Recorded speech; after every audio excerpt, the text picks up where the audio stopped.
Good morning, everybody. Welcome along to day 3 of the Collegiate National Water Ski Champs for 2016. Beautiful day again, once in Southern California, sorry. So, ladies and gentlemen, please be upstanding for the national anthem of the United States of America.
Excellent stuff, folks. Well, we're going to be underway very shortly with Women's Division 1 tricks here on Lake 1, the West Lake.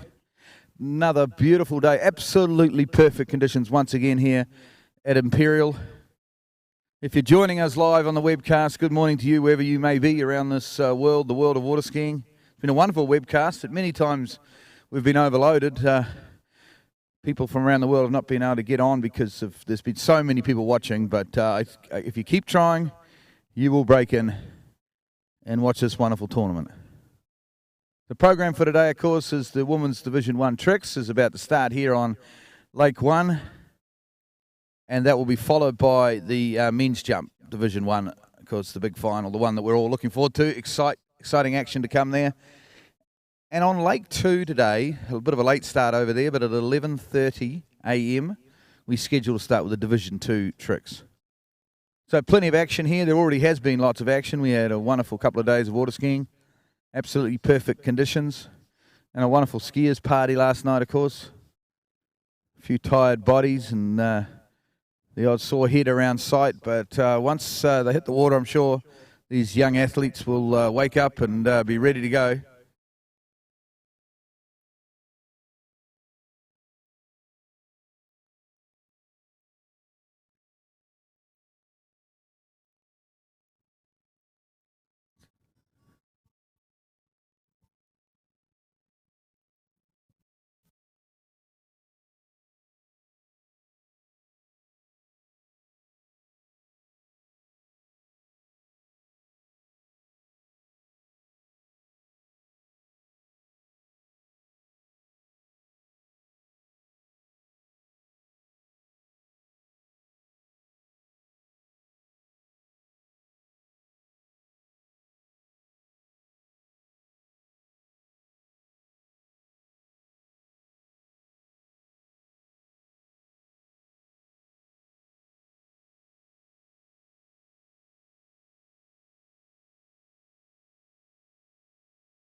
Okay, folks, the call has come from the chief judge. We know all the trick skiers to the starting dock.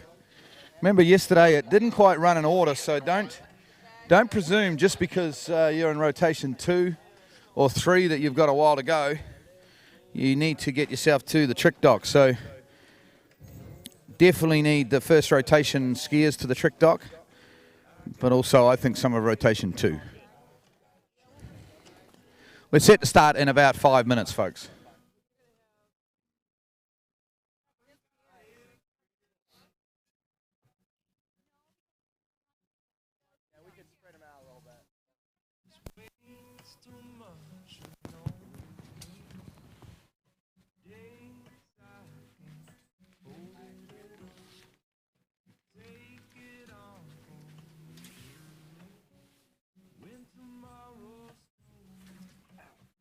Hey, can you just grab that? I'll move this back. Yeah.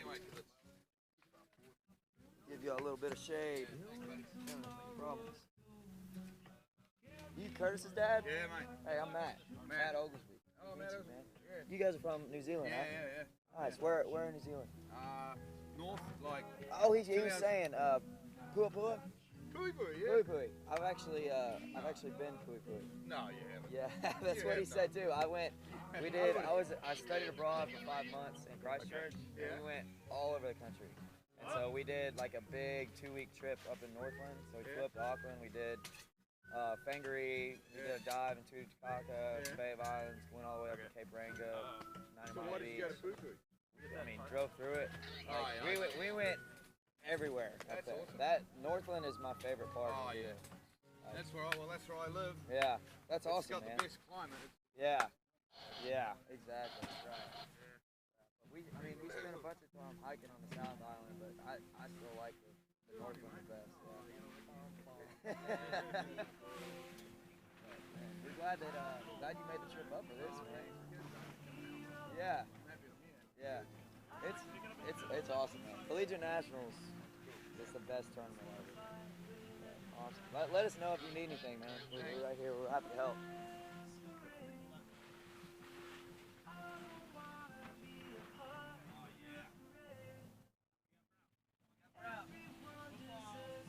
I thought he maybe said Curtis, but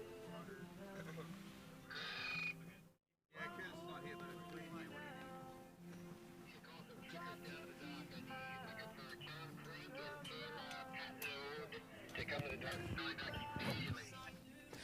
Okay, we are underway with the tricks, and we do not have our first two trickers, Callan Clink and Kayla Patnode. You need to be on the dock like now, immediately. You've got about 20 seconds to be on the dock, so run, because the chief judge is cracking the whip. So, girls, who knows what you were up to last night, but right now you need to be on the trick dock. Callan Clink and Kayla Patnode. Michigan and somewhere else. Where's MST? What's that? What's MST again? Michigan State. Okay, so Michigan and Michigan State. The two Michigan schools causing trouble, but apparently they're on their way, so that's good to hear.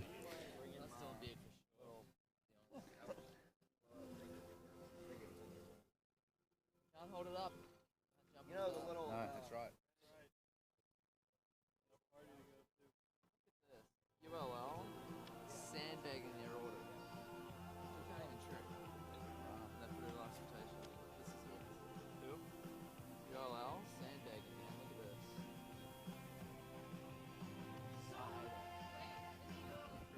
What's the advantage of doing that, though? Just so like this pressure. So they put one of the best trickers in the world, fourth rotation.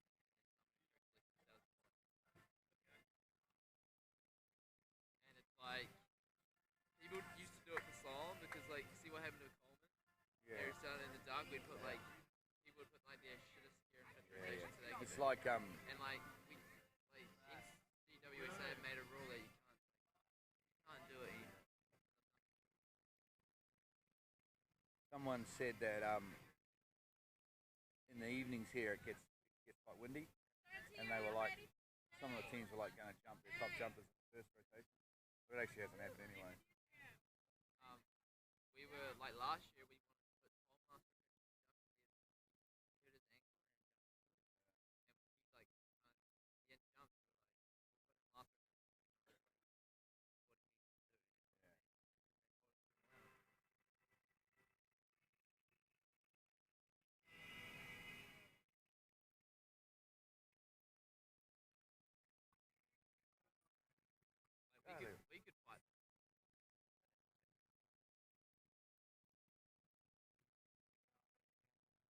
They have old music in America.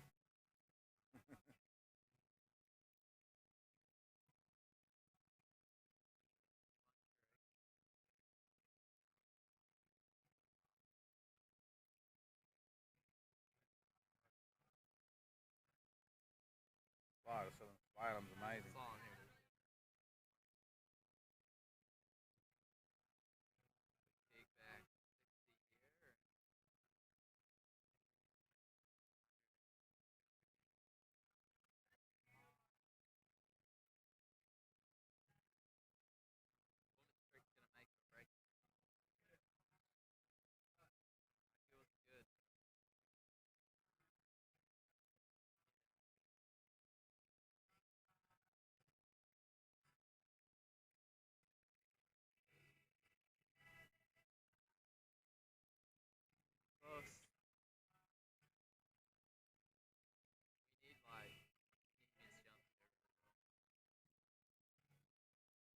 Yeah, they're going to use the 6 litre.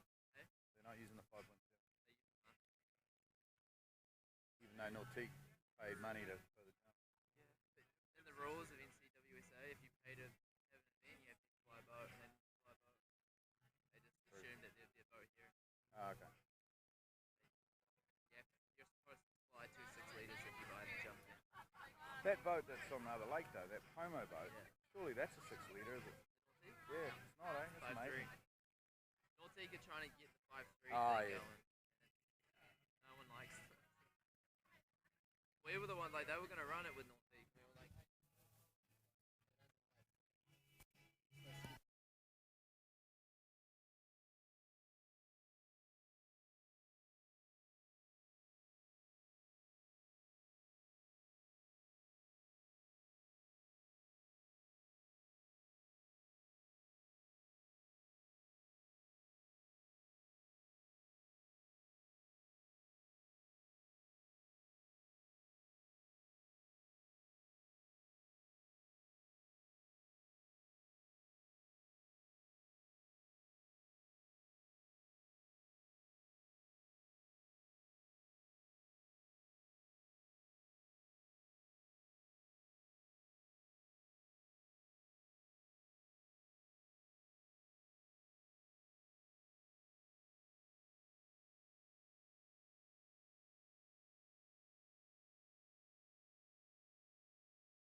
Okay, well, good morning to everybody here on site at Imperial Lakes and also around the world watching the webcast. We're about to begin Division 1 Women's Tricks.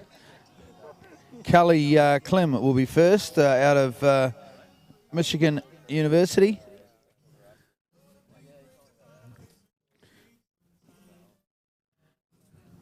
A lot riding on this ladies' tricks, like all the events. I guess it's pretty close to the teams event at the moment, with Florida Southern, of course, in front of the teams. Very strong in the slalom, though, and we expect possibly that they could be overtaken after the tricking and jumping today in Division 1, but we'll just wait and see. They've got a pretty decent lead. And then, of course, that classic battle between ULL and ULM that goes on every year is very, very close. So there'll be a lot riding on this tricks earlier today, and, of course, the men's jump later on this afternoon.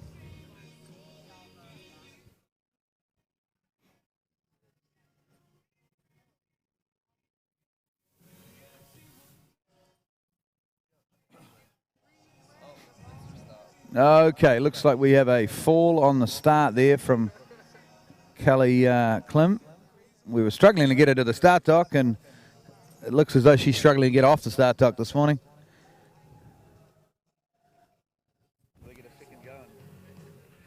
And like the slalom event, of course, she'll be given a second go under college rules, which is great to see.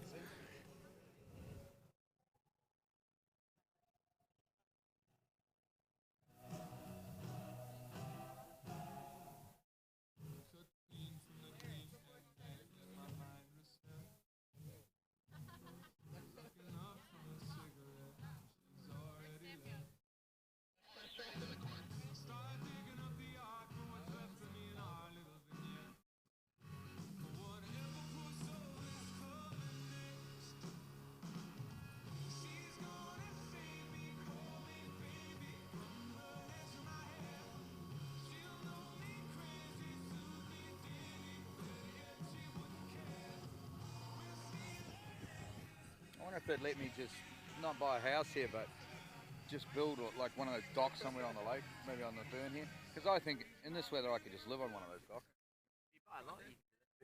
Outdoor barbecue, and just do everything by barbecue, and have a fridge out there.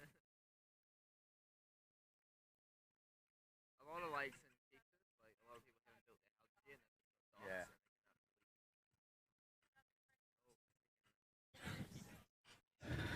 Unfortunately, Kelly just not quite getting together on the starts out there on the trick ski.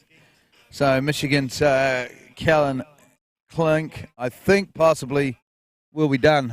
Don't know if she's going to get a third go here at the start. That's disappointing for Michigan. At least she made it to the dock. There was some bit of a search party at one stage for her to get her on the dock, but we got her to the dock. We move now to Michigan State, and it's Kayla Patnode.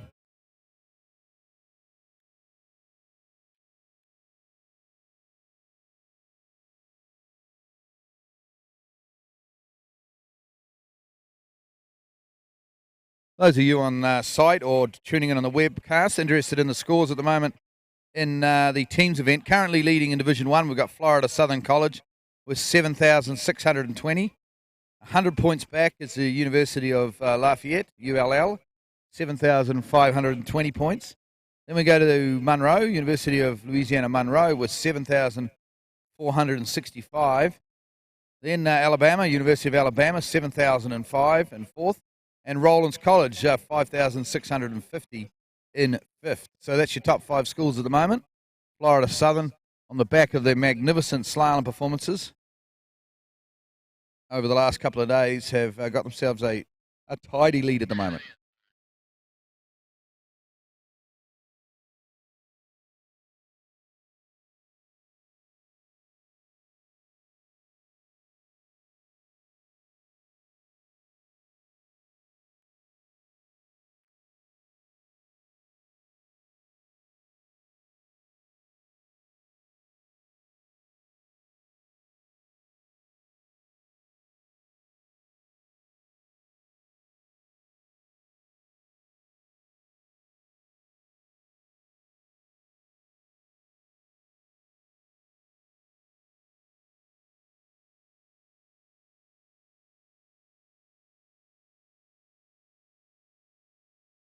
Okay, doesn't seem to be a lot happening on the dock there. I think we've got possibly another missed start.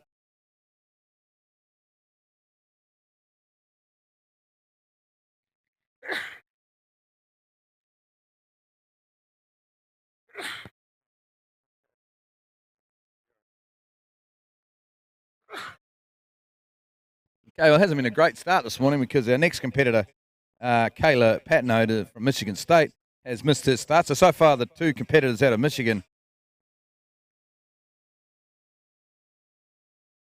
I'm told that MST is Michigan State, actually. That's what I was told. Oh, it's not? Okay.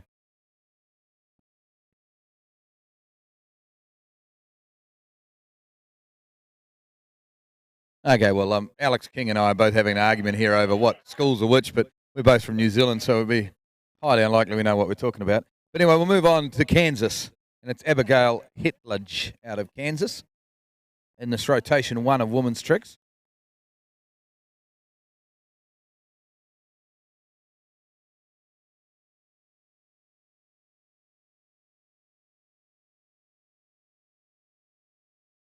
And is she up? I think she might be, actually.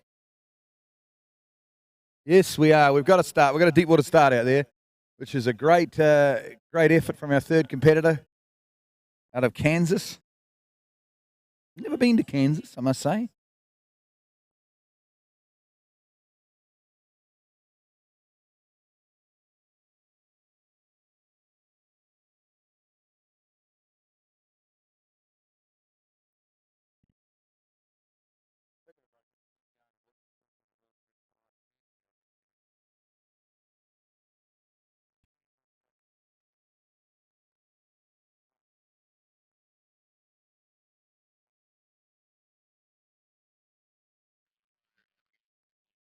Oh, Abigail opening up. I thought she was trying maybe a side slide there, but she's fallen. And unfortunately, we've got another 0 there, 3 zeros in a row.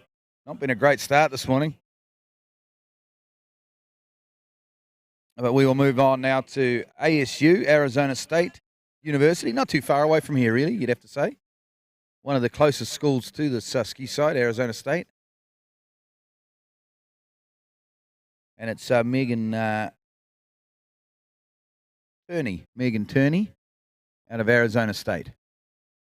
On a bit of a personal note, a bit of a housekeeping issue, I thought I used the mic for my own benefit. If anyone's heading up to Los Angeles tomorrow, surely someone is. I need a ride to the airport. So anyone on site that's got to head up to, obviously LAX would be the best, but anywhere in Los Angeles would do. And happy to give me a ride up there, that would be great.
Okay, on the water now, we go to Arizona State and Megan Turney. So far, we have not had a skier score more than 0. So in other words, we haven't had a score on the board yet. I think we might have a side slide here now, though, folks. We're underway. She's getting it done out there. A lot of sides, nothing too high scoring, but she's getting points for a team. And does the back there, but it falls on the back, unfortunately. But still, good effort. We've got some points there.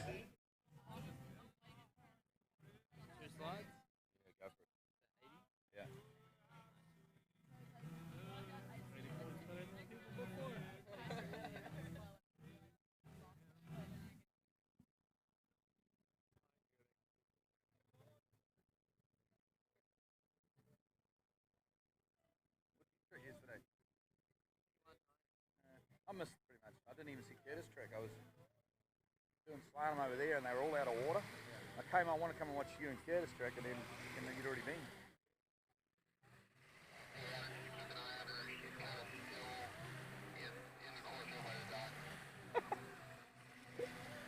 She's all right.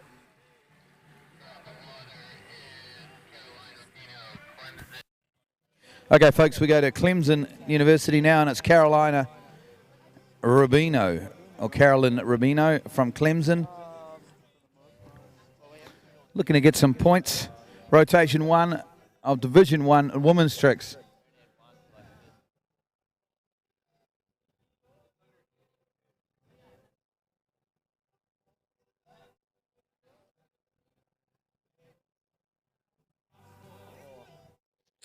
Now, hard to tell from my vantage point how many points that would be, but I think it will be some points. Bit of an early fall. But at least the last couple of skiers have got some points on the board. The first three, unfortunately, were unable to do that.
Okay, well, if we're sticking to running order, we'll have San Diego State's Hanny Henriksen. And the reason why you can't hear Curtis's voice this morning is he's the release person or the coach, team coach, captain, whatever, for these girls in the trick event.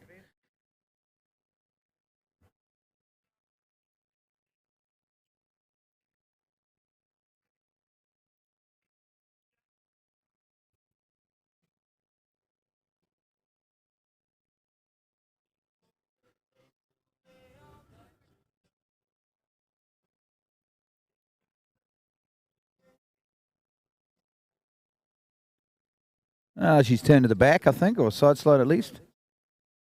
Yes. 360, the old hand 360. So we got some points here. We got a new leader. What else can she throw in at the end? Oh, reverse 360, not so flash. But that'll be a solid score, probably around 200 points, I would think, from the first of the San Diego State Division 1 skiers.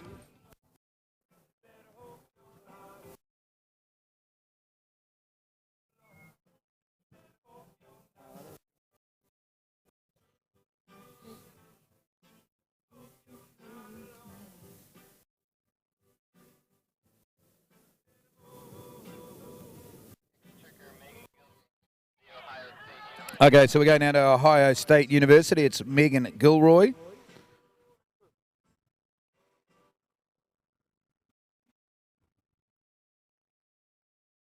Beautiful morning here, of course, in Southern Californian desert at Imperial. Another perfect day.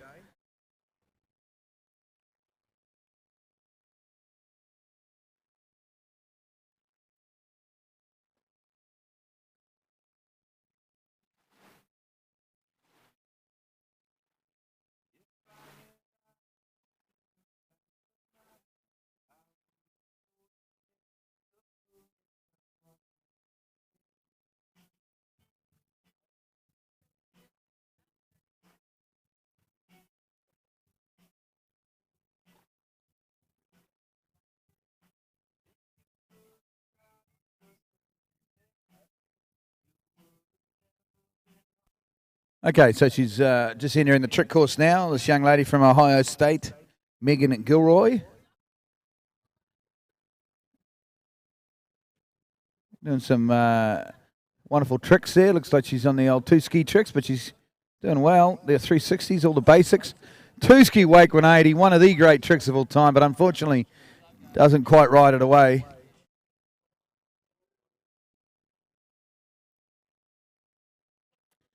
So good solid skiing though. It'll be close between Megan and our previous skier Hannah from San Diego State and Ohio State. They're very close, of course, in the race at the moment for 6th and 7th.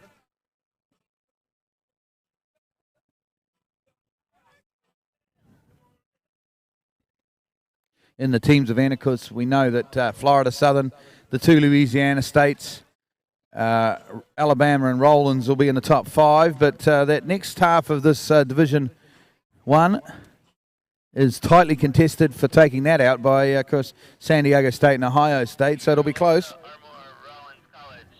So we're going now to Rollins College. It's Alexa Armour.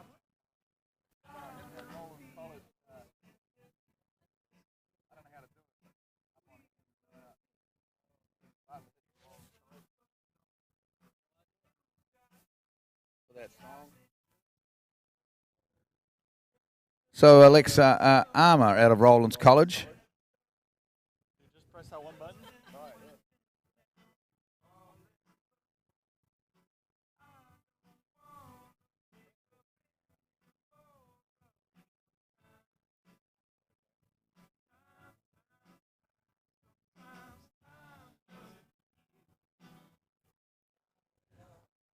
She's tricking well here. Going through all the basics on one here. What's she going to do to finish off? Nothing. She's happy. So good solid tricking there. That will be our new lead. It'll be 600-700 points, I would think, from Rollins College.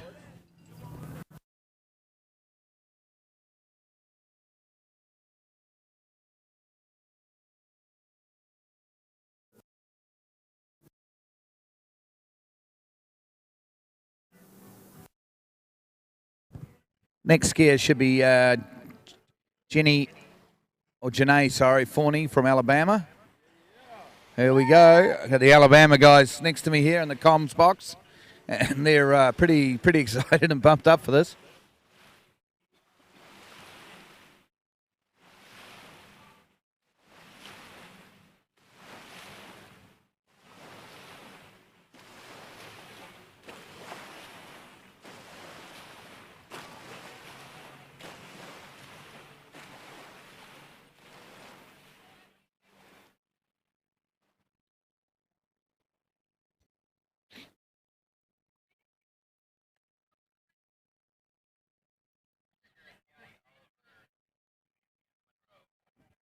Okay, so it's not, sorry to get Alabama up on their feet, but it's not Janae Forney up now. It's Sani Oliver from ULM. I'm not sure why. Probably something to do with the boats they use, the different boats they use. So apologies to the Alabama crew. You can sit down again if you like.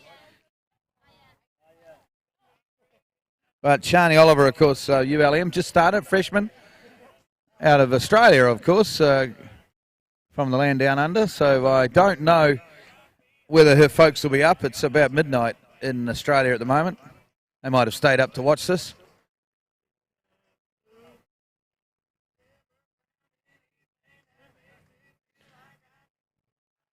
Actually, it's probably more like 2 a.m., so the odds of them being up to watch this tricks are slim. I know they got up early and watched the slalom on Thursday, but I'm not so sure they'll be up watching the tricks. Shani, more known for a slalom skiing, very solid slalom skier into 38 off.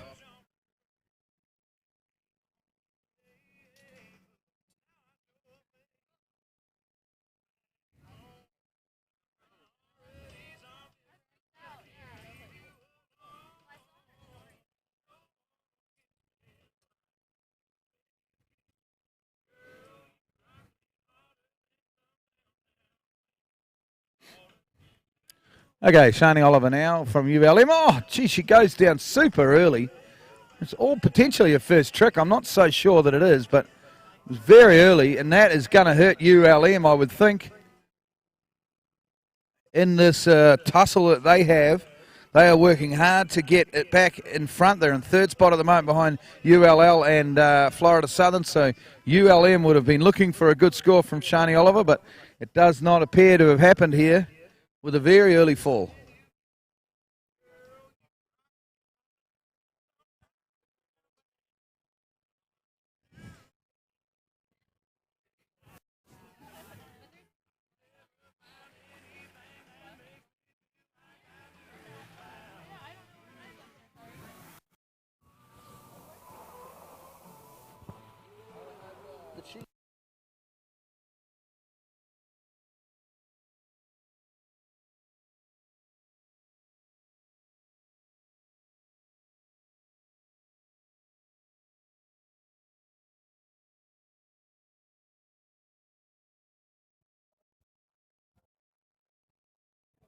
Okay, we're going to ULL now. Matilda Mostrom of ULL. I'm not so sure what's happened to Alabama here, but possibly just waiting for the boat of her choice. Of course, we run the three boats. We've got the Nautique, the Mastercraft, and the Malibu here, and the skiers get to choose which one they trick behind.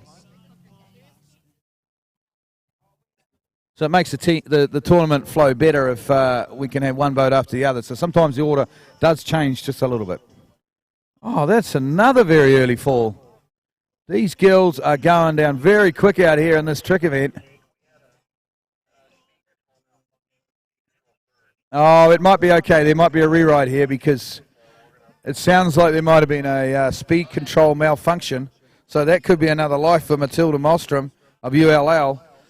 But, geez, it's failed to inspire so far, really, hasn't it? Division 1, Rotation 1. Women's tricks. There's been a few early falls, possibly a little bit early in the morning for some of these girls. But anyway, for Matilda Mostrom, she has got another life here. There was a technical glitch with the speed control system on the towboat.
Okay, ULL and Matilda Mostrom have got a rewrite here for a technical malfunction on the speed control system, which is a good thing because she pretty much fell on her first trick. So ULL will be hoping she can get a stand-up run here.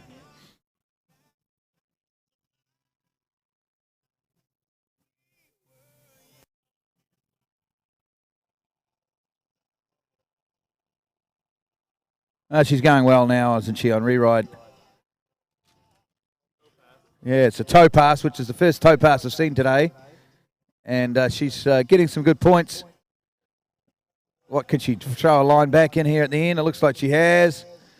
And, well, that's good skiing there for ULL. I think they'll be happy with this. Still throwing the points on. Must be getting close to time, though. But she's still racking them on. And the fist goes up. Well done to Matilda Mostrom and ULL. Looks like a solid score there around that, well, I'm going to guess at about 1,400 points.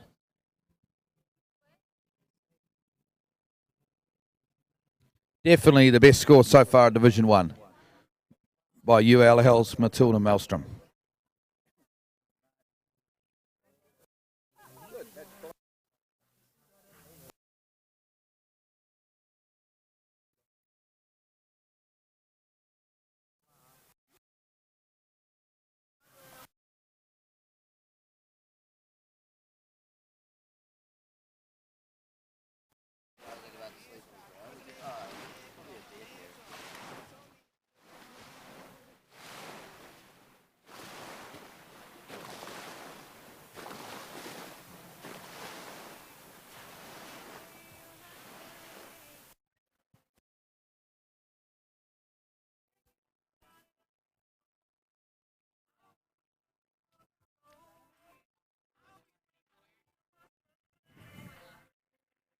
this Janie?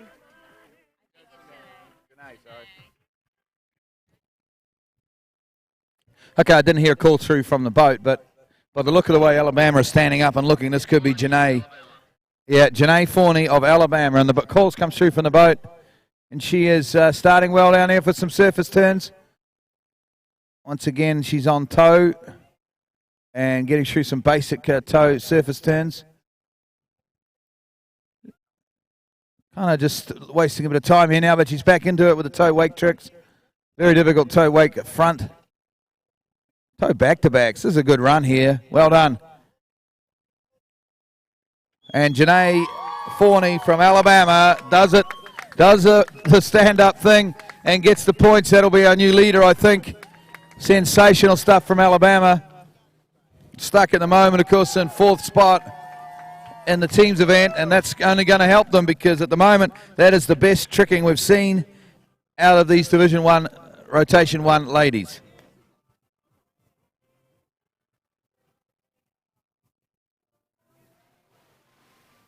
We still have one left, though. I think it's Lauren Harris from Florida. Left in Rotation 1.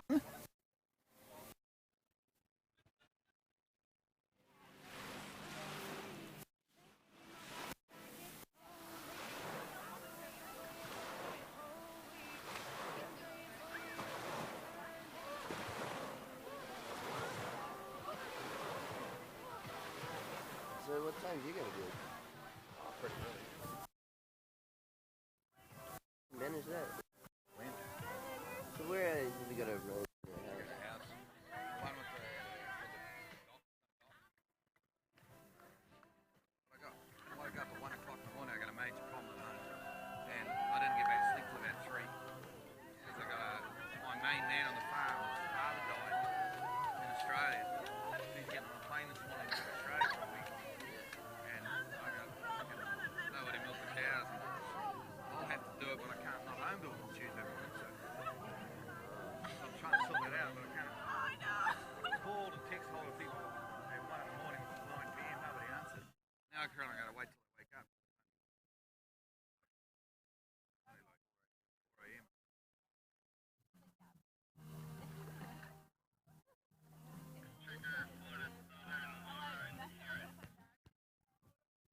Okay, last tricker in this Rotation 1, leaving the dock. It's Lauren Harris out of Florida Southern. They are leading, of course, at the moment in this team's event. Very strong in the slalom. Not so strong in the tricks, Florida Southern, but we can see a good run here. Because I think at the moment, Janae Forney from Alabama has the best trick score in this rotation. And I think it's somewhere around the 1,500, 1,600 point mark, but just having a bit of a guess there, really. I don't know for sure.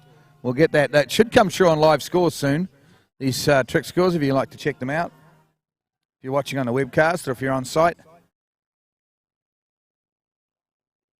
But let's see how Lauren Harris of Florida Southern can do.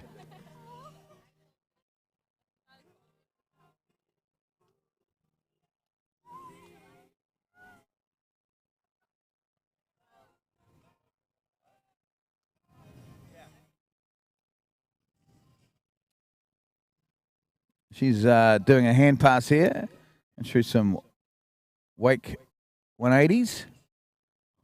All 4 of them. Back-to-backs. What else can she do? She got a wake back-to-back in her, I'm not so sure. Step over, though, the old line back, line front. Falls on the line front, but it's a great score. The fists go up. She's happy. Looked to me to be about 1,000 points, which puts her in about 3rd spot. I think it's safe to say that Janae Forney of Alabama will come out of Rotation 1 with the best score. And also think Matilda Mostrom of ULL will be right up there. Probably the real upset of this event was ULM's Sani Oliver. Not known for her tricking, but even by her standards, it was a disappointing trick run.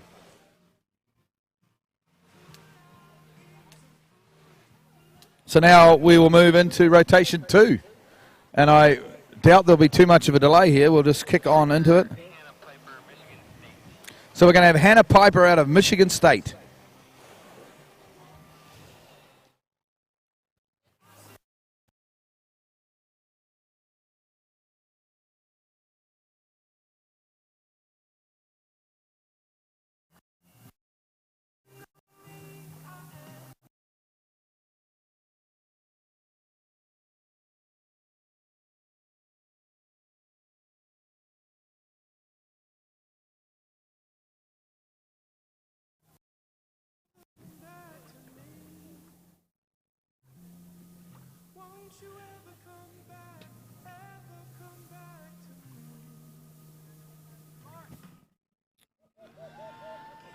Okay, well, that was not a huge run there from Hannah Piper out of Michigan State. Unfortunately, I missed the start of it, and which pretty much means I missed all of it. But she's out there having fun, splashing around in the morning. It's better than morning coffee, isn't it? Having a trick early in the morning.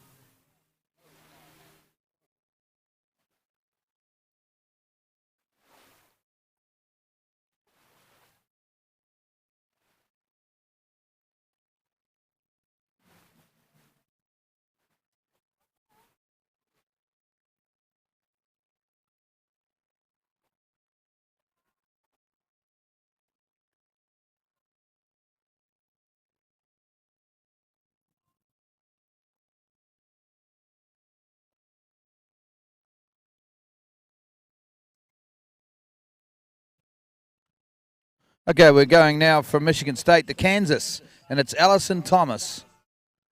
Successfully up on the trick ski and heading into the starting area.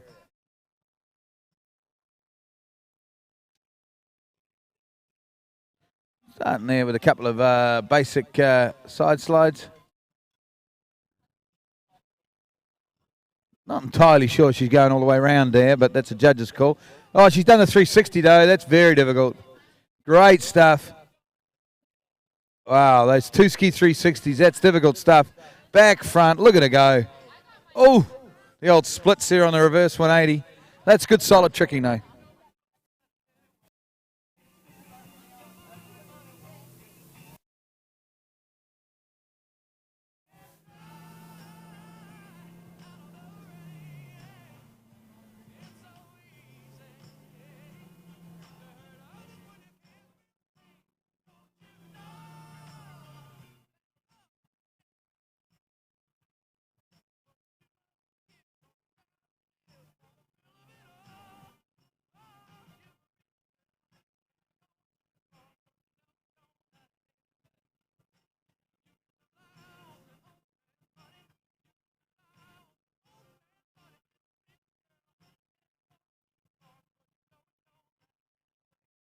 A big shout out to our mate over there on the boat dock across the lake from us.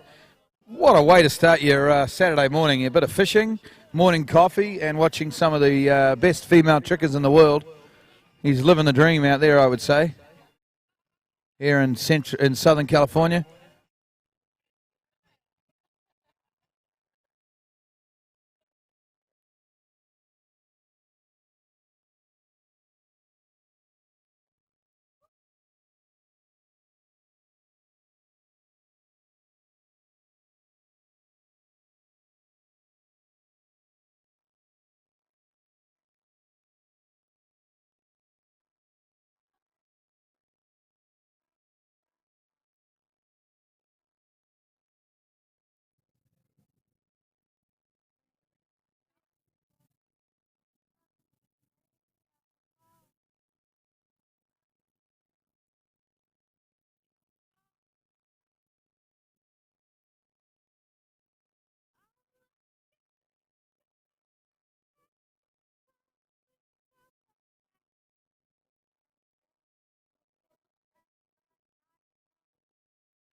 Okay, next competitor will be Andrea Litchman from Arizona State.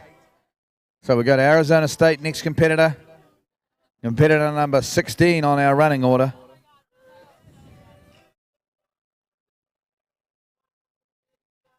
She's coming into the course now. Beautiful sunny morning here. I don't know why we mention that, because it's like that every day. Oh, a bit of an early fall there. Not sure she got a lot of points.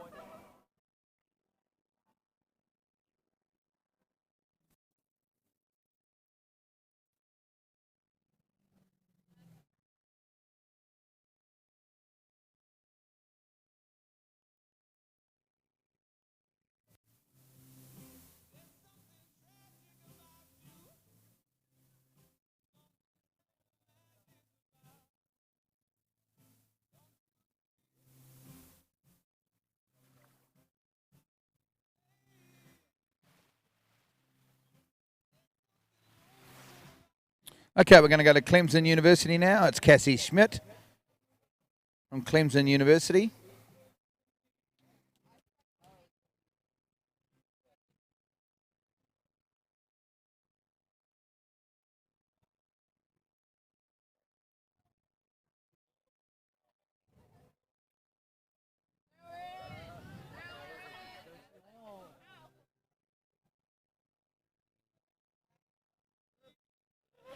And here she is from Clemson University, Cassie Schmidt, coming in on her one pass.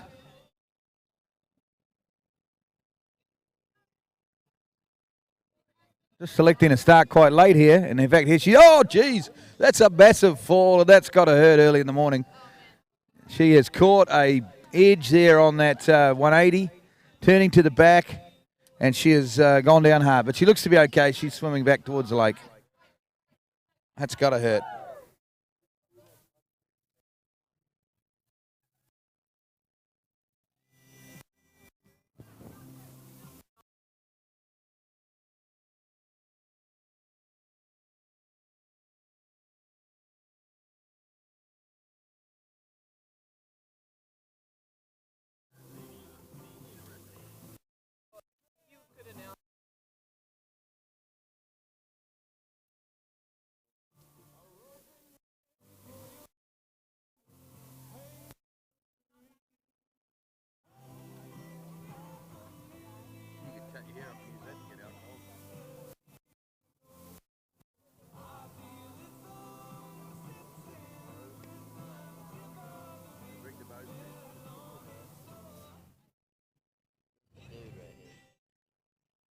Okay, back on the water now. Didn't hear who the skier was.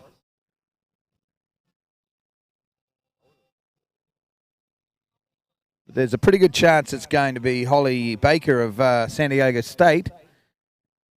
And she's going pretty well. In fact, it is. And that is not a bad run there, falling on that 360, but out of the Curtis Williams trick ski staple. And she finished up with a few points there, I'm sure, around that 500 point mark. Maybe not quite that, maybe around 400 points I'll give her. These are provisional scores I'm coming up with. But should be able to go on live scores pretty soon and see the actual scores.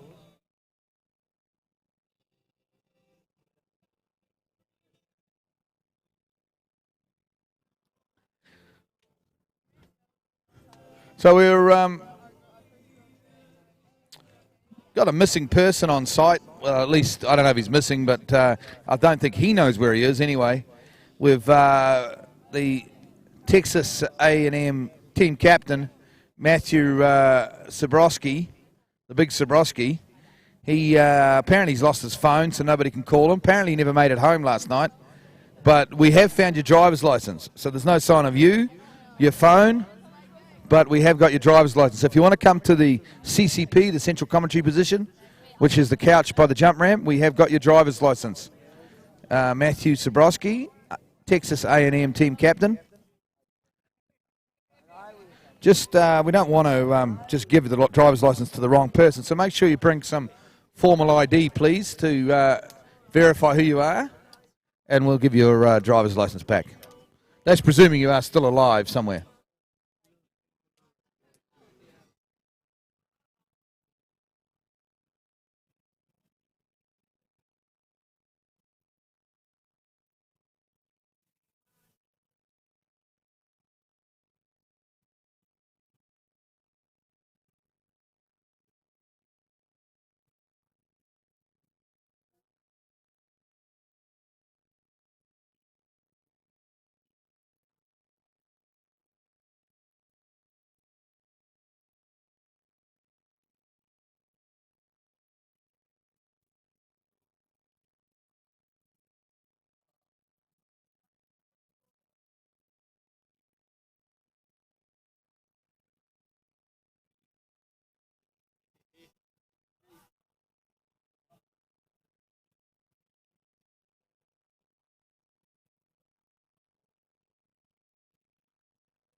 Well, the boat judges is not calling in the skiers now, which makes it tough for me. But we'll push on here, and hopefully we can make sense of some of this.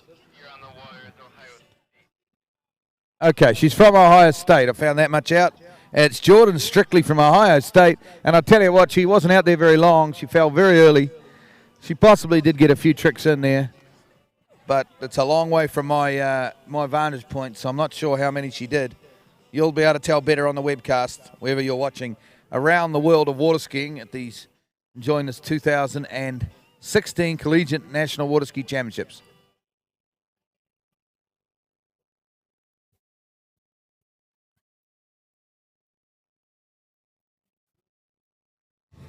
So I'm beginning to think that Alison Shaw of Michigan has not turned up at the start dock because it's been a while since she was supposed to go.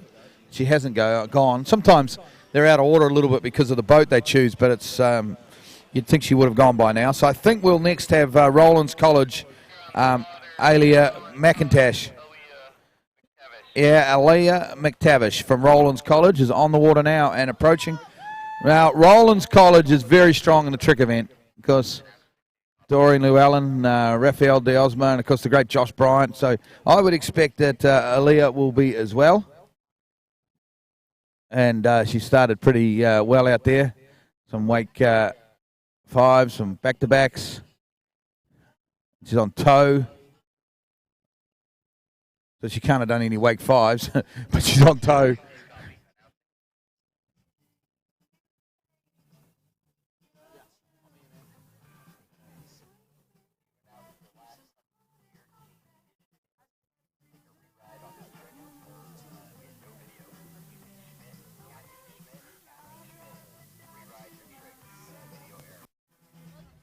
Okay, important announcement to Clemson team.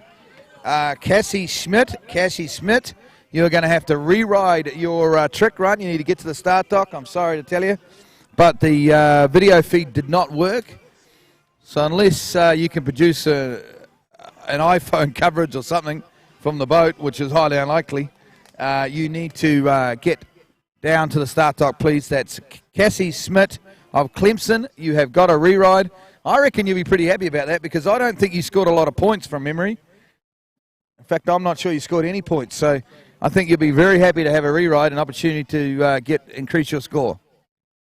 So it's all happening here in the trick event. This is Division 1, women's tricking, of course, Collegiate Nationals.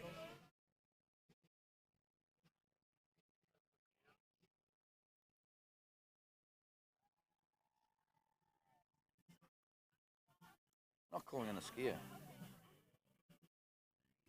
Well, if this is Alabama, is this Alabama? Alabama next to me. This is Geneva Roach. The boat is not calling in the skier, so we're kind of guessing. It's not Geneva, okay, so that explains that. But the old boat judges need to call in, or the boat driver needs to call in the skiers because it's pretty darn confusing for the judges and the announcers. That's not a bad stand-up pass there.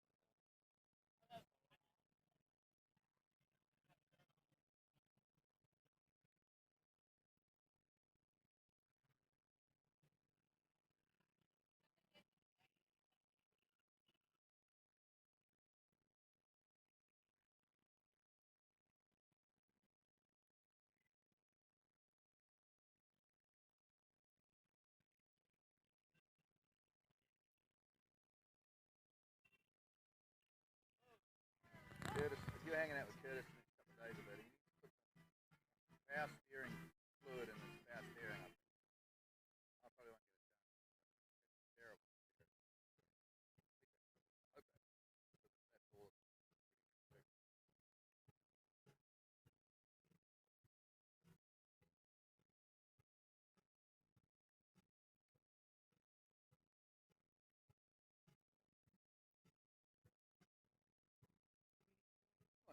Good afternoon.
Okay, we've got a tow pass coming up from one of our skiers.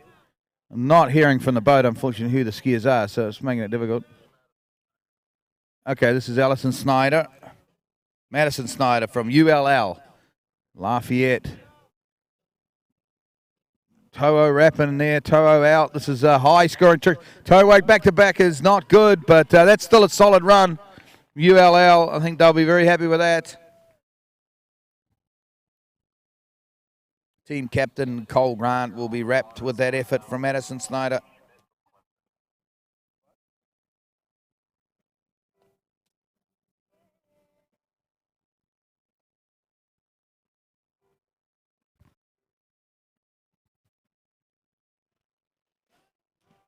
I think our next competitor, by the sound of it, is the re-ride, which was Cassie Schmidt from Clemson, having her re-ride.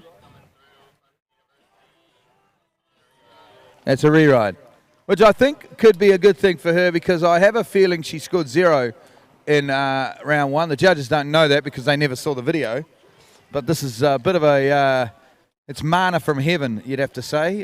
A re-ride when you score 0. There's nothing better, nothing finer in the sport of water skiing. Let's see how she can go on a re-ride.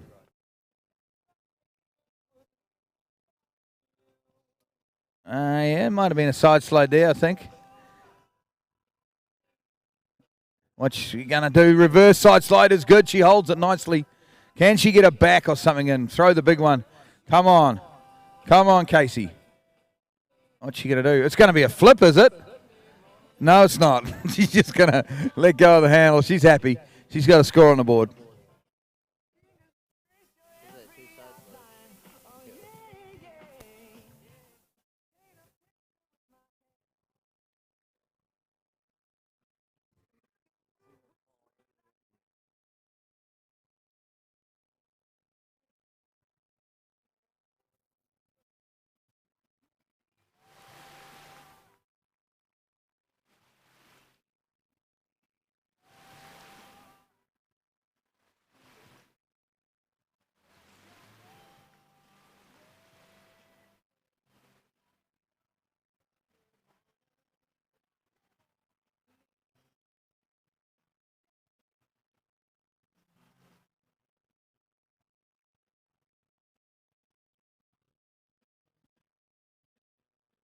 What?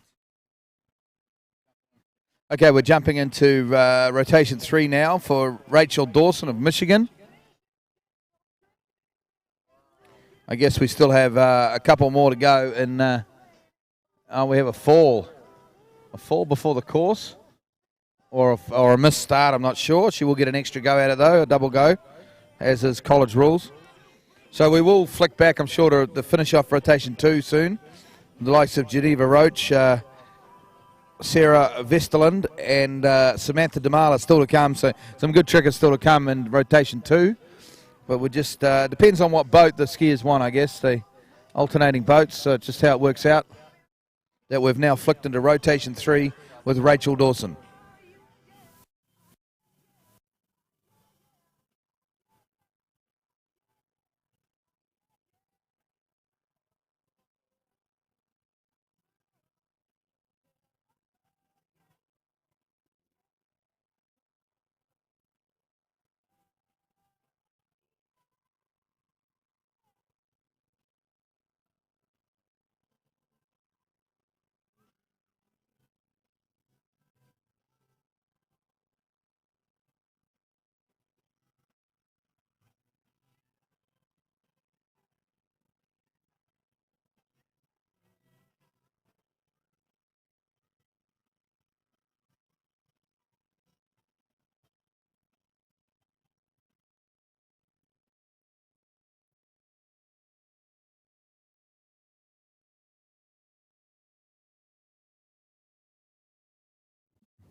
Okay, so a missed start on start 1 from Rachel Dawson of Michigan. Let's see how she goes on start number 2.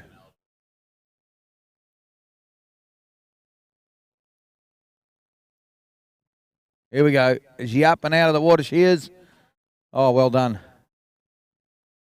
Successful start. Let's see if she can't get a few points in rotation 3 of Div 1 women's tricks. No, she didn't get a lot of points there, unfortunately.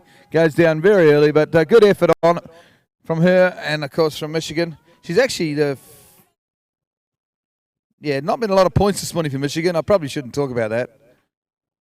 But Michigan yet to get any points on the board. Well, hopefully we are going to finish off now the last 3 skiers in rotation 2, because I'm pretty excited about these 3 skiers. Geneva Roach, of course, of Alabama, Sarah Vestelslund of ULM, and, of course, Samantha Damala from Florida Southern. So we should be finishing them off very shortly, and I'm sure there are folks around the world and family and friends are watching the webcast and wanting to see these young ladies' tricks, so they'll be hoping that they're up very shortly.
Okay, we're sticking with Michigan State. We've got,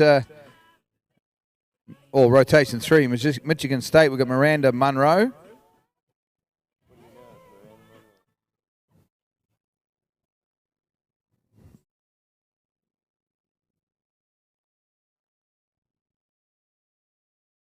And here she comes down the lake from the northern end, from the state penitentiary end. Oh, and she's fallen there. It's a fall in the course, which is not normally a good thing in terms of trying to get a score, but we'll just wait and see what the judges make of it.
Okay, Miranda Monroe has been given another life. That's probably what it is in college rules. I'm not sure.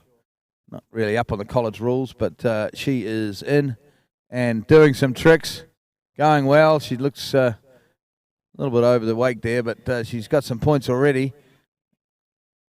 Oh, the 360 just falls on that 360. Still, she's got some points there. Give her about 100 points as a wild guess, because you can check the official results on live results. I'm not sure if they're up yet, but you can keep an eye on those results.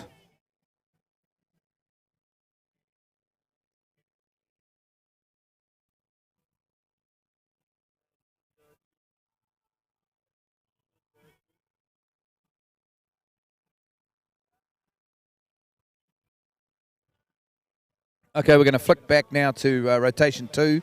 We're going to have Samantha Damala out of Florida Southern. Florida Southern are currently leading the Collegiate Nationals teams event, Division 1. Very strong in slalom, and Samantha, of course, one of those very strong slalom skiers from Florida Southern. They are expected, though, to be a bit weaker in the tricks than ULL and ULM, so let's just see how that all pans out over the next wee while.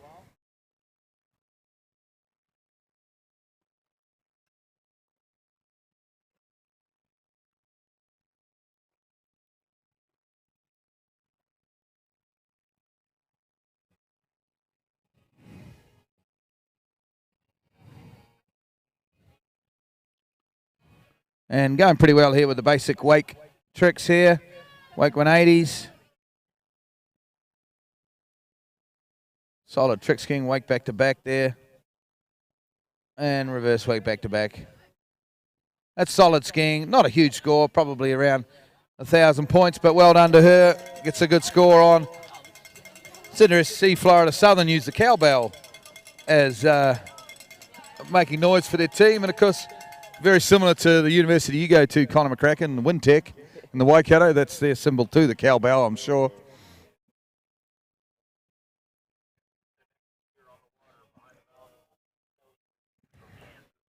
Okay, we're going to a Malibu skier now. We're going to Kelly Reeve from Kansas.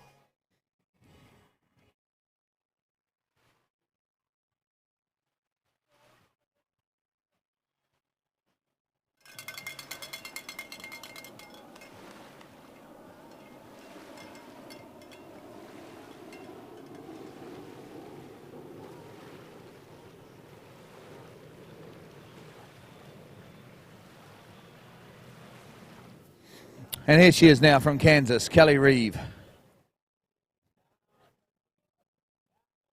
Basic back-to-backs there.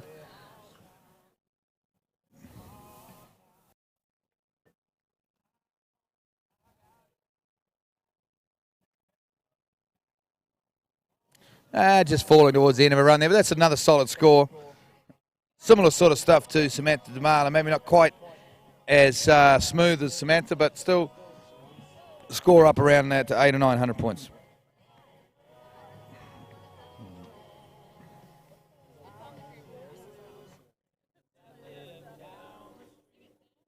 Fucking. Oh. I can't even remember that spell. Yes.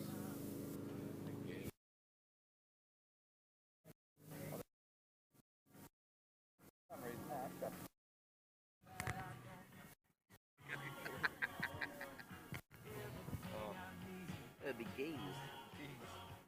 Gaze or something. Give a gaze.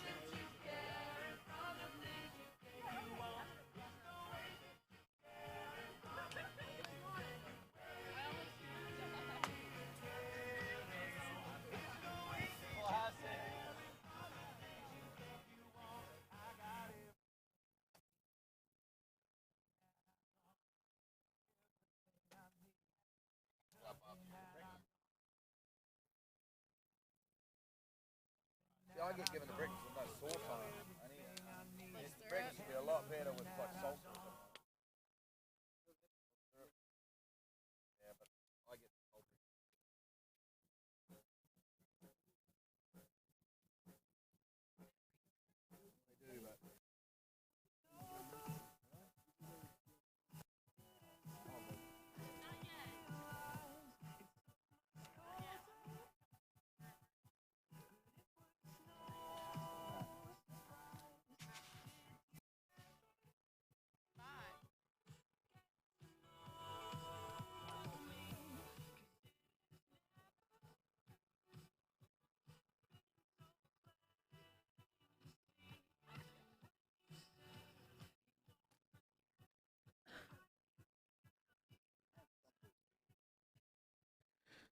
Okay, just waiting on the next skier to leave the dock. I think we're about to see that.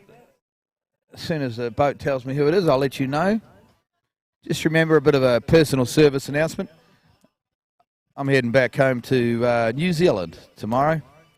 And I need to ride up to Los Angeles. It's a small town north of here. So if anyone's heard of Los Angeles and they can give me a ride up there, would be great.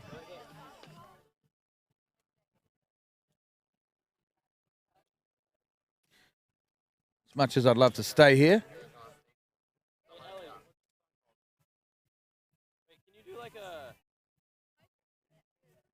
Pretty sure this is Summer Johnson now from Arizona State coming onto the course.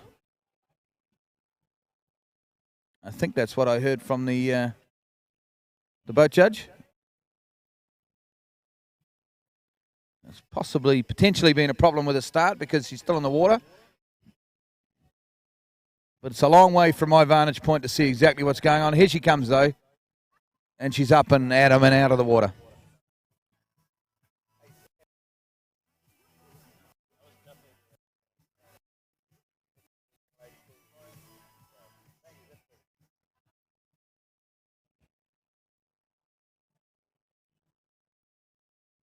Well, that would appear to be a wakeboard, I think.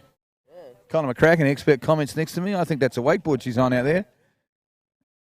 And she's just sliding around out there and trying to do a 360. But she's happy, though. The fists go up.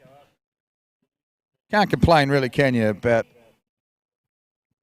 tricking in the morning on a wakeboard in a bikini on a beautiful sunny morning. It's all good. Life is good.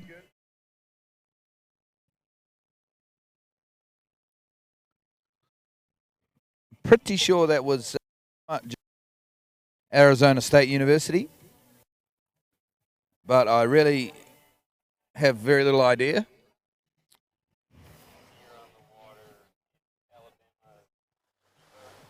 Oh, here comes one of the big skiers now, of course, from Alabama, folks. Geneva Roach. The Alabama crowd, the Alabama team will go wild. Yeah, Geneva Roach. And Alabama would have to get the credit for being the most awake team so far this morning. They really have. They're all here and they're lined up and they've got their pom-poms and their chants ready to go. And Geneva Roach, of course, one of the premier fit women's trick skiers going around. Let's see how she goes.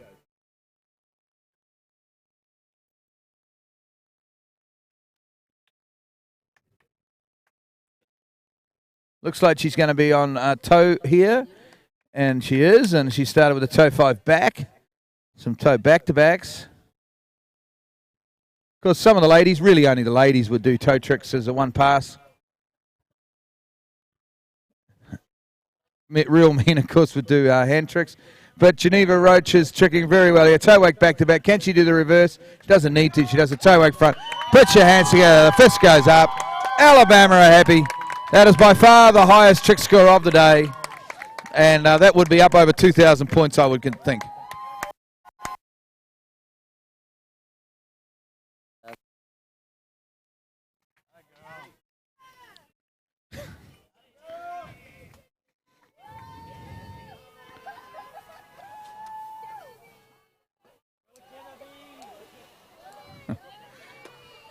Okay, big shout out, of course, to Lauren Morgan up there in Seattle.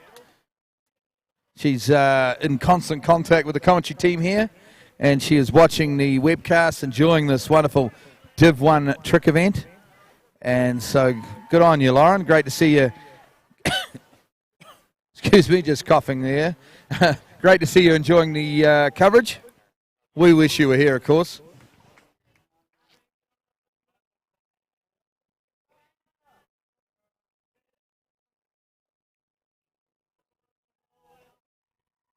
Sure, Lauren's probably cracking open her first beer for the morning, I would think.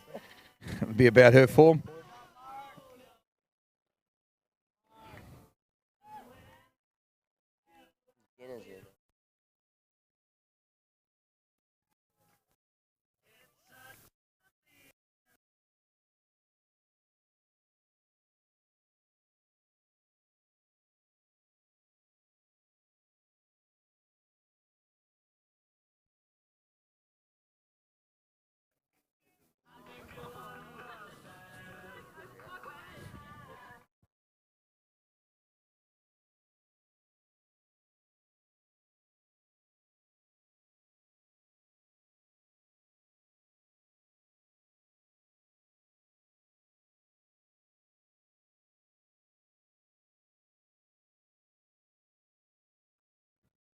Okay, back on the water here.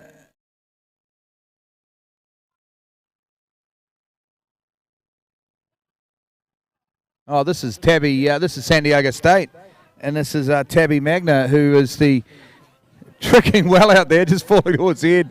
But she's being coached, of course, by super trick coach Curtis Williams. But Tabby been working so hard with the San Diego team, organising this entire tournament, and it's great to see she got some time to get out there and have a trick, getting some valuable points. San Diego State are in the running for, you know, kind of the minor placings, sitting at the moment in 7th spot, I think, or it might be 6th spot in the team's event. And these little things like standing up and getting, I don't know, 600, 700, 800 points in tricks is so much better than getting 0 in tricks. So these little things help these minor teams. So great to see Tabby out there tricking well. That's quite impressive, quickly.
Okay, I must apologise. I didn't hear from the boat who this skier was, but she's doing some basic hand tricks here.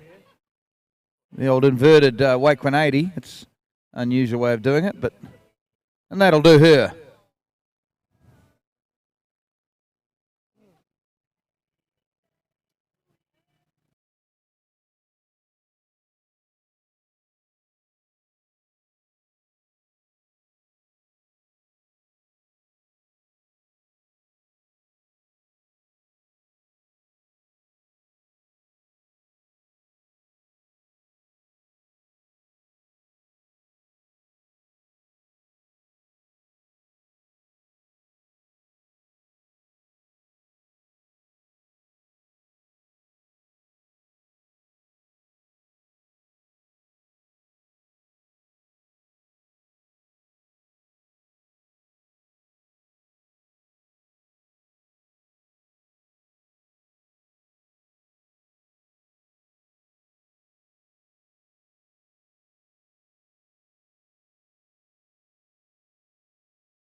Okay, folks, we're trying to get back on here. I'm got distracted a wee while, and we're back with this trick event. We've had some wonderful trick skiing. We had some great trick skiing from ULM's Sarah Vesterland. Very impressive result, stand-up pass. What's that?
Okay, well, this is interesting because this is not one of the towboats. This is D. Johnson here, I think, with his boat, with a Rip Bimney. And he's bringing some equipment down. She looks a lot like a trash can, so that's probably nothing to do with the tournament. But we shouldn't be too far away now from being back on with our next competitor.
Okay, so the bit of a fall there, but the release person is happy, and Florida Southern are happy, so happy days.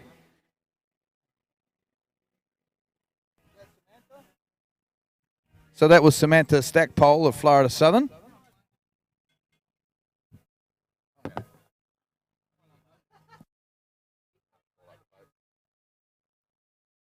this is announcer to towboats. I hate to be a pain, but I need to get the. Makes my life a lot easier if I get the skier called. For some reason, I'm not hearing the skiers anymore, and I kind of need them to make the event. That's a good kill. Can you hear me? Glenn, can you hear me? Yes, I can.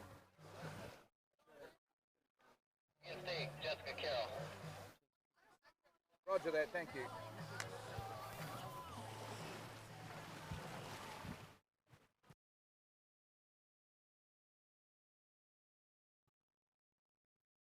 Okay, folks, moving on through the list. We've got Jessica Carroll now.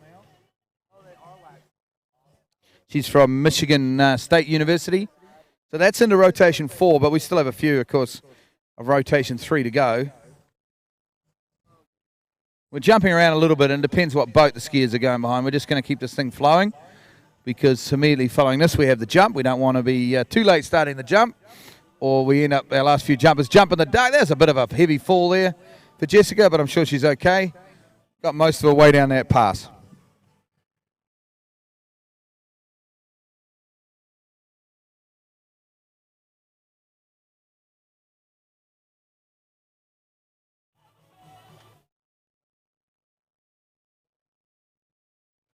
Okay, we're going to Alabama next, folks, and the Alabama team are up and ready. We've got Juliana Boscus from Alabama in rotation 3. Why are you putting that away? This is my game day. Well, I'm taking pictures. I wasn't. That's why I'm going to stand over here with Sam.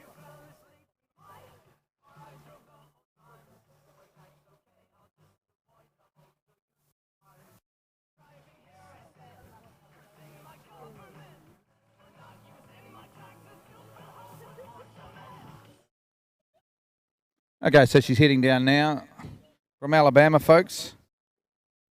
Juliana Boscus. Great support this morning from Alabama. It's been probably one of the more awake teams this morning, and well done to you.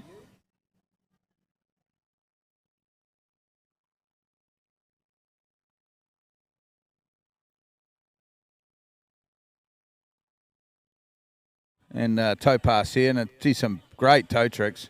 She's a good tricker, this girl.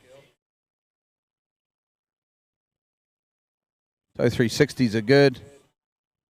We have toe wake 360 coming up. This is great toe tricking. Oh, this could be over 3,000 points. Maybe not quite with that last fall, but great run. Well done to Alabama. Good skiing from Juliana Boscus.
Looking good, D.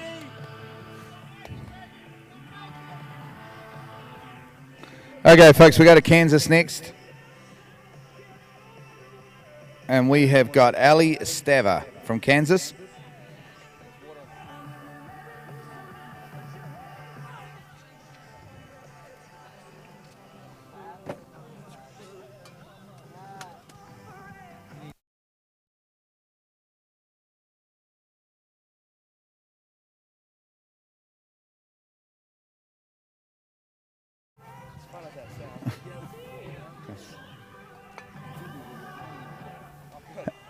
This is a good stand-up pass here from Ella.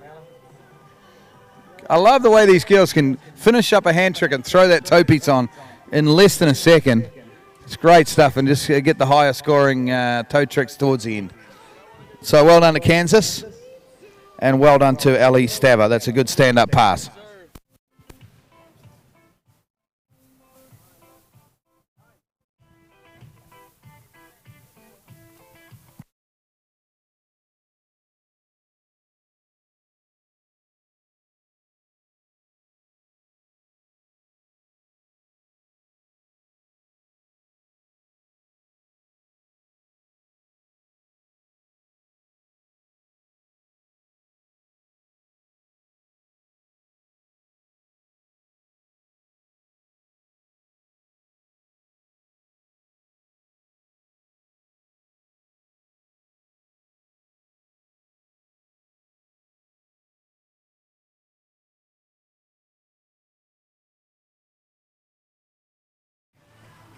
Okay, we're going to Arizona State now, and it's Mallory Hayhurst, Arizona State University.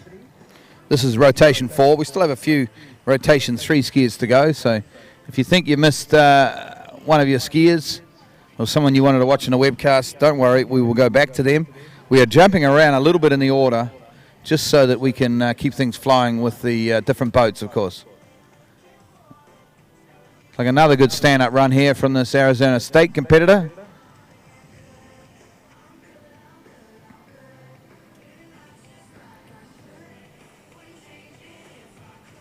Two schools from the West Coast in Division 1 this year. I don't know how often that happens. So well done to West Coast college skiing. It seems to be going well.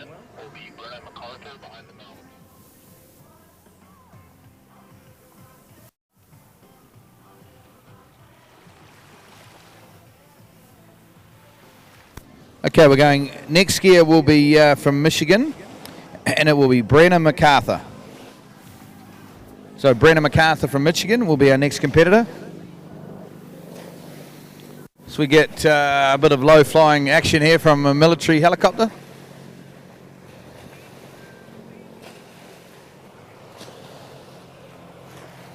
Just enjoying some of the Collegiate water ski national action.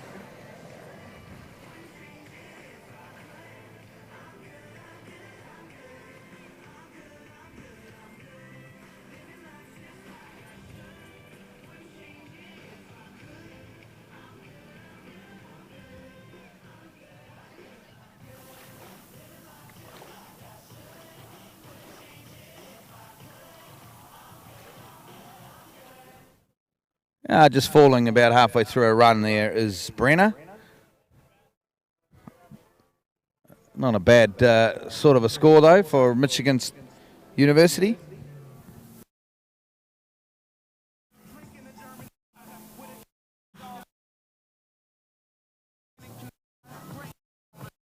Well, it's been a great couple of days of water skiing here, hasn't it? We've all enjoyed it. What a wonderful experience, Collegiate Nationals. Beautiful conditions, beautiful weather, well-organised tournament, well run, of course, by the people here at Imperial Lakes, but also San Diego State University. The food has been wonderful, the conditions have been wonderful, the organisation has been seamless. We're watching Div 1 men's tricks, women's tricks, sorry, and then we'll have Division 1 men's jump. That will take us through to the end of the day. But and then, of course, on Lake 2 at about 11:30, we'll get underway with Division 2 tricks.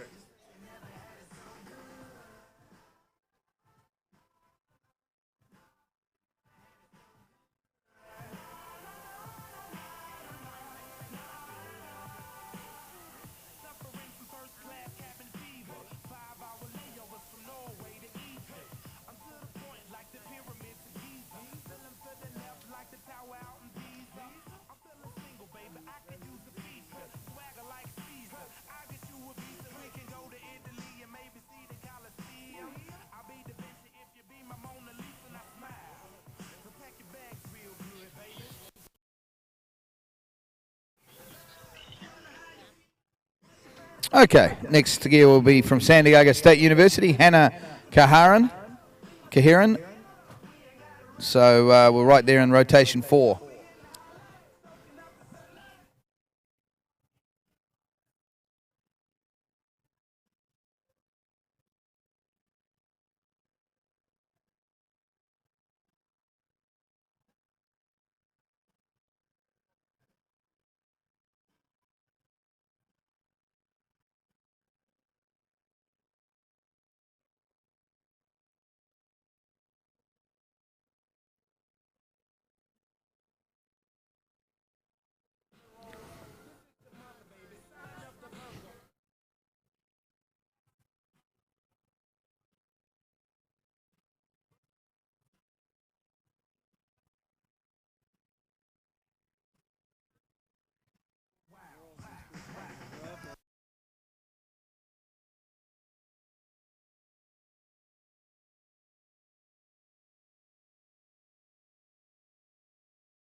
Okay, back on the water now. Hannah Kaharan out of San Diego State.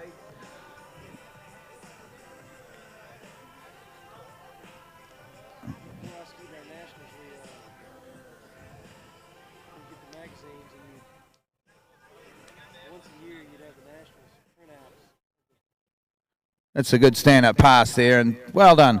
San Diego State tricking very well here.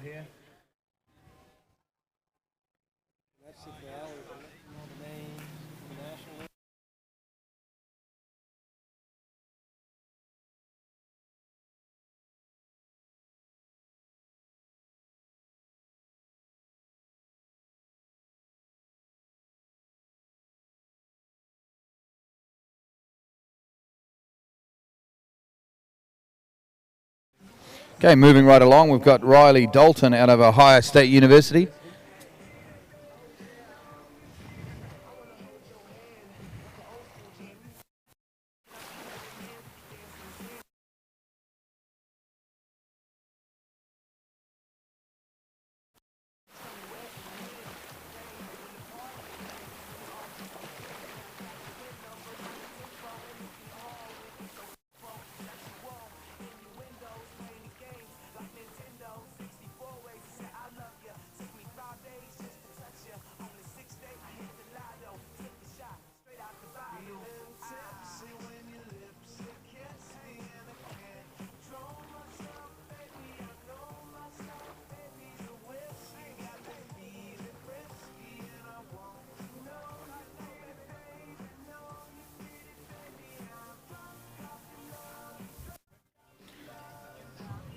Okay, so Riley of Ohio doing very well here at the moment.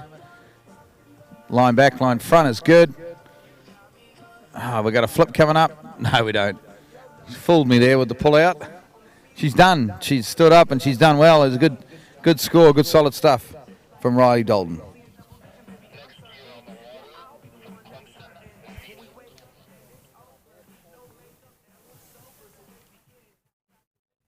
Okay, we're going to Clemson now, Clemson University, and we're going to have Vida Coma from Clemson.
Okay, here's Vida Coma now from Clemson.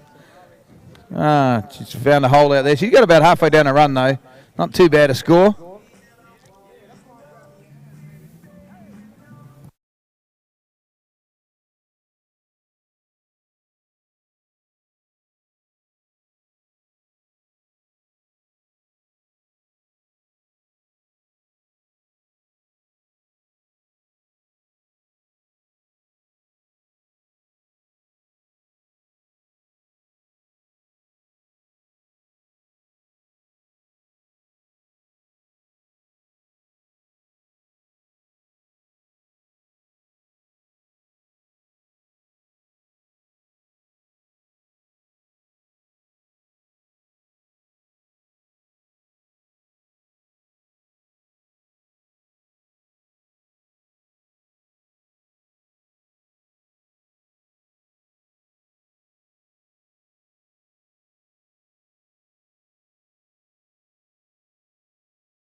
Okay, we're going now to one of ULM's good trick skiers. Excuse me, it's Katerina Skivkova from ULM. And she's the first of these girls to do some flips, and she started well. Look at her go. She's piling the points on. This is great. Oh, no, she's gone down. And that is, they'll give her a big cheer. They will support her, but I think for ULM, that will be disappointment when it all comes down to it, because they need some big trick scores to try and catch Florida Southern and ULL in this team's competition.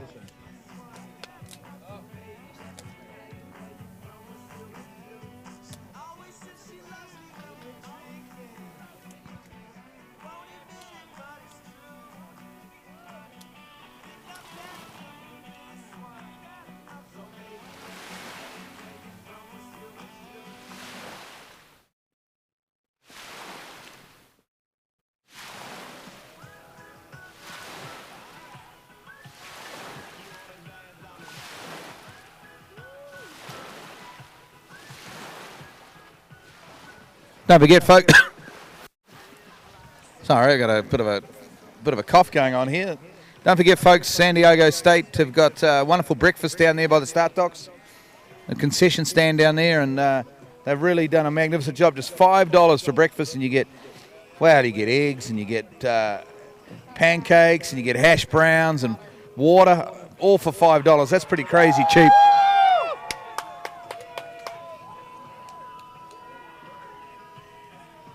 And meanwhile, I have just missed, talking about breakfast, and I've just missed one of the best trickers here, of course, because ULL's Gina Bonneman has just stood up a magnificent trick pass, and the ULL guys have just gone ballistic.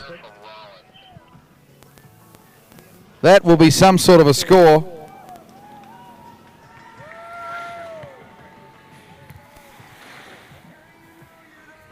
Okay, so now we're going to go to Rollins, and it's Chantel Singer.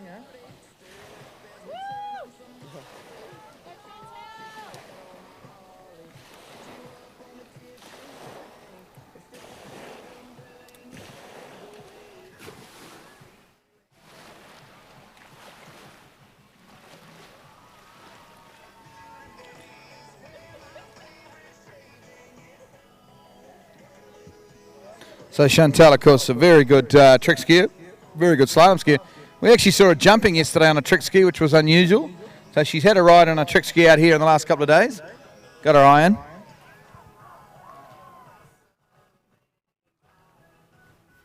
And here is Chantal Singer. She's going to do a toe pass. Oh, she's gone down. Oh, that is massive. She's gone down basically on her first trick. And that is disappointment for Chantal Singer.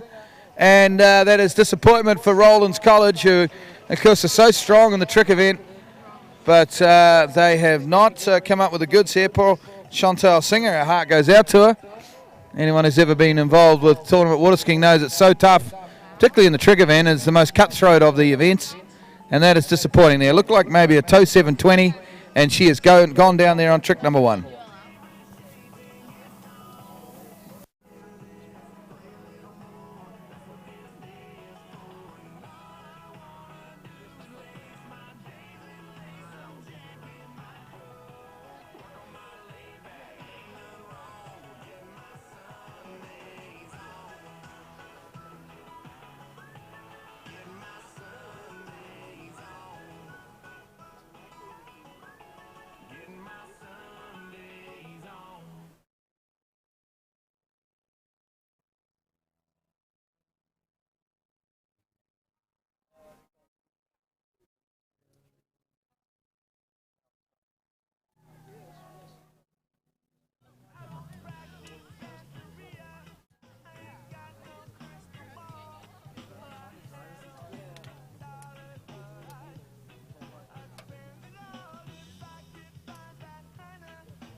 Okay, Alabama, are you ready? Because here comes Abby Grathwohl.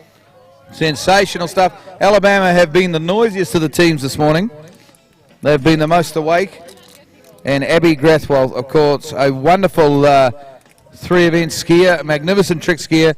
We're about to see her on the water.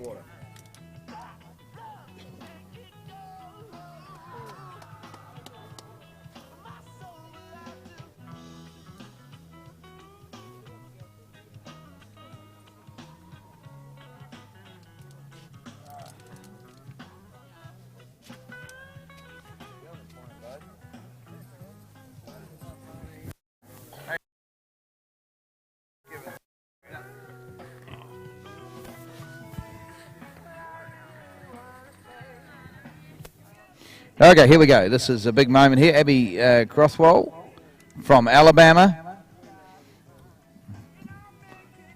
Starts on the toes, of course. Going well. Toe wake back to back. Reverse toe wake back to back. Very good three-event skier. Very good toe tricker. Almost lost it on that toe wrapping, but she's okay. And toe wake 360 looks good.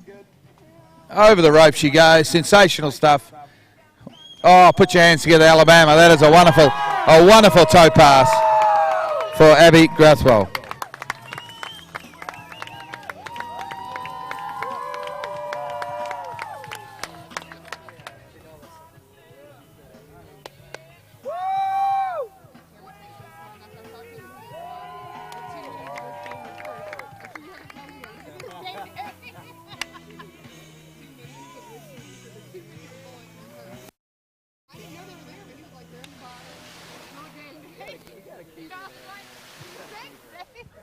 Okay, we're going to go to Florida Southern now, and it's Nicola Harwood.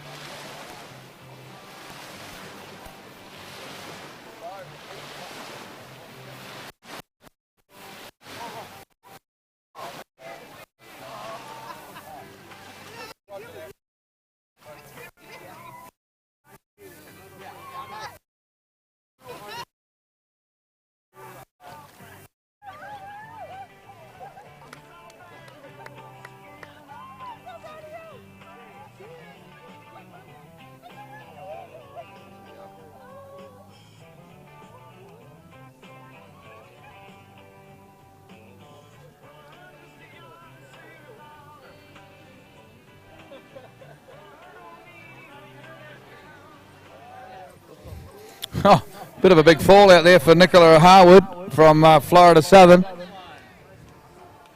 Got a long way down that pass though, so not a major issue for her in terms of points.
Okay, apologies, I don't know who the skier is. Hasn't been called through by the boat, but they've looked to have started pretty well. Through some basic wake 180 tricks. Oh, trying the wake back to back. Didn't quite get it, but still a solid effort.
Okay, we've moved into rotation 5 now. We've still got a couple of skiers left from rotation 3 by my numbers, but I'm not quite sure what's happened there. But we move.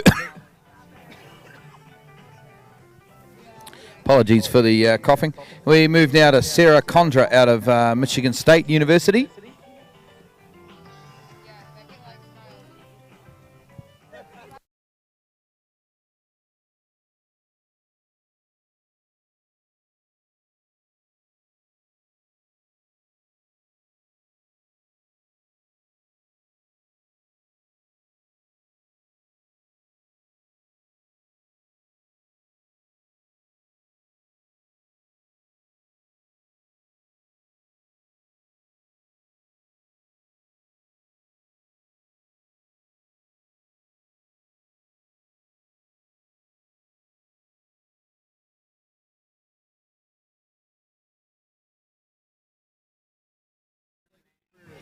Okay, Sarah Condra from Michigan State is our next competitor.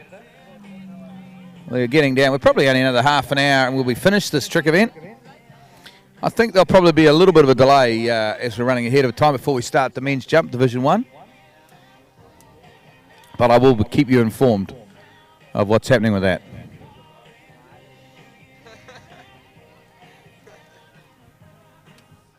Some basic tricks going in down there. Sarah Condra out of Michigan State.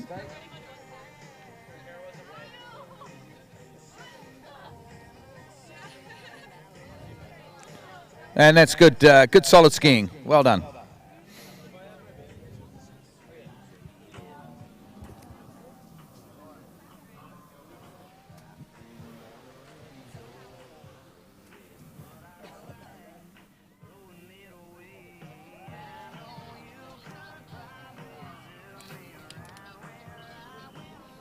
Okay, next competitor from Kansas, Abby Hamilton.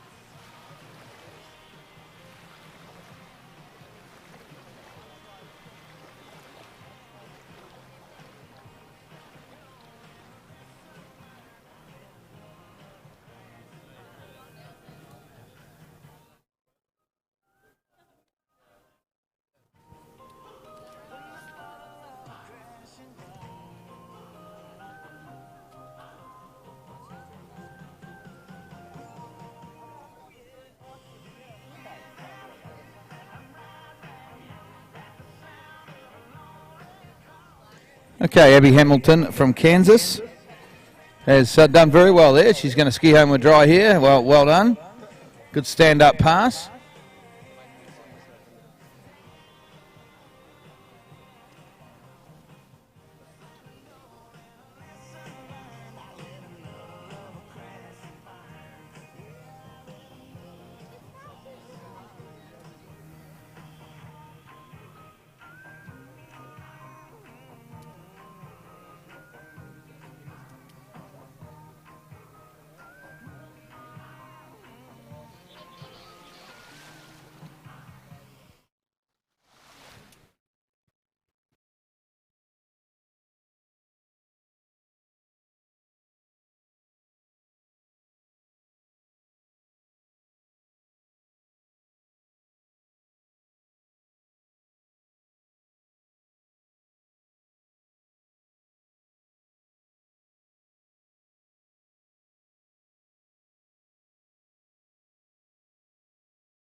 Okay, Arizona State's Rachel Washburn now.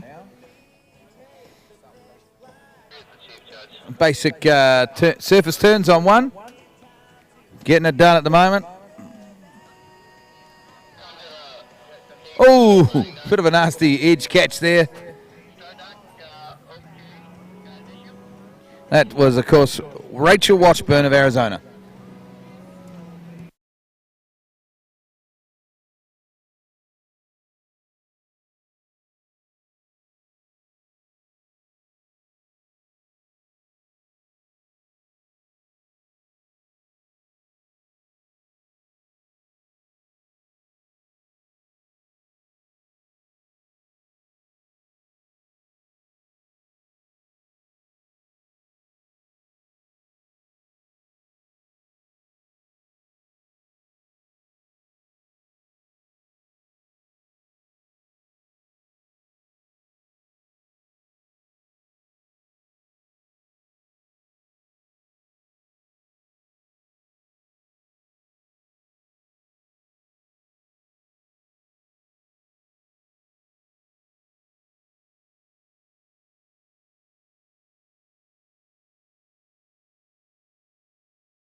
Okay, we go to San Diego State University now for their last rotation skier, the rotation 5 skier, who is Carrie McCollum of SDSU.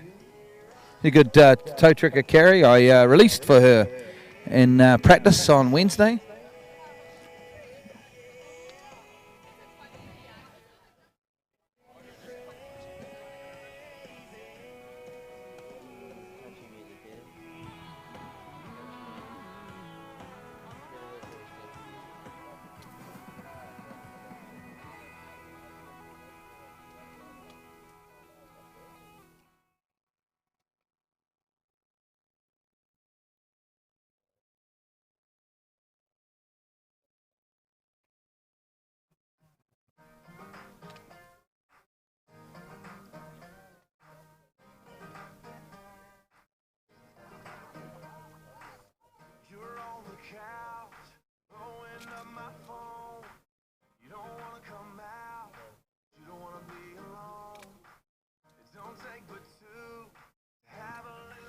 Okay, so down towards the northern end of the lake, we've got Carrie McCullum starting on toe. That's with the old toe 5 back. Toe wake back to back, toe wake front. Couple of slides there. Oh, falling there probably on a toe 360. Disappointing to fall there, but still a solid enough score for Carrie.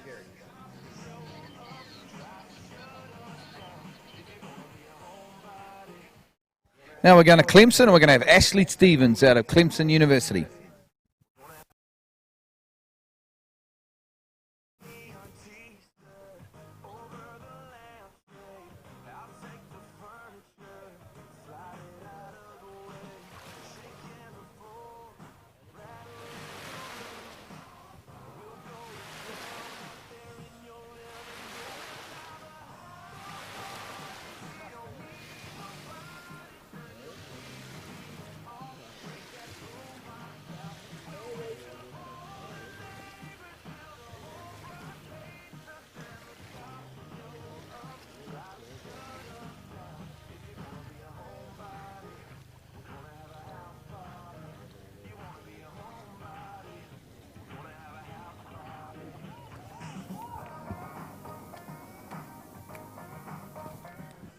Okay, so we're watching from Clemson University, Ashley Stevens.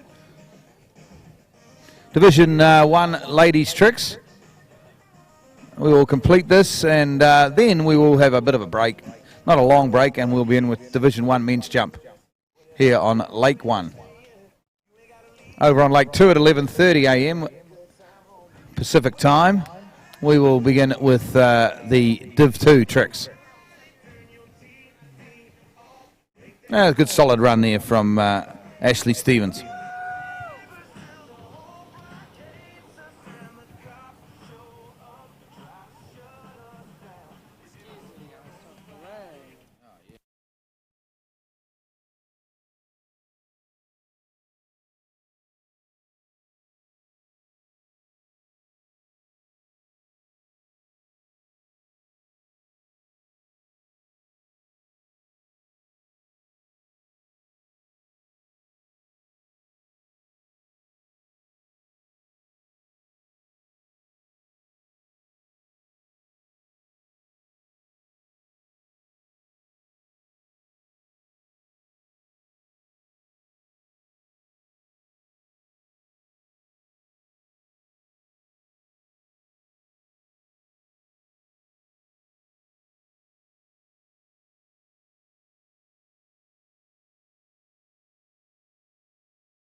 Okay, we're back on the water now, and next competitor from Rollins College is Natalia Kuglevan.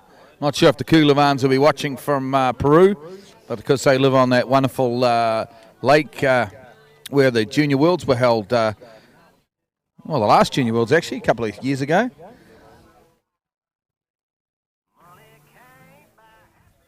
Goes to Rollins College, of course, now, so I don't know if Mum and Dad are watching, as I said, back in Peru, but she's Roland's #1 female trick skier. Now, of course, that Erica Lang is out with an injury. She's going well, actually. Started really well with some ski line tricks. She gets into the flips. And a couple of very nice flips. There'll be a back landing flip here. That is good. The back to front. Might have been a mobe, actually. That's sensational. Reverse mobe. This is a high-scoring run. Put your hands together, folks. Just falls on the last flip. That'll cost her dearly, but it's still a wonderful score. Well done, Natalia Kuglevan from Rollins College.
Okay, so we're right into the top trick skiers now. Rotation 5, Division 1, women's tricks here at the Collegiate Nationals. If you've just joined us on the webcast, we've just seen a wonderful run from Natalia Kuglevan of Rollins. We saw, of course, from ULL, Jenna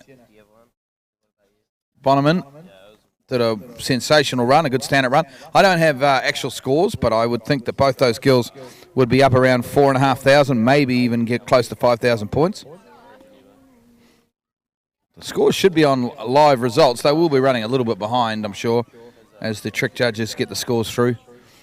But if you check out live results, I'm sure you will keep up with the scores.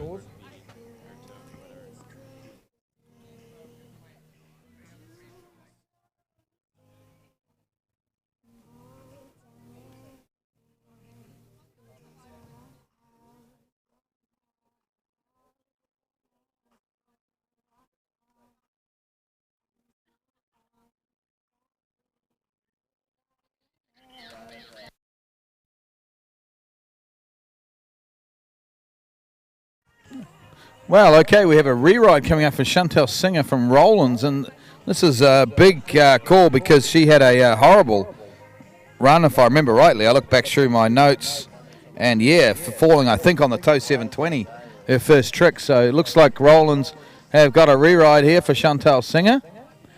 Not sure of any of the reasons. Maybe they didn't get the score on camera, I'm not sure.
Rip Snort stand-up run there from Elizabeth Montavon from Alabama. And I'll tell you what, Alabama today have been all over this trick event. Absolutely sensational stuff from Alabama today. And they are really enjoying themselves.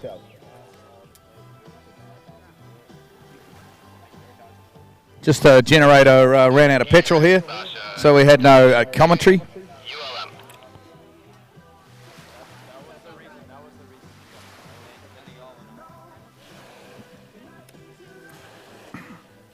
Well, we've seen Alabama's best skiers. We've seen Monroe's best skiers. Sorry, Lafayette's best skiers in the trick event.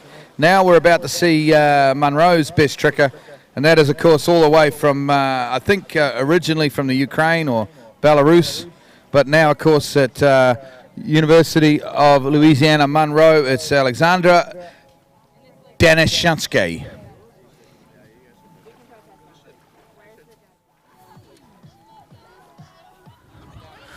ULM will be hoping for a stand-up pass here, I'm sure.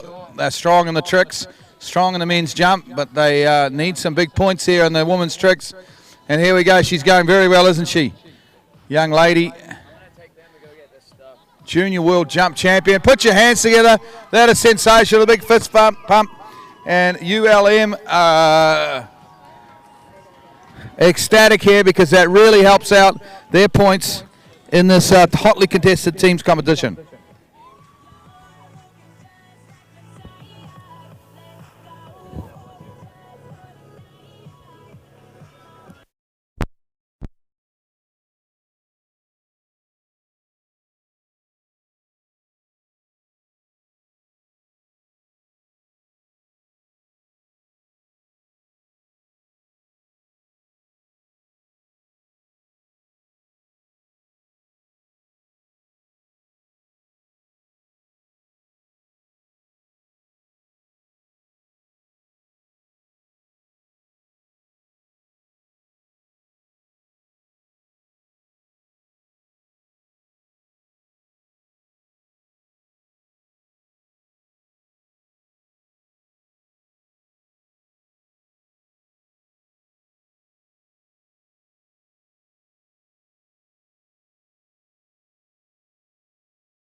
Okay, back on here. We've got generators going down. There's people working feverishly behind us.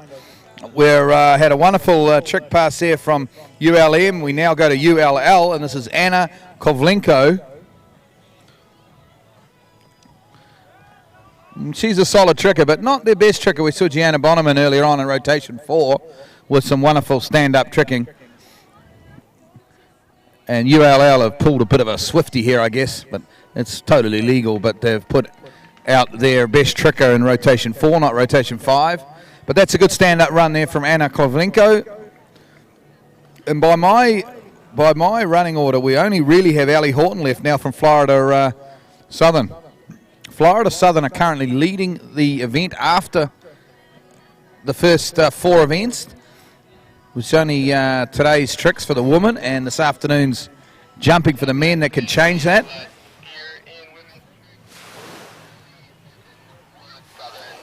Okay, Ellie Horton, we believe, is our last competitor from Florida Southern.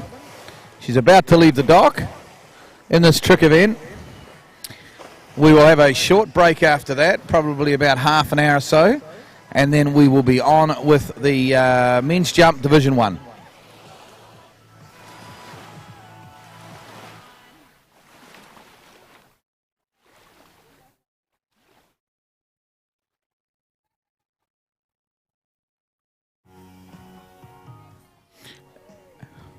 Allie Horton, of course, over there in Florida studying, but grew up in California, not all that far away from here, so she'll be enjoying getting back here for a bit of Florida sunshine.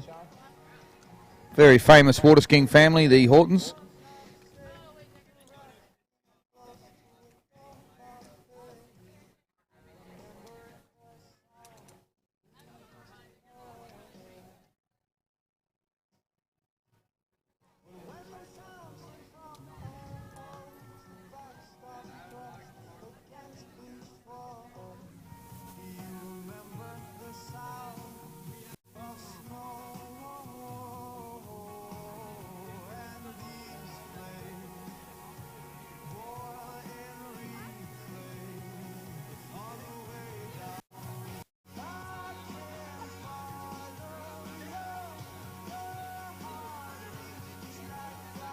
Not quite sure what the delay is at the moment. The call's come from the boat that Ellie Horton is about to leave the dock, but here she comes round the island. Great to see. Been some wonderful tricking today. I think Gianna Bonneman possibly with the biggest score, but don't count out Natalia Kuglevan as well. She tricked very well. And then, of course, the skier from ULM, Alexandra Danishansky from ULM, also tricked very well. So, and we're watching our last competitor of the day in the women's Div 1 tricks, and it's Ellie Horton. Going through some good tricks here as she moves into the flips, back to front there. Basic flip. Racing the clock now. The time will be getting down towards 20 seconds. But she's flipping well and just falls on their last back landing. But solid score there for Florida State. Or Florida Southern, of course, who currently lead this team's event. I'm sure ULM and ULL will have a bit to say about that when the women's tricks totals are finished, and also the men's jump this afternoon. But plenty of action to come, folks. We'll take a quick break. We'll give your ears a rest. We think we'll be back in about half an hour with the men's jump Division 1. That should be plenty of action.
Test 1 2, test 1 2.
Okay, folks, we're about 15 minutes away from a start in Division 1 men's jump rotation 1.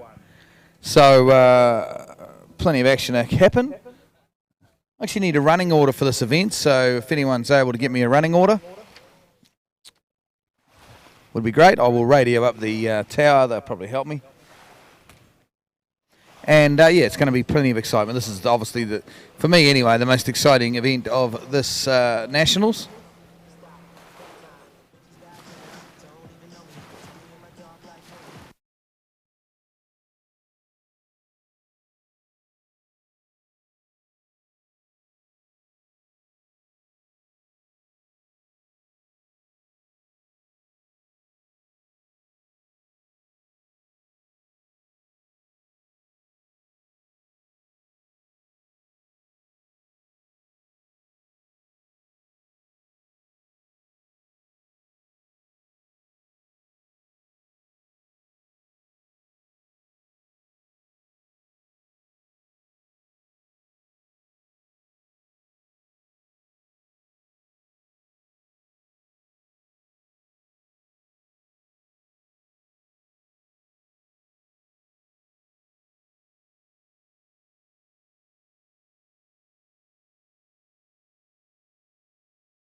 Okay, folks, good morning to you once again as we're getting close to noon here in Southern California. I need to stop saying central, don't I? In Southern California, and we're about to start jump. In fact, it's 10 minutes past 11 in the morning, so depending on where you're watching on the webcast, we're about to get underway with the men's jump Division 1, 5 rotations. You know, it's probably close to 5 hours of jump, I would think. It's a fair bit of jumping, and conditions absolutely perfect here. Just even the slightest sort of, you wouldn't say head breeze, but it is just sort of feeling like there might be a little bit of a head breeze later on this afternoon, maybe in an hour or two. But at the moment, it's pretty much glass calm.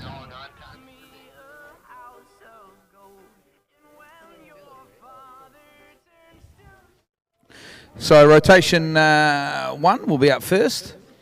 Division 1, of course, and the colleges represented in Division 1, of course, the likes of the top colleges, Florida Southern, University of Louisiana Lafayette, Louisiana Monroe, Alabama, who have been making a lot of great noise today, Rollins College, Ohio State University, San Diego State University, of course, our hosts here for these national champs, Clemson University, Arizona State University, Kansas, Michigan, and the University of Michigan. So there's a difference between Michigan State University and the University of Michigan.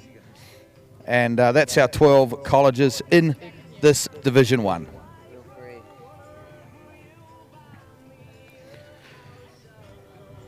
Five rotations.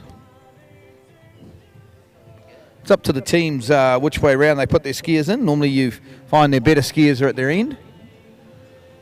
And here's our first competitor, Dean Simonelli out of Michigan State University. Heading up and over the ramp. And doesn't quite ride that one away. Looked like he had a good jump there, but couldn't quite ride it away. 3 jumps each, of course, as per normal in any tournament, world tournament. 3 jumps each. You must land to get the score, the distance. And probably the real difference about collegiate water skiing is everybody is at 31.7 mile an hour and, of course, off a 5-foot ramp.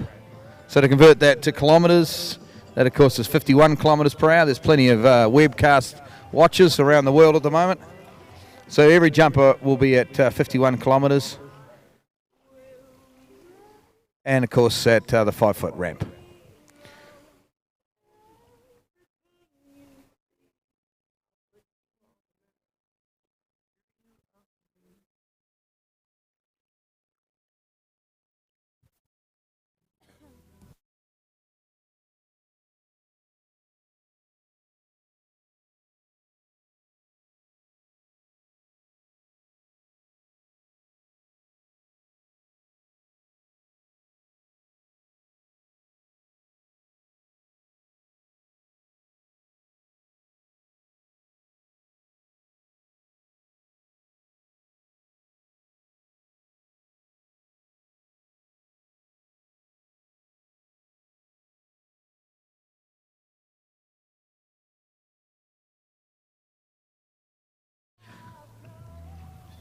So once again, the weather's absolutely perfect here at Imperial Lakes, here in Southern California.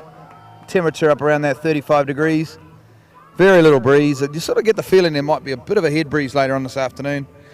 It's the first time we've felt any sort of wind really over the last 3 days, and it is buffeting just sort of a little bit from that kind of southerly direction, which is a head breeze. If you just joined us on the webcast the first time, we're stuck right in the desert here, Southern California, about 7 miles north of the Mexican border, in an absolutely stunning spot. Real close to the little town of El Centro, which, of course, will host the banquet tonight.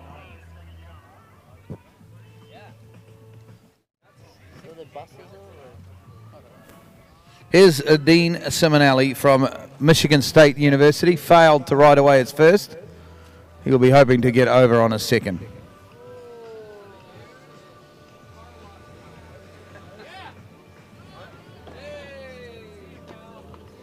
Oh! Oh, geez, I thought he had that one, but he popped the handle, and he's skiing away without the handle there.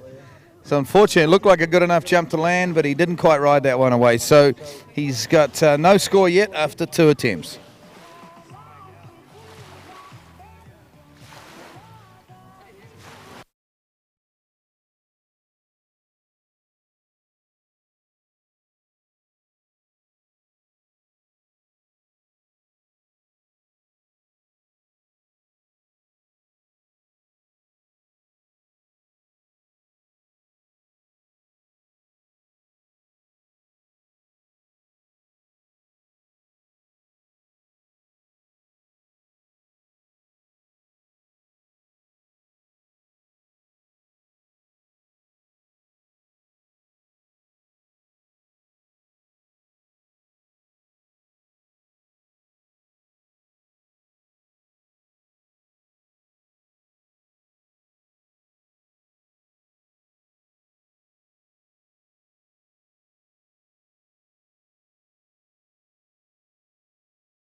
Okay, here comes Dean Simonelli out of Michigan State University. His third and final. He has not got a score on the board yet. This is precious stuff now. He will want to get a score, even if it's only around 35 feet or 40 feet, just to get something on the board for Michigan State. Into the ramp he comes. He's hunched over. He's ready to go. He's ready to land this jump. He's concentrating. Up and over he goes. And he has got it. He certainly has. Congratulations. Successful landing. Dean Simonelli out of Michigan State University has got the score on the board, and we'll wait for the distance. I've got Connor McCracken all the way from New Zealand here. He's next to me. He's going to keep listening for the scores for me, running the numbers. And look at this running order. We'll go to Arizona State next for Lucas Simek from Arizona State. Then we go to Clements Lee Hartel from Clements. That jump 43 feet.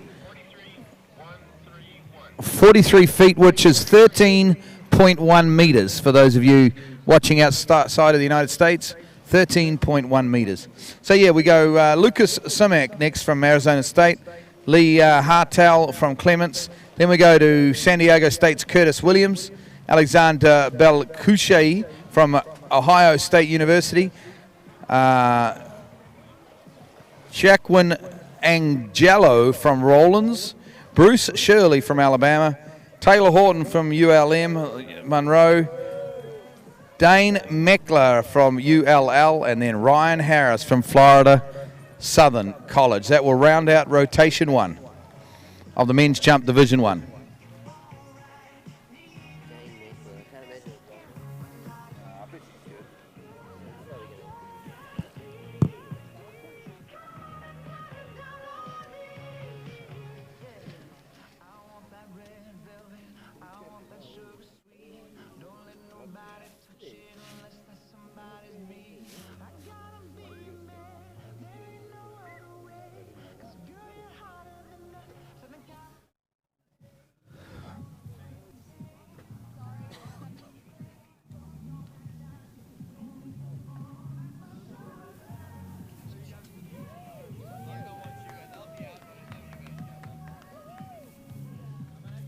Okay, next competitor out of Arizona State University. Not too far away from here, really.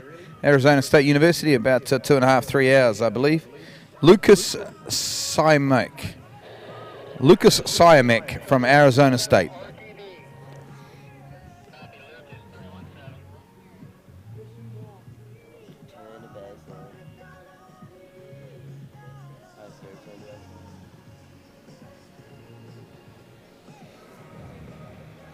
Good edge onto the bottom of the ramp. Good kick off the top. Does he ride it away? He doesn't. That was further than a 43-foot effort from our first competitor. But unfortunately, he didn't ride it away, so will not score that jump.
ULM are pretty strong in jump, eh?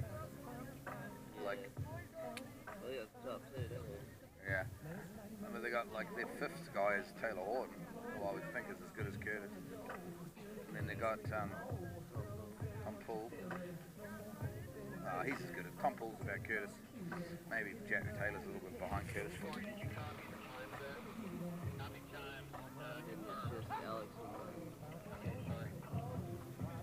Yeah. Yep. Yeah, Alex Martin. There's Pat. Danielle Flichenko. What's going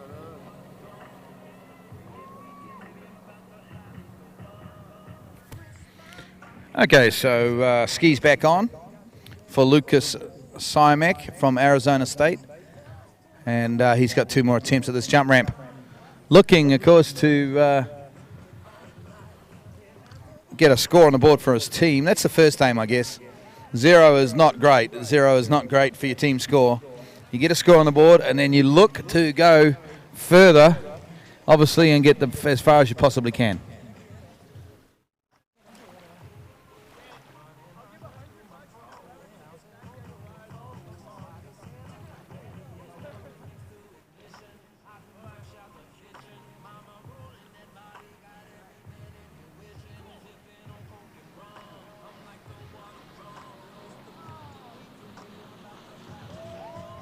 And here he comes now, Lucas Simek from Arizona State. Good edge into the bottom. Big kick off the top. Those Goodmans looking good, and a good stand-up landing. Good score. That should be up around the 50 feet mark, maybe even a little further.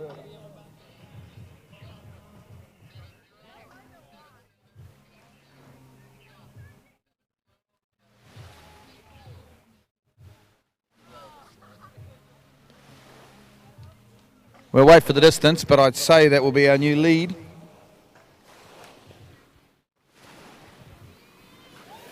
Arizona State team getting right behind their teammate.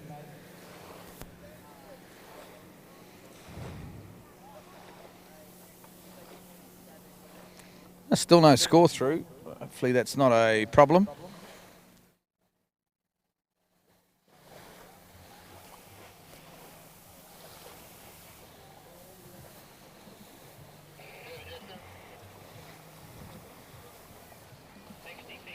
It's 60 feet, folks, 60 feet. So that is a wonderful distance. That gives him the lead by quite some margin over Dean Simonelli. Not a lead that's going to last for too long. 60 feet. Jump number 2 for our Arizona State competitor, Lucas Simek.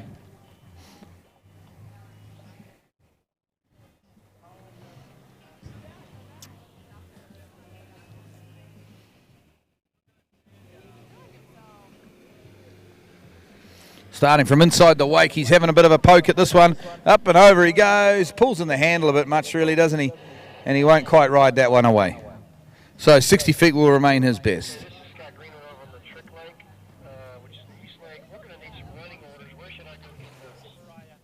We're going to need Lee Hartwell up next from Clemson. He's next, then he'll be followed by Curtis Williams of San Diego State. Alexander Balakushi of Ohio State, Yaquin Angelo from Rollins, Bryce Shirley from Alabama, Taylor Horton from ULM, Dane Meckler from ULL, and of course Ryan Harris from Florida Southern. That will round out rotation 1 of this Division 1 men's jump. If you're just joining us on the webcast from around the world, good morning to you, or good afternoon, or good evening, depending on where you are in the world.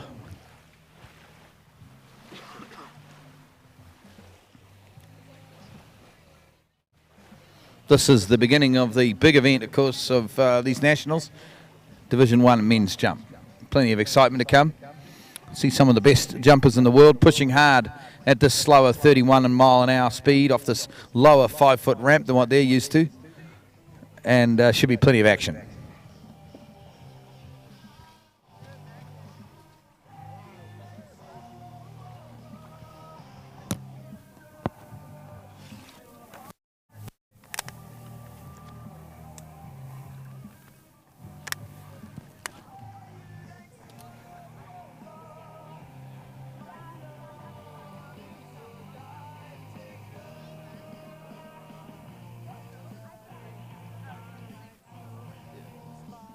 Could you pronounce his last name is Fartel with an F and not with an H? Is that correct? Yeah. Okay, I've just been told by the Clemson team that Lee's last name is not Hartell or Hartwell, it's Fartel or Fartwell. But I don't think that's entirely true. As we watch him attempt jump number 1. Lee Hartell out of Clemson University.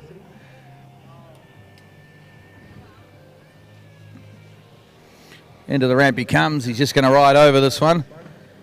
Up and over he goes, and that looks to be around that, that 35-foot mark, around that 11 meters, I'd say, maybe 12 meters. But he's got the score on the board for Clement University. Got some tricks happening on Lake 2 at the moment, Division 2 tricks. Hopefully get some commentary of that soon. I think we might have to wait for our next skier to come finish skiing, which is Curtis Williams, the chief announcer. So before we get some trick commentary. Okay, it's 11.5 meters, but more importantly, 38 feet. 38 feet for everyone on site. But for those of you watching around the world, 11.5 meters.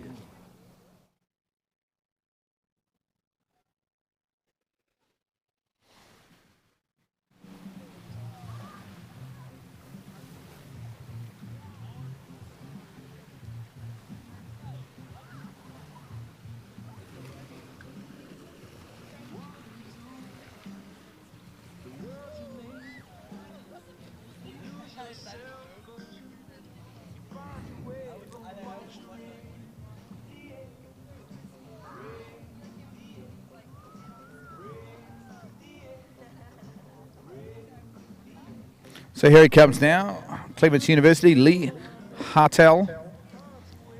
38 feet on jump 1. Let's see how he goes on jump 2.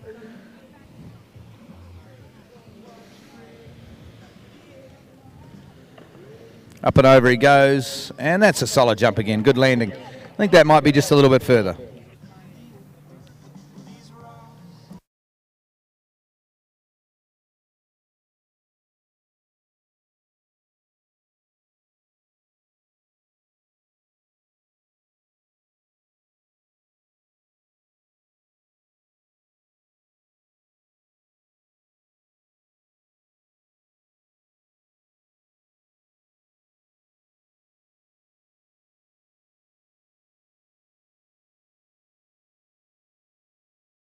Okay, he's got himself another 5 feet there. He's up to 43 feet on jump number 2.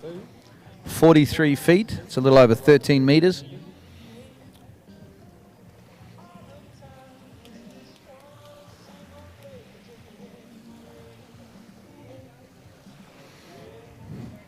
Good morning to my children back in New Zealand. I've just had a text message to say they're watching the webcast. Morning to, forgot your names already, Courtney and Mitchell. Both young budding water skiers, of course, enjoying the coverage on the webcast.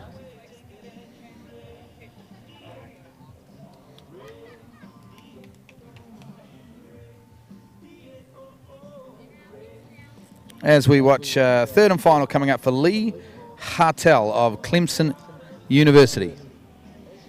43 feet is his best distance so far.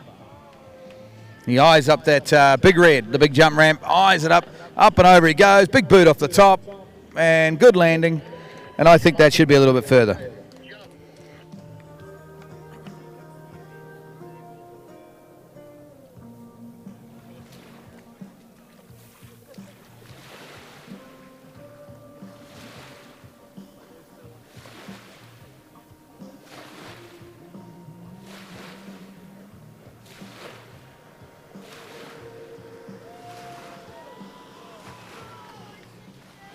So waiting on that distance, hoping it's going to be 50 feet, but it is 50 feet exactly, 5-0. So that might be close to a PB, I think, for this young bloke. Okay, next competitor is actually our chief announcer, Curtis Williams. He should be jumping in rotation 5. He's San Diego State's top jumper, but he's elected to go out first so that he can announce those top jumpers. he wouldn't trust the rest of the commentary team to do such an important call. So he's going to be out here. Technically, it's a bit of an interesting move because the top jumpers are going to get the 6.2 litre boat later. And Curtis is, I think, with the 5.7 at the moment. So that's going to maybe cost him a foot or two, but who's to know? We will wait and see. Conditions are very nice at the moment here at Imperial, this wonderful water skiing site. Currently leading this event, of course, we have a 60-foot effort from Lucas Simek of Arizona State.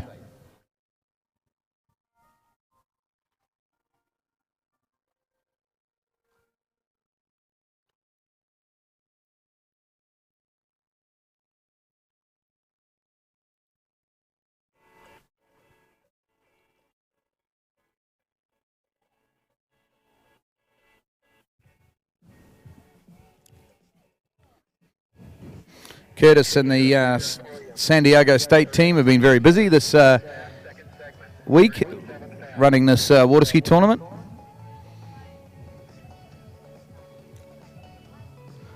And Curtis hasn't had the greatest of tournaments. He tricked pretty good yesterday, tricked around 2,400 points, which is right up there with his best off one pass, but had a very bad slalom run on day one. So hopefully he can make up for it with some good jumping here.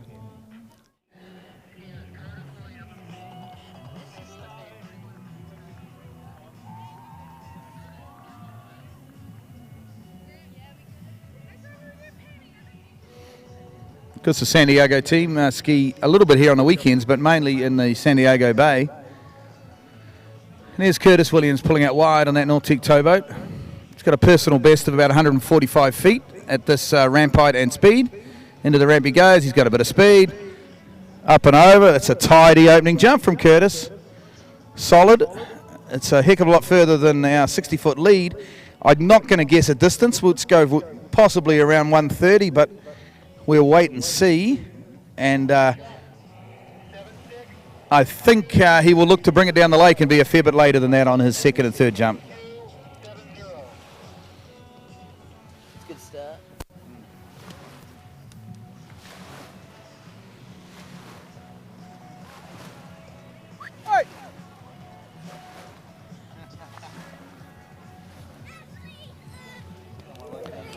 A tidy jump. It's 126 feet there from Curtis. Solid opener, 126 feet. That's just a shade under 39 metres, I think, if we converted it to metres.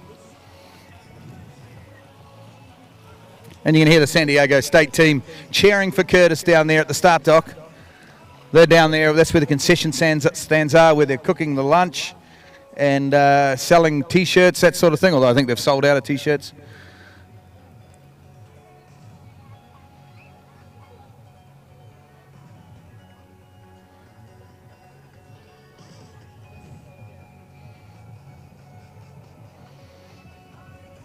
So the main aim, of course, of college skiing in a team event like this is to get a score on the board. All of our 4 competitors to start off have had scores on the board, so Curtis has got that 126 to his name. He'll look to try and go a little further. I think he'll cut later here. I hope he does anyway. That was my advice, not that he looked at me. Been a long time since Curtis has looked at me for coaching. Yeah, this is a bit later from Curtis. He's got good speed here. Bigger kick off the top. There's more speed there, so possibly it's further, although he didn't quite get the same lift off the top of the ramp. But I think possibly he's got himself another 4 or 5 feet on jump number 2.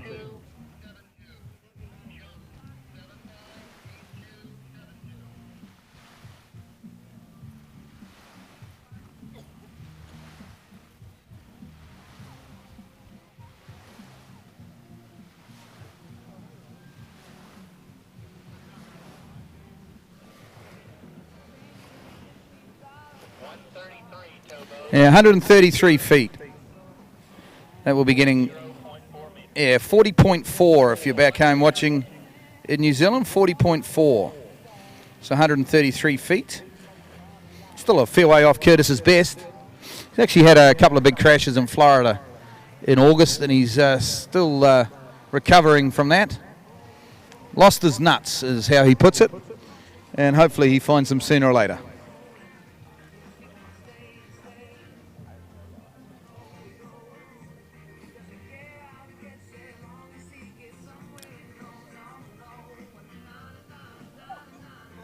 Beautiful day here, of course, in Southern California. We're enjoying Division 1 men's jump, where Forsky is into rotation 1. To give you an idea, we have a total of 57 jumpers in this Division 1, so it's a lot of jumping, folks. That will take us through probably till about 5 o'clock this evening.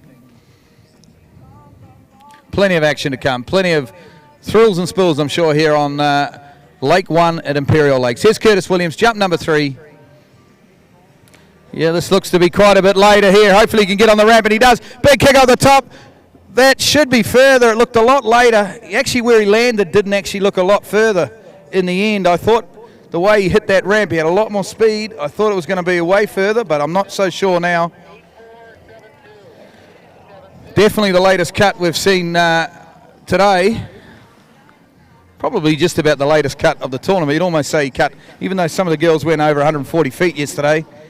I think that was probably a later cut than what the girls did. Yeah, 138 feet.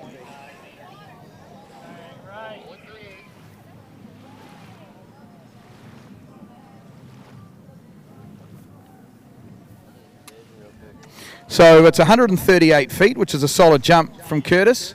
We think we heard 43.9 metres for those back watching in a metric country. That's a decent sort of a jump to kick us off in rotation 1. 42.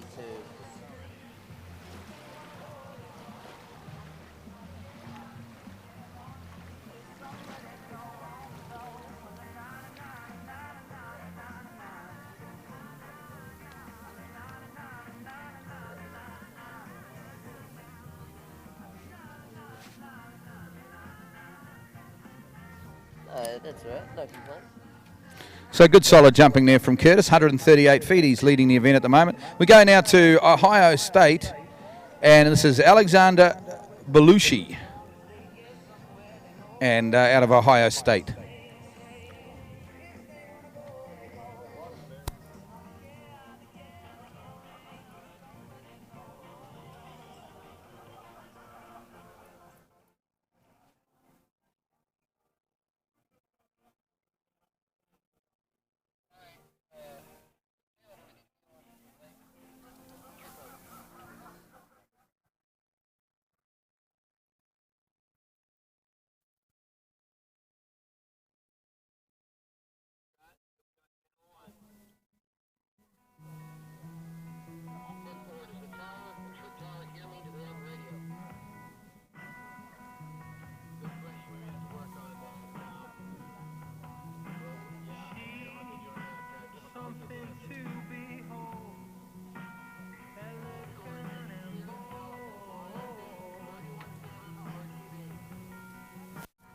Yeah, we've got Alex Belushi now from Iowa State.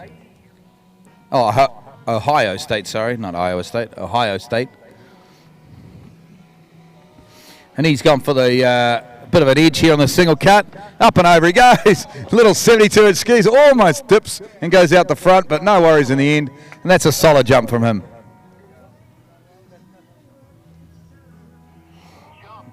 That's what you call pushing out over the edge or out over the tips of your 70-inch jump skis.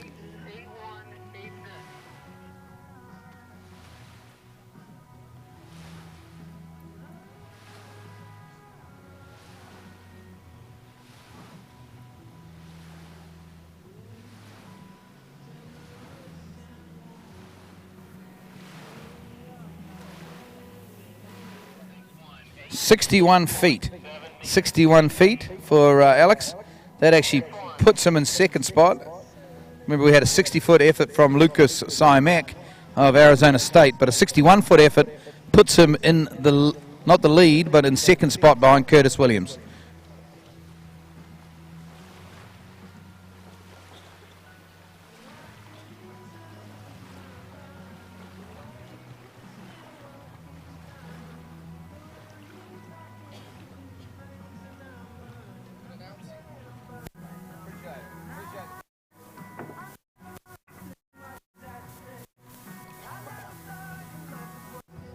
Okay, back here on Lake 1, the jump lake, we have A second attempt now from Alex Belushi of Ohio State. Sorry. Good edge on this one. A little bit further back. I love the way he flaps his wings to get that extra couple of feet out there. Gets the wings flapping. I tell you, it works.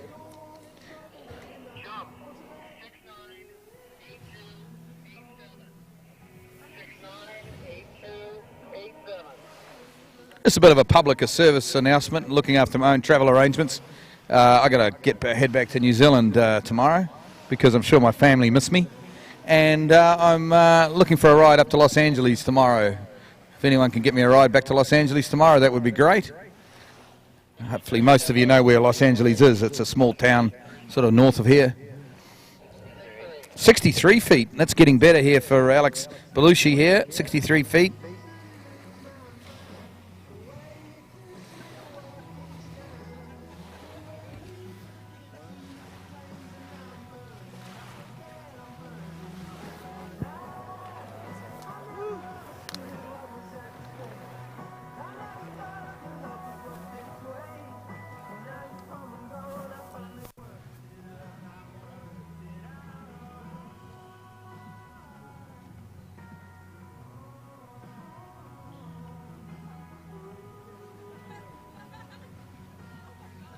Okay, here we go. We've got the third and final jump coming up from Alex Belushi of Ohio State University. He's got a 63 feet jump to his name. That's further. Oh, that is massive.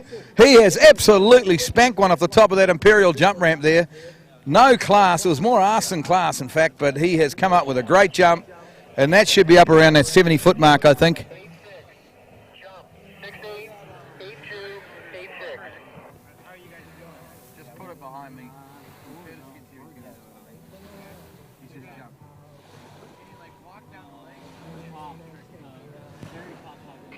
Feet, towboat, 65 feet. So, oh, geez, I thought it was a bit further than that. To me, the effort was there, the intent was there. It looked to me to be a clear 10 foot further than jump 2, but shows how much I know. Still, he's in second spot at the moment. Don't get to say this very often, but Curtis Williams leads this jump event with his 138 foot effort. And we now go to Rollins College. So we're getting into the top 5 schools now, the rock stars of world water skiing. And from Rollins College, of course, in Orlando, we've got Jacqueline Angelo, which is not how you would say his name, I'm sure. But that is the best effort I'm going to give you right now.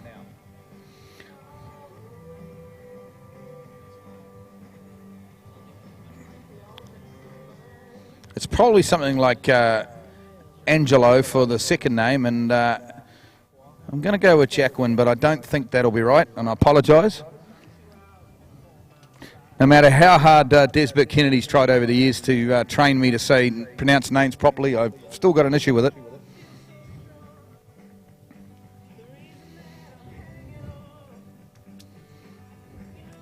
Next skier from Rollins, Joaquin, 31.7.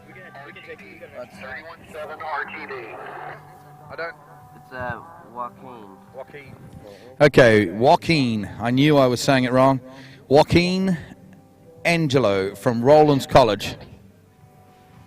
31.7 RTD.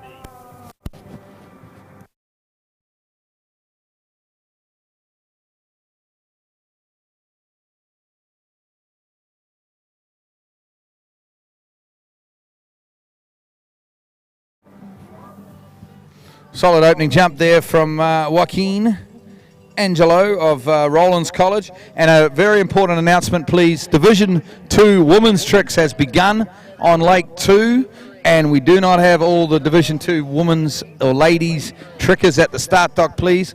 So Division 2 ladies trickers to the start dock.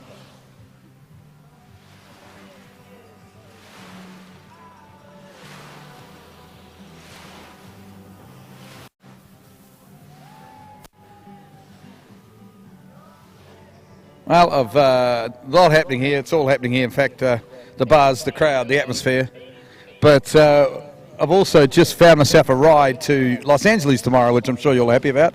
But That was 80 feet, that opening jump from Joaquin Angelo of Rollins College. Yeah, I'm getting a ride up in the UCLA team van. Conor McCracken, that sounds a bit of me. High roller. I'm a high roller. UCLA, one of the major universities around the world, right up there with Conor McCracken's university, Wintec of the Waikato, of course, in New Zealand.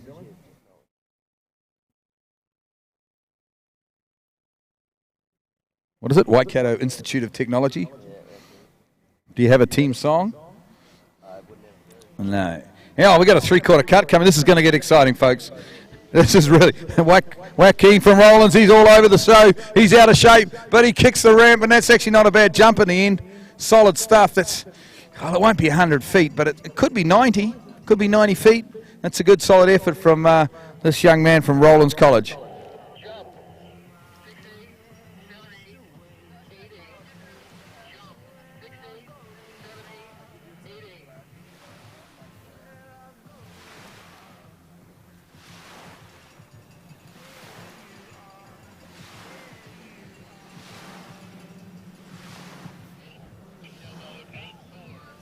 84 feet. So he's put the effort in on the 3/4, and it has paid off because he's got himself another 4 feet.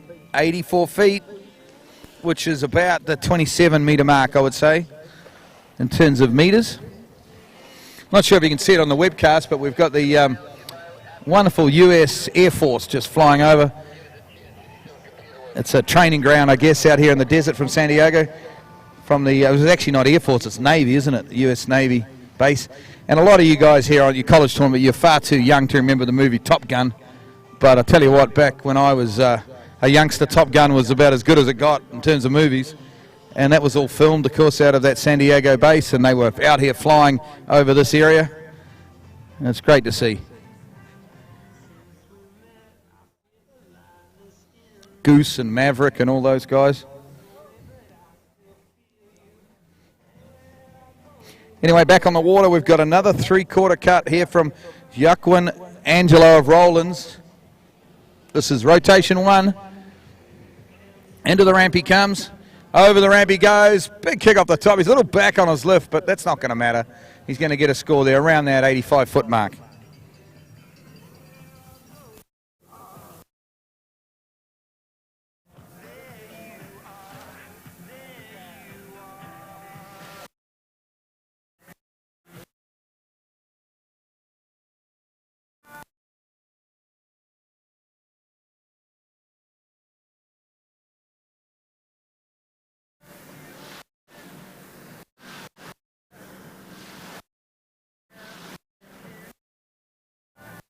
Wow, 95 feet there, 95 feet for Joaquin Angelo. That's a good effort.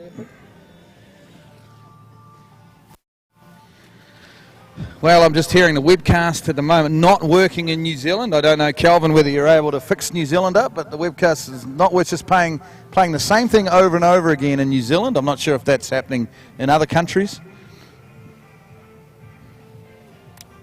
Maybe New Zealand didn't pay its fee, whatever it costs to pick up a webcast.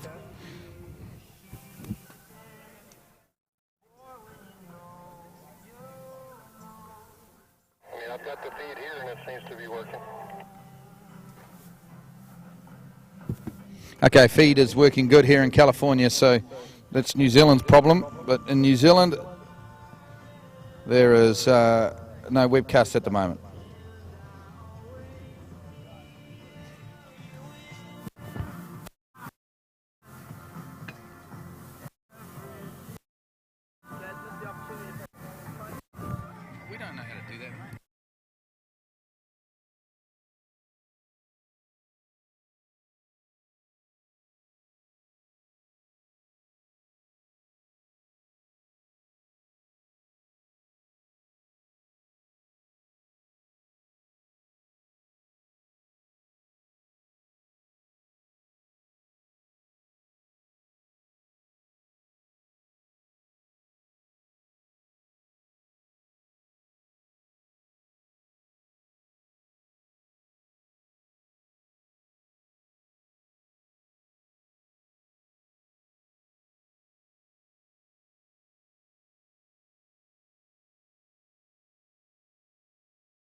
Okay, we understand the webcast is back on now. We had reports coming out of some of the big countries around the world, like New Zealand and Guam, that the webcast wasn't working. But Calvin, our webcast guy, assures us it's working here in California. And now I'm getting reports, the likes of Chris Lincoln in New Zealand, that the webcast is back running in New Zealand, which is great to hear. And the news is, from New Zealand's point of view, I guess, in San Diego State, that Curtis Williams leads this jump event at the moment with 138 feet. And we're very early days at the moment. We're only halfway through rotation 1. So effectively we've had 6 jumpers out of 57 jumpers, and Curtis Williams leading by a reasonable margin though. Next up we have Yaquin Angelo from Rollins College with 95 feet.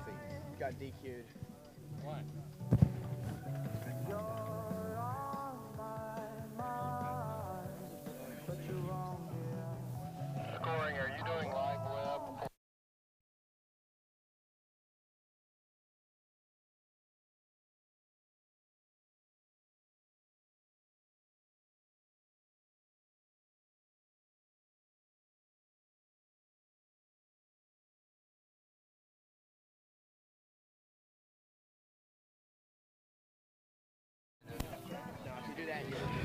Okay, I'm not quite sure what the delay is at the moment, folks. So as soon as I know, I'll let you know. You're fine. It's just like taking up one of your... But we should have up next Alabama's Bryce Shirley, and I'm sitting right next to the CCP. The central commentary position is right next to the Alabama team, and they have been amongst the noisiest and most vocal and buoyant and excited teams of the morning.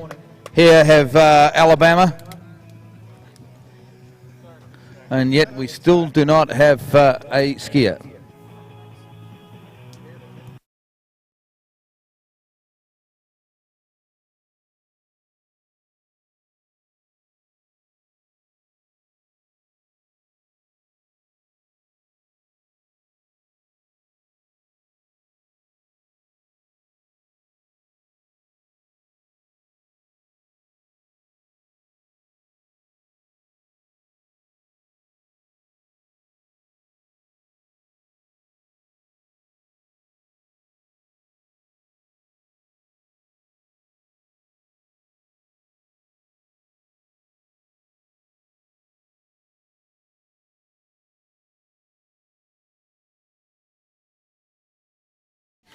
Okay, folks, I'm not quite sure what the delay is here at the moment, but we should be back. We've just paused. We're halfway through rotation 1 of men's Division 1 jump, and we're tricking on the other lake, of course. You're probably seeing it on the webcast, Division 2 women's tricks. Curtis Williams, who's just jumped, is the chief announcer. He's going to give us some commentary from Lake 2 very shortly on that exciting Division 2 ladies trick action. And Alabama are on their toes here next to me on the beach, right next to the jump ramp, and they are waiting for their Alabama jumper, who's Bryce Shirley. Meanwhile, we've got a military helicopter low flying over us, very close to a lot of military bases here, and look at that. There we go. We do not have anything that flash in New Zealand, I can tell you right now. Couple of very expensive and powerful looking military helicopters just buzzing over the top of us. That's the sort of thing that Scott Greenwood jumps out of with his bow and arrow when he goes deer hunting there in Arkansas.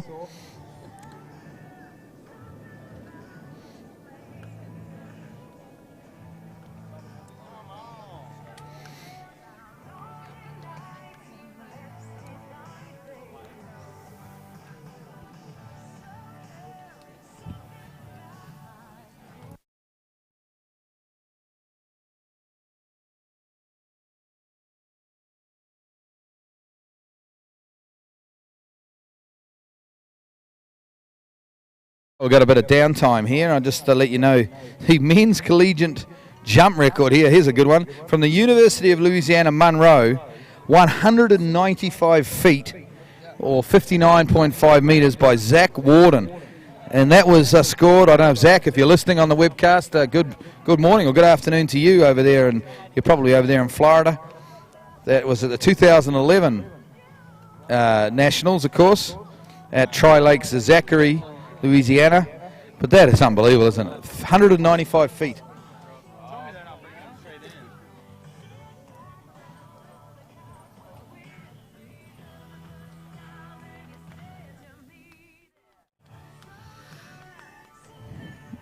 Just a little bit more downtime. Just talking to Curtis before with his 138 feet deep jump. He is pleased. If he was in Division 2, he would have won that event. But a little disappointed. He normally aims to try and beat the ladies, but of course would have finished 4th in the ladies jump yesterday with 138 feet, because there was some massive jumps yesterday, likes of Taryn Grant, who ended up winning the event. Of course, our other competitors as well. There was some massive jumping yesterday from those ladies.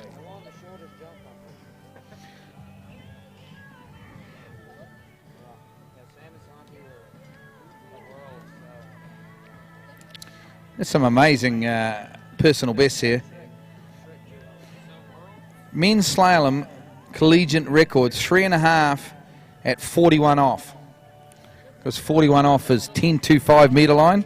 That's by Will Asher, none other than Will Asher, the Lafayette skier. Amazing records. This event, of course, sponsored event. This Nationals brought to you by the Imperial Lakes Homeowners Association. Thank you very much. What a wonderful spot you have here. Thank you for letting us share this event with you. San Diego State University Water Ski Club, Water Ski and Wakeboard Club. KD Water Sports. Now that, of course, is Wayne Bryant out of Australia. Father, of course, of Josh Bryant, if you're listening, Wayne. But thanks very much. He has sponsored beverages for tonight's banquet, so we appreciate that. KD Water Sports. We've got U Theory, which are wonderful supplements, vitamins, that sort of thing. GMG Green Mountain Grills. That's been some, I think that's where we've got some of the wonderful food we've been enjoying. Mama Chia Organic Food and Beverages. I don't think I've tried the organic food and beverages this weekend, but it sounds very lovely. Evershesh Skateboards, bit of skateboard riding going on. Dolphin Wetsuits. Now, in the raffle last night, I took away 27th prize in the raffle, and that was a wonderful Dolphin Wetsuits T-shirt. It's far too small for me, so kids at home, you'll be getting this T-shirt. It's a lovely T-shirt from Dolphin Wetsuits. Kohler Organic Sunscreen. HO, of course, one of the biggest names in world water skiing, along with KD. They have sponsored. Wake Sports. Rainbow for their lovely jandals, and these jandals have a lifetime warranty. Now, in my lifetime, I have probably wrecked or ruined, I would say, probably 30 pairs of jandals. So if these have got a lifetime guarantee, then I'd like to see that on my foot. I might have to buy some before I go home. Pacific Slalom, Woodstock Pizzas, Sharp Hospital, and of course Planned Parenthood, who gave us some of their contraceptives to put in the skier packs, which is great to see. Still no idea what the delay is here. So I'm going to go.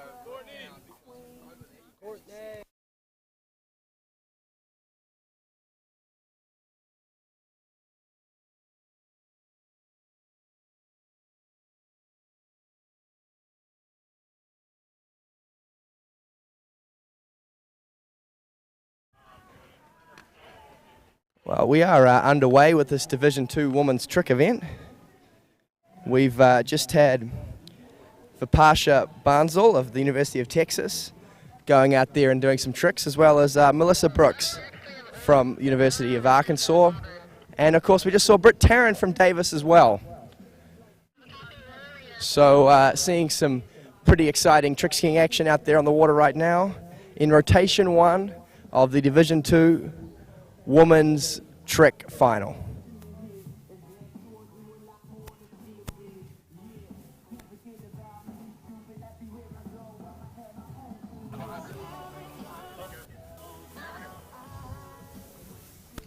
Okay, we're back on the water here, Curtis. We've had an issue with the video jump measuring system across the lake from us. I'm not sure what the issue was, but it has been fixed up. And we are going to have Alabama's Bryce Shirley on the water very shortly.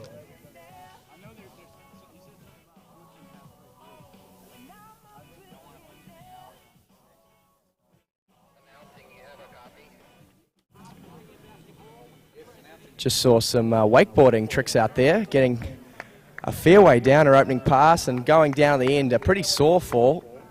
That one will certainly leave a mark. And moving through this women's trick event pretty quickly right now. Currently somewhere in the 0 to 100 point range. I'm at the bulletin board at the starting dock. Okay, and something else has happened. The D1 trick sheets are out. The trick sheets are out. The scores, they're down on the bulletin board by the start dock. So D1, you've got 30 minutes. D1 tricking females. Ladies, you've got 30 minutes to check those sheets. Back on the water now. Here is Alabama's Bryce Shirley with a full double cut. I will not be able to see the jump ramp or the landing because the Alabama team are all in front of me, but that's okay. In he comes, and he passes up. Well, I'll tell you what, leading at the moment, we've got Curtis Williams with 138 feet, but by the look of that approaching cut from Bryce Shirley, he looks like the sort of guy that could take this lead.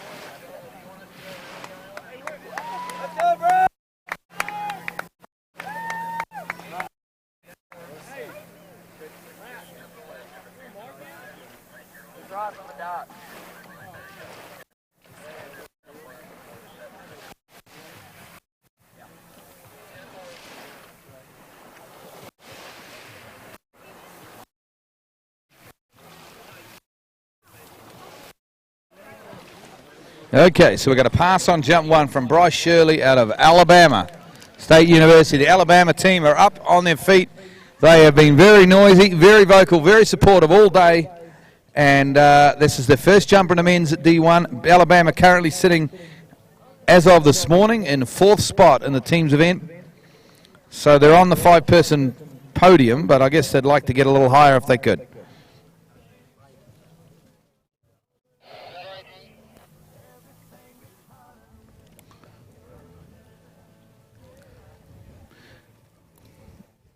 So full double cut coming here now. Second jump of 3 for Bryce Shirley out of Alabama. He passed on jump 1. He's nice and wide here. He looks in a good spot. Makes his turn for the jump ramp. Up and over he goes. Boy, he slips out though. He slips out on the jump ramp, and he ride it away? He does, so he gets a score on the board for Alabama, so he'll get a big cheer, but it's not the big distance that I'm sure he was looking for. Looked to be around that, well, what do you reckon, 110 feet sort of thing? Maybe slightly more, but certainly had a bit of speed there, but it slipped out on the jump ramp.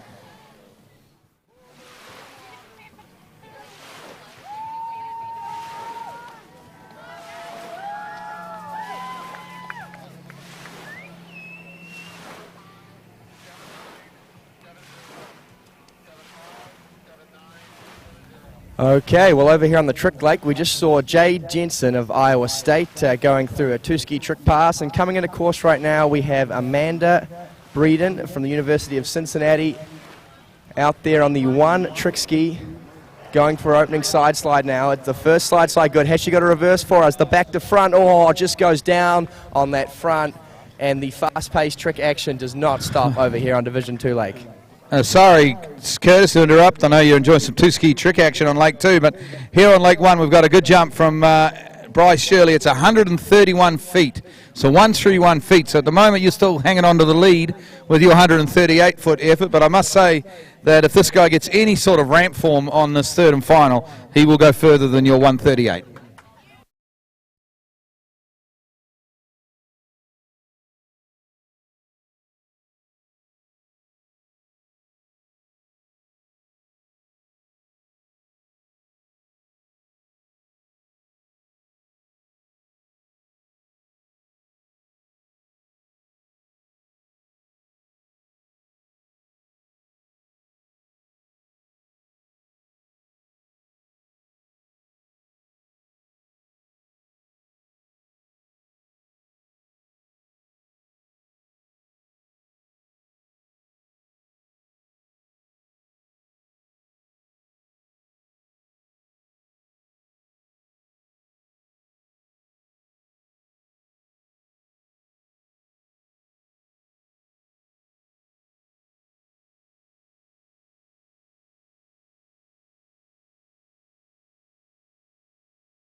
Well, it seems like we're experiencing some technical difficulties over there on the jump leg with the microphone.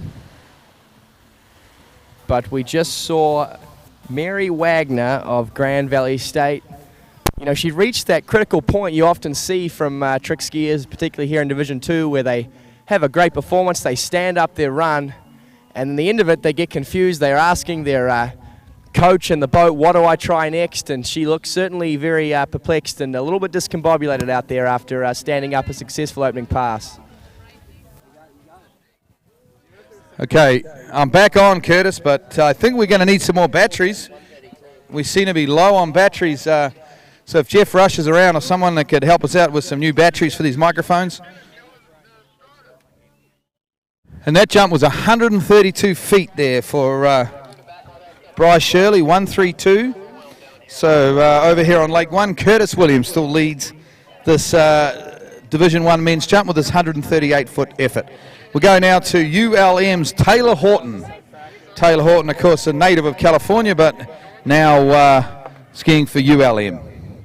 University of Monroe, of course, Louisiana.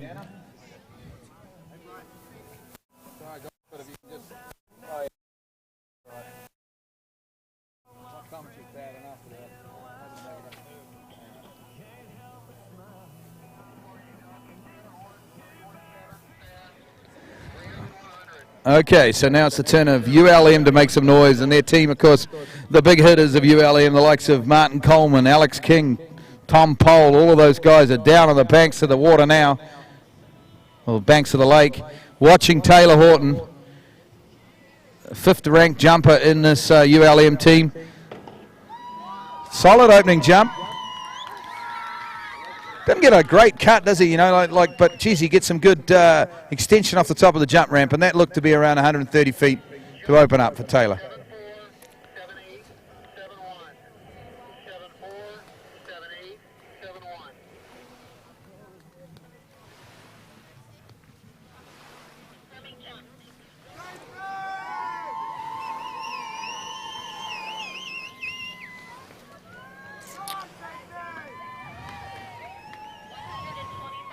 7-4, Okay, 125 feet, opening jump for Taylor Horton.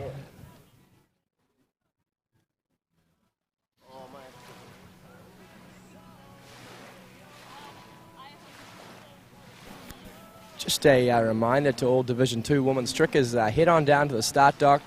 We are almost finished now with rotation 1. Make sure you don't miss your ride out there on the water. And coming into the course now, we have Margot Flowers from Miami of Ohio. And this is very important in the context of the teams. Right now, Western Washington University still leading the team's event, but Miami of Ohio close on the heels, as well as the University of Wisconsin Lacrosse, looking to put out a strong performance here in Division 2 women's tricks and take the lead off Western Washington, of course, the defending champions in the Division 2 team title.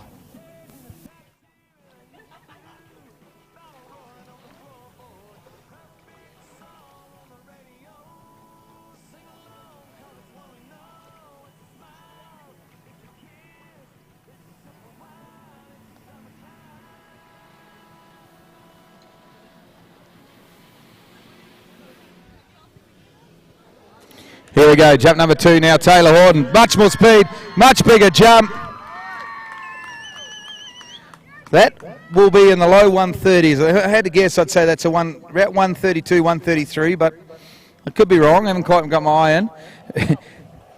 I got Alex King standing next to me. You'll laugh at this. I said earlier that the webcast was not working in New Zealand. I'd had a message from Chris Lincoln to say it wasn't working. There's a message now from Graham King, your father, who says that the webcast is working fine in Hokitika. Alex King's hometown, of course, Hokitika. 135. So Curtis Williams still hangs on to the lead with 138. But Taylor Horton, the, of course, native of California, has moved back in very close, just 3 feet behind Curtis with 135.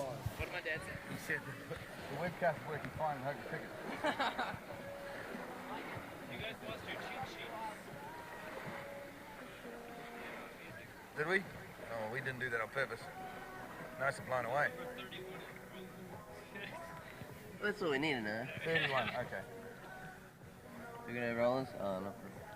We'll do that for mix.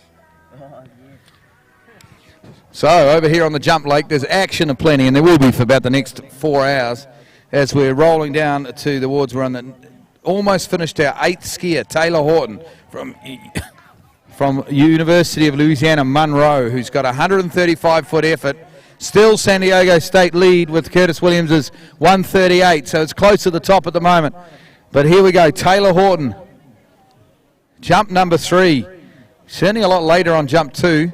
See what he can do here on jump number 3. This is way later. He's got a lot of speed. Big kick up the top. That is a great jump from Taylor Horton. That will threaten the lead that is at 138 feet at the moment. We're waiting for the distance. How far is that? How far is that, ULM? Well, back here on the trick lake, we have Amelia Lord from Western Washington coming in on a wakeboard and just going down, unfortunately, on that first side slide. So she has picked up 0 points in this women's trick event.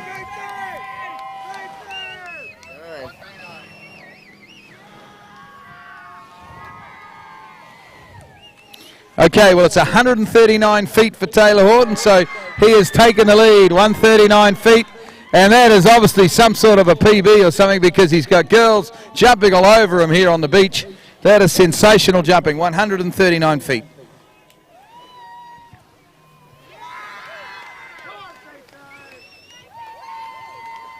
So ULM are ecstatic. Now we move to their arch rivals, ULL Lafayette, Dane Meckler. Of course, the absolute superstar on the slalom ski is Dane Meckler. Is he going to be a superstar on the jump skis today for ULL? Because Dane Meckler, the current under-21 world slalom champion, the world university slalom champion, and of course tied with Thibaut Deland yesterday to take out the collegiate title at this year's nationals in the slalom. Jump not his favourite event, but still he will look to push on and try and get some points here for ULL.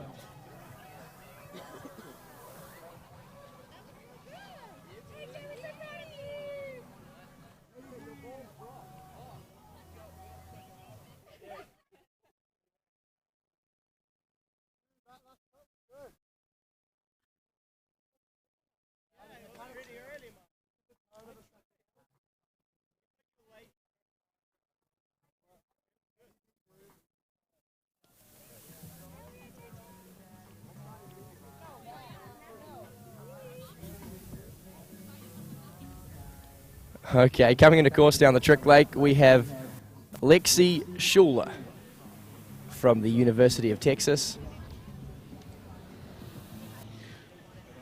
Okay, I'll just jump in here, Curtis, because here's Dane Meckler on jump number 1. Makes his turn for the jump ramp, and he goes. Up he goes. Big kick off the top. And he's such a natural athlete, this guy. He does not jump very often, but when he does, he looks great, and that will be up in that 130-foot mark.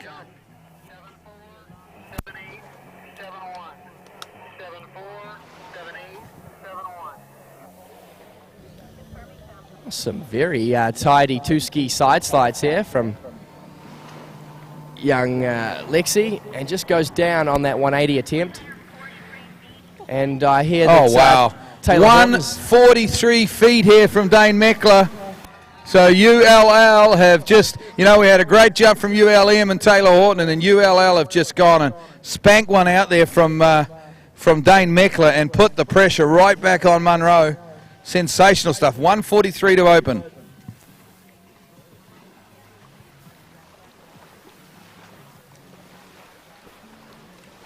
Yes, well, I suppose those scores from Taylor and Dane have officially knocked me off the top position in the leaderboard. So much like last night, I was on top only for a little while, but it was fun while it lasted.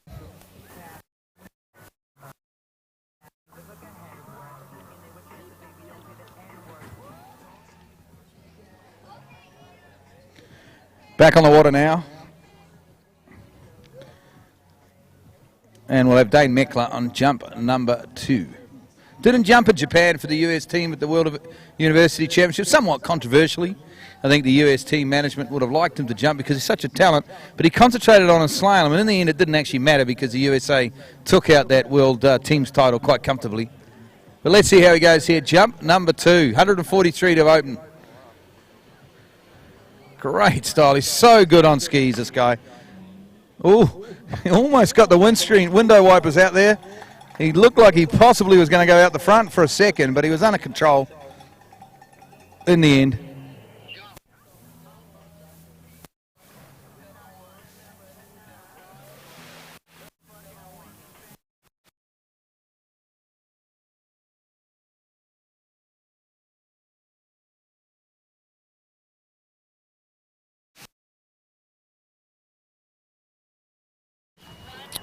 $142 feet. So the opener of 143 remains his best.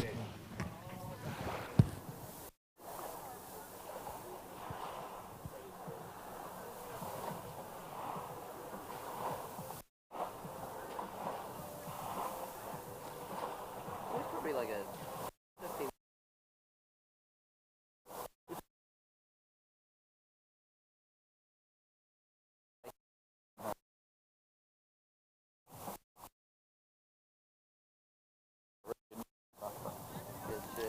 Okay, well on the water right now in the Trick Lake out of the University of Auburn, Alabama, their team captain, Robin Manhard, racking up some points out here on the trick ski.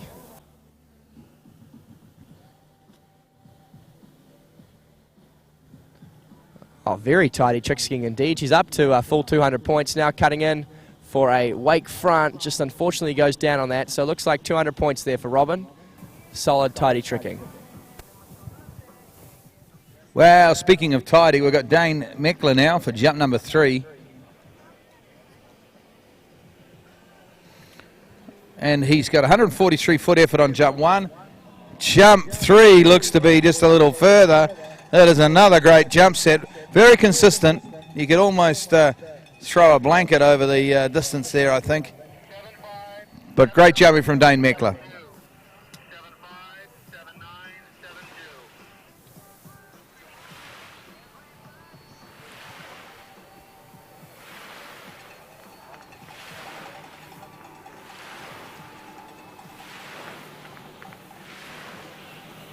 Wow. 148 feet, folks, from Dane Meckler. That is an absolute ripper. 148 feet from Dane Meckler.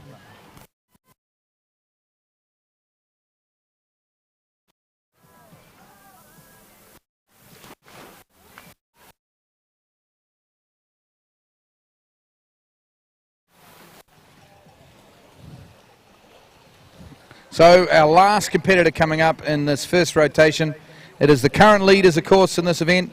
It is Florida Southern. They're leading the teams event at the moment in the for the collegiate team title, which is a huge honour. It may not last. We'll know by the end of the day, of course. But the final competitor will be Ryan Harris out of Florida Southern College. This order, of course, is seeded as per the way the teams finished up skiing last night. Florida Southern are leading this event on the strength of the magnificent slalom skiing. Right across the board, they just dusted up the rest of the field with their slaloming.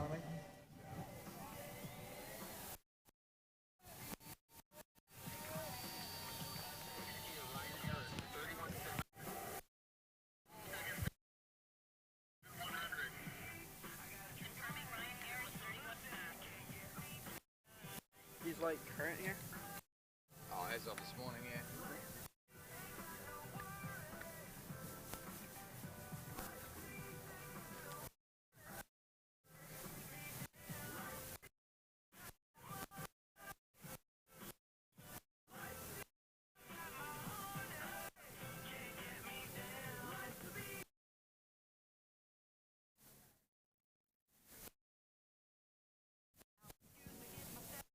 Okay, folks, back on the jump lake here. We've got Ryan Harris from Florida Southern College.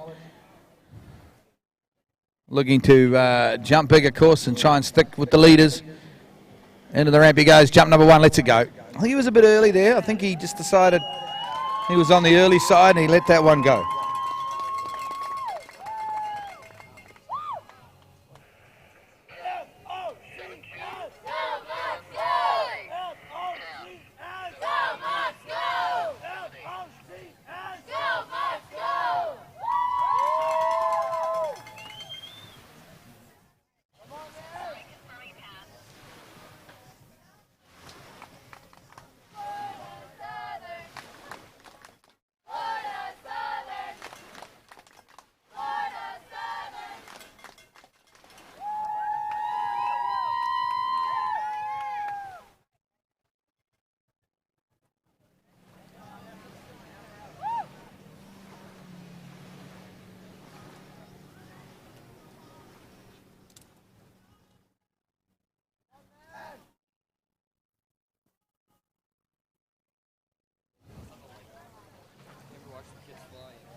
course, just a reminder that lunch is being served right now down at the concession stand.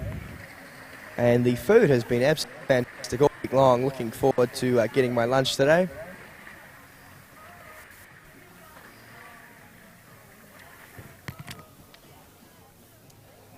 Well, I fear that my battery is about to run flat again. My new batteries, I seem to be just circulating between flat batteries at the moment.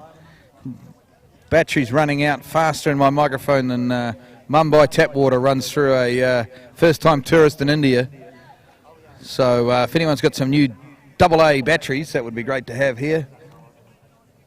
But we're watching a skier, of course, from Florida Southern College. It's Ryan Harris. He's passed on his first jump. He's seen some big jumps, of course. Dane Meckler, 148 feet. We had 39-foot effort from Taylor Horton, 138-foot effort from Curtis Williams. Can we get another big jump out of this young man? He comes into the ramp. He's up and over, and that's a tidy opening jump. I'm not quite sure it's going to take the lead, but it looked to be around 135, maybe 140 feet there from Ryan Harris.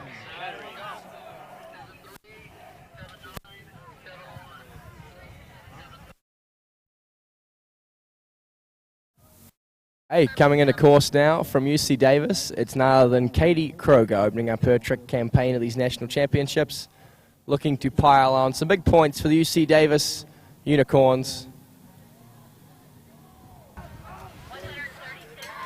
And looks very good there as she moves to this opening pass. Okay, 136 feet there from Ryan Harris, 136.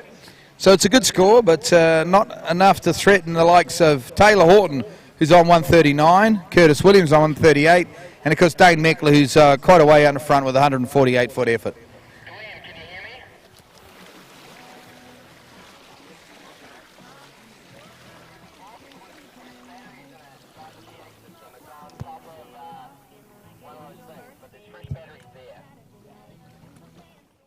I think that box was empty, but I've actually, Jeff Rush just turned up and given me more batteries, so we're all good.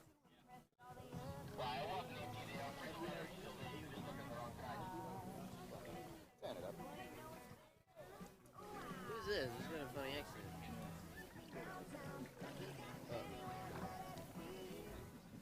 accident. Okay. Bit of a funny insider joke between Conor McCracken and myself on the couch. But we better not share it with you because it's pretty boring. And here we go now. We've got third and final jump from Ryan Harris. This is, it's not going to be as far. He's too early, I think, out there, and he didn't have enough speed to push off those skis. So I think 136 will remain his best, which means we will finish up rotation one with Dane Meckler and ULL taking the honours ahead of ULM.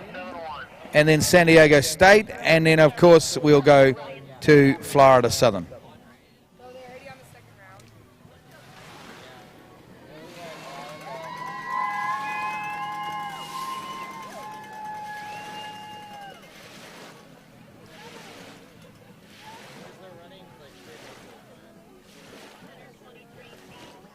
Yeah, 1, 2, 3, 123 feet, so a bit of a drop back from his 136-foot effort on jump number 2.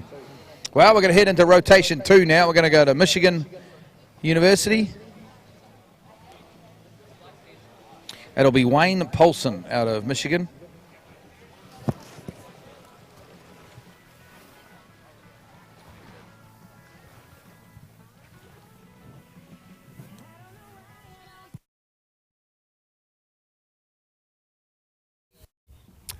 Okay, so I'm just had the menu texted through to me for lunch today. It's being served right now. We will have a lovely pulled pork sandwich with some coleslaw and chips. Also throw in an apple and a water. Make sure everyone stays nice and hydrated. It's very important Saturday Collegiate Nationals that you eat a good lunch and stay hydrated.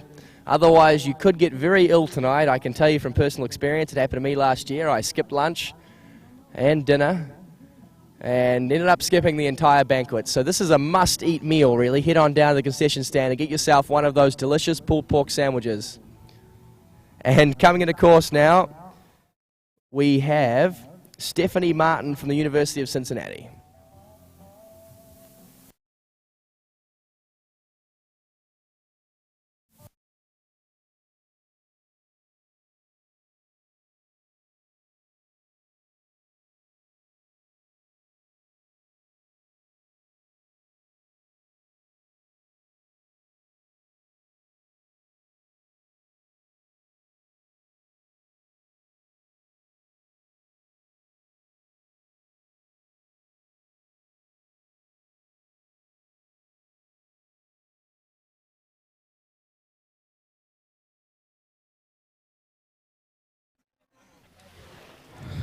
Wonderful expert comments there from Conor McCracken. Thanks very much for taking over the microphone there for a few minutes while I was just out signing a couple of autographs. So we had a fall there, as Conor explained to you, on jump number 1 for Wayne Paulson of Michigan. He is our 11th competitor out of 57, I think I said earlier today. So there's a lot of jumping, and I tell you what, I'm pretty excited about it. If you love jumping, you're going to get an absolute smorgasbord here today. We've already had some big 130 plus foot jumps, 140 plus foot jumps.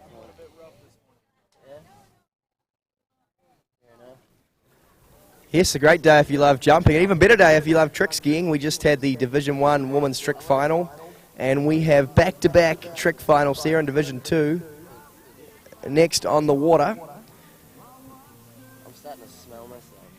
out of Grand Valley State, Ariel Davenport.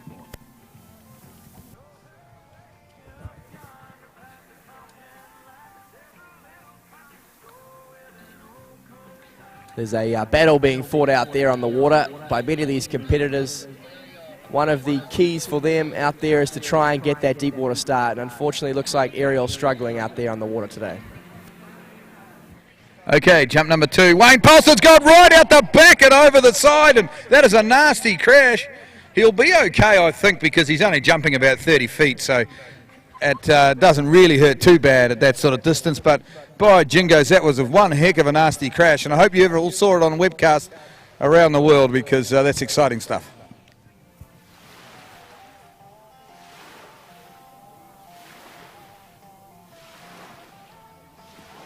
She's a slippery old thing, Big Red, isn't it? A lot slipperier than the water. People don't realise, I guess, until you've been over it. It's specially waxed this morning by Dee Johnson and Terry Goodman. So she's all waxed up, and she's slick, hard and fast, we'd like to say, of course.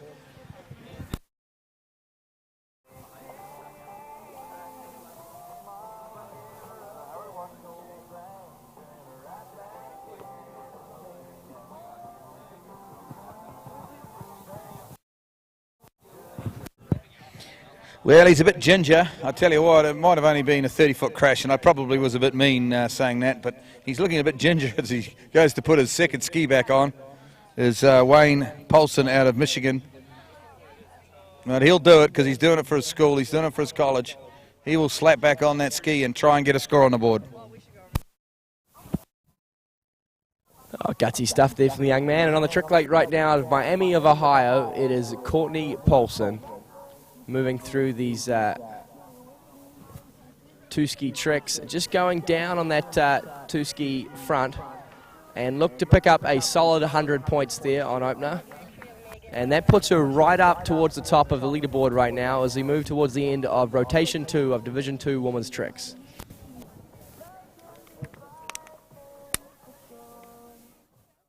Okay, Wayne, third jump.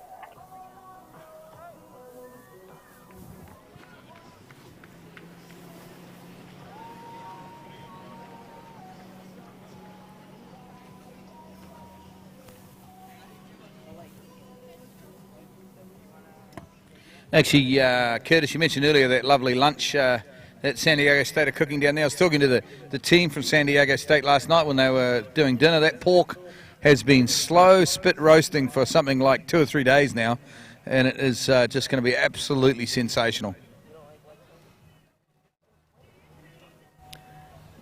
Yes, I'm drooling at the thought of it, and on the water right now out of Western Washington University, it is Megan Furious moving through these opening tricks, looking pretty calm and composed so far, and just goes down on that 180.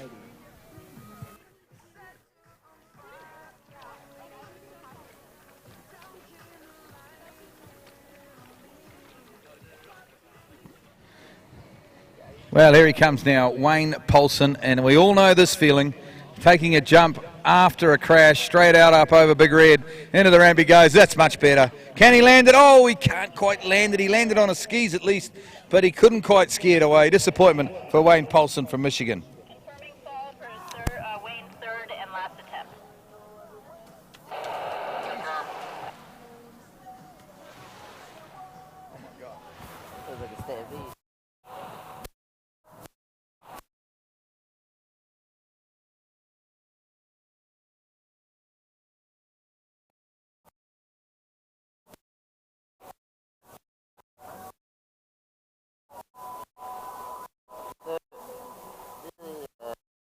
Okay, coming to course, one of my favourite competitors in this field out of UCLA, the University of California, Los Angeles, Julia Schulte, UCLA's team captain. And tricking pretty well so far, moving through these opening side slides. And the 7th side slide attempt is unsuccessful and she falls in. But I think 1 or 2 of the other 6 may or may not have been credit. Judges call.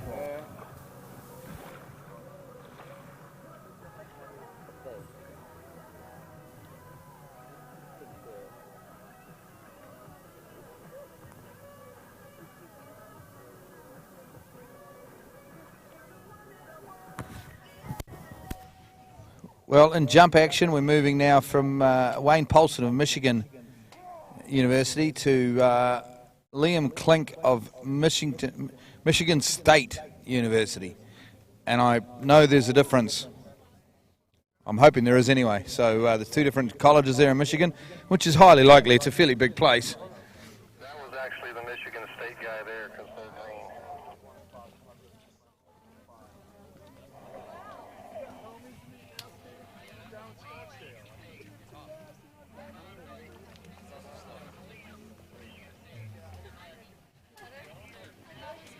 Okay, so, geez, I tell you what, there's a bit of confusion here because Wayne Polson wasn't actually out there jumping. He didn't turn up at the dock. He scratched. That was Liam Klink of Michigan State who unfortunately had that crash. So we're on with ASU, now Arizona State. And here we go with Matt Hayhurst out of Arizona State. A little stretch down at the bottom, but he pops off the top. Oh, he looks good, doesn't he, as he rides away. He's happy. Look at the little bloke. He's jumping up and down on the skis. And I reckon that could be right up there around that 60-foot mark.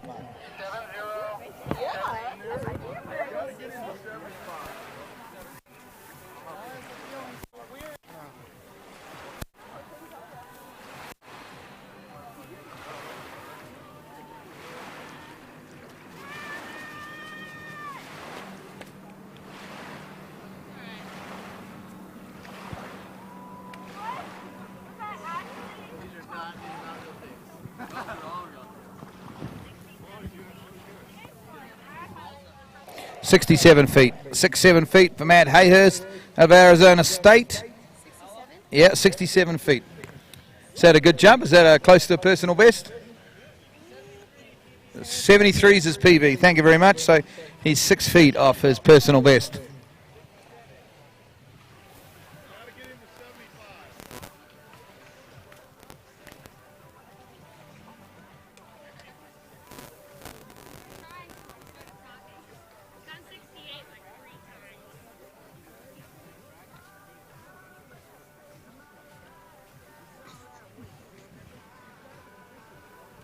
Okay, here we go. Back on the water. Matt Hayhurst of Arizona State. Jump number 2. Oh, geez, I don't think so. No, not the sort of jump he wanted. He's just a bit far back there, wasn't he? So his coaching team will work with him. And he will look to go further on jump number 3.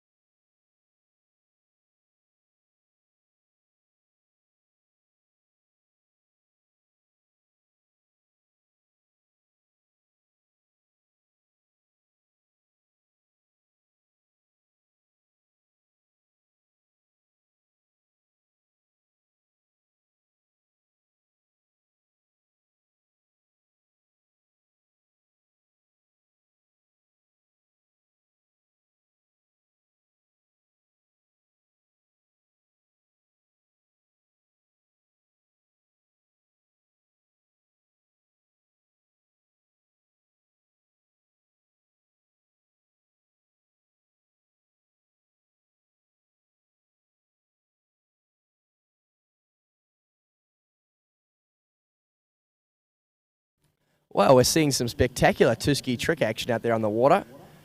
And the 360 and everything. And that was a great performance from the skier at the University of Arkansas. And just an announcement to any young budding water skiers on site. I don't know if there's any water skiers here on site at these Water Ski Nationals. But if you're interested in getting a career in water skiing or a job, being paid to do what you love, should go down and see Kirk Lee. He's down at the safety tent in front of the jump ramp, and he currently does it himself. He works for the Waterworld show at Universal Studios, and they are hiring. So if you're interested in pursuing a bit of a job being paid to water ski, head down and talk to Kirk Lee at the safety tent. Certainly a fantastic opportunity. I'm pretty keen, Curtis. Can you sign me up? I wouldn't mind a job that pays me to water ski. Especially if I get to be in movies. I got Conor McCracken right now. He's looking for a job.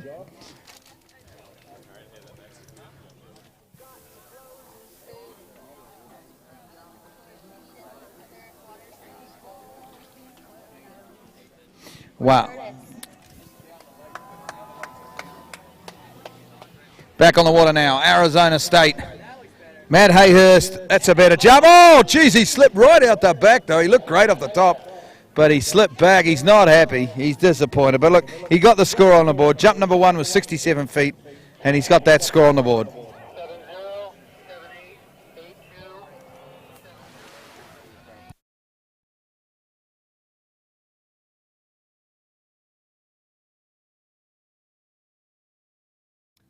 Well, exciting stuff taking place out there on the jump lake. Right now we're in women's tricks, and unfortunately our competitor from Cincinnati having an out-of-course fall.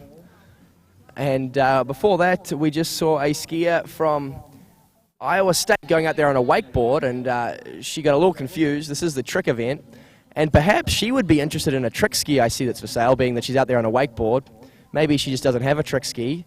But the University of Wisconsin-La Crosse is currently selling a trick ski. It's in beautiful condition. I just took a look at it. It's a 2013 Quantum, and it comes with a back kicker, and they are looking for $450, or they're happy to bargain if that's what you'd like.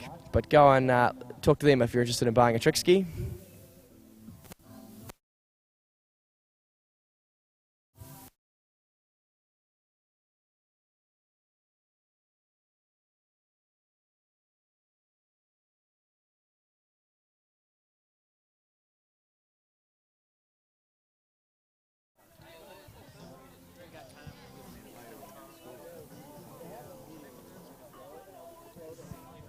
Okay, so we're moving on through this jumping order. We're going to go from Arizona to Clements University.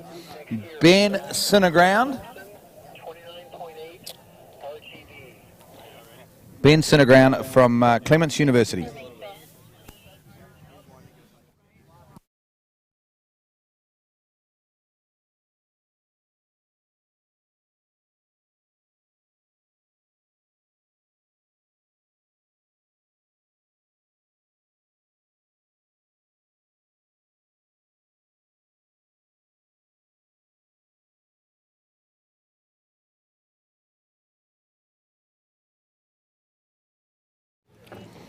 Okay, Ben Sinnerground there.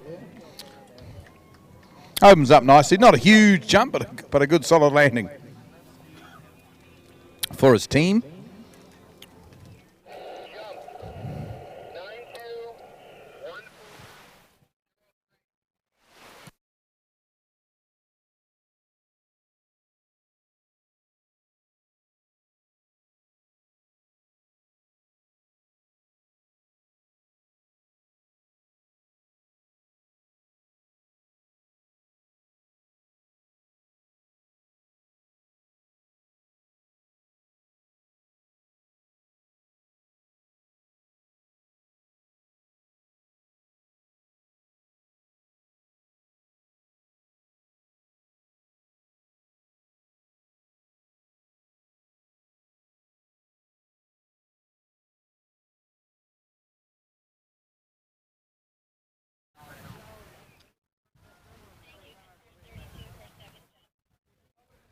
Well, I'm not sure if you're experiencing the same thing over there on the jump lake, but I see a slight head breeze starting to develop. That's certainly something to get excited for, with lots of more men's jump action still to come.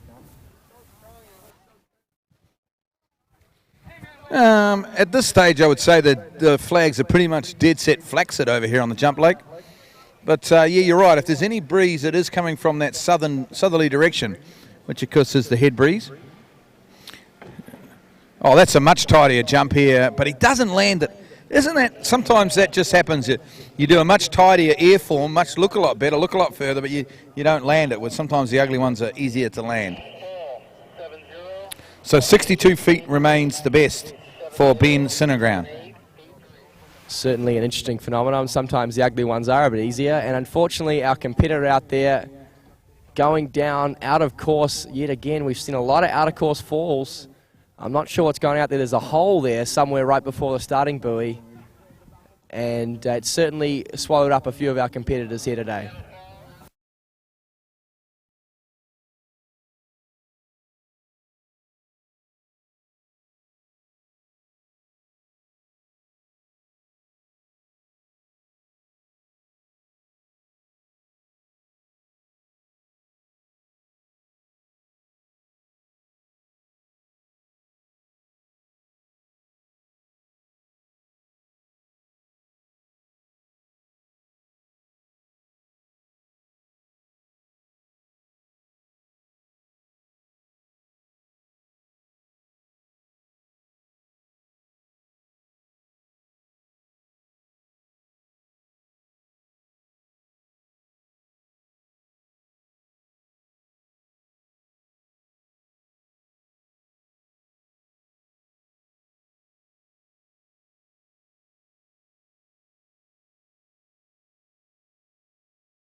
Wow, very unorthodox jumping here, and unfortunately a fall for Ben Sinnerground of Clements.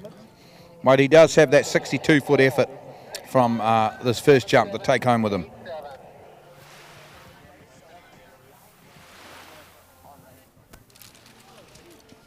So just been talking to the lovely Shani Oliver, who has promised to come and do a bit more commentary to help us out, but she's part of the commentary team. She's got some spray at Ford gear at the ULM tent for sale. Spray at Ford gear there if anyone's interested at the ULM tent.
Well, Curtis, you'd be interested to know this is one of your team members.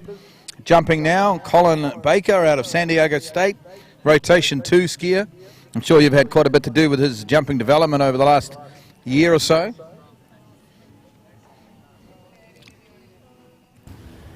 Wow, very excited for Colin the jump specialist. And he has been training very, very hard for this moment, looking to make his mark here at these national championships. He's only here to jump. He's been training very hard all summer. He stopped drinking for about a month in anticipation of the event, trying to lose some weight. Coming in now, jump number 1, Colin Baker, San Diego State. And he sticks the landing. Great work there on opener.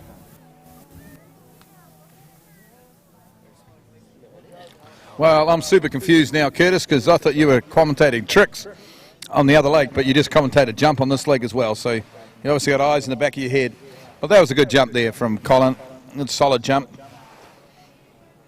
Looked around that 40-odd foot mark. He's happy. 43 feet to open. This Colin been working very hard this week. He's been our chief dock starter at these nationals, been doing an awful lot of rope handling and whatnot. And he's put a lot of pressure on himself. He wants to go big out there. He's got a personal best of just a shade under 50 feet, although I've seen Colin push out distances very close to 60 on his day. He's a pretty handy jumper. Of course, right out on the trick lake, we had Brianna Nino from Davis just a few moments ago. She tricked pretty well. And next up from the University of Winston La Crosse, it will be Abby Shaw.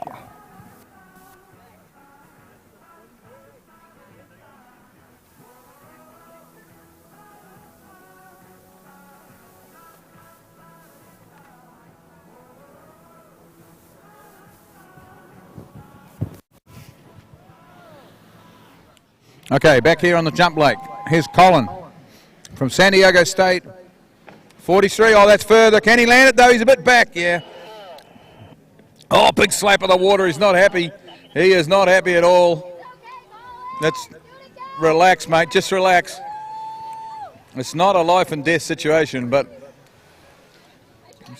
needs to get on his toes a little bit more and get over the front of those skis.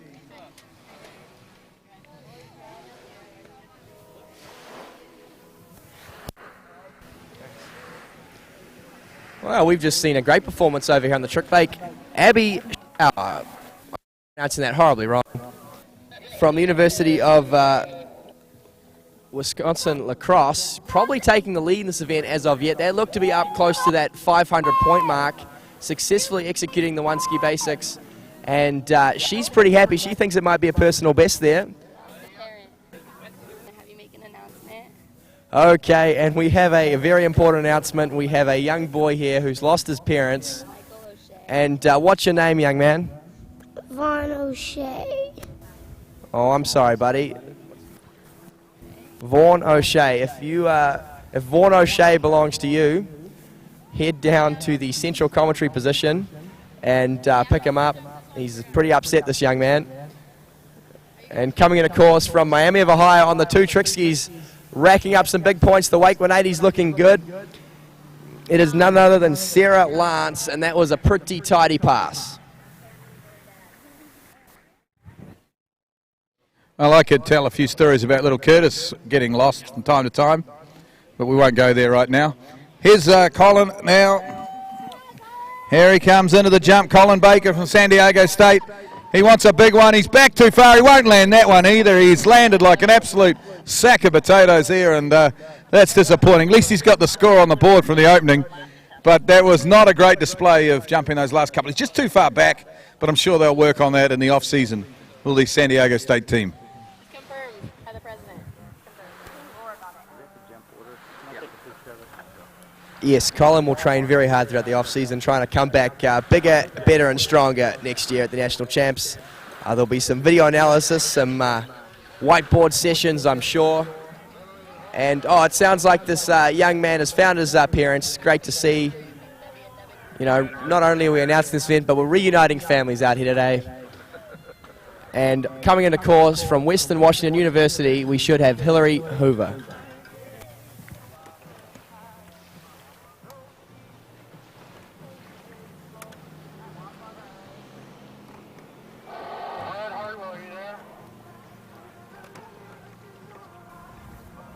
A very tense battle between the three top schools in Division I, Wisconsin La Crosse, Miami of Ohio, and Western Washington. And we've just seen some very big scores from the University of Wisconsin La Crosse and Miami of Ohio competitors. Hillary Hoover now out there in the 2-2, moving through these one-ski basics. And the 14th side slide attempt looks like it may have been credit. She's doing 15 just to be sure. And she went all the way backwards there, unfortunately fell. So that looks like it's going to be up very close to 80 points there for Hillary Hoover.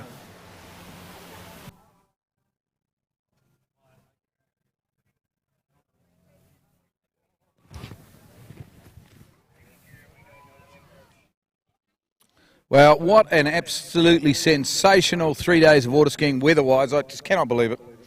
We have had stinking hot, glass calm, blue sky days right from the beginning, right from Thursday, and in fact, including practice on Wednesday. We are into the final event here on Lake 1, of course, the Div 1 men's jump.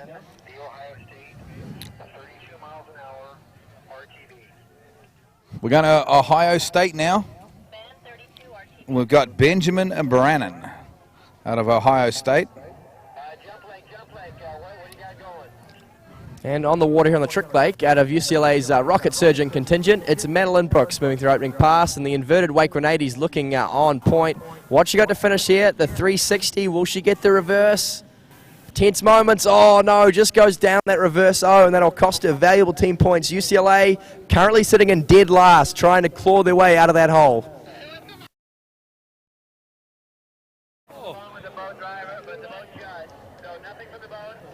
Wow. We are seeing one of the more unorthodox jumping styles I've seen for quite some time here. This young man he stood up off the top of that jump ramp and delivered. He had that left arm was failing around like a windmill, basically, trying to keep himself afloat. And he landed on his skis and skied away. That was sensational stuff.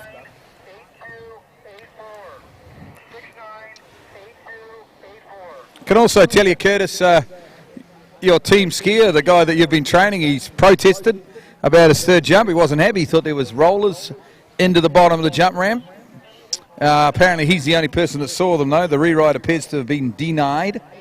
So it's good stuff there from Colin Baker, and I support him 100%. You got to get into these judges every now and again.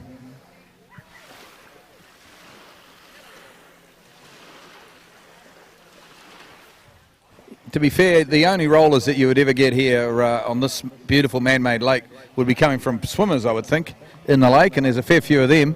But most of them are fairly slim, and there's no issues with putting big wash back towards the skiers.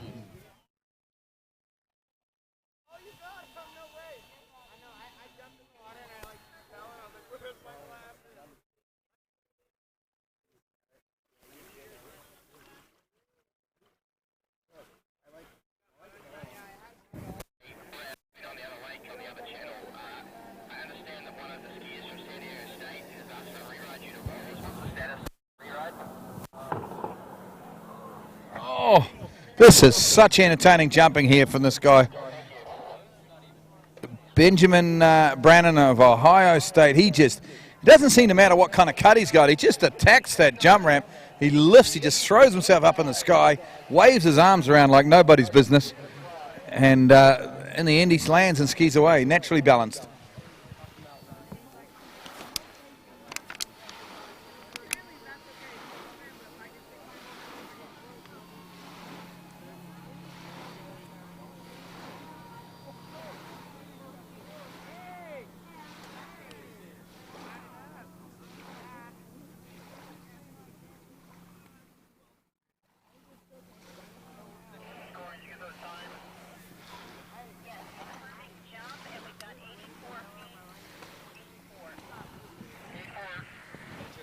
Okay, 84 feet there for Benjamin Brannon on jump number 2. Great work from that young man. And coming into course on the Trick Lake now, the University of Texas riding a wakeboard. It will be Catherine Powell. And looking solid so far as she moves through a couple of 180-degree turns. Just goes into the lake there. That was a bit of an unorthodox fall. I'm not quite sure what the reason was for it. She wasn't actually trying a trick at the time. She was just skiing along in a straight line and somehow managed to let go.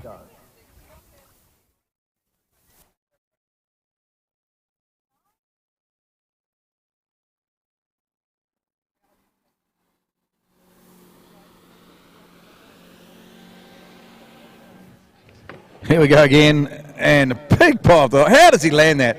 I just do not know. If you watch that guy in the air, particularly the last few meters of his, or few feet of his flight, you would not pick that he was going to land the jump. But every one of them, 3 out of 3, he lands and skis away. It's a magnificent effort.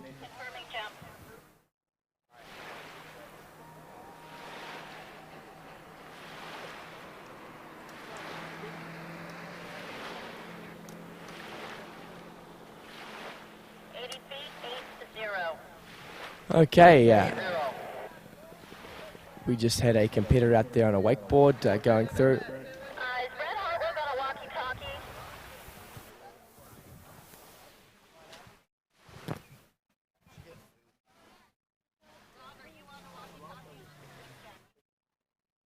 Okay, moving our way through this jump event rotation 2. We're now starting to get into those top 5 colleges, which of course normally produce the best of the jumpers. And we've got from Rollins College, we've got Mix Sinus.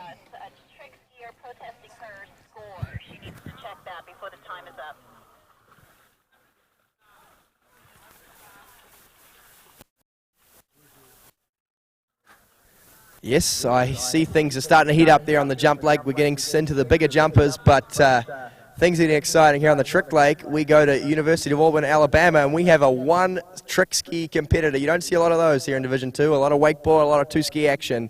So definitely get down and watch this. She's on 1 trick ski. She's executed a couple of side slides, now successfully getting a back. The reverse back proved just too difficult, though, so it looks like she'll finish up with a score there of around about 200 points.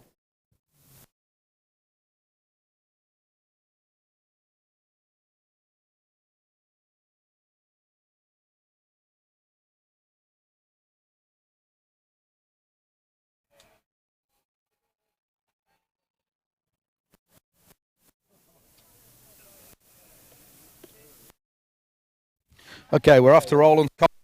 It's Mix Sinus from Rollins College. I would say with a name like that, he hasn't actually grown up in Florida. I would say that he's come from an Eastern European country.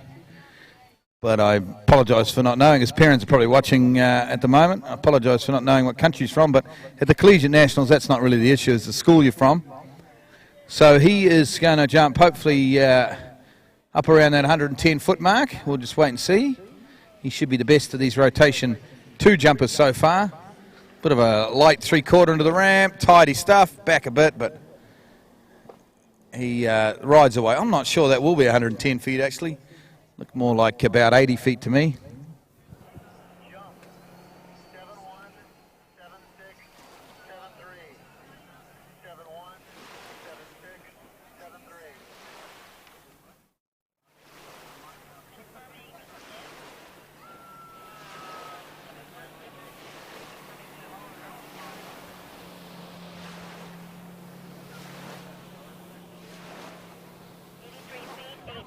$83 feet. 83 feet there for Mix on jump number 1.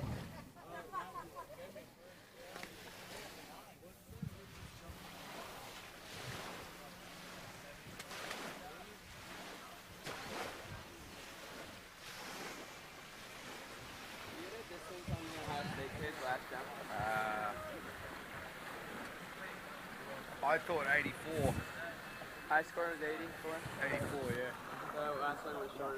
Yeah, actually, to be fair, I might have that wrong. It might have been further. Maybe I didn't hear it. Apologies. Okay, well, out here on the trick lake, coming back in from Grand Valley State University is none other than Kyra Marks.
Okay, back on the jump lake now, and we are about to watch jump number 3 for Mix Sinus from Rollins College. Had an 83-foot effort.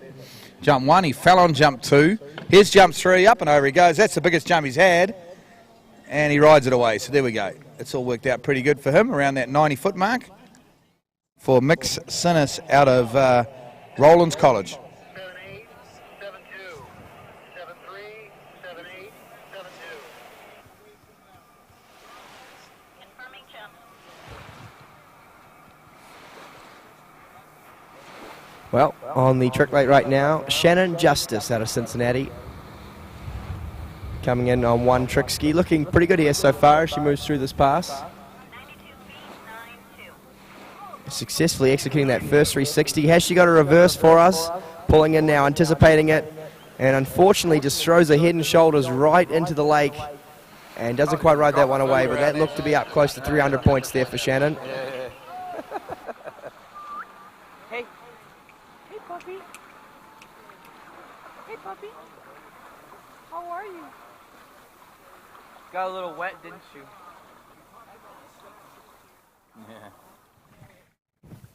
Okay, so we're moving now to Alabama athlete Joshua Kelly.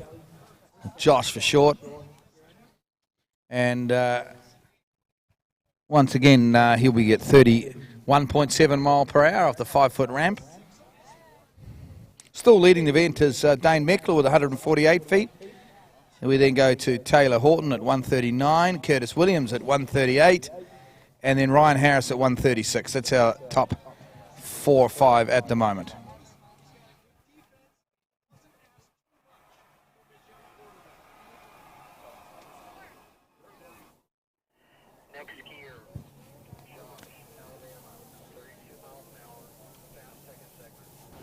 Okay, Elizabeth from Texas A&M on the 2 trick skis.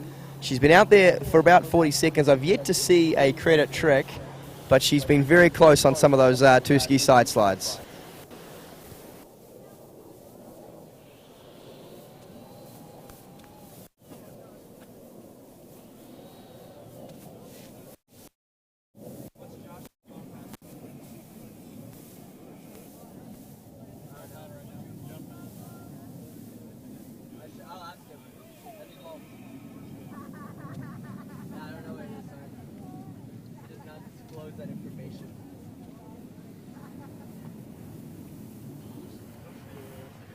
Okay, here we go now. Josh Harris now out of Alabama. Oh, Kelly, sorry. Into the ramp he goes. He's got a bit of speed, and up he goes over the top. And that's a solid jump for Josh Kelly out of Alabama. And the Alabama fans and team and support crew are right here next to me and enjoying that opening jump.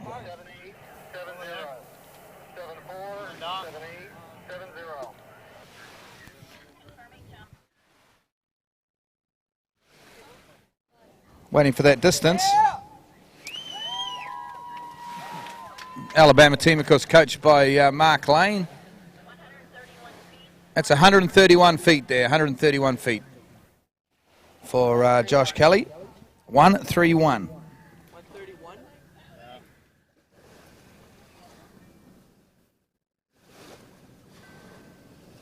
Oh, that's actually really good. So next to me on the couch, I've got Connor McCracker just tucking into his lunch. The old pork sandwich, a bit of coleslaw, some Doritos by the look of it. Cheetos. That pork roll is looks pretty darn good there, Connor. You must be happy. He is, I can tell. I've known Connor for a while, and he's happy with his pork roll.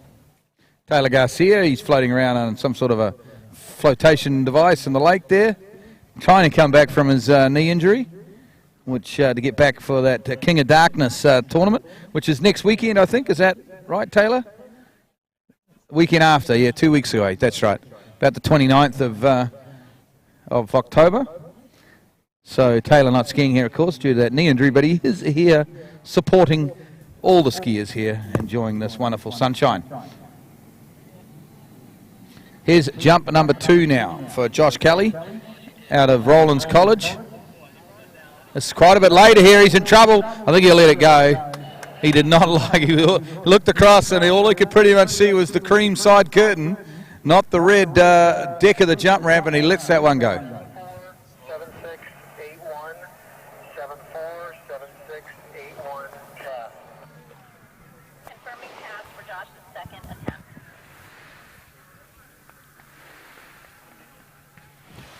Oh, Taylor just had, Garcia, of course, Samantha grew Granick. up in Southern California. He would have skied here a little bit as a youngster, I'm sure, but not been back to Imperial for a while. He seems to be enjoying the warm sunshine at the moment, though.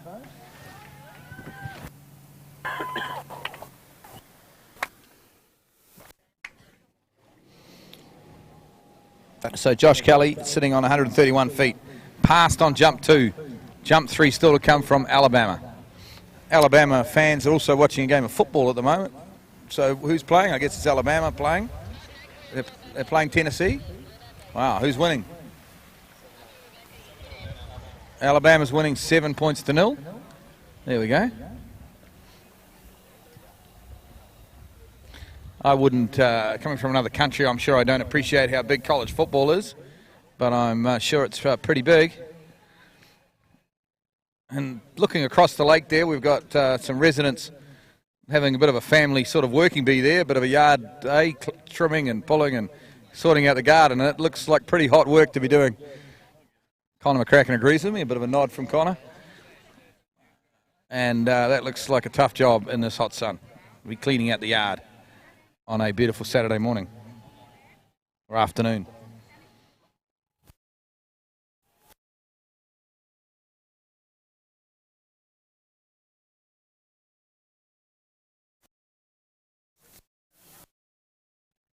Well, I'm not sure what's happened to Curtis over on Lake 2 at the tricks, but we'll just keep going rocking and rolling here in the jump event, because here's Josh Kelly now, jump number 3.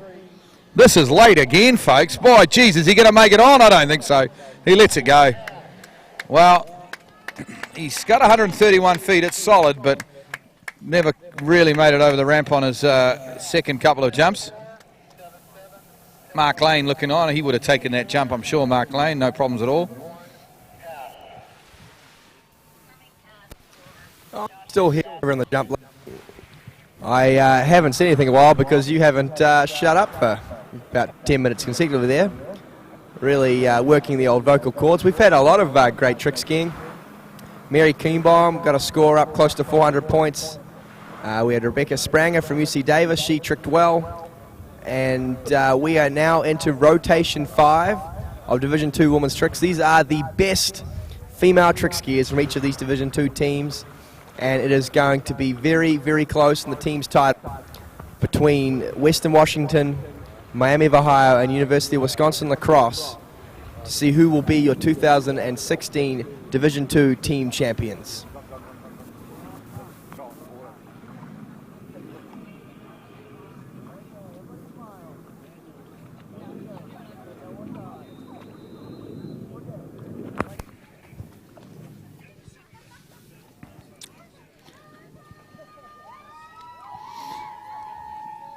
Yes, well, Curtis, growing up in my household, you probably are quite used to not getting a word in edgeways.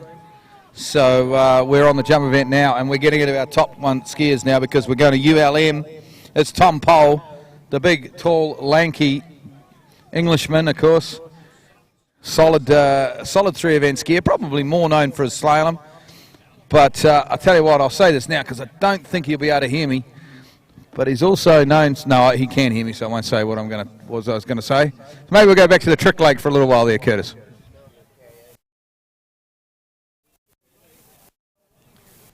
Yeah, speaking of being able to hear out there, the sound system set up by Jeff Rusher, absolutely phenomenal. It's so good that when I jumped earlier, I was in the air, you know, jumping, and I could hear what you were saying as I was flying through the air. And that's the first time I've ever experienced that. That was pretty phenomenal to be able to hear the commentary as you flew through the air. I wasn't up there very long, but long enough to hear a few comments. And on the trick lake right now, we have somebody coming in on one trick ski, piling on some good points.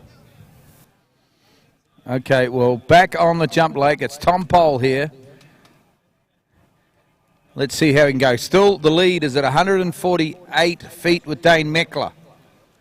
This looks good. Geez, he looks the goods. He's nice and wide on the boat. This looks like a good spot from Tom Pole. Comes into the ramp. He's got plenty of speed. Oh, he just slips out on the ramp, though. Wasn't quite in a good enough position to get his kick off the top of that hard and fast Imperial jump ramp. So that distance probably down around 125 feet.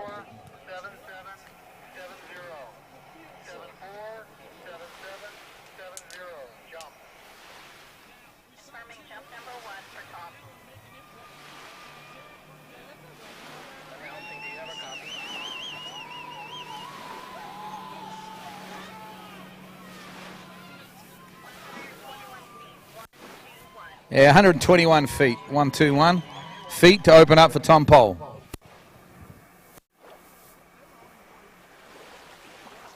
Announcing, do you have a copy? Yes, this is Glennon announcing. Okay, on the water now, out of Iowa State, we have Erin Vesperstad. And just goes down there about midway through that opening pass. It's a solid score. We had a competitor earlier on trick up close to 500 points. That's the score to beat. That is really what separates you from the field. If you can trick in excess of 500 points, you're probably looking at a podium finish here. In fact, at this point, you're most definitely looking at a podium finish. So the gold standard Division II women's tricks is anyone who can trick over, 400 or 500 points.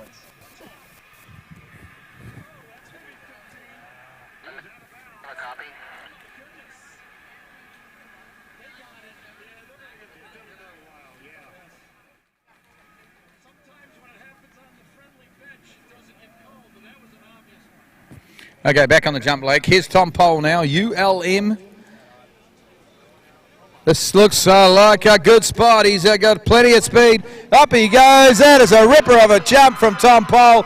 He is absolutely spanked one, and the big fist goes up in the air. He is happy. The big Brit has flown out here because I think that will be up around 145, maybe even getting close to 150 feet from Tom Pole. That is a sensational jump. Wow, very tough, and the excitement is non-stop because over here on the Trick Lake, Alexis Skalitsky from Auburn University has had an out-of-course fall, and you don't see that every day. Wow, it is big. 157 feet, 157 feet from Tom Pole, and ULM have just gone ballistic here. That is a absolute rip snorter of a jump. That is out of this park, folks. 157 feet. That is a magnificent jump from Tom Pole out of ULM.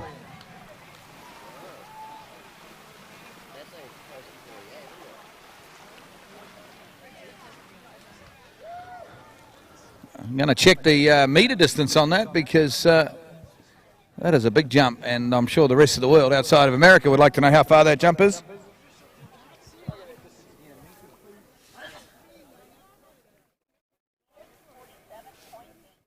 Yeah, 47.8 meters. If you're listening outside of the United States, 47.8 meters. That is a ripper of a jump off a 51 5-foot ramp for Tom Pole.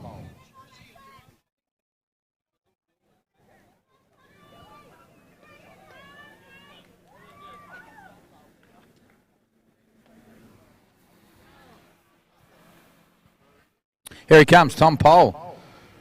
Actually, maybe slightly earlier here. He's backed it up a bit. He's got some good speed in the bottom. That's the sort of jump you do when you've already jumped 157 feet on your second. I think you back it up. You start thinking about the banquet, don't you? There's no point in risking life and limb when they've already done 157 feet.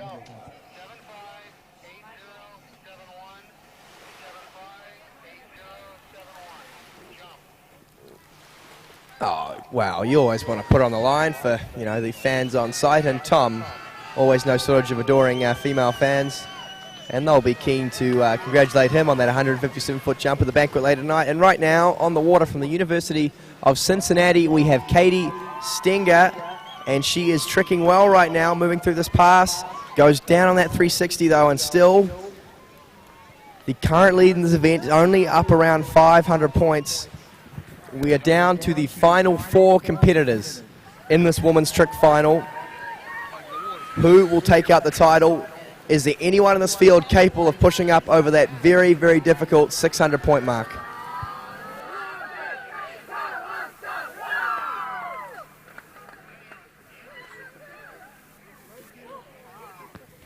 Well, ULM are certainly feeling pretty good at the moment over here on Lake 1 because Tom Pole, with a massive jump of 157, has got himself in the running. But here comes the noise now from ULL because they've got Carlo Basic up next, and this is school rivalry at its best over here on Lake 1.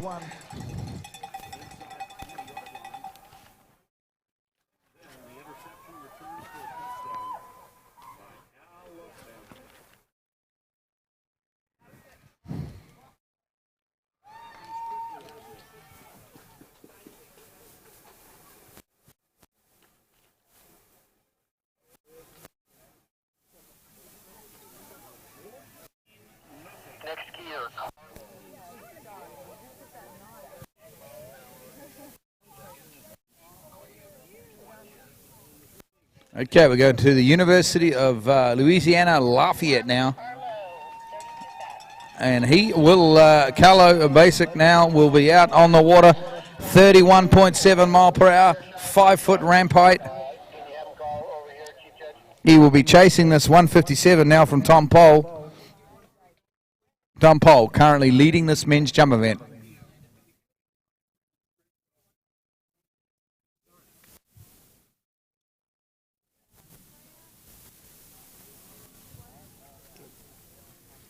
Seeing as he's in the lead right now, so we'll probably be saying his name a lot. I believe, Glenn, that it's pronounced Tom Poole. Just perhaps going forward, we could try and pronounce the leader's name correctly. Okay, jump number 1 here. Plenty of speed into the bottom. Oh, he's got out the back, folks. Is he okay? He's okay. I think he's going to be okay. He was right out the back, but he managed to get back on his skis.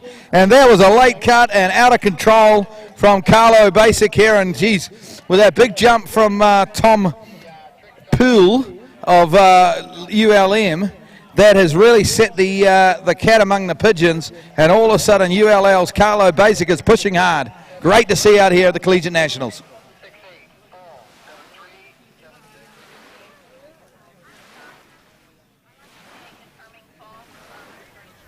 And I think we just got ourselves a new leader in this women's trick event on the water. Out of Grand Valley State University, it's Haley Orr. She opened up with some toe tricks, got a toe back, toe front in there, then moved through some one-ski basics. Was on track for a really big score, but unfortunately went down pulling out for the flip. That pulling out for the flip attempt can really swallow up and spit out a few competitors. Takes a very high caliber of trick skier to successfully execute that flip pull out.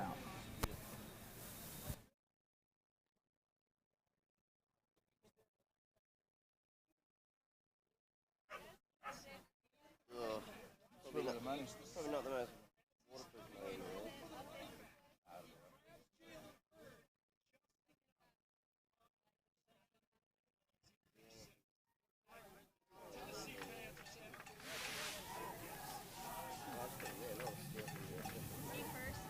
Okay, out here on the water, out of Texas A&M, it must be Jade Hansen, and standing up a very good toe pass there. That's going to be up close to 1,500 odd points, I'd say, and she is your new leader, skyrocketing the lead. In fact, doubling the next best skier, and that was a very good trick score from Jade Hansen.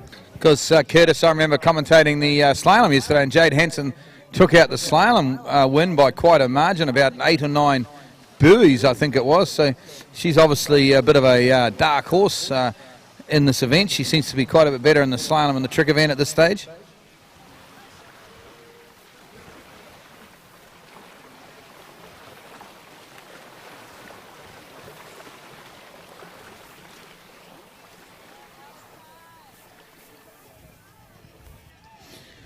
Well, that was certainly, we've had a lot of action here on the jump lake already, and it's just, you get the feeling it's going to heat up as the afternoon goes on.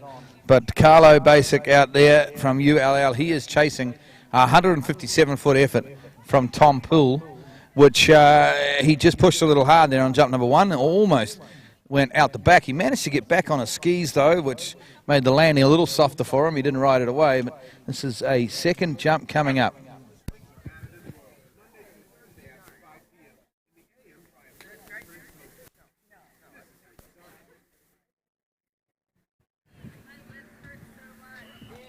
Here we go. Jump number 2 coming up. Carlo Basic from ULL. He's backed it up a bit. He's quite a bit earlier. In fact, he's got some speed. Into the ramp he goes. Big kick off the top. Tidy jumping. It's going to be around that 140 mark if I had to guess. Maybe a little further, but it's not enough to get the 157 we've seen from ULM's Tom Poole. Well, we are into the final 3 here from the University of Wisconsin Lacrosse. This is Natalie Marcus on the water. Trying desperately to do a credit 180. This is the 6th attempt. And there the 360 is good as well. She's getting on some good points here. She's going to be up real close to 300 on that pass. And that's some solid team points for Lacrosse. Well, it's going to be a very tense battle to take out this Division 2 Women's Trick title between Jade Hansen, your current leader, and the two skiers left to come, Trisha Balder from Miami of Ohio and Jay Morris, who I believe is the defending Division 2 Women's Trick champion. And Jay capable also of tricking up close to 2,000 points. Of course, toe tricking like we saw from Jade. Okay, a bit of an update from the jump leg. That jump was 141 feet, but it looks like there's going to be a rewrite here. There was a fast time somewhere amongst that jumping. One of the segments was fast, which is a mandatory rewrite, of course, unless he exceeds the distance of 141. So I think we'll have one last jump here from young Carlo, and if he exceeds 141, which will be his aim, then there won't be a rewrite, but if he doesn't, he should get a rewrite. That's the way I understand it anyway. Do we have a distance on that jump?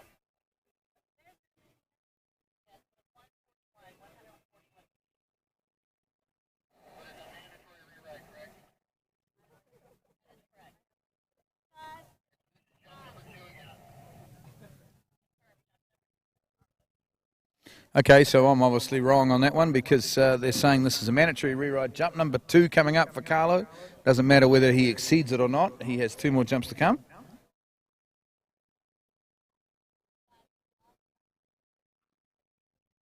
And it is not enough for the moment. ULM are making up some ground on ULL and Florida Southern, you would think, in this Division 1 men's jump because there's been some great skiing so far today. And Tom Poole,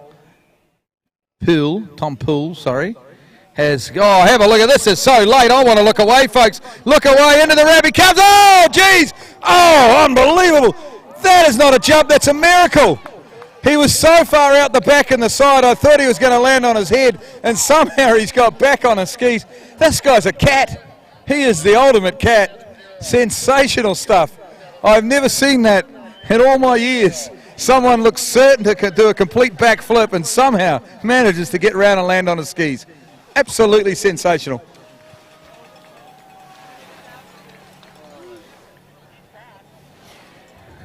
Yes, very exciting stuff over there on the jump lake. And I've never quite understood the expression of calling someone a cat when they, pull out of a crash. I've always thought that jump skiing is one of the few times where you don't want to land on all fours. And right now on the trick ski out of Miami of Ohio, we have our penultimate competitor in this women's fight, Trisha Balder, standing up a pretty tidy opening pass. It's a good score. It might even slip her into second place right now. It won't be enough, though, to challenge the lead set by Jade Hansen, and we will have one more skier off the dock out of Western Washington University, Jay Morris, looking to defend her Division 2 women's trick title. Okay, well, geez, there's some excitement out here on the jump ramp. I've had to catch my breath here, Curtis. That was the latest cut by far we've seen from Carlo Basic, ULL. 113 feet, but the distance doesn't matter. The fact that he's still alive is what matters. And he has got a third and final coming up now.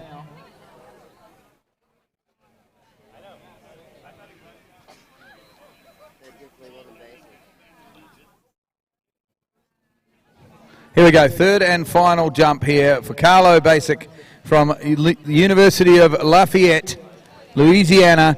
This is a bit earlier. He's got some good speed on this one. Big kick off the top. That's a bit more orthodox for him. But it is going to be around that 140-foot mark, I think. I don't think it's much further than his 141. And, well, the second rotation will go to ULM. The first rotation went, of course, to ULL, but it looks like ULM will take the second rotation, or as far as those two schools go, he's not happy. It's 148 feet. 148 feet from Carlo Basic. But, of course, we still have one skier left in the second rotation. It's Tangi DeLand out of Florida Southern College. Florida Southern are currently leading. This morning, anyway, they were leading after the first 4 rounds. So Tangi, if he can get himself up ahead, I guess the main aim is to get himself up ahead of that 157 we had from Tom Poole. Okay, over here on the trick lake, Jay Morris just completing her toe pass, and I'd say To me, it looks like Jay Morris is your 2016 NCWSA Women's Trick Champion. Great to see her out there standing up the tow pass with Mum Connie in the boat releasing. And on the way back for the crowd, successfully landing a flip as well. So a full credit to her. She'll take home that title, I believe, with Jade Hansen in second. And for third, it'll be a judge's call. There's a log jam of about 5 or 6 people, around 500 points. And then we go back to the bigger log jam of 50 people in that 0 to 100 range.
Okay, folks, we're on the water again here on the jump lake. Tangy DeLand now from Florida Southern College. Jump number 1. Into the ramp he comes. Big kick on the top. That is a tidy opening jump. Tell you what, he was kind of early on that jump, but just got magnificent push off the top of the jump ramp.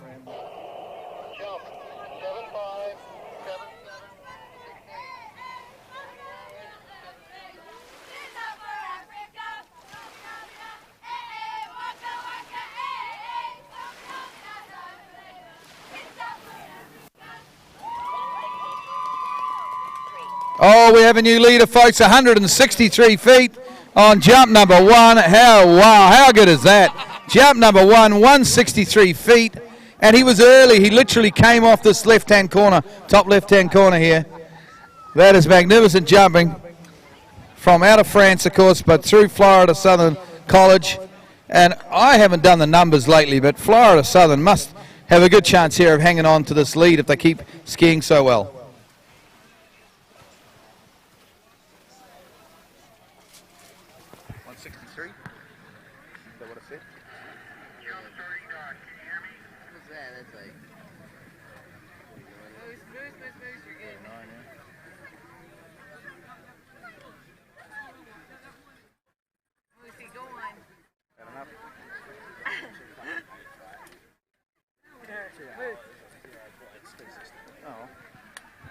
You can help me out here. Or you can take over for a while if you want. I get to this. Oh, yeah.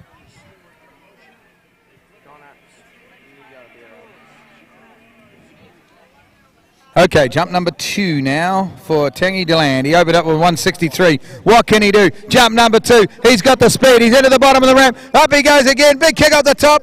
And that looks to be around. It possibly is a foot or 2 further. It's a similar sort of distance. He's disappointed in himself. I think he's finding himself slightly early at the jump ramp. I think he knows he can get a bit more out of a bit more speed with a bit later cut out there. Not that I want to be too critical of a guy that's just jumped 163 feet off 5 foot at 51k or 31.7 mile an hour. Yeah, 158, 158 feet on jump number 2. Oh, that was crazy.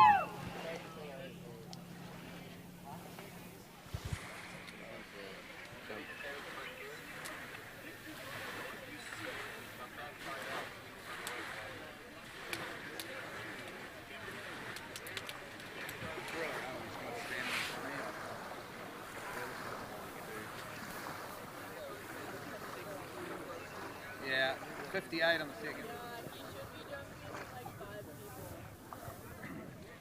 Okay, last jump of rotation 2 of this Div 1 men's jump.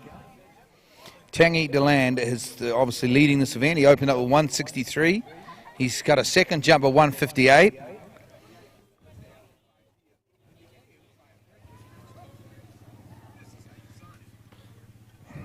And we are not even halfway through this field, folks. We have got some amazing jumpers still to come.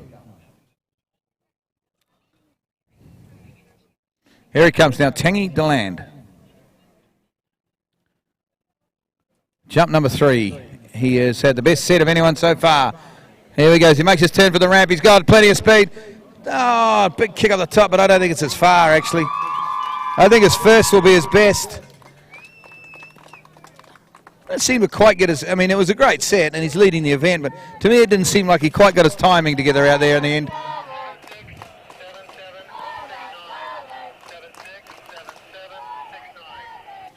One thing is for sure, we've got some big distances here today, and I think as we go through this Div 1 men's jump, we're going to see even further jumps.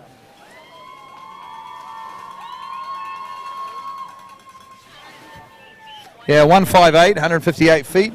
Same again as jump number 2. Yeah, you should do it now, because right now we're about to have like sexually boring jumpers. What do I get names for? Me.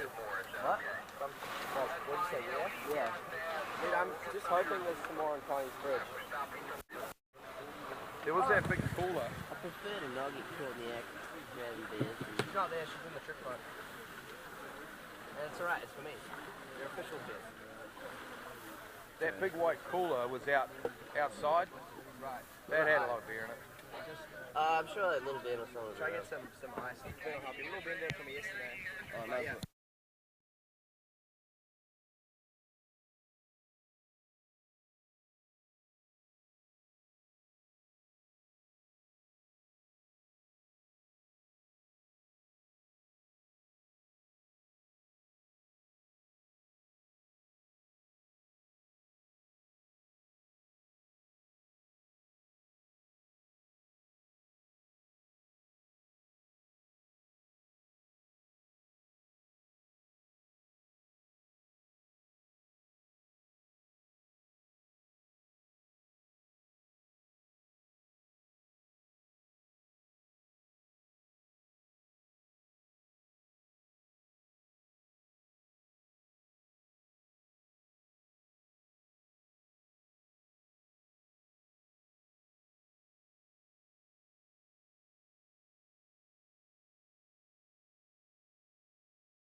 I'm not quite sure what the lay is here on the jump lake. We still have trick skiing going on. I think we have our first male trick skiers on the water moving through this Division 2 men's trick event.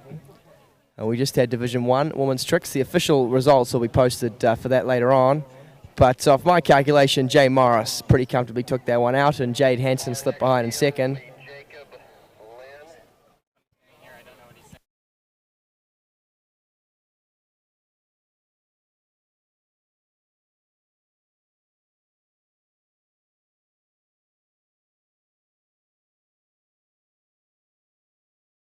His dog was co-pilot. It was almost And a shout out to Carl Johnson, who I'm told is tuning into the webcast. Great to see Carl manage to take a break from being face down somewhere to tune into the webcast. And also a shout out to Chico State for making the journey down to Nationals. Chico State unfortunately did not qualify for this tournament. They were beaten out by the team that's currently coming dead last in Division 2, that's UCLA, in a very tense battle at regionals.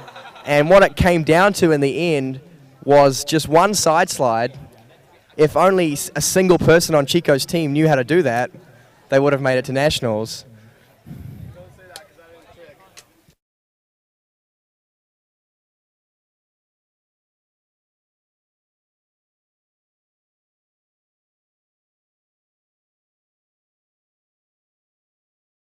And we're going to have our next jumper in very shortly. It will be none other than Chris McGinnis of Michigan State. Not quite sure what's happened to poor old Anthony Moraldo. Perhaps he's not here, a bit of a scratch.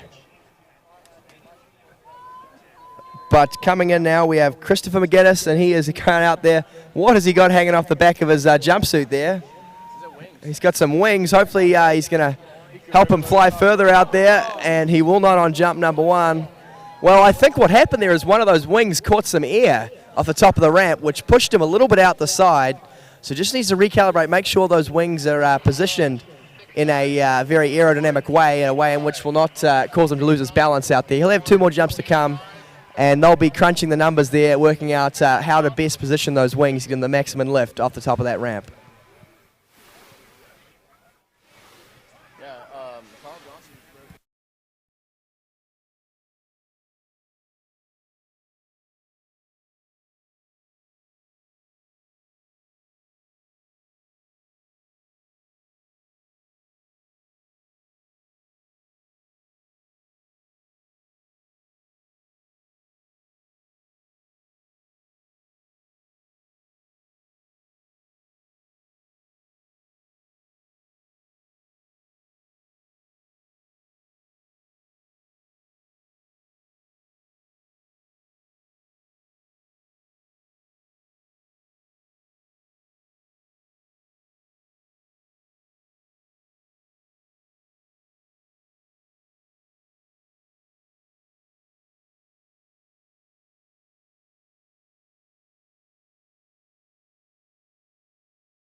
Okay, Christopher McGinnis now, jump number 2. Can this young man ride away a jump? Looking to fly through those air with those beautiful wings to help him along. Edging now into the base of the ramp, jump number 2. Looks a little better this time. Oh no! Oh, the old tips dropped right on the top of the ramp, and he was very close to sailing out the front. Managed to get those skis back underneath him, but still an ugly landing. And he's got a lot of pressure on himself. They're big jumps, you know, they're up over 60 feet. But right now, he cannot ride them away.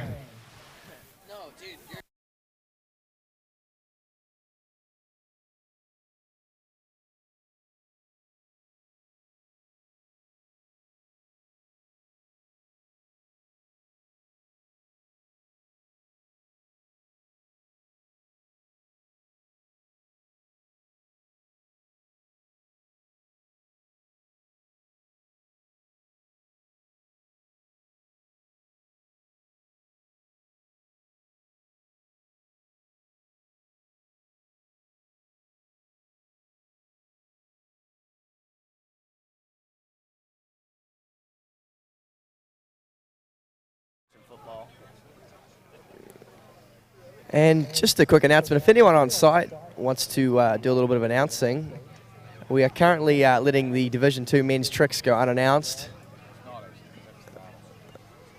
But when it starts, we would like to get someone to do a little bit of that, perhaps. Not sure how far away from getting to a start we are over there on the East Lake. To get the boat deeper in the water. But poor old Chris McGinnis, unable to ride away the first 2 jumps. It's like, you know how wakeboard is with the big... Bigger wake, bigger... Yeah.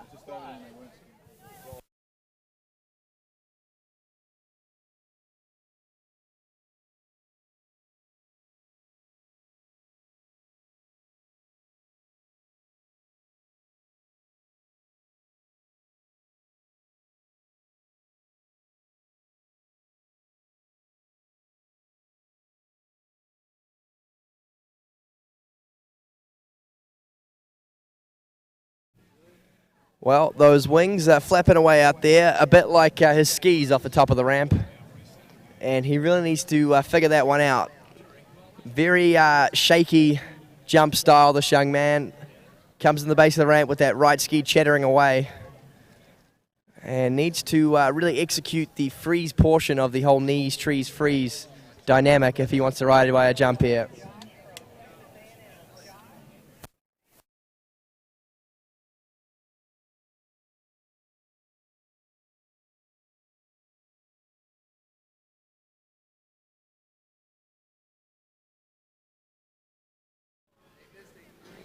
Here we go, third and final jump for Chris McGuinness, Michigan State University. This looks better from him off the top. Oh no, he pulls the arms in.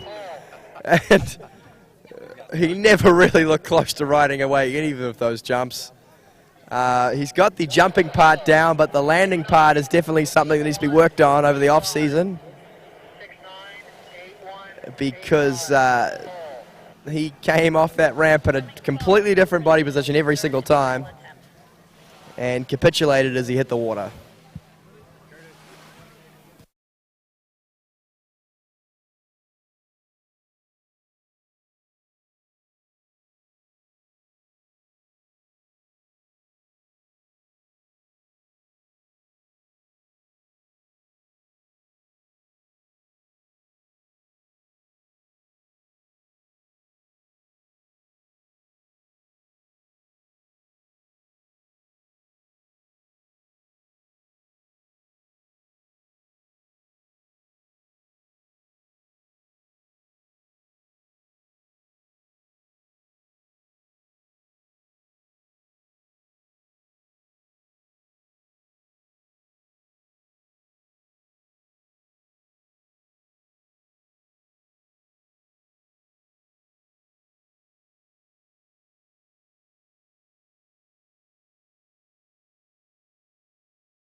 Well, good evening, ladies and gentlemen.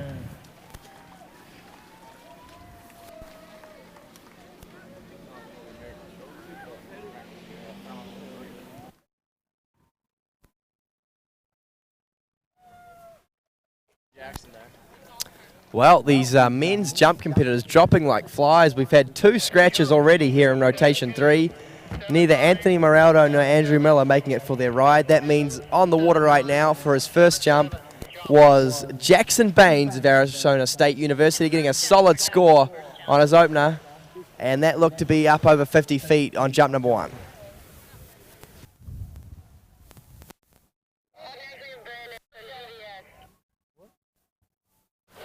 Absolute ripper of an opening jump there, 78 feet for Jackson Baines, the Bainster, throwing out a big score on opener.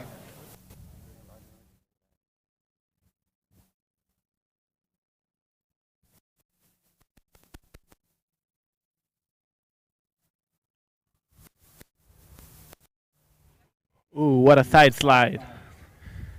He's getting wide. Wow, ooh, he took out more water from the lake than most slalom skiers.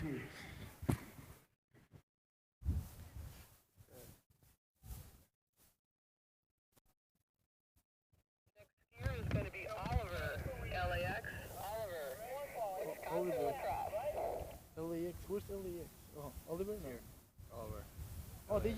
Okay, Jackson Baines, second attempt, 78 feet on opener. Can he go a little further out here? The Sun Devils up in Division 1 this year, off the top of the ramp, doing quite well. Men's jump, probably the strongest of their events. We've seen some great performances already from Lucas and Matt. And, of course, still left to come from Arizona State University, Ryan Fitzpatrick and the Nicholas Lang. So men's jump, definitely their strongest event, and you can see why. Jackson Baines putting out a big score. That's going to be up over 80 feet, perhaps. So we have Oliver Craig on the lake for Division 2 tricks. Ooh, reverse back. Oh, what a no. Oh, more water coming out of the lake.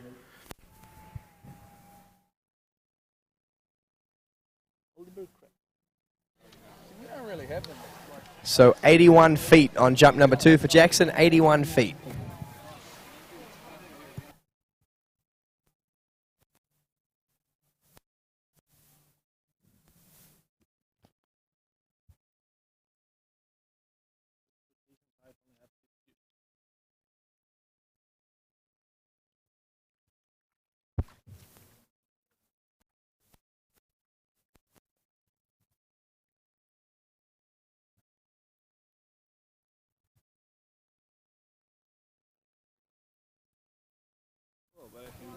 Okay, Jackson Baines, third and final cut.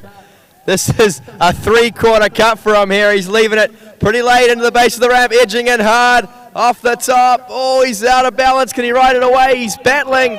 And I think perhaps that might just be a little bit further. The three-quarter cut from Jackson Baines in third and final, and a sensational jumping effort from the young man out of Arizona State.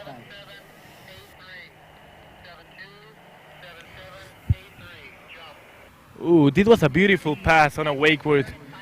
Actually, there's more wakeboarding than trick skiers on this event. It should be called Wakeboard D2 Nationals, not trick skiing. But great job, man. That was beautiful. Even the splash was beautiful.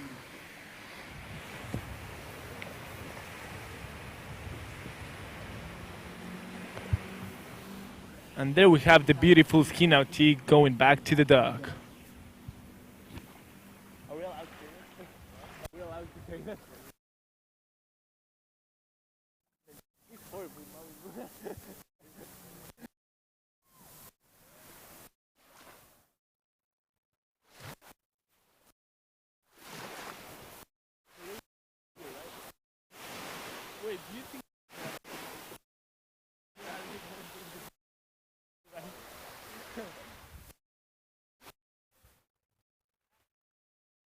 I'm gonna come here.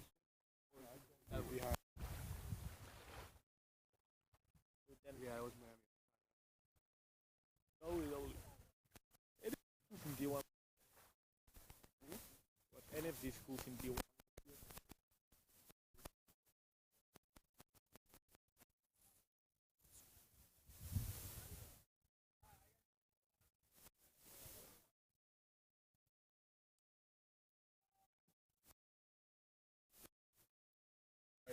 Okay, distance coming through for Jackson's third and final jump. It was, wait for it, 82 feet. So a whole 1 foot further.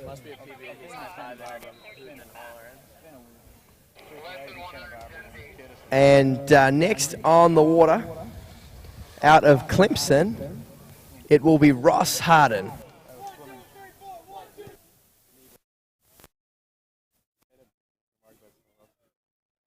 We have Matthew Coelho from Western Washington University on a kneeboard. It's interesting because Washington is currently ranked first on D2 Nationals.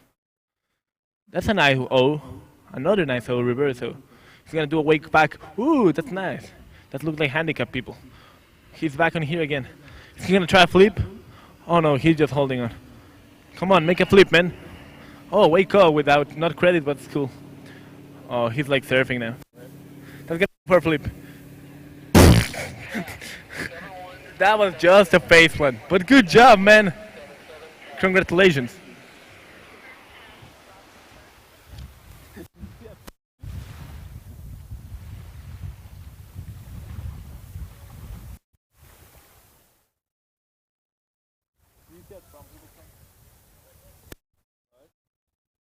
For those of you curious, being on an e-board actually doesn't give you the actual points, it gives you a fourth of the points. So even though his run was really good, it might be tied with some trick skiers.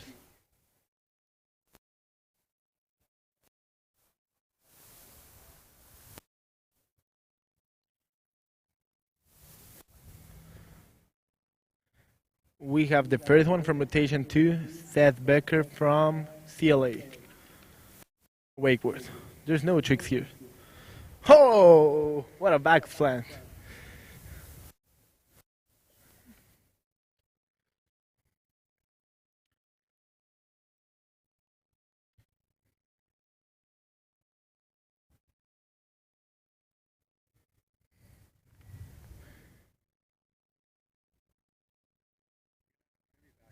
Yeah.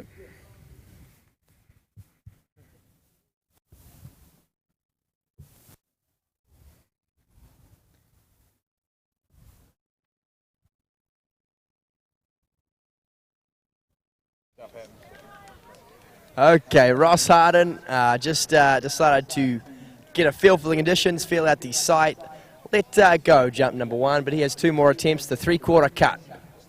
We're seeing here in rotation, is this only rotation 3? Wow. We've got a lot of jumping still to come. Ross Harden, the 3/4 cut, it's a little bit later into the base of the ramp, and he passes that one too. So obviously he's not quite happy with his approach, and he'll have 1 more attempt. He must take the next one, otherwise his team is facing a 0.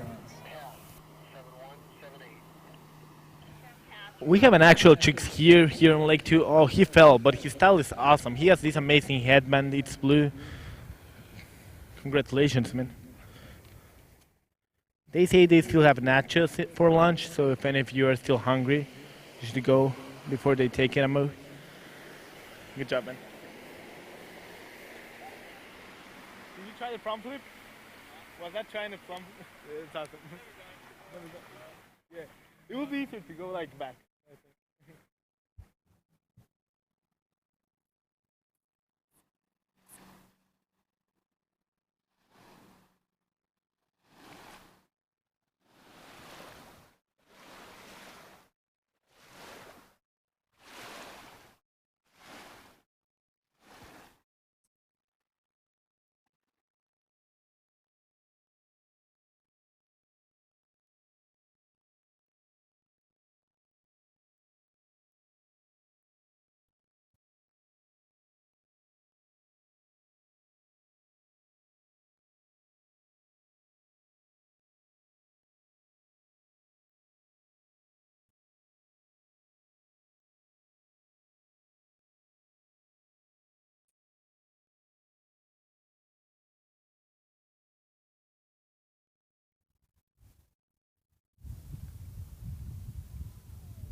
Okay, here we go. Ross Harden, a lot of pressure on him to get a score on the board here. 3rd and final attempt. He must take this one into the base of the ramp, off the top. He's held on. Will he ride it away? He will.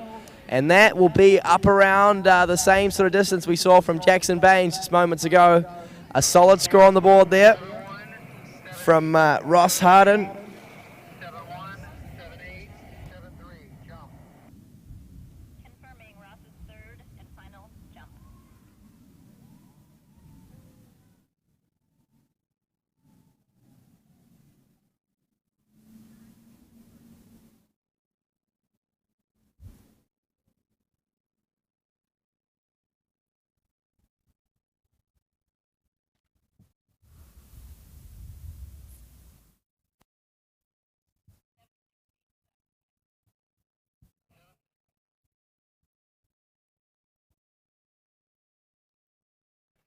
Okay, score coming through now, Ross Harden. That was 76 feet on his 3rd and only jump. And we go back to dock, and we're going to pick up none other than Benjamin Whitney, or Big Ben as he's known to his fans here on site. And fantastic to see Ben out in the water in this jump event. He's been working very hard all weekend. Ben's been busier than a one-armed bricklayer in Baghdad throughout the course of this tournament. He's been the man behind all that wonderful food that you've been eating all week. And it has been some fantastic stuff. being served. And I believe our lunch is still for sale, speaking of food, down there at the concession stand. Some lovely pulled pork, some coleslaw and a bag of chips. And some leftover garlic bread too. Fantastic stuff.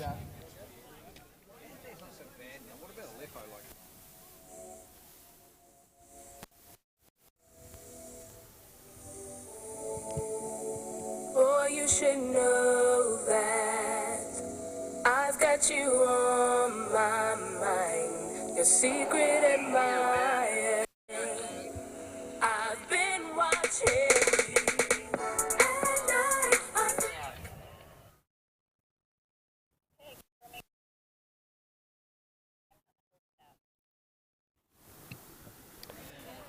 Well, I didn't want to say it while he could hear me, but he can probably hear me as he's skiing down the lake, so I should just be careful anyway.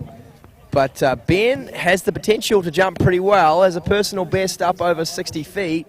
He also has the potential to not ride away any jumps. He's a little bit inconsistent out there. Big Ben's jumping is kind of like a box of chocolates. You never quite know what you're going to get. And let's hope he stays safe and gets a solid score on the board. He'll open up with just a plop here. He's just going to ride over, try and get a solid score on the board up over 50 feet on jump number one. This is 32 miles per hour off the top, on his heels, but he holds on. That was actually a pretty tidy landing for Ben. He has a habit of pulling his arms in, but he managed to keep them down that time. And that's some solid jumping from him. That'll be up over 50 feet, I think. And he'll have two more jumps to come. And hopefully now we'll see Ben move the boat onto the course and have a bit of a cut at this jump ramp. Things on the trick lake are going interesting. We're still waiting for someone to finish the run.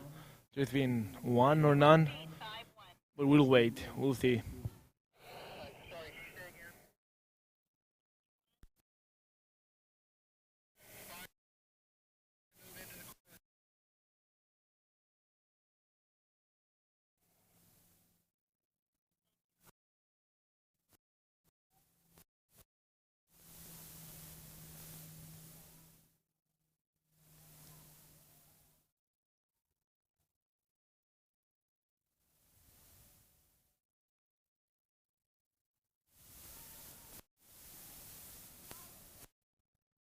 I think next year is Woody Chase. Woody, that's a cool name. That's a Toy Story name. Let's see how he does. Second attempt here from Big Ben. He's the boat's in the course. He's edging in the ramp, but off the top. This is further. Can he hold on? He's come a little unstuck, but he's ridden away, and that's going to be a little further. His first jump was 51 feet.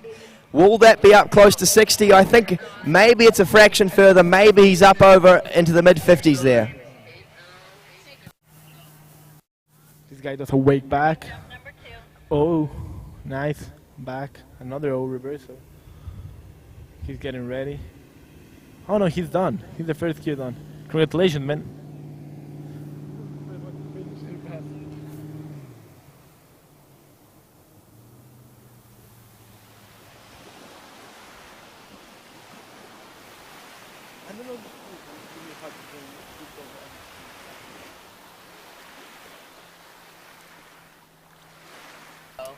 Okay, distance coming through it was a little bit further, 56 feet, 5'6" on jump number two for Ben. But he wants to go up over 60 here. That's what he wants. He wants a solid score on the board for a San Diego State team. The Nautique boat roaring into course. He literally 5 minutes ago was serving pork. And now he's taken a quick break from putting together your food to go out and dazzle us with some water ski jumping. Ben Whitney of San Diego State, third and final jump, last act of these national championships. Off the top, that's a little bit further. He's going to ride that one away as well. 3 solid lands, and maybe, just maybe, that was a fraction further. Perhaps we could see something up 57, 58 on third and final for Ben Whitney.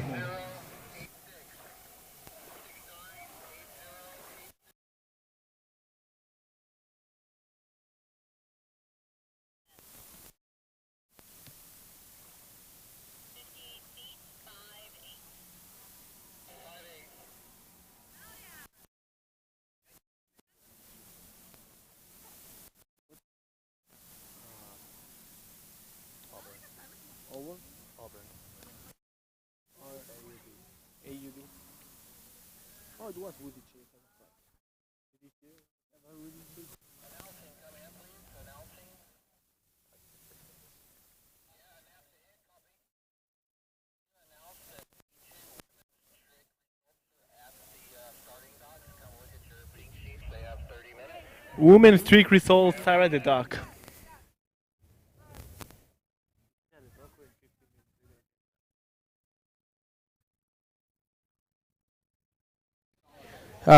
Division. Okay, sorry. I thought I was talking over our friends on Lake 2, but I wasn't. Division 2 ladies trick sheets are out. They are ready for their 30-minute review. So they'll be on the bulletin board down there by the start dock. You have 30 minutes to review those sheets. If you see any problems, you take them to the tower. If you don't see any problems, you leave them alone. So Division 2 ladies trick sheets or results are out and down on the start dock bulletin board.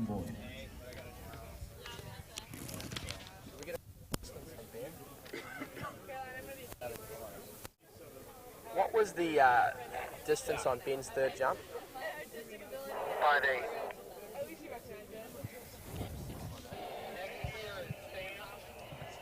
Okay, Ben's last jump there, distance coming through 58 feet.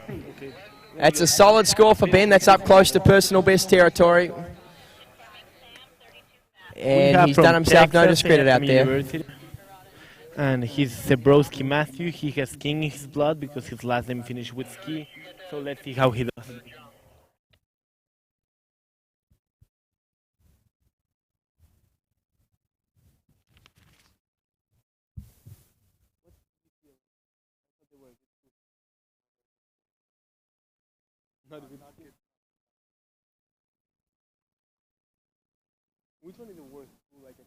And this is jump number 1 for Ohio State's Samuel Reifsteck. And it's a ripper of a jump. It's going to be up over 100 feet, I think. The full 3/4 cart and looking great on opener.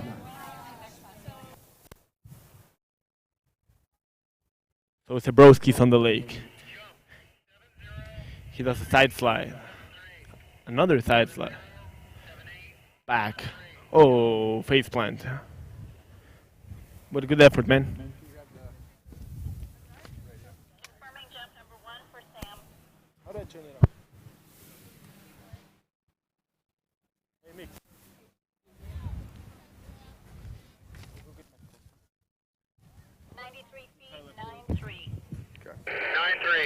Okay, so close but not quite 100 feet there on jump number 1. 93 for Samuel. Getting a good solid score on the board. He'll look to get up over 100 though today.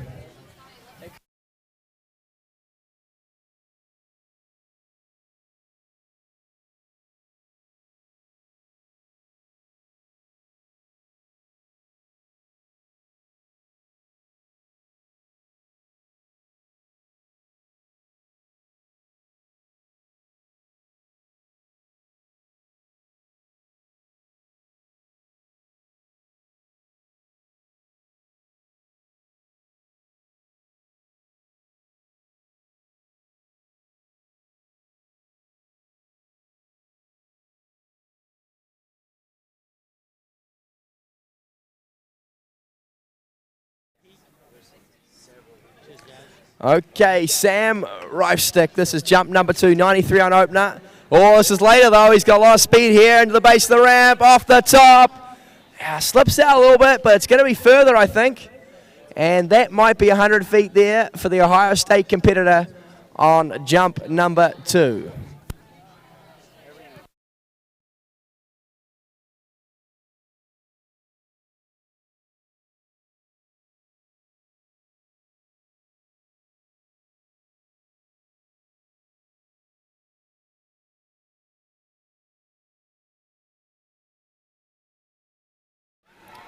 Okay, distance coming through 103 feet, 103 on jump number 2, and they are very, very happy about that. He is stoked. That looks like it might be a personal best for Sam Reifsteck, throwing out some big performances here in men's jump.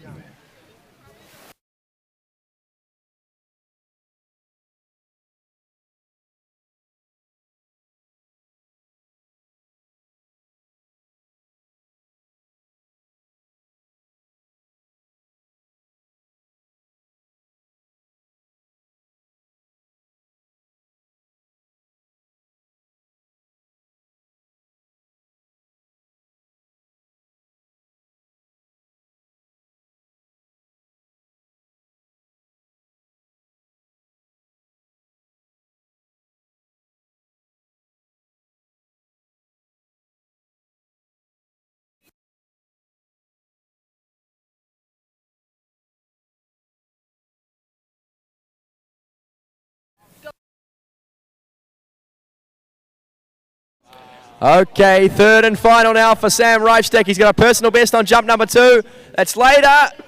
Still slips out though. It's going to be similar. It might just be a little bit less. We'll wait and see.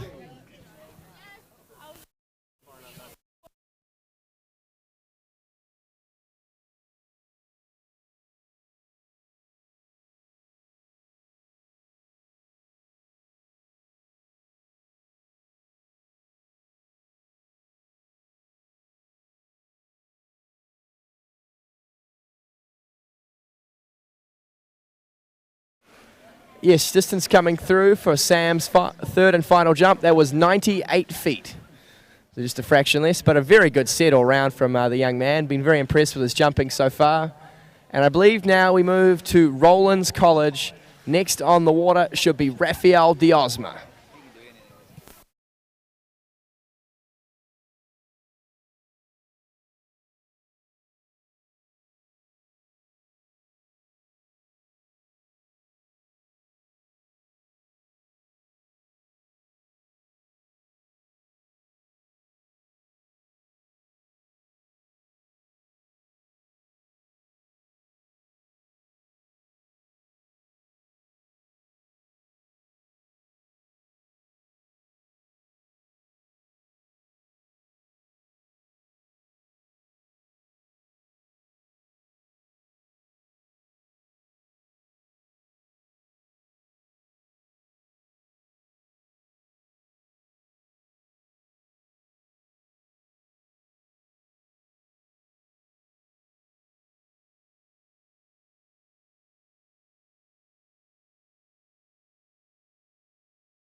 Okay, Rafael Diosma from Rollins College, jump number 1, the 3/4 cut.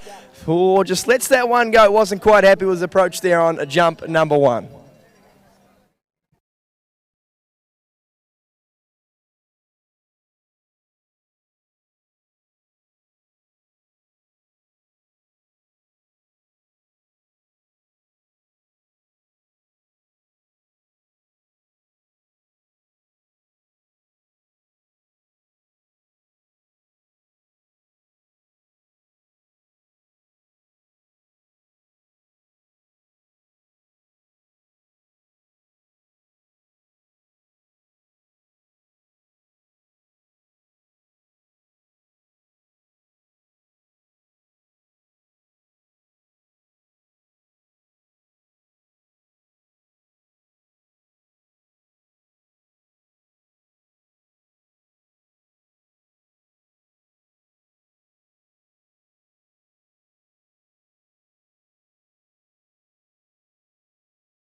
Okay, the toe boat has spun around. We'll bring Rafael Diosma back in for jump number 2, a pass on opener.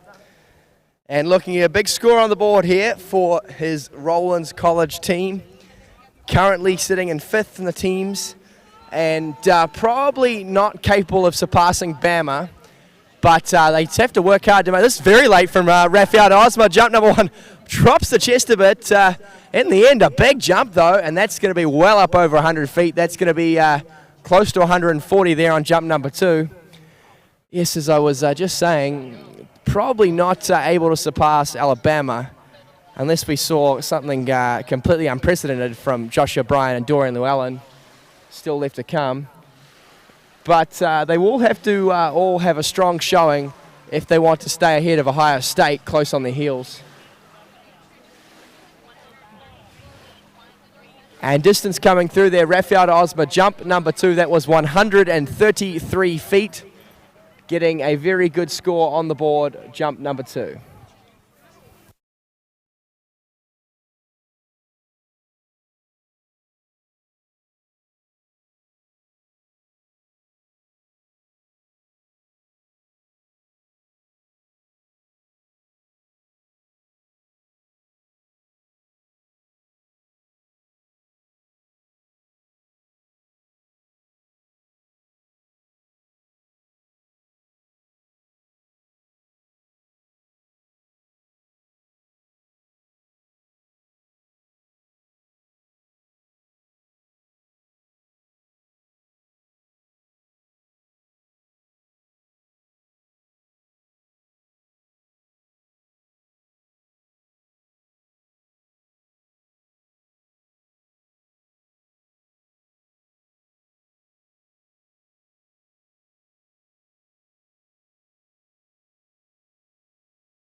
Okay, third and final attempt. Rafael Osma, another late spot off the top of the ramp. He goes straight out the front, and that is a huge crash from the Peruvian freshman out of Rollins College. The safety swimmers are sprinting out.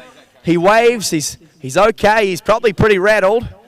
I'd say he's got a few limbs and body parts not where they used to be, and excitement aplenty here. Rafael Osma goes soaring straight out the front, and up until this point, in the 2016 Commentary Team Classic Crash competition, Chico State was actually in the lead for crashing this Nationals after not qualifying. But with that effort, Rafael Osma has got himself right in the lead in this Classic Crash competition.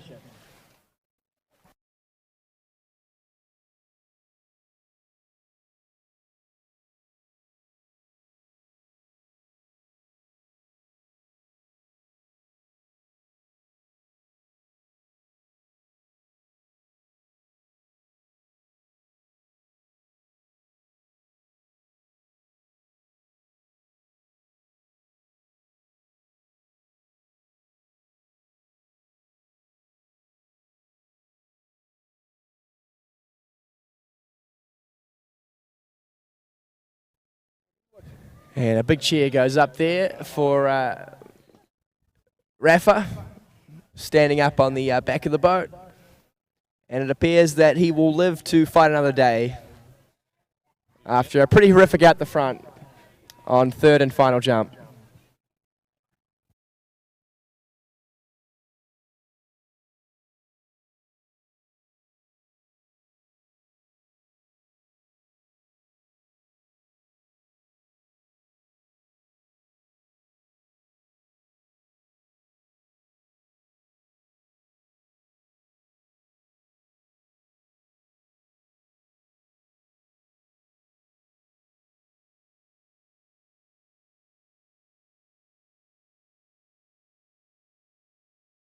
Sort your shit out. Okay, just getting a quick video review of that crash, and I could probably watch that on loop all day long. That was a very, very big out the front indeed. He flew. I tell you what, if he had have not landed on his face, that would have been a pretty good jump. You know, that was up probably further than his 133. The issue being he could not ride that away because he took the jump squarely on his face.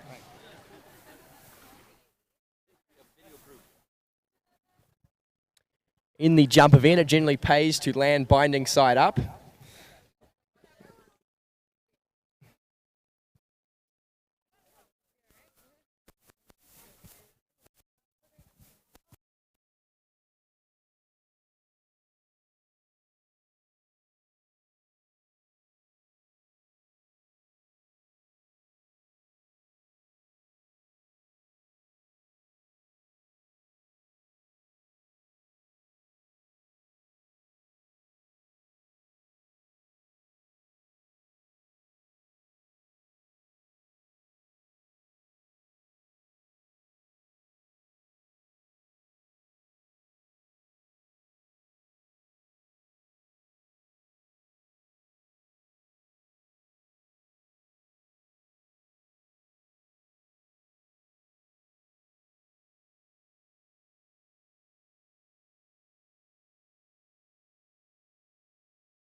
Okay, on the water now out of Alabama, it's Alston Robertson. This is very late on jump number 1. He's not mucking around. Off the top, he has flown. Sensational opening jump from young Alston. Really showing his class out there on the water. And that should be a very tidy opening effort.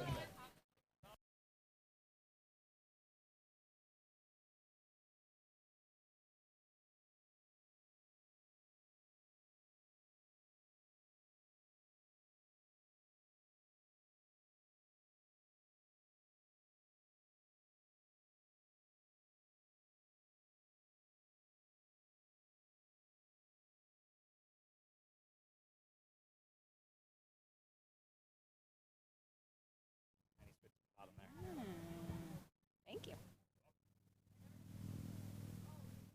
Distance coming through there on opener for Alston, 142 feet.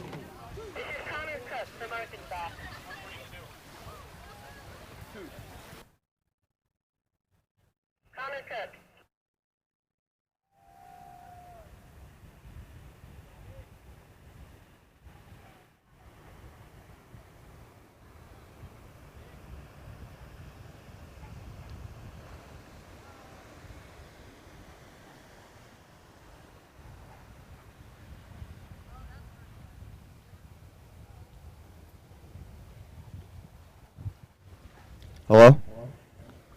Alrighty, we are missing some commentary on the trick ski over here in Division II men's.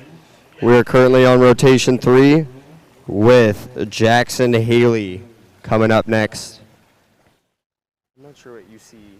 Oh, I look forward to that. Jackson's top bloke, but here we have Alston, jump number 2. This is a very late cut. Jackson Ag boots Haley that out of one, UC Davis. and that might just be a little bit further.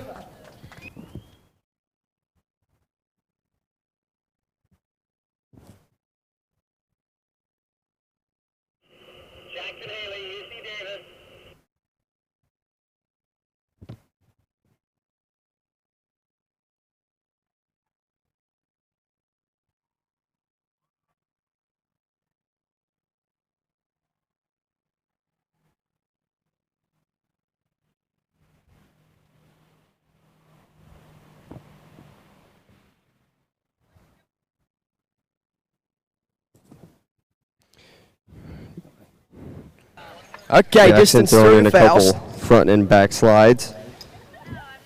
Next we have Christopher Pinehart from Auburn University. Alston's second jump was the same. It was 142 again. Consistent jumping, but he wants to go a little further here. He's got one more attempt at putting out a big score for the Alabama team. What can he do for us on third and final? So I'm going to go around the lake and just look around the lake. Okay. Thank you. No worries.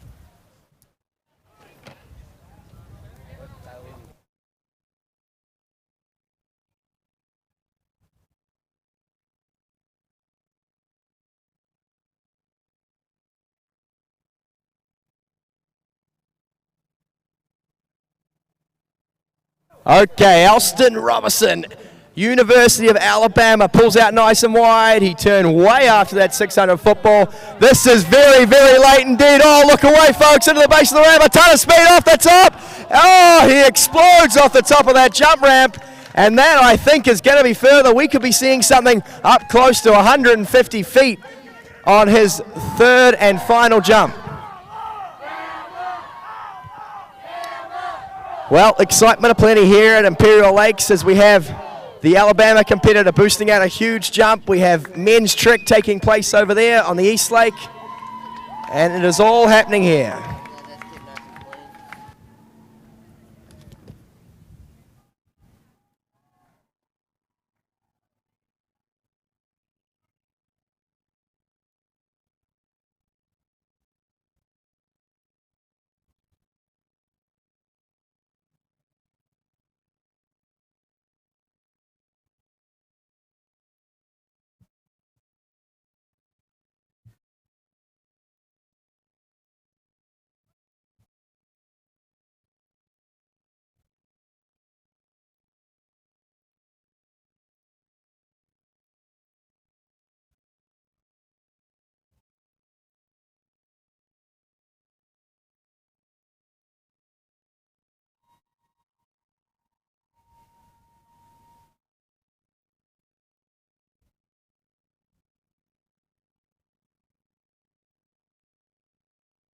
Next is Nathan Abel from Texas A&M. Nathan Abel.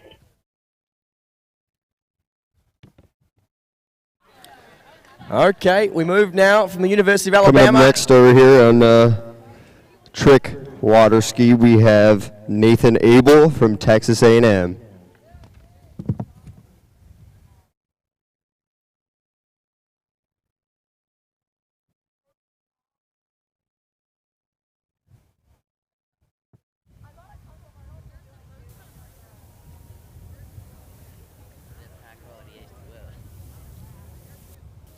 Yes, as I was just saying, we move now from the University of Alabama to Louisiana Monroe. Next on the water, the Ukrainian jumping superstar, Danilo Filchenko. Of course, the junior world trick champion.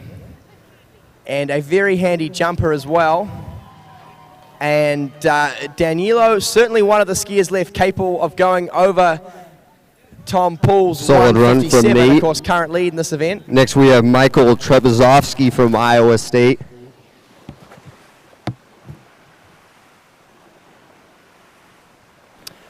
And here we go, Danilo, jump number one. This is very late to start into the base of the ramp, off the top, big kick.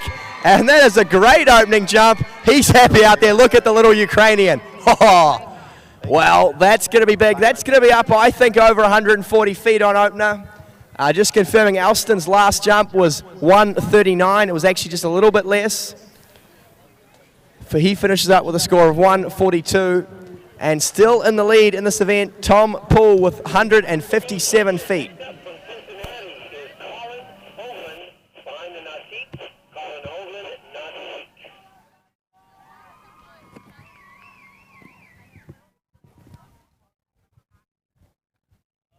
Okay, we have a new leader. My apologies, in this men's up now jump event. is Colin Hoagland Distance of from Cincinnati. 159 feet. Danilo Filchenko takes the lead. One more jump to come.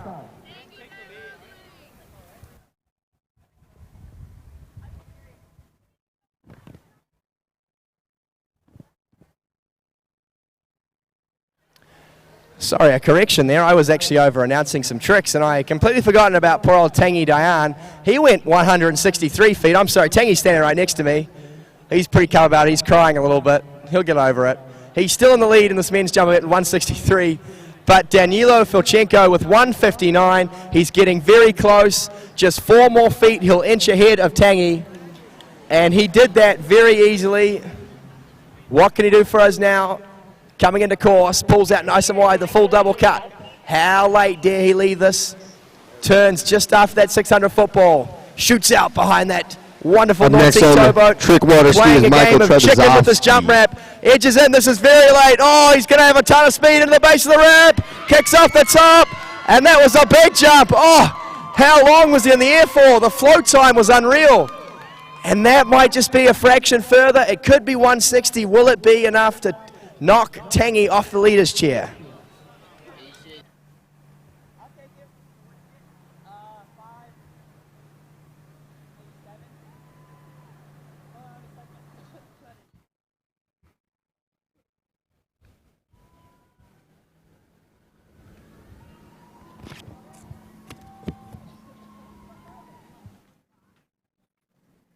Okay, score coming through. It's a big one.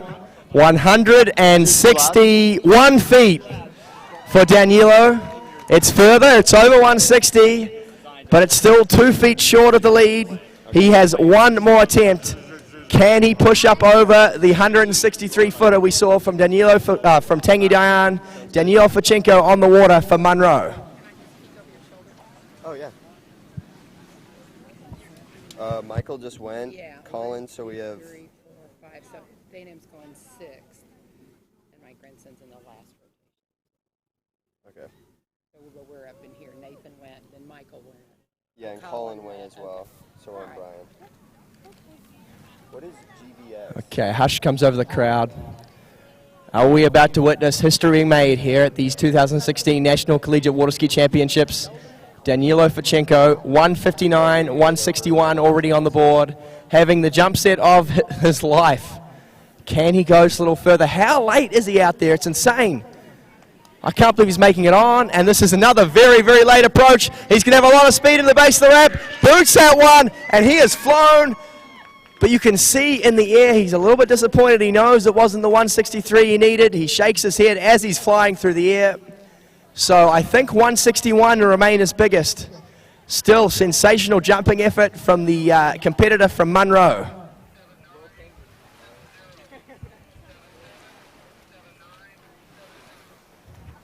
Still waiting on the distance. It'll be close.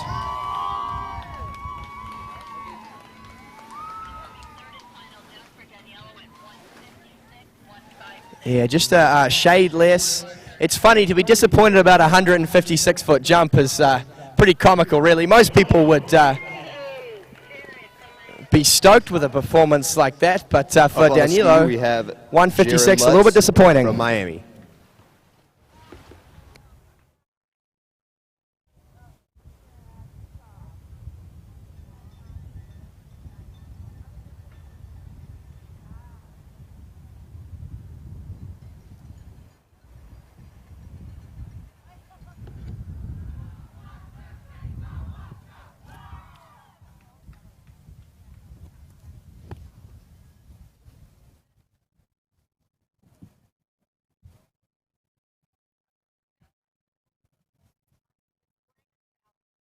Okay, next up we got Hunter Duffy. Hunter Duffy from lacrosse. Ryan Donati.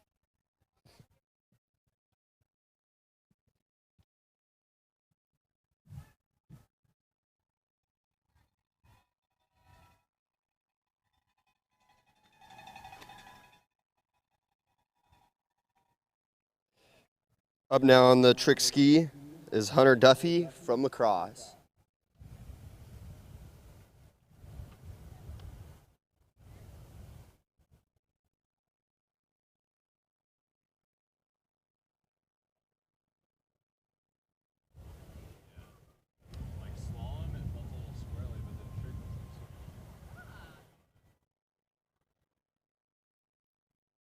We'll see you later, Miss Parker. Thank you.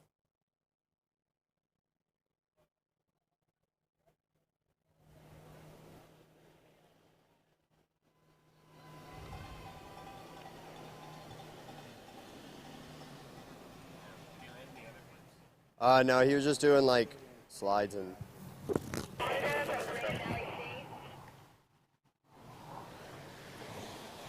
Brian Condra from Grand Valley State.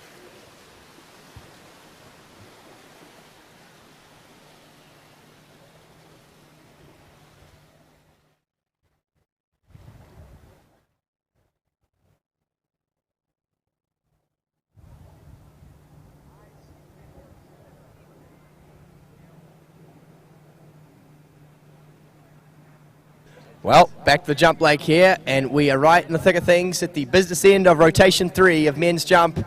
We go to the University of Louisiana Lafayette, the Ragin' Cajuns, and coming in for his opening jump, it's none other than Patrick Oman. And this is very late on jump number 1, edging into the base of the ramp, a ton of speed off the top, just missed his kick a bit. He had the speed to go very, very far indeed, but did not quite get the full extension off the top of the ramp. It'll be a big score on jump number 1, but he has plenty left in the tank, this young man. So I thought you'd like to.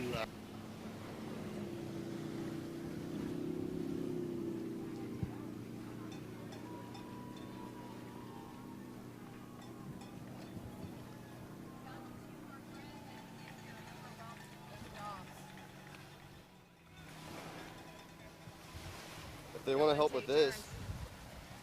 Commentating? Sure. I All think we're about to finish up rotation 3, and Dawson Allen is the only one not to go yet. Okay, so that jump, keeping in mind that he slipped out on it, this is how much speed he has. That was 156 feet on opening jump. It did not look that big to me. You know, he missed a lot of distance here on the ramp. So if he just has the same approach and finds a way to kick it, he's going to be your new leader. There's at least 10 more feet out of that jump if he can get full extension.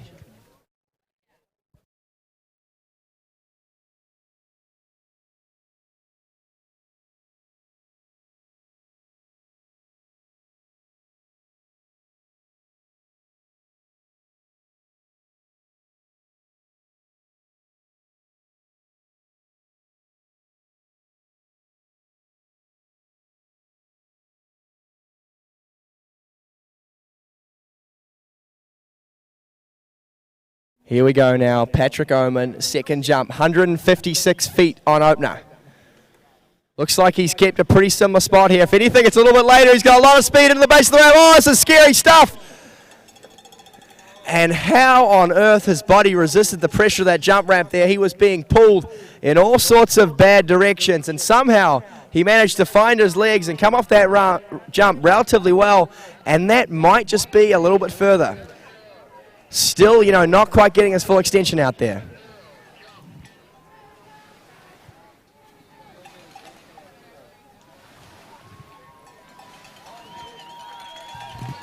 All right, and we just saw a great attempt on the lake. Some great side slides, a few wake backs and wake reverses. Way to go, man.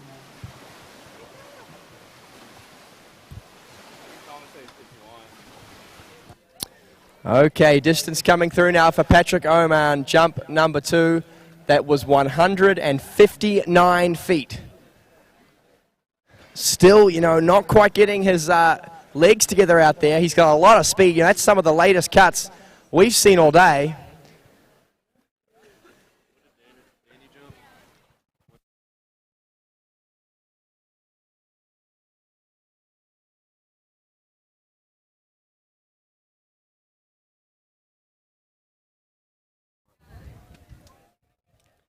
Okay, the boat coming back into course. It's crazy to think we're only in rotation 3. Some of the scores we've seen have been absolutely phenomenal. And coming into course now, out of the University of Louisiana Lafayette, the young man, Patrick Oman. 156, 159 already. He's got one more chance here to push up over 163 feet. That's the current lead, of course, with Florida Southern's Tanguy Dayan. This is incredibly late again from the young man. He's going to have a lot of speed. Can he get his legs this time off the tops? That's a better jump. That's going to be further, I think. I think we could see him up over 160 feet. Oh, sensational stuff. We've got a slight headwind starting to build here on the banks of Imperial Lakes. Conditions absolutely perfect for a fantastic afternoon of men's jumping. And don't go anywhere, folks. This men's jump final is only really getting started.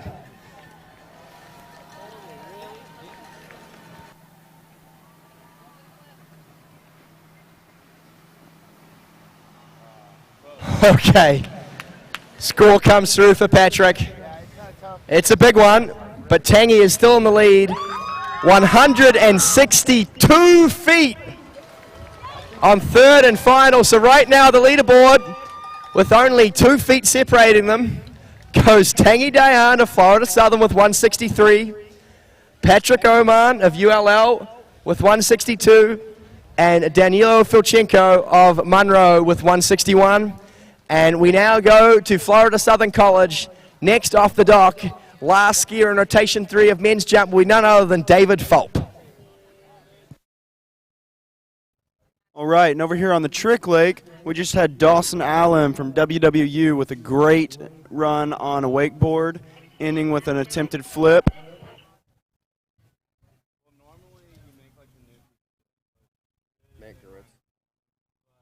Up next on the Trick Lake, we have Matt Gerwitz from University of Texas.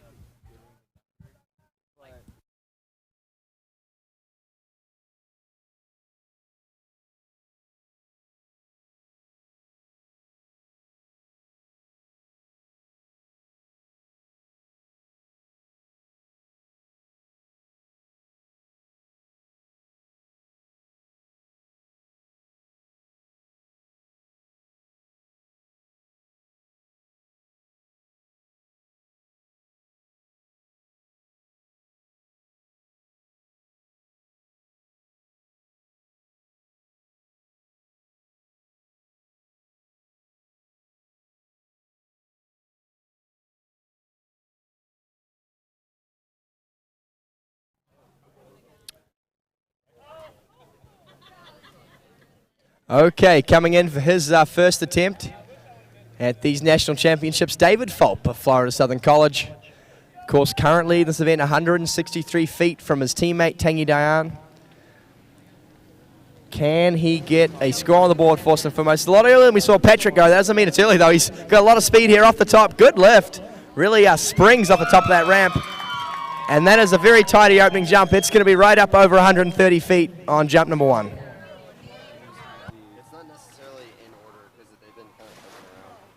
Oh, yeah, because both listening to references. this, which if you want to listen to this since you're going to be doing that. It's fun. It's either I do this or I do rescue swimming for a jump, so I'm either on either one. Sweet.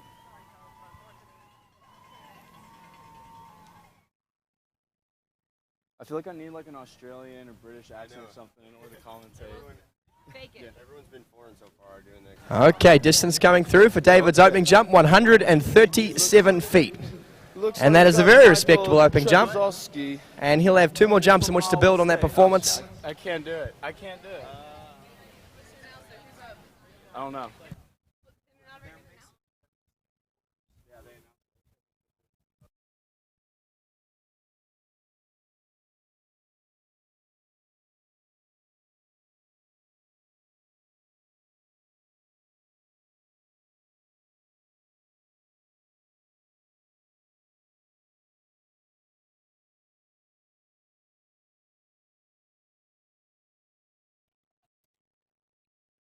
Okay, all eyes back to the water, folks. David Fulp, jump number 2, 137 feet on opener.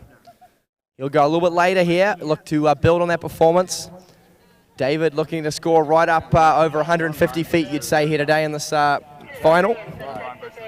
And that's 4. Oh, okay, see. And this is already a little bit later here from David. He's going to have a lot of speed, across the wakes well, in great position off the top of the ramp. A little bit back on his kick there, but he had more speed. It'll be close. That might be a little further. That could just be over 140 feet.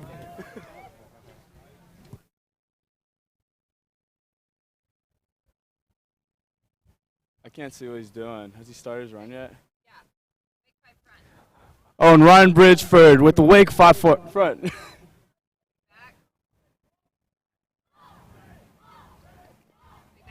Wake back to back by Ryan Bridgeford. Look at him go. He's going for the flip. Oh, and it looks like he can't pull it off, but a fantastic run by Ryan Bridgeford at Texas A&M.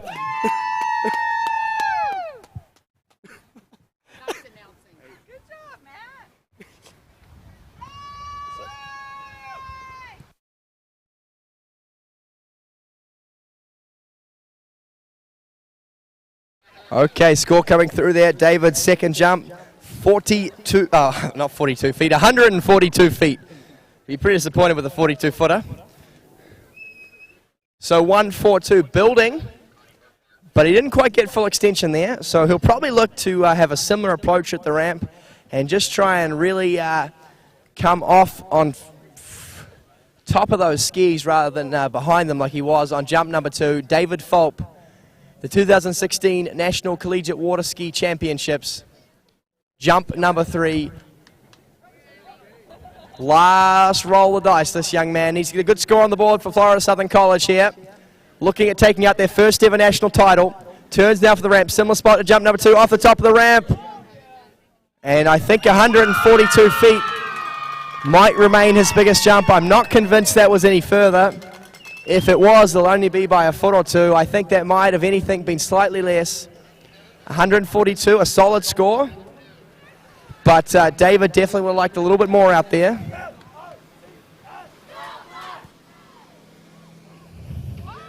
And Casey Dahlback from UCD pulls off a flip.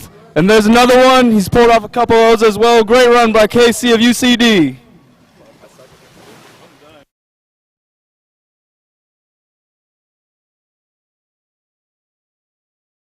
Okay, I'll eat my words because that was further. It was 147 feet. Obviously a little misleading, the amount of speed he had. I thought he might have gone a little bit less, but no, that was indeed further, 147 feet for Dave Fulp of Florida Southern College. That concludes rotation 3. We'll have a quick crew and official change and be back underway with some more men's jumping in just a few moments. All right, we've got Jeffrey Flynn from Auburn on a wakeboard here on the Trick Lake. There we go. We get a wake jump there. And a beautiful fall, looking graceful as ever.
Well, from the University of Michigan.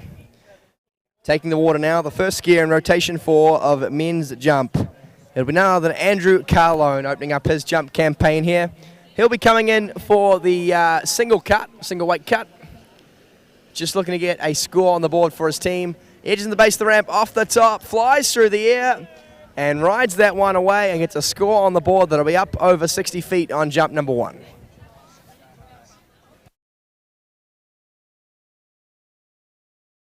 Right, we've got Austin Omalina from La Crosse on the trick lake right now with a great wake back and wake front. Is it a flip? It is a flip. Oh, close but no cigar.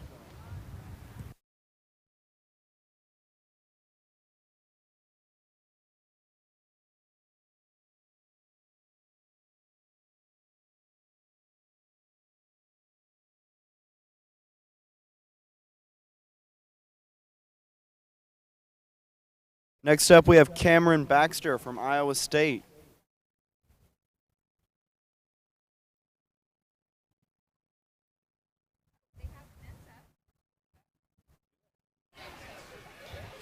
Okay, score coming through for Andrew's first jump. That was 66 feet.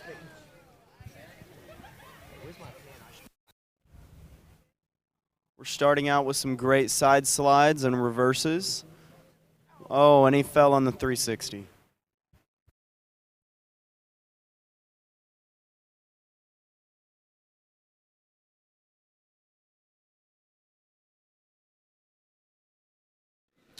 Okay, Andrew Carlone, the University of Michigan, jump number 2 off the top of the ramp, winds down the windows through the air, and he'll ride that one away, and that might just be a smidgen further.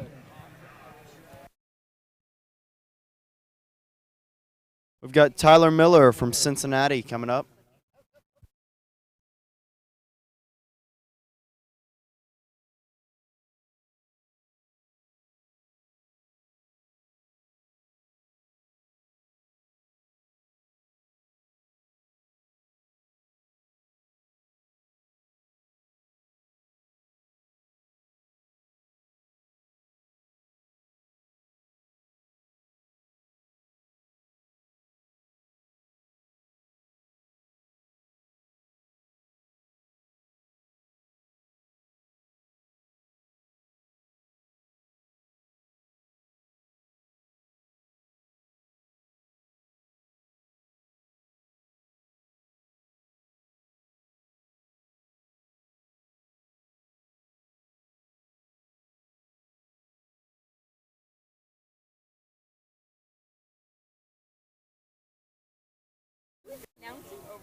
And we have Andrew Carlone returning for his third and final jump. His second jump was just 61, a little bit less.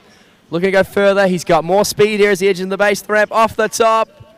And unfortunately, he tumbles out of those bindings. So 66 feet will remain Andrew's biggest distance, but a solid score on the board for his team. Oh my gosh.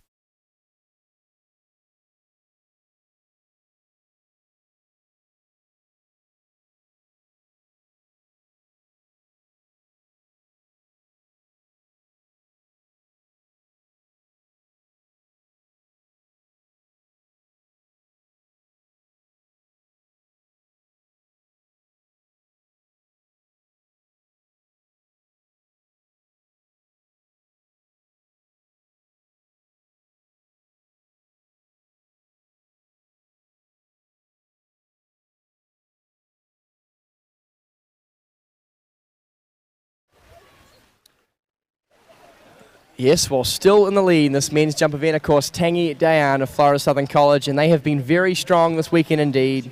After 4 events yesterday, Florida Southern was ahead in the teams, and would not that be a piece of history if they took home their first ever national collegiate title? Very few schools have had the honor of winning this championships. In fact, only 5 in 38 years have managed to take it out. It's been absolutely dominated by the 2 universities from Louisiana, both Monroe and Lafayette, Monroe in particular. And in 38 years of national championships, There's only been 3 colleges outside of those 2 Louisiana schools to pick up a national title. Back in 1979, San Diego State took out the very first ever NCWSA team's title. In 1989, after a 10-year winning streak from Monroe, Rollins College took out their only ever title. And then there was a few years of struggle between Monroe and Lafayette, Lafayette picking up their first ever title.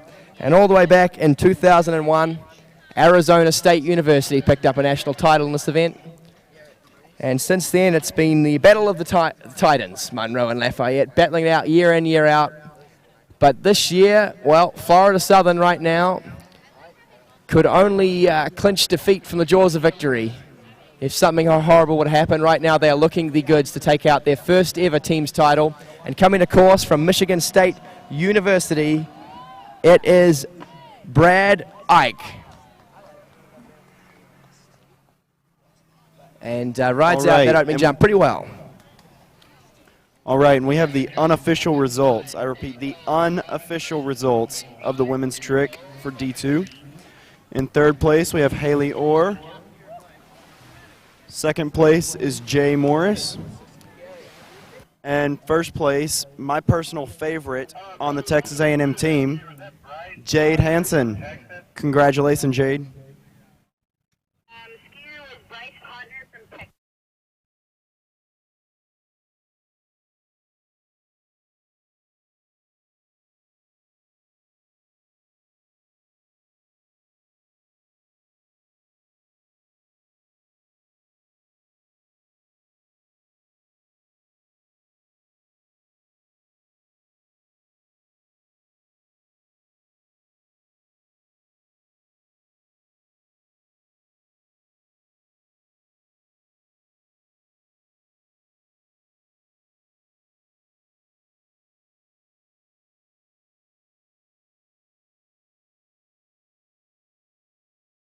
Done that flip on the way down.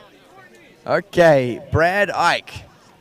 His second jump going for the 3/4 cut now. A lot more speed, looking to go a little further here on second. Off the top of the ramp, pulls the arms in, unconventional jump style, but manages to ride it away. And just a quick announcement to all the ladies here on site. Brad Ike, nicknamed Dad, is listed as the most eligible bachelor on the Michigan State team. So definitely feel free to socialize with Brad Ike later on tonight at the banquet. He is single and ready to mingle.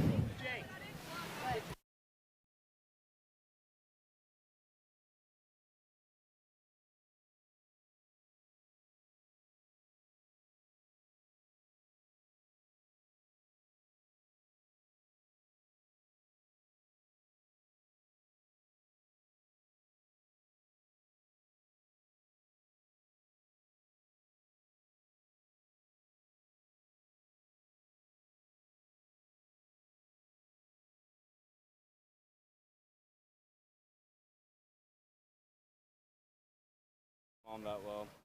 I'm not on emoji level with Cole's mom. You're what? You can send her an emoji. She's a good sport.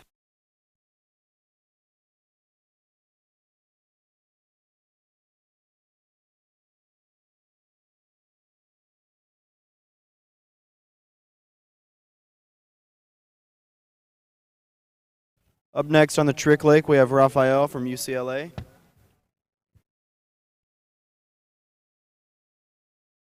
Third and final jump for Brad Ike.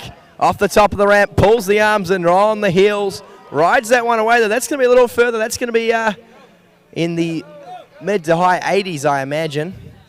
And we'll get you some distances very shortly.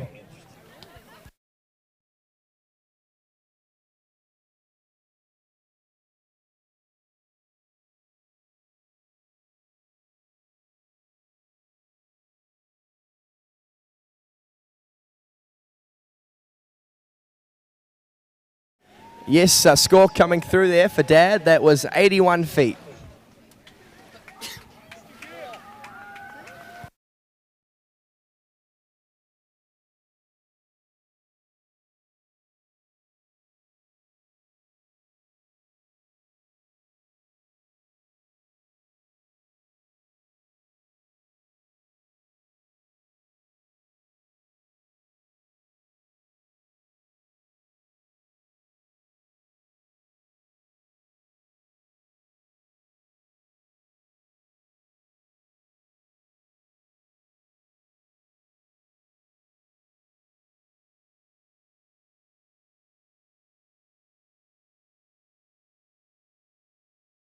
Here we have Hunter Leggett from Auburn on a wakeboard.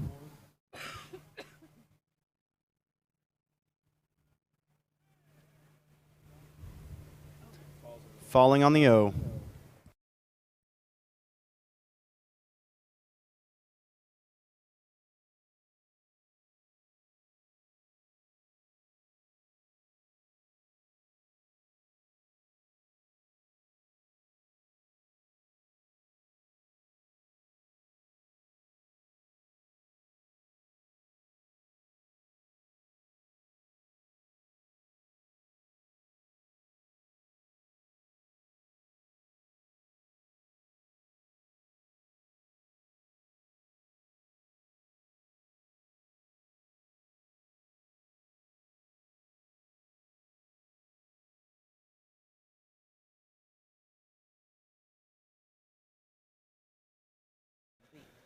And coming in now from Kansas University, member of the Sprayhawks contingent here, the full double cut to start, none other than Brandon Register. And just lets that one go. Wasn't quite happy with his timing. He'll have 2 more attempts out there on the water.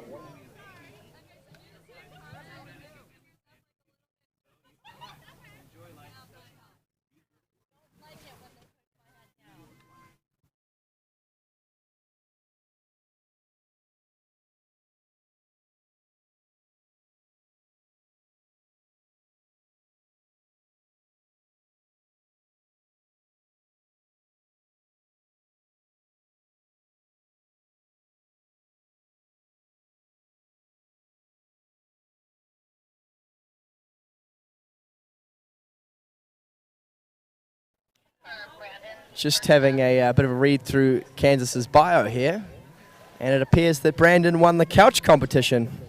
Not quite sure what that means, but I'm currently feel like I'm winning the couch competition of life, sitting on my lovely leather couch here on the banks of Imperial Lakes. And what a fantastic event this is shaping up to be, this men's jump final. We already have distances of over 160 feet, in fact 3 of them. Tangi Diane of Florida Southern still in the lead. And some of the rock stars of this sport are currently down at the starting dock, warming up, dusting off the old speed suits, tightening the bindings, adjusting placement. And you could cut the tension with a knife right now as we're about to watch Brandon Register come back and jump number 2, a pass on his opener, looking to get a big score on the board. Historically, men's jump has been Kansas's strongest event, and looking to continue. Here comes Nikki Newton from Arkansas.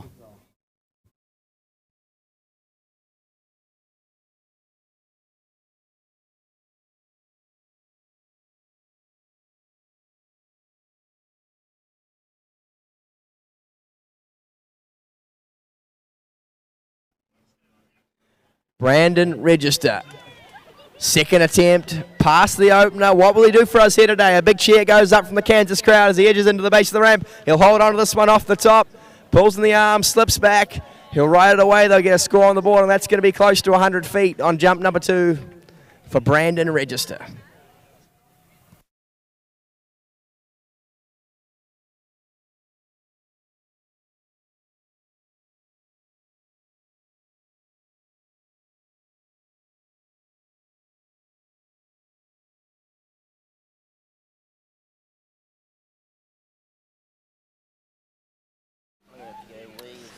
Well, that second jump there for Brandon, 93 feet. Good score from him. And just while we wait for him to come back for his third and final jump, I mentioned to some of our sponsors of this wonderful tournament. And of course, first to thank the host, the Imperial Lakes Homeowners Association, putting on this tournament with some help from the SDSU Water Ski and Wakeboard Club. And some of our fantastic sponsors, KD Water Sports. I haven't talked about them enough, really. KD has kindly put up a bar tab for the banquet tonight, so there's going to be some complimentary adult beverages, I understand. I think the way it's going to work is once we walk in, the bar opens, there'll be some pitchers given away for free. 60 of them, in fact, in total. So that should last all about 5 minutes. No, I'm sure it'll last a long time, but everyone's pretty excited about that. Some free adult beverages at the banquet. And coming in for his third and final jump It is Brandon Register out of Kansas. A 93-footer on the board. He's doing the full double cut, so I think he can go over 100 here. It's a similar spot into the base of the ramp, off the top. You know, he took that jump better. I think that could be 100 feet perhaps. Not a lot of speed, but he came off the ramp a lot better there. Also, a big thank you to You Theory for supplying us with these fantastic tournament hats. I'm wearing one right now. I think these are fantastic hats indeed, the bright orange ones you've seen on site. And of course, they produce a range of nutritional supplements that aim to help you age beautifully, I'm told. And that was 97 feet on third and final there for Brandon, 97 feet. That's a pretty decent jump from him. He would have liked to get over 100 though. Also a big shout out to GMG, Green Mountain Grills. They've supplied us with some fantastic cooking equipment for this weekend, for this lovely food you've all been enjoying. And, of course, the towboat heads back to dock. And next off, we go from Kansas University to Arizona State. And coming into course, it should be Ryan Fitzpatrick.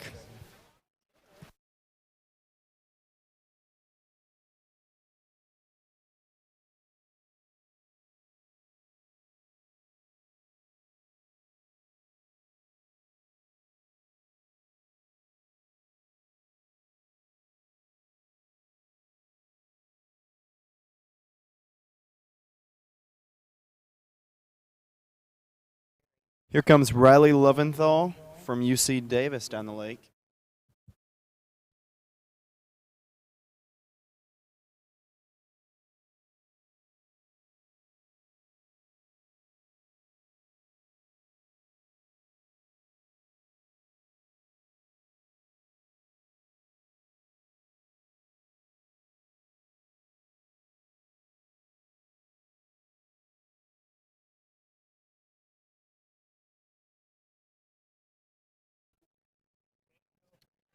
Okay, coming to course now, it's Ryan Fitzpatrick out of the Arizona State University Sun Devils, looking to throw out a big score. Ryan will not be challenging the lead in this event, but if everything goes to plan, he could get a very, very solid team score. Has a personal best of just a shade over 130 feet, and he's been in some pretty decent jump form lately, went 128 up in Washington a couple weekends ago at the Western Regionals. Jump number one, a solid opener. That's will be up over 110, I think. There on jump number one. Yes, I was just saying up in Washington at the West Coast Collegiate Regionals, Ryan picked up third place with a 128-foot jump. And it'd be great to see him push up over 130 again today.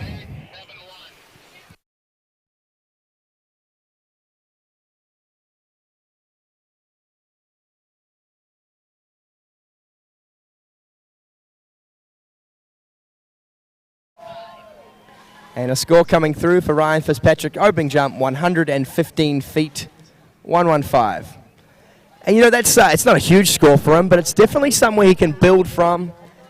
Just looking to build into the set well as Ryan. And a tidy opener. He'll go a little bit later, you'd say, probably, on jump number two. And again, going down my list of our wonderful sponsors at this tournament. Mama Chia, providing some fantastic organic food and beverages. Eversesh Skateboards, they provided that wonderful raffle prize. The raffle went fantastically last night. I'm not sure who took home the skateboard exactly, but I'm sure they'll be very happy with that prize. Are we happy with that?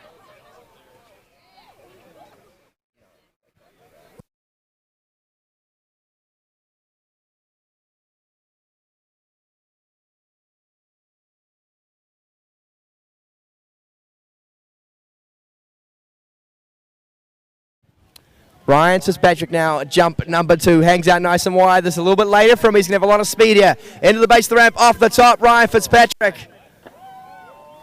Further. I think that was further. I think it's going to be 120. Still not quite what he's after out there.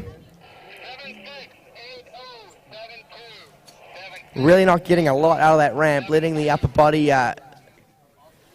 crush a little bit. The chest is very far down off the top of the ramp. Needs to get a little more extension if he wants to push up over 130 feet. How much is that job?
Oh, third and final jump there from Ryan Fitzpatrick, and they might be a little bit further. The stand-up landing, he had a lot of speed, but he ended up a little early the ramp. You see he changed the edge right there to the bottom and would have lost a solid 10 feet because of that edge change. So probably not quite the performance he was after out there. It was solid, consistent jumping, but I can't help but feel that Ryan won't be a little bit disappointed with that set. Oh, well, that makes sense. That's why he was early the ramp. There was a boat switch malfunction. Ryan will be getting a reride on third and final. I thought he ended up a bit early to the ramp there. And that was an equipment malfunction. We'll bring Ryan back in for a re-righted attempt on that third jump.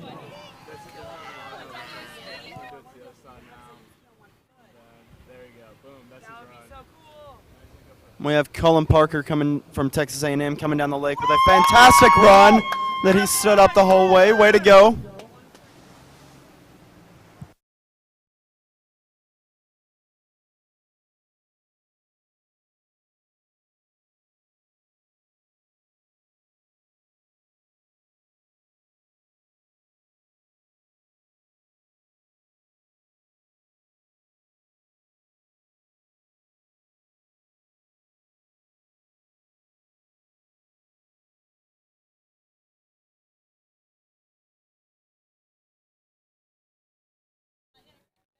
Okay, Ryan Fitzpatrick, his final jump, a rewrite on jump number 3. This is later from Ryan. He's got a lot of speed into the base of the ramp, off the top, big kick, that's further. He's flown out there. That could be the one. That's going to be very close to 130 feet. It's a good thing he got that rewrite. I think that's going to be a little bit further out there. We'll wait on the distance.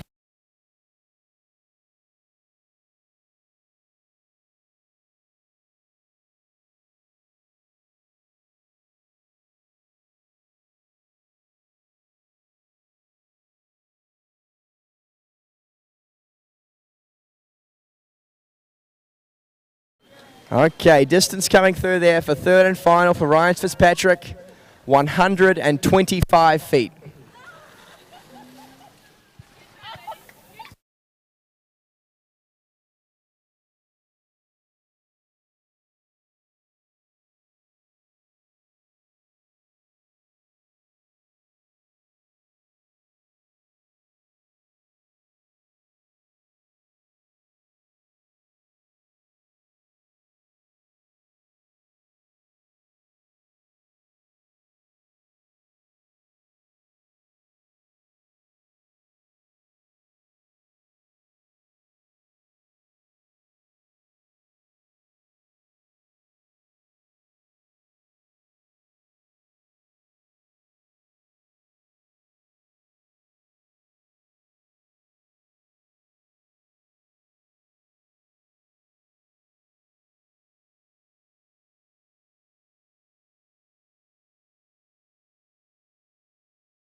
Okay, coming in now out of Clemson University, it will be Wyatt Haynes on the water.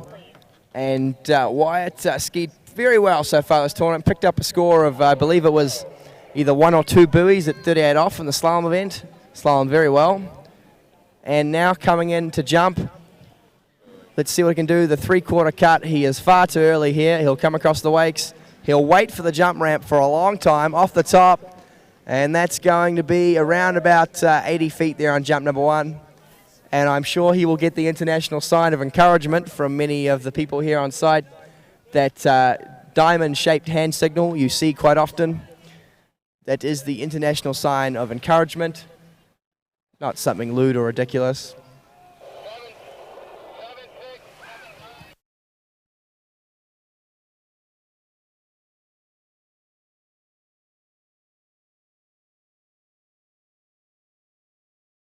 And a score coming through there of 80 feet on jump number 1 for Wyatt Haynes. And Wyatt Haynes, just reading through Clemson's bio, was voted as the most likely member of the Clemson University team to not remember the banquet tonight. Just gives you a bit of an idea about this young man's personality.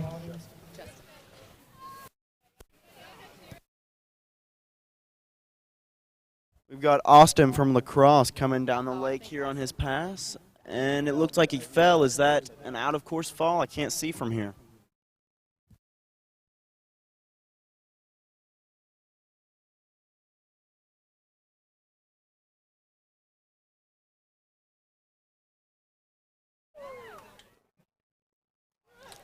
And some of you may recall last year at Nationals in Texas, it was Wyatt Haynes who was the one who broke the towboat.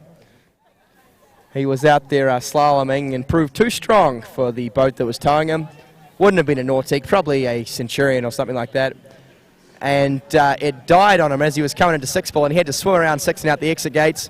Jump number 2, gets some great lift out of that ramp for not a lot of speed. He really goes up. So you got springs in those bindings.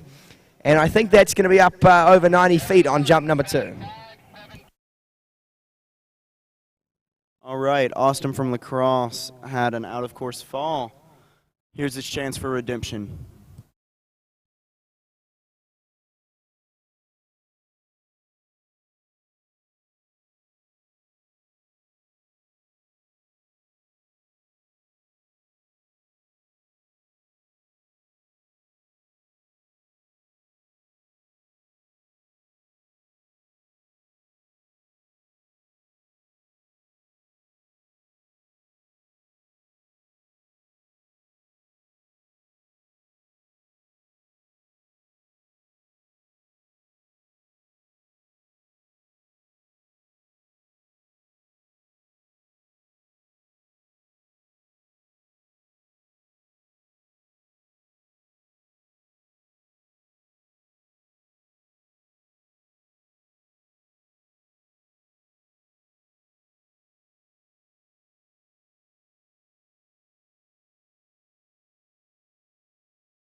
Okay, Wyatt Haynes, third and final jump, went 94 feet on jump number 2.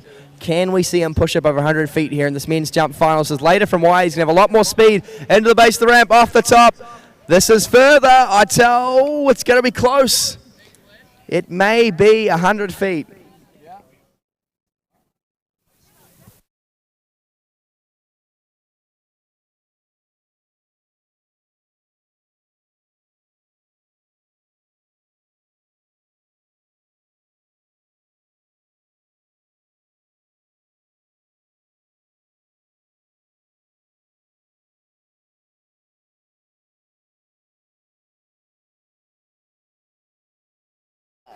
Well, there you go. It was 100 feet. It was 105 on third and final for Wyatt. Great jumping from him.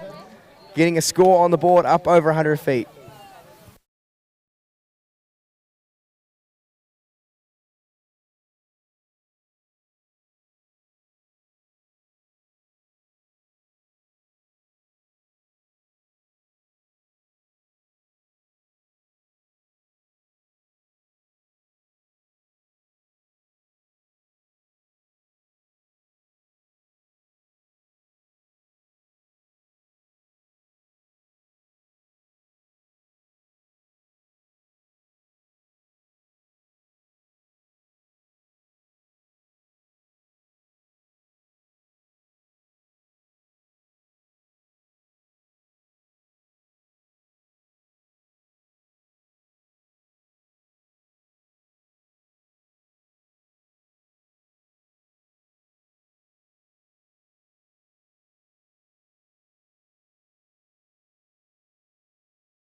Right, we've got a race between 2 ducks over here on the Trick Lake. Oh, we had one bail out. He dove underwater for something.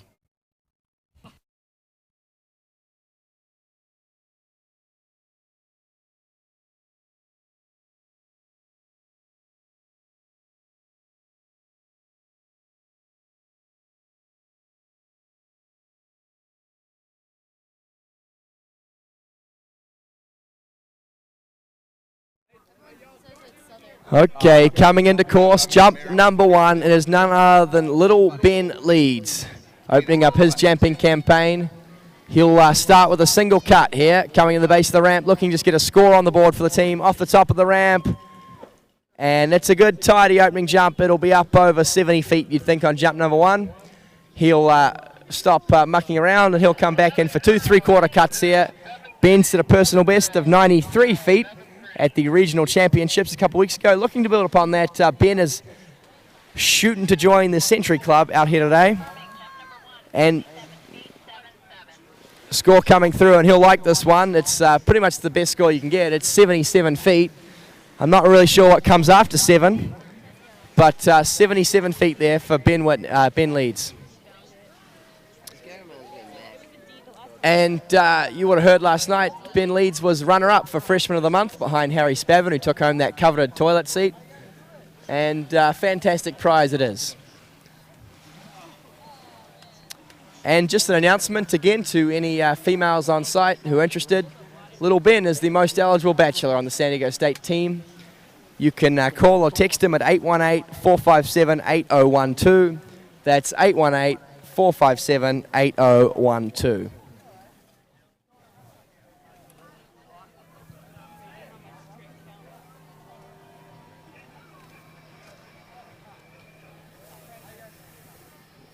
So 77 feet to open. Coming back in now, this will be the 3/4 cut. Ben Leeds improved his skiing a great deal this summer. He worked at Bennett's down there in Louisiana for a while. And of course, that'll be the site of the 2017 Collegiate National Championships. Here he comes in now, jump number 2, the 3/4 cut off the top. And that's a little bit further there from Ben, a good jump. That should be up over 80 feet on jump number 2.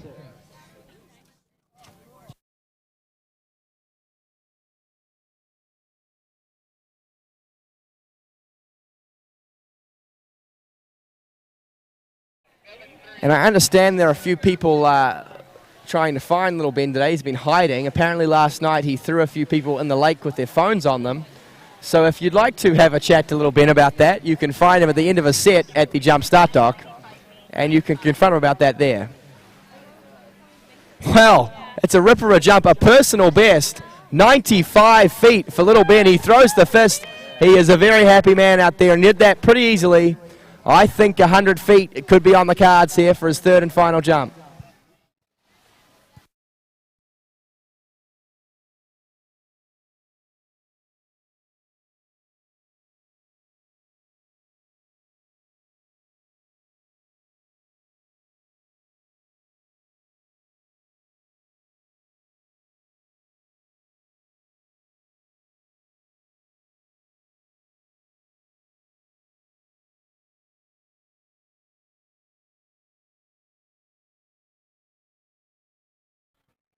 Okay, we hear the roar of that beautiful Nautique Tobo as it comes into course.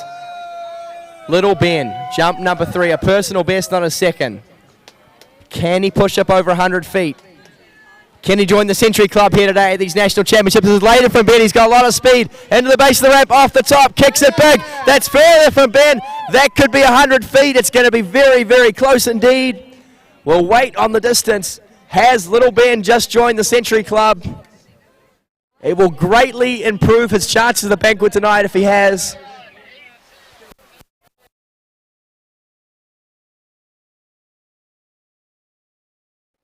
How far was that? How far was that?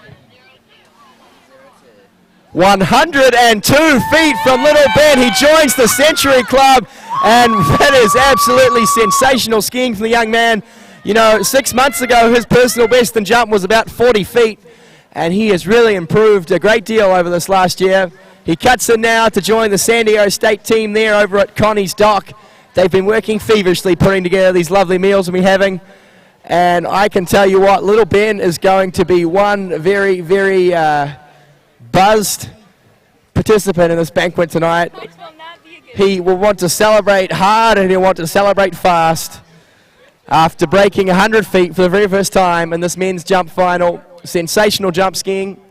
We move next to Ohio State. Our next jumper off the dock will be none other than Zach Brannon. All right, this is Matt Kienbaum from Western Washington. He is our final skier on the Trick Lake today. Swinging out wide, and a beautiful flip, but he didn't stick the landing.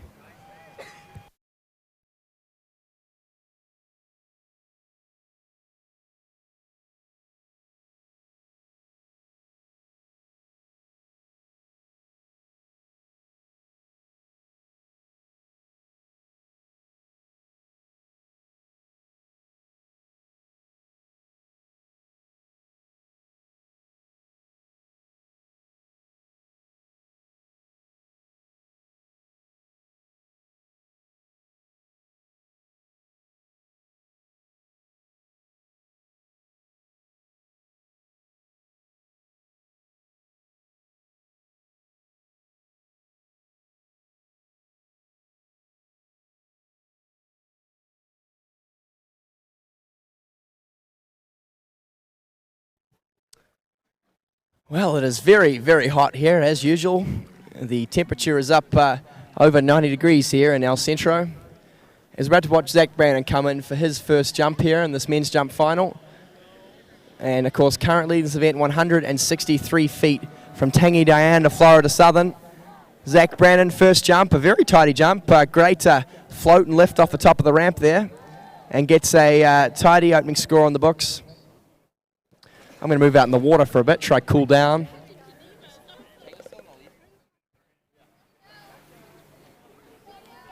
And it's been a fantastic tournament weather-wise. I hope everyone's enjoyed their stay here in El Centro. And of course, El Centro's economy been in a bit of a boom lately in anticipation of Trump's new wall. That's going to be about 3 miles south of here. And that first jump there for Zach Brandon, 98 feet. So a tidy opener, just 2 feet shy of the 100-foot mark.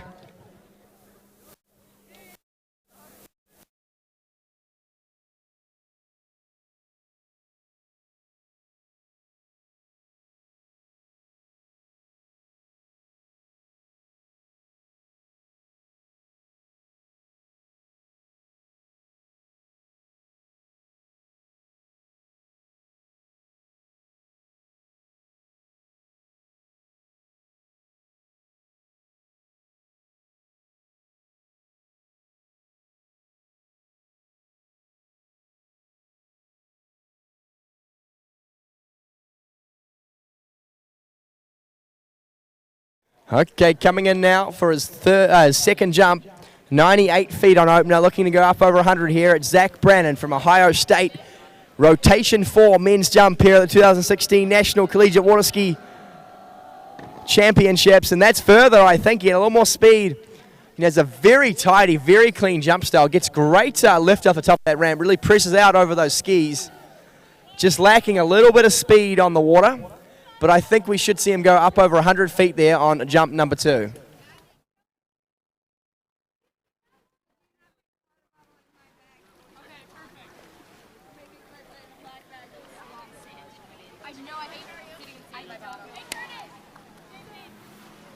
Okay, distance coming through. It was the same again, 98 feet on jump number 2 for Zach Brandon.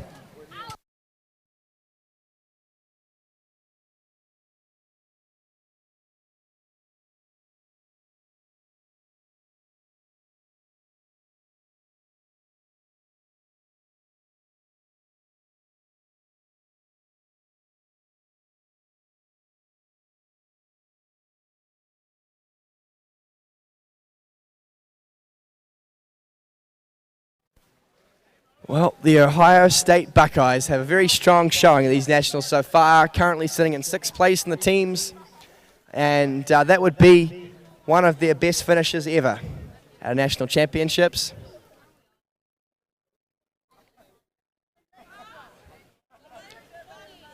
So here we go, Zach Brandon. Jump number 3, third and final. Let's hope we don't see a repeat of last year where Zach went ploughing headfirst into the side curtain. Coming in now, jump number 3 to later spot into the base of the ramp, off the top, good kick. Similar hole, it could just be a fraction further. Did he go over 100 feet? Judge's call.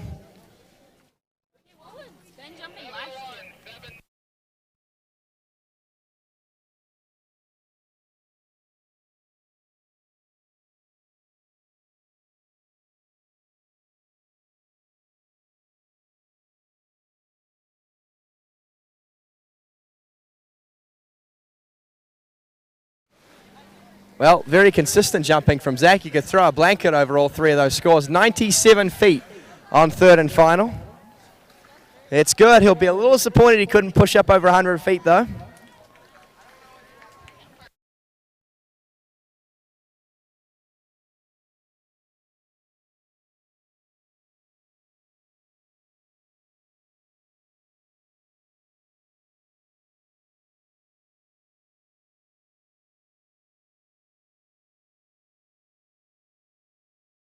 Okay, next on the water, we have Dorian Llewellyn out of Rollins College.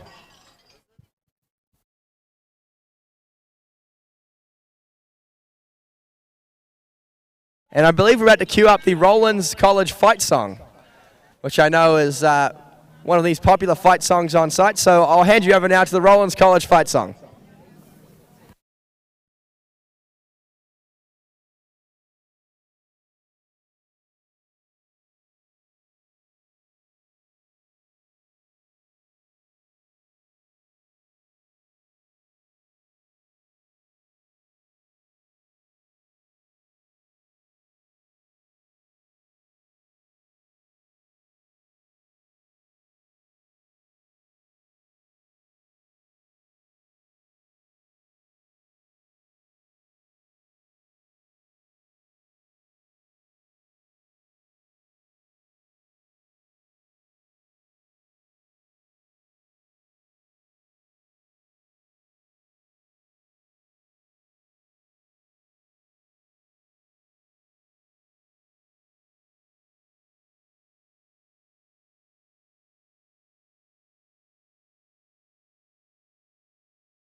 Yes, I believe that's a big factor in why Dorian chose to go to Rollins College, that song. And he comes in now, jump number one, and he has a ton of speed into the base of the ramp. Big kick off the top, and he has flown.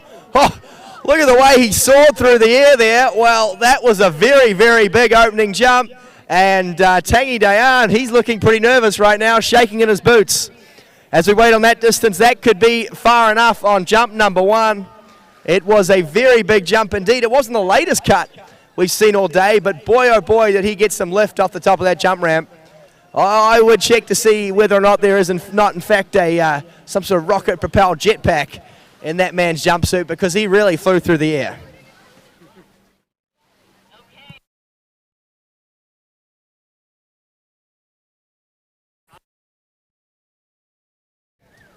Okay, well, we're going to have to go to meters, because that distance there for Dorian Llewellyn, 163 feet. So right now, tied for the lead with Tangi on jump number one. Of course, he'll have two more jumps still to come, so I won't ask him about the meters until the end of Dorian's set, but we can go to a more accurate measurement system, that being the metric system. All intelligent people around the world know the metric system is a much more intelligent way to measure things. So if 163 remains Dorian's biggest, we'll go to meters and find out who the winner is on meters.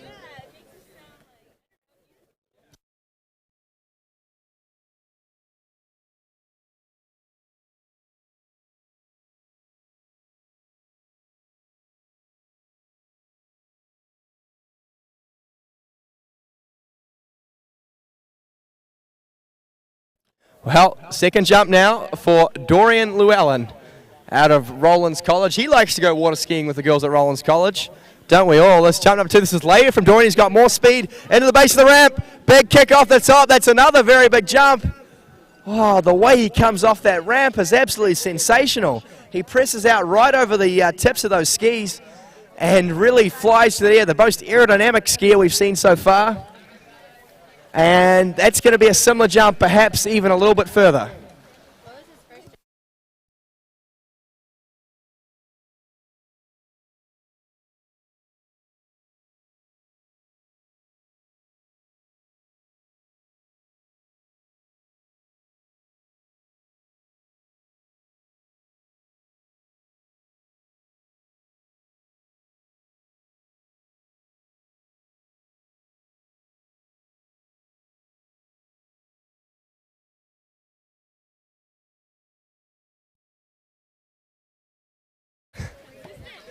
Well, I'm starting to sound a bit like a broken record because jump number 2 for Dorian Llewellyn was 163 feet again. You can say a lot about this young man, but you certainly can't accuse him of not being consistent out there. And Dorian competing in his first ever National Collegiate Water Ski Championships. Unfortunately, last year, his freshman year, he wasn't able to compete due to an injury. But that's great. It means if he is on the 5-year degree program, if he's going for a victory lap, he'll be able to still compete. Hasn't used up any eligibility yet. So I'm sure his parents are stoked about that, the thought of paying for a victory lap so he can ski one more year. And we watched Dorian Llewellyn come back in third and final jump, 163 on the first, 163 on the second. Can he get himself into the lead here on third and final? It's a very late spot again. He's got a lot of speed in the base of the ramp. And I think he's done it. I think that's going to be a little bit further. That was a very, very tidy jump indeed. Dorian Llewellyn has flown out there today, and I think we could see something up around the 165-foot mark there on third and final. We anxiously wait in the distance. How far was that? How far was that from Dorian Llewellyn?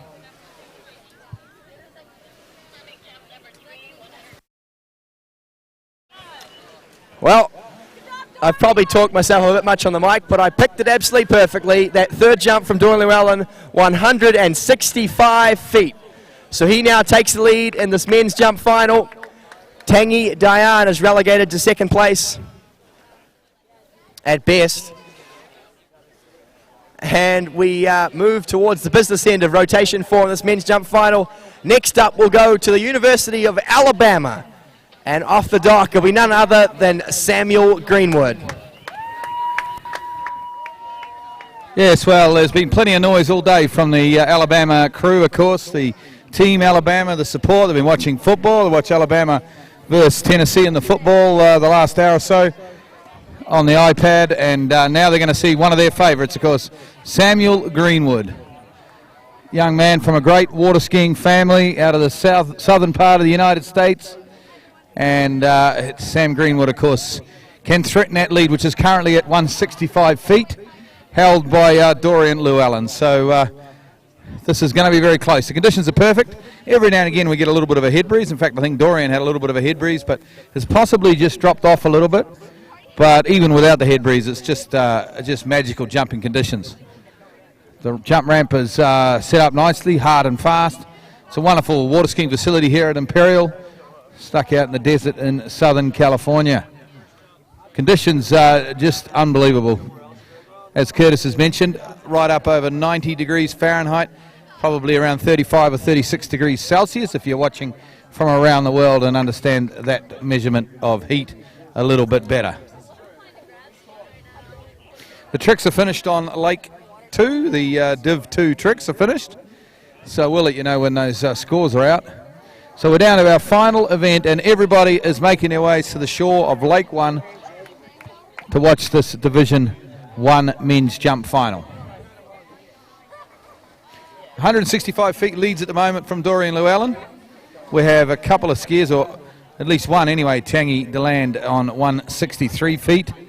Of course, Tom Poole out of ULM, he had a 157-foot effort.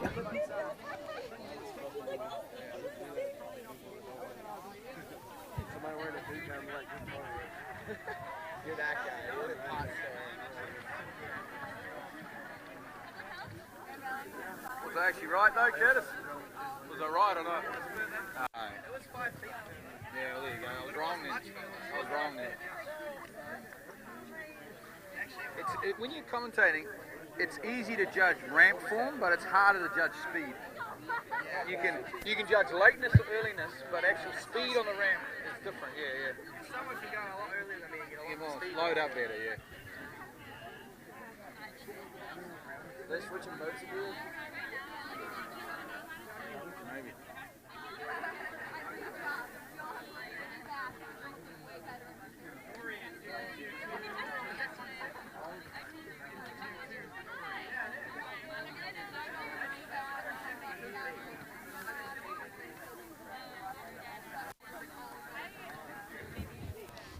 Okay, there's a bit of confusion at the moment as to how far Dorian actually jumped. It's possible that we heard it wrong. It might even be a little bit further than 165. We're just trying to confirm. Well, we haven't heard from the judges yet, but there was a miscommunication. Jeff Rush thinks he heard 52.2, but I am pretty confident the 165 feet is actually 50.2. So I'd say that's where the miscommunication came from. Dorian Llewellyn, our first 50-metre jumper of the day, for those intelligent people on site who understand the metric system. And we should have Samuel Greenwood in for his first jump very shortly. Not quite sure what the delay is out there. Well, the delay builds tension. It's something some of the great leaders of the world have learned over the years. Of course, old Adolf Hitler, he didn't turn out to be a very good leader or a very good man, but he knew how to build tension in a crowd. And I think our Chief Judge, Brad, is building a bit of tension in this crowd, both here on the banks of Imperial and, of course, back home on the webcast, because he's just holding this boat at the moment, waiting for our next competitor, because who will be Sam Greenwood out of the University of Alabama.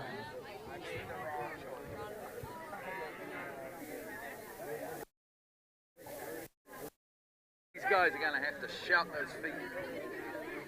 There's a lot of extra noise here, Curtis.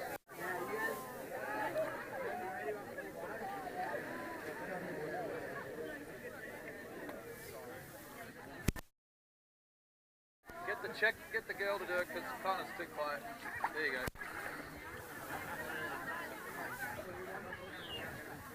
Oh, we love you like a brother, Connor, but yeah, too quiet.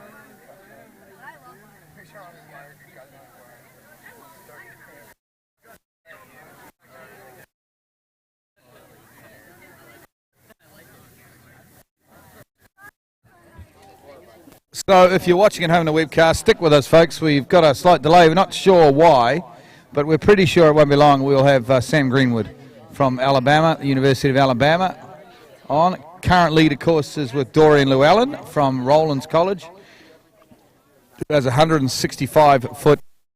And as Curtis said, that's 50.2 metres. So that is the first jump over 50 metres this week.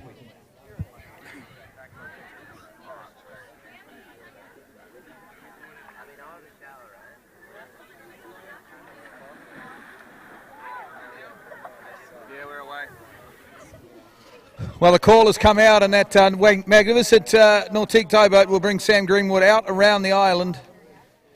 And the Northern Island, of course, here at Imperial Lakes.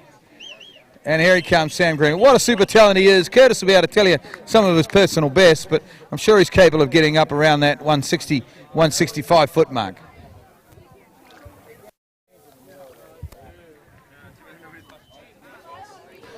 Great water ski family, the Greenwoods, of course, the entire family ski tournaments, and they are good people, help and judge and work hard, and they're always friendly. One of the more popular families around world water skiing, the Greenwoods. Here we go, Samuel Greenwood now, jump number 1.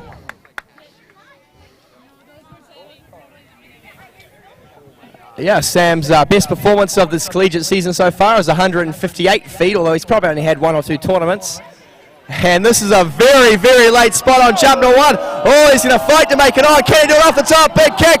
And that's a very, very good opening jump. He had a ton of speed there.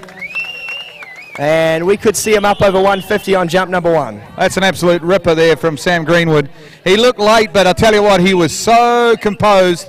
He had a steely nerve. He looked across at the jump ramp. You could see his eyeballs from here, and he was not worried at all. He was focused on that, hitting the big red, hitting the middle of the big red, and that's a great opening jump from Samuel Greenwood.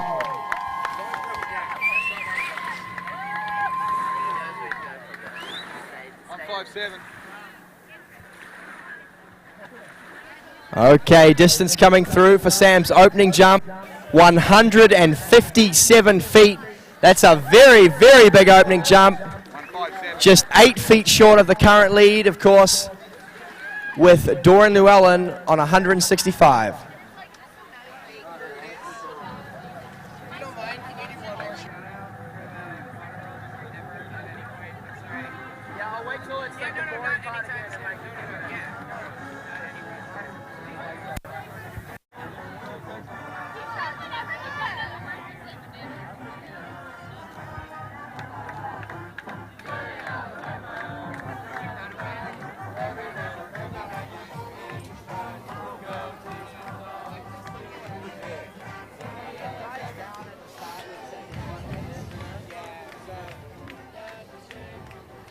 Okay, folks, here we go. Samuel Greenwood, jump number 2. He's opened up with 157, 157 feet to open. He turns to 6. He's going to be quite late again on this one. He's nice and wide on the North Teak towboat. He's hanging out. He's waiting as long as he possibly can.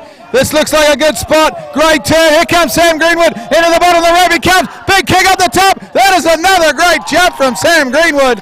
Oh, go Alabama. Sensational stuff.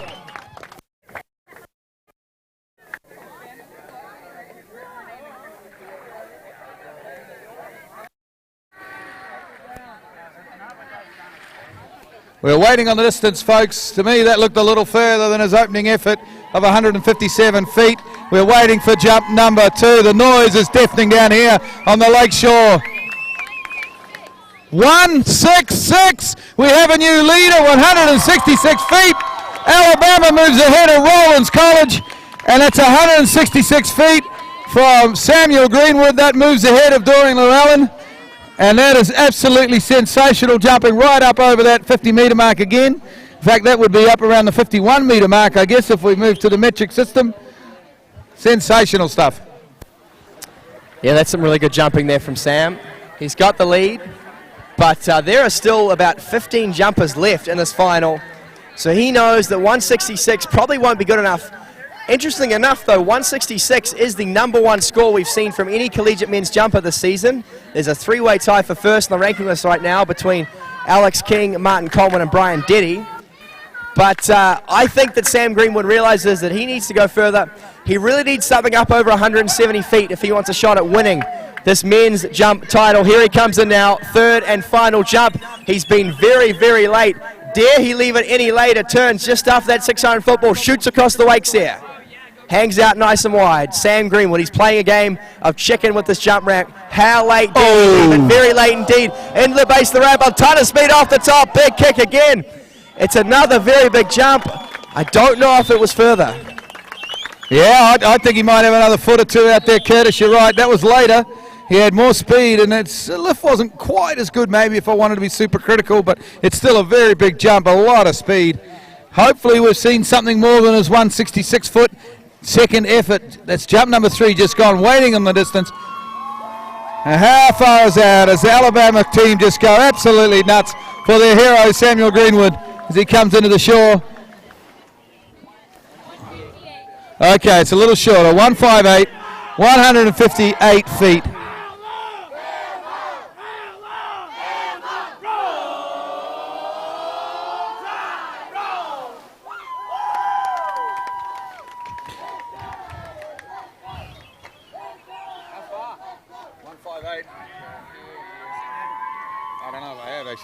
Okay, third and final, 158, so it was just back a little bit.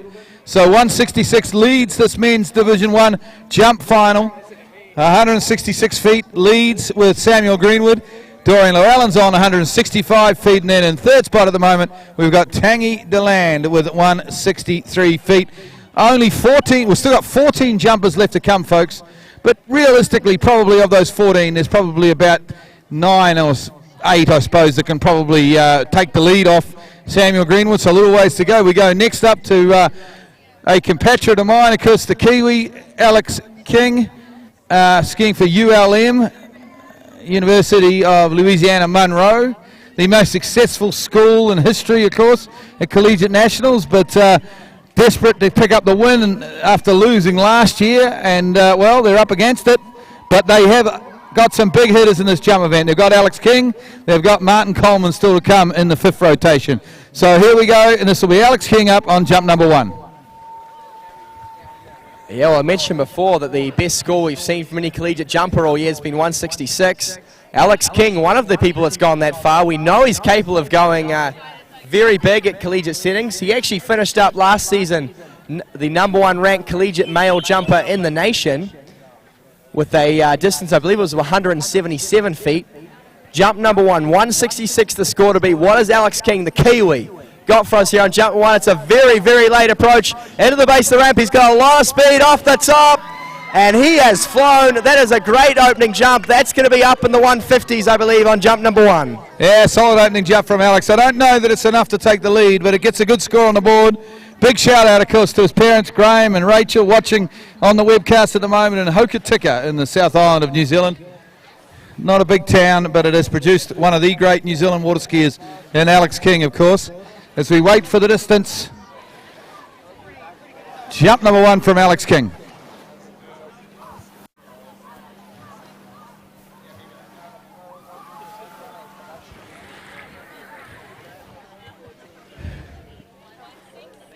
Oh, it is if you wrote a script, you could not make it any more exciting than this. Wait to hear what Alex King has jumped on jump #1. It was 166 feet. He is tied for the lead right now, and he has 2 more left in the bag. Well, there we go. He ties the lead, and that looked easy. It looked relatively easy for Alex King. So 166 feet, ties with Sam Greenwood from Alabama. And, of course, Dorian Llewellyn slips into 3rd spot with his 165-foot effort.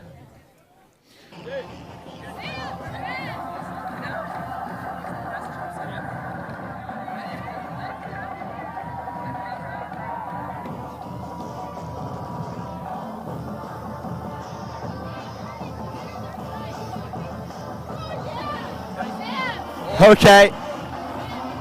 We've just talked to scoring, and apparently they are tied on meters as well.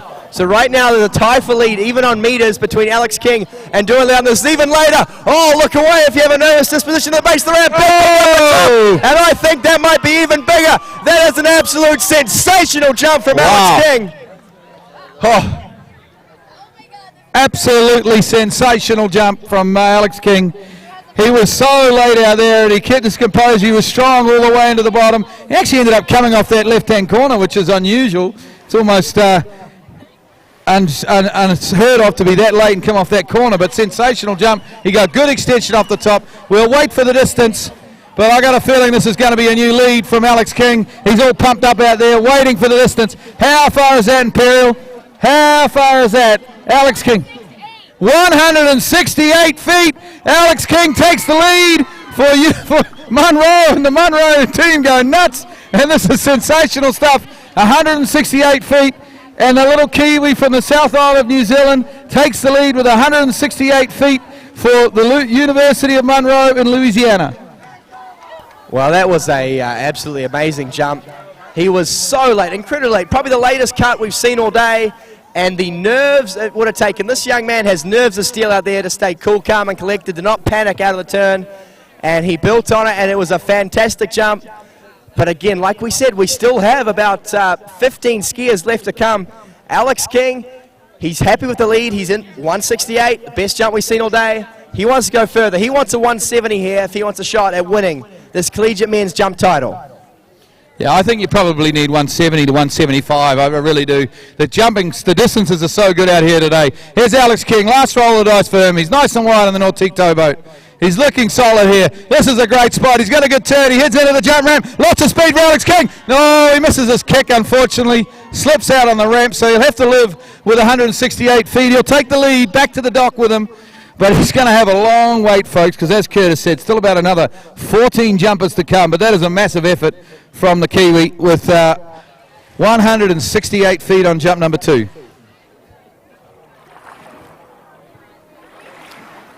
That was a fantastic set there from Alex. Just slipping out a bit on that last jump. It won't be quite as far. 168 will remain his biggest. Score coming through for 3rd and final jump. He'll want to forget about it, 155 feet. And Alex King, your new leader in this men's jump final. We move now to University of Louisiana Lafayette. It will be Brody Newton off the dock. Now, I like Brody a lot. He's one of my favourite people on site. I don't think he expected to be jumping 4th round come Saturday afternoon. I think 4th round spot was probably reserved for a young man by the name of Harry Spavin, who unfortunately in practice had a horrific injury, dislocating his elbow, and Brody is the rider. This young man, he probably didn't even bring his jump skis. He's probably borrowing something from one of his other team members. He's a fantastic trick skier and a pretty handy jumper too. But he's going to go out there on Harry Spavin's skis and try and channel some of Harry's inner freshman and post out a big score on the water for us today. Brody Newton of the Lafayette Ragin' Cajuns about to take the stage. Yeah, that's an interesting concept, isn't it, Curtis? You get on the plane, you're not expecting to jump, you don't bring your jump gear, you get to a site, you don't bother practicing jump because you don't think you're going to be jumping, and all of a sudden this is one round, there's no elimination round, there's no preliminary round, it's straight into a final here. He's not ridden these jump skis before, he's not jumped here ever in his life, and his team need him to go big. They need at least, I would think, something at least up over 150 feet to make a big difference for the ULL team.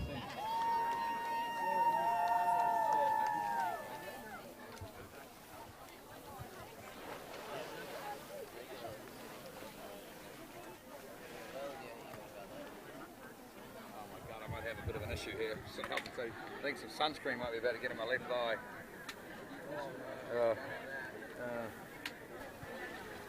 Connor, you might have to take over.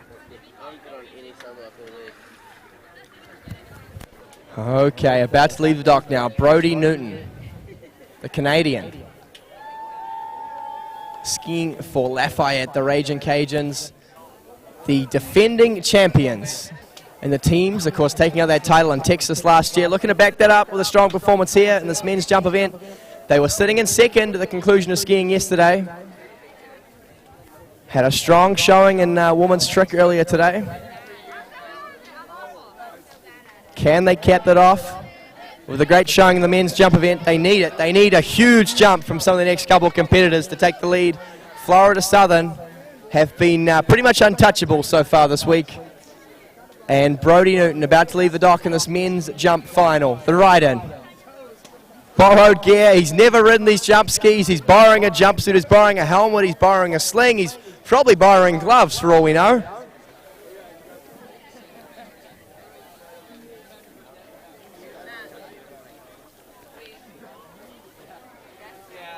And this is going to be a very hard task for the young man on the water right now.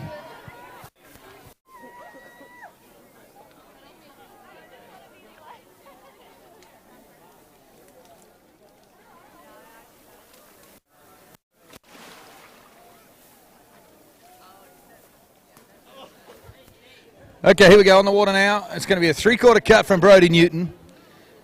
He's going to, first time on these jump skis, first time at this side. He doesn't want to start with a full double. He's pretty early here, but he's going to come into the bottom of the ramp. Good kick off the top. It's a tidy enough jump, but it's not 168 feet. But it's going to be, what, it's going to be 140 maybe, or 135 sort of thing. Good way to get your eye in. Yeah, really demonstrating his experience and skill out there on the water, going out on borrowed equipment. He's never been to the site before. He doesn't know what it's like to jump here. And he goes out and he gets a feel for the ramp, and that's going to be pretty big. I think it's going to be up over 130 feet on opener. We're waiting on distance. And Brody just looking to build into the set now, getting a feel for the equipment, getting a feel for the site, and looking to push up probably over 150. And the score coming through for jump number 1, 127 feet for Brody Newton of ULL. Yeah, so the chronometer's a little bit out. I've been watching 168-foot jumps for the last 20 minutes, half an hour, and that was quite a way back at 120-odd feet. So it's just a building one, though, just to feel out those different equipment and different site. And I'm sure he will build on jump number 2.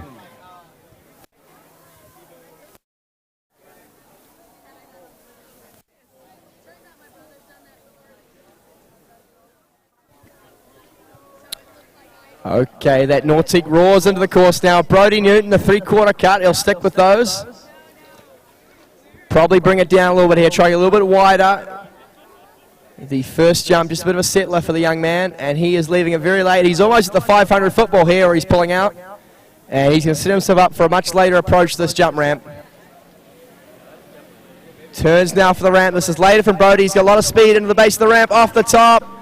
Great extension there.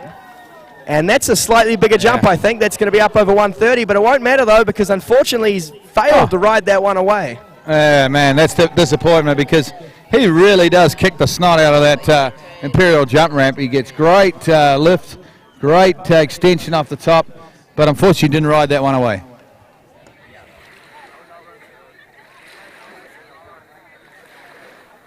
Good jumping, mate.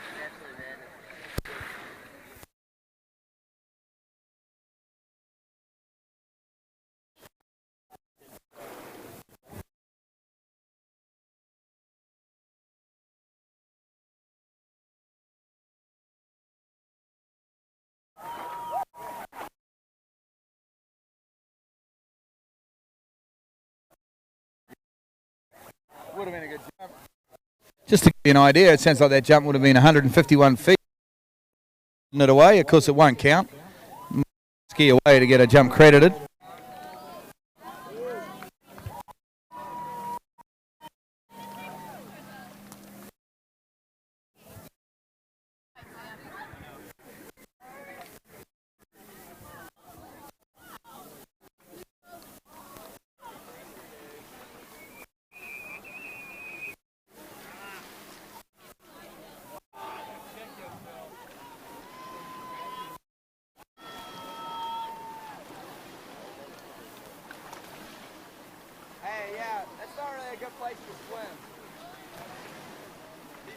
You'll die. We don't want to die today. Or maybe we do. I don't know him. I don't know him personally.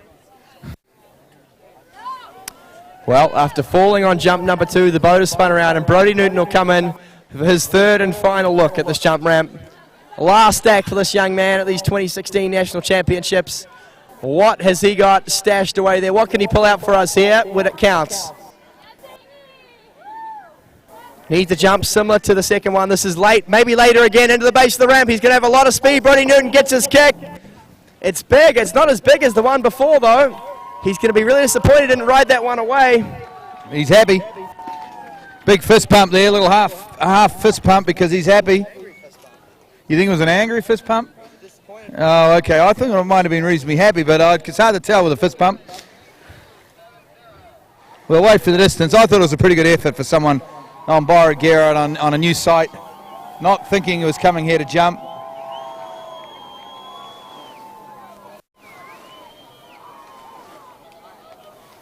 He's got to go further than one. What a Dango, 144 for a squat. Okay, 147 feet, 147 feet there for Brody, and the ULL team seem to be happy.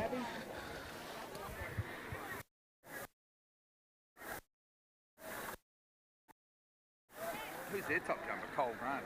What? Who's their top jumper? Cole Grant or? Yeah, must be.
Well, pandemonium here on the banks of Imperial Lakes. Absolute scenes.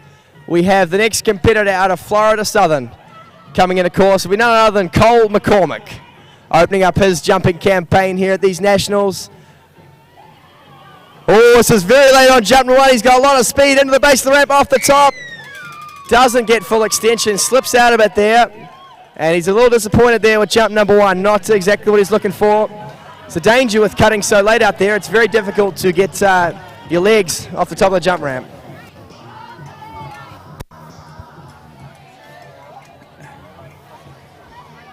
Yeah, just a little bit agricultural there on his ramp work. He's slipping out. He's going to bring it on down the lake, though. That's what he wants. He wants to cut later.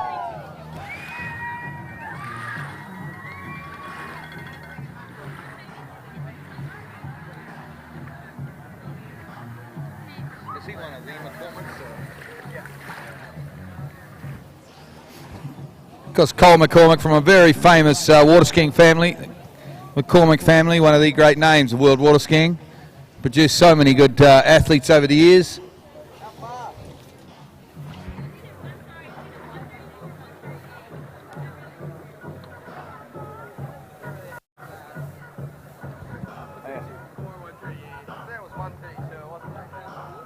He's going to go further. Okay, distance coming through for Cole's first jump. It's one he'll probably want to forget about, only 132 feet on opener. Like I said, he missed his kick horribly out there. Had great speed. If he can keep the same cut but find a way to boot that ramp, he could go very far out here today. Here we go, Cole McCormick, jump number 2, pulls out nice and wide. How late dare he leave this cut? Oh, this is incredibly late from Cole McCormick into the base of the ramp, off the top. And it's better. It's further, but still not getting everything he needs out of the top of that big red jump ramp. Oh, I think he's so big and strong, and he cuts so well that he appears to be starting really late, but he's actually ending up to the ramp with plenty of time. I think he can still bring it down a little bit here. I think the later he cuts here, the more easier it will be to get over his skis, get his lift.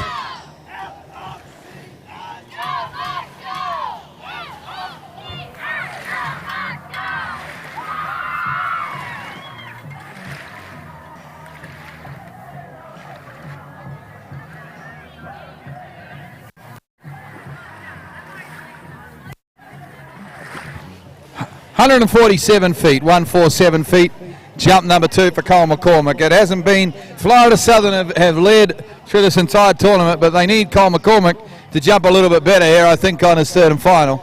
The heat goes now on Cole McCormick and this Florida Southern team.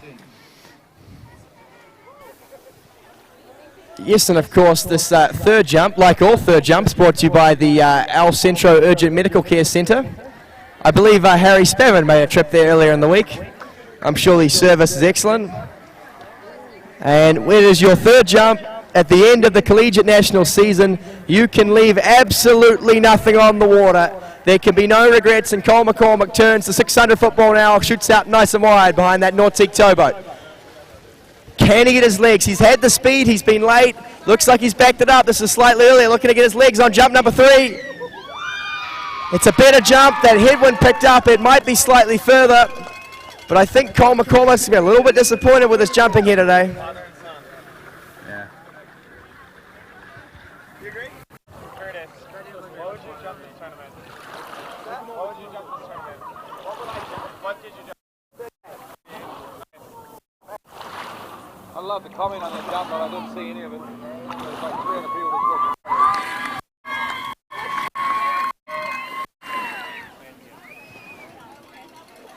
Okay, score coming through for Cole McCormick's third and final jump. That was 147 feet.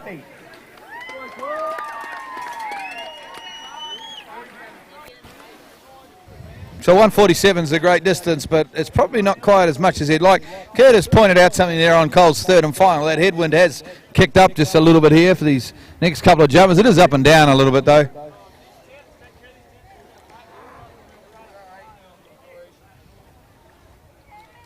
Just a quick announcement. We're into rotation 5 now of men's jump.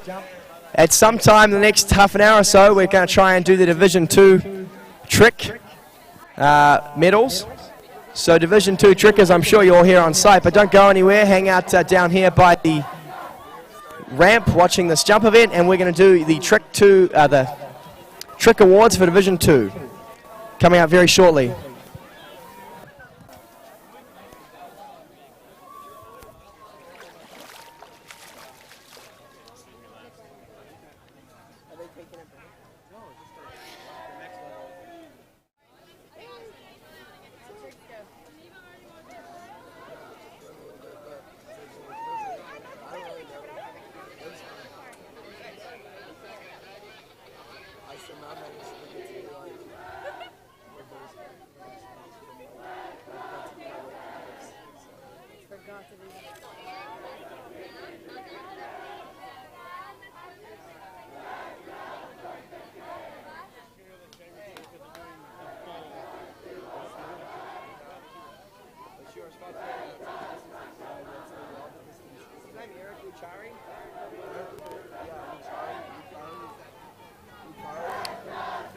Okay, on the water now for jump number 1, edging out, trying to make himself later on the water right now is Eric Luchari from the University of Michigan, hunched over off the top of that ramp.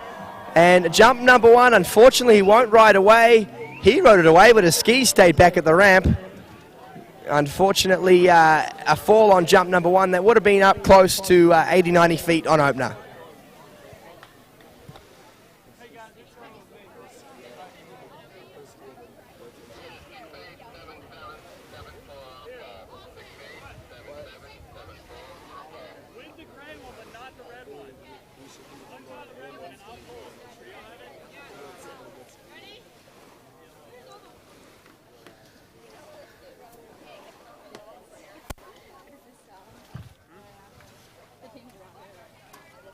Yeah, oh, they went over to...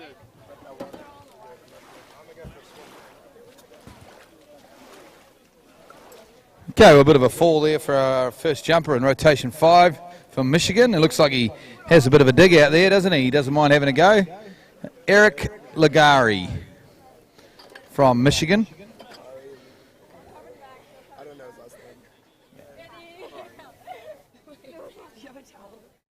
So 12 skiers once again, I believe, in rotation 5. This is the top seed from all teams. The best jumper each team has to put up. Oh, apart from San Diego State, of course, who put their best jumper up first, but we all know the reason for that. So he could come and help me commentate. Well, actually, I'm here helping him commentate.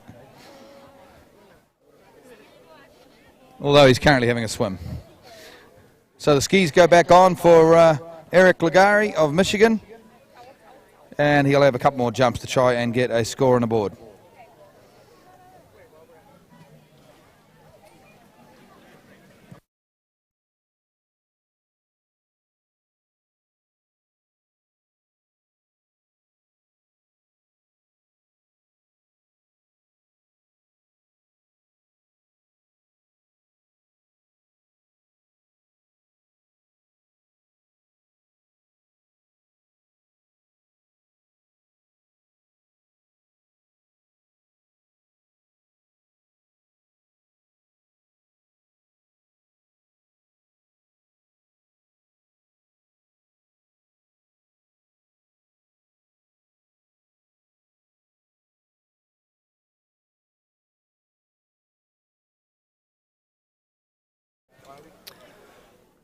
Okay, just while we wait for Eric to come back in for his second jump.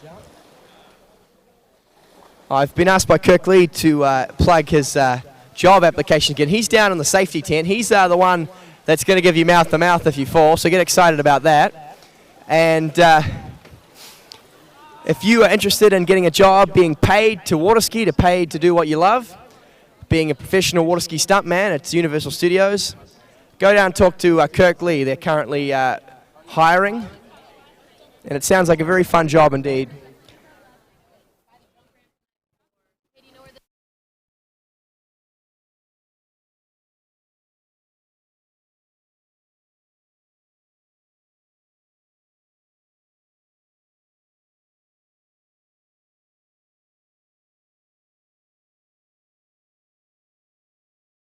Okay, Eric coming in for a second jump, hunched over, almost sitting on the back of those skis, and he really presses off the top.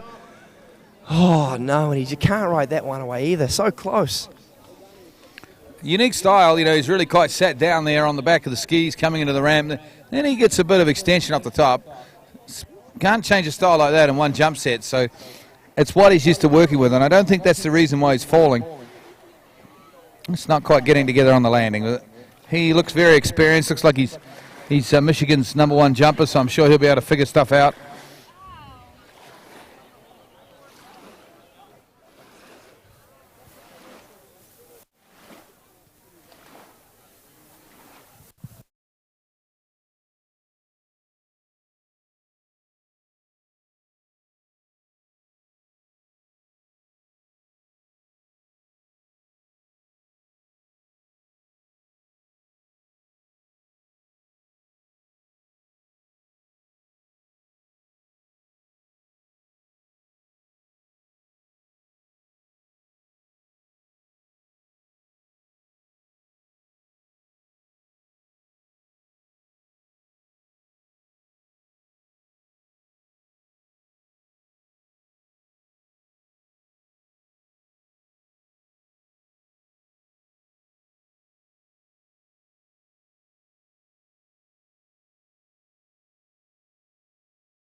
The skis are back on now. Eric Ligari out of Michigan. He's got a big moment now because he's the captain. He's the top man in the team, best jumper. He knows, you know, everyone in Michigan's worked so hard to get it to landing and get a score on the board, and the pressure's come right on him now. Try and get a score on the board for the team. Yep, it's probably this young man's last jump of the year. The snow is already starting to fall back in his home state of Michigan. They're breaking up the ice to try and keep skiing through the Nationals. Freezing cold place, I'm told. Never had the desire to visit. And the boat spins around. We bring him back in for his third and final attempt. But like I said, it's probably the last ski set he'll take this year, 2016. He has got no reason not to put absolutely everything on the water. But more than that, he needs to ride away. He needs to get a score on the board. He's had some solid jumps, but he's yet to ride one away. Really drops the chest in the base of the ramp. Perhaps if he can pick it up, hold a little stronger, we'll see him ride away a jump here. Eric from the University of Michigan, third and final jump, turns now for the jump ramp and drops the chest again. He's sitting on the back of the skis off the top. He's trying. Will he ride this one away? He will! And he gets a score on the board for his team. Great work there from Eric. Oh, sensational stuff from Michigan University. Skier Eric Ligari, he's got a score on the board. Not a bad jump, up around 100 feet, I would think. Solid stuff.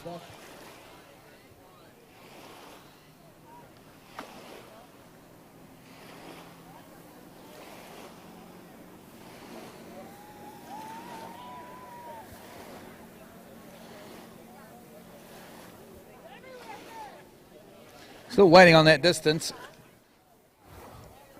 Looked to be around that 100-foot mark to me.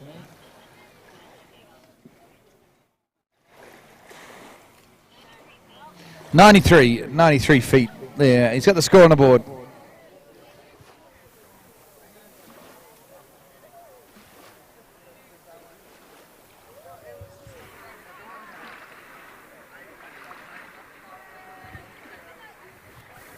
Who's up next, guys? Curtis can do that.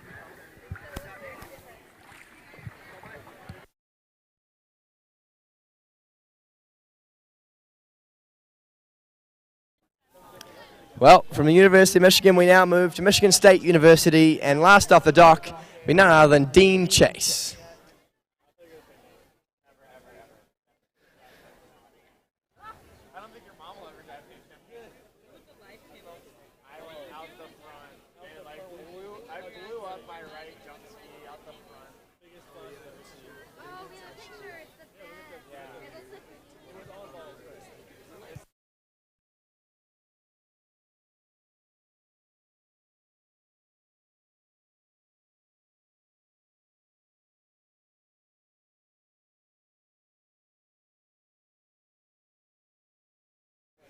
Well, the crowd really starting to build here on the banks of Imperial Lakes. All the teams out in full force. We've concluded Division 2 over there on the East Lake. All we have left is this last round, this last rotation of men's jump. Coming to course now from Michigan State University, opening up his jumping campaign. None other than the young man, Dean Chase. And he is chasing the lead right now, of course, currently held by Alex King, the Kiwi, with 168 feet. Still about 10 more jumpers still to go. And Dean opens up with a narrow three-quarter cut. He's very late, though. He's in trouble here under the base of the ramp. Oh, no, he lets go right before he hits the ramp and goes flying out the back. But he instantly pops up with a double thumbs up, and he's okay, ladies and gentlemen. That looks like the sort of thing Dean Chase does before breakfast, and it will not faze him whatsoever. Well, I reckon he was trying out for Kirk Lee's professional stuntman job at Universal Studios, because that was pretty impressive.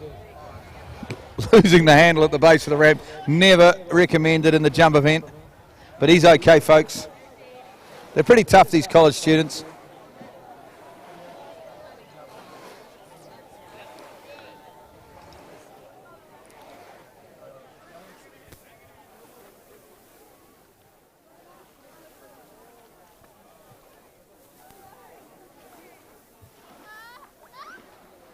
Well, still leading this event. It's all going to come alive again in a little while when we get back to Rollins College. And Josh Bryant But so far, of course, Alex King leading with 168 feet. Still leading this event. Then we have Sam Greenwood on 166 feet and Dorian Llewellyn on 165 feet. Is that right, Curtis? That is correct, and I know we expect the winner to come from one of those top 5 skiing schools, but let's not forget about Nicholas Lang from Arizona State University.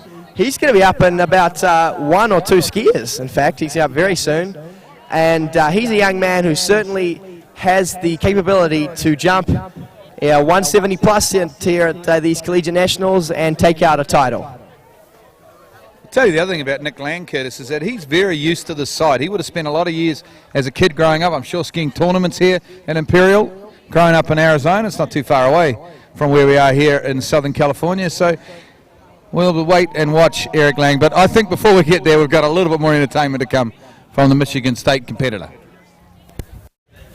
Yes, I'm very excited to see his second attempt at the ramp. Certainly entertaining the crowd there on jump number 1, dropping the handle right before the base of the ramp. And he should definitely go and talk to Kirk Lee about that stuntman job later on. That was a fantastic performance, always a crowd pleaser. And maybe he was vying for that prestigious Classic Crash trophy.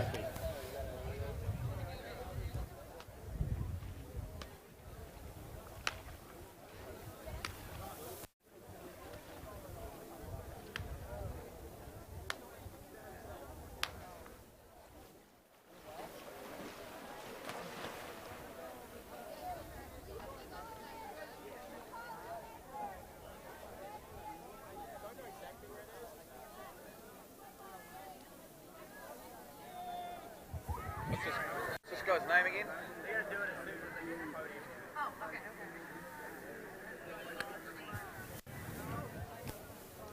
Okay, Dean Chase, Michigan State University, was very late on jump number 1. Probably needs to back things up here. He has done so. This is going to be much earlier for him. Just trying to get a score on the board into the base of the ramp. This looks a lot better off the top. Can he ride it away? He will. He gets a score on the board. It's going to be up around 70, 80 feet there on jump number 2.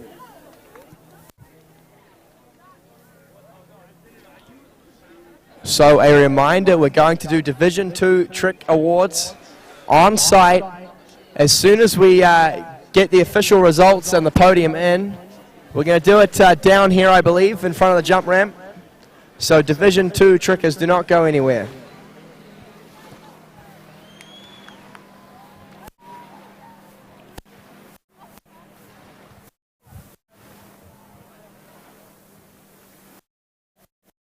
Distance coming through there for Dean, 79 feet on jump number 2. He'll have one more crack at that big red jump ramp.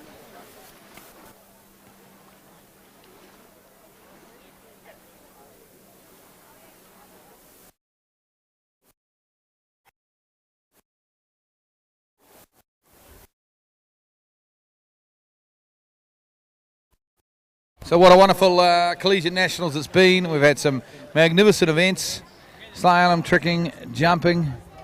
Wonderful thanks to the Imperial homeowners for putting on this event, along with San Diego State University for running around doing all the donkey work, the food, the catering, everything, the T-shirts, just organising everything, getting the officials looked after with the waters and the food and all of that stuff. And here we go. We got this young bloke from Michigan State, Curtis, and this is jump number 3. What can he do now on his third and final jump? He's got more speed off the top. That's going to be further. Can he ride it away? He will. And I think we might see young Dean Chase push up over 80 feet.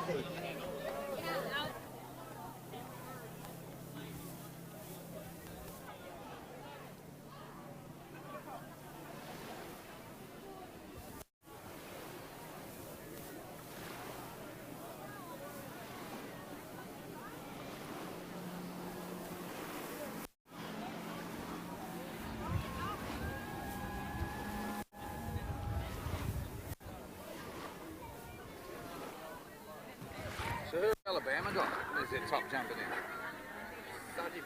Oh, of course. Wow.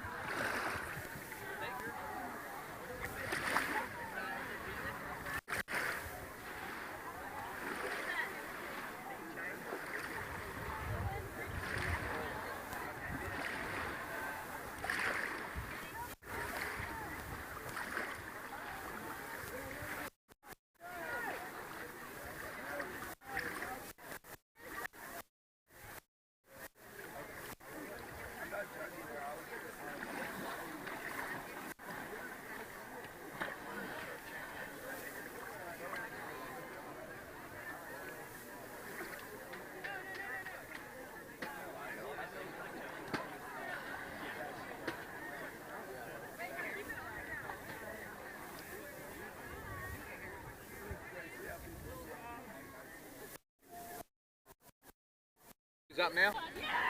Well, we're about to pick up our next competitor in this men's jump final from Kansas University. It will be none other than Dylan Britton.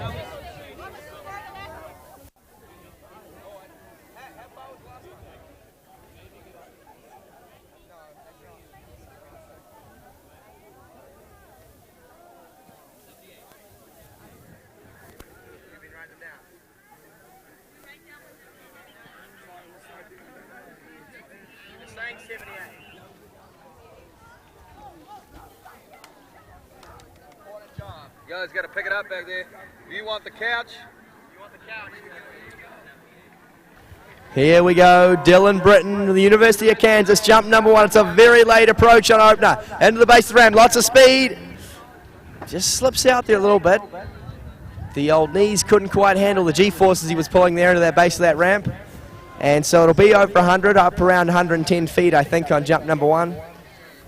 But certainly a lot left in the tank for this young man.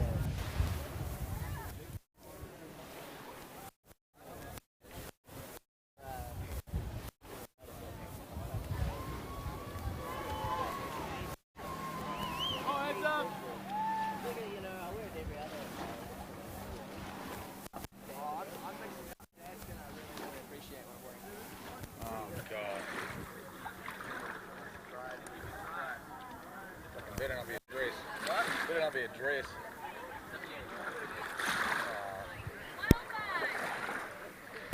Score coming through for Dylan's opening jump, 105 feet, cracking the 100-foot mark. But he has plenty left in the tank, this young man, a pretty decent jump skier. And he's looking to go up over 120 feet here today.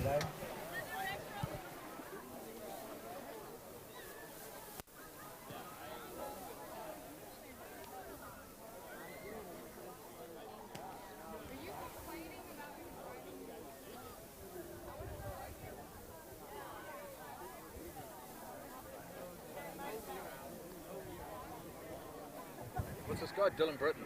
Dylan Britton, Kansas. Okay, Dylan Britton out of Kansas. He's got the full double cut going on here. Jump number 2, 110 feet on jump 1. Into the ramp he comes. He's got those Conleys jittering away there. And that's a solid jump. Good solid jump there around that 110-foot mark once again.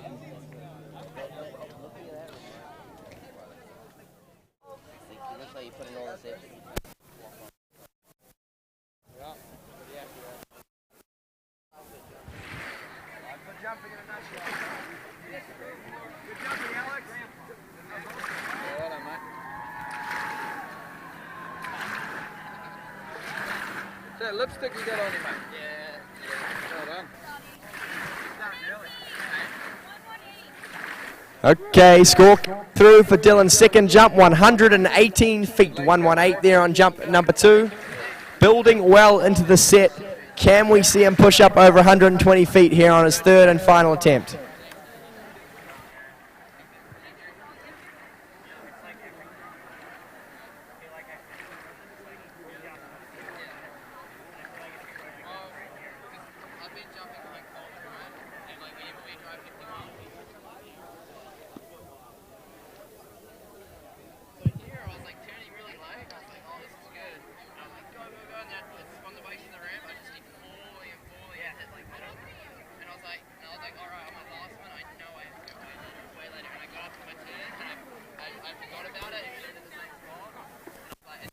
Okay, Dylan Britton now, and this is his third and final jump. He's got a 118 to his name, so he's jumping well. He's getting some solid scores out there for his school, of course, Kansas.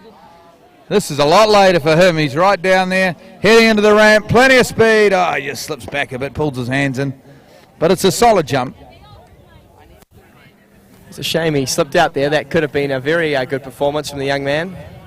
And he won't be quite getting the score he was after today. Well, we have a treat for you, ladies and gentlemen. Next off the dock from Arizona State University, we're about to go back and pick up none other than the Nicholas Lang.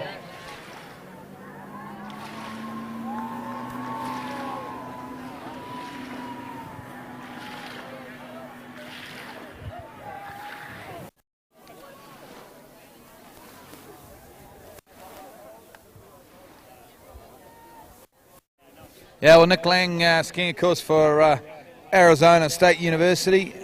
Not too far away from here, about 3 hours away to Arizona State University by car, I think. I'm don't live here, so I'm guessing a little bit, but through the desert. And, of course, Nick would have grown up coming to a few tournaments here because water skiing trivia, his older sister Erica became the first woman to ever trick 10,000 points at a trick tournament here about 4 years ago, I'm going to guess.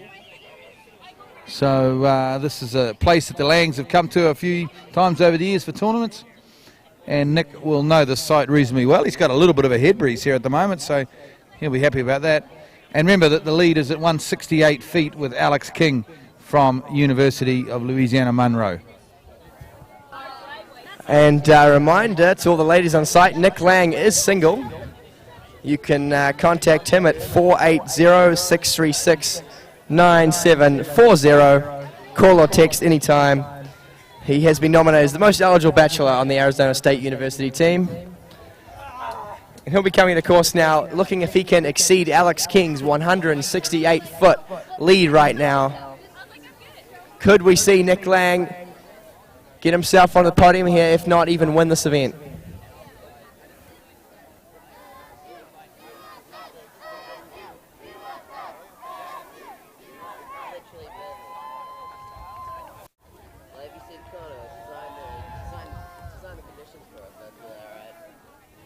Couple hundred college kids. Headwinds, thinking hard. Okay, rounds the North Island there. Heads down towards the course. He's got a beautiful head breeze here at the moment. Conditions have really turned it on here for Nick Lang from Arizona State. Chasing the lead of 168 feet put out there by Monroe skier Alex King. He turns the six there quite comfortably. Out wide of the Nautique towboat. Nice and wide. He'll leave this as late as he dares. Makes his turn for the ramp, and into the ramp he goes. He's got lots of speed. Up he goes. Big kick off the top. And it's a solid jump, but I don't think he was quite as late as he wanted to be out there. I think that head breeze held him up a little bit, and I think you'll see him bring it down the lake on jump number 2. He turned from a very late spot, but actually started very hard. Ended up the ramp probably a little earlier than we liked it right there. He needs more speed into the base of the ramp. It's really not how much speed you get through the wakes or out of the turn. It's all about how much speed you have when you hit that big red object sitting out there in the middle of the lake. So Nick Lang, a big opening jump, but if he wants to challenge the lead of Alex King's 168 feet, he's going to have to go much further. Distance coming through there. Nick Lang's opening jump, 153 feet. And a score he's certainly going to look to build upon with 2 more jumps still to come.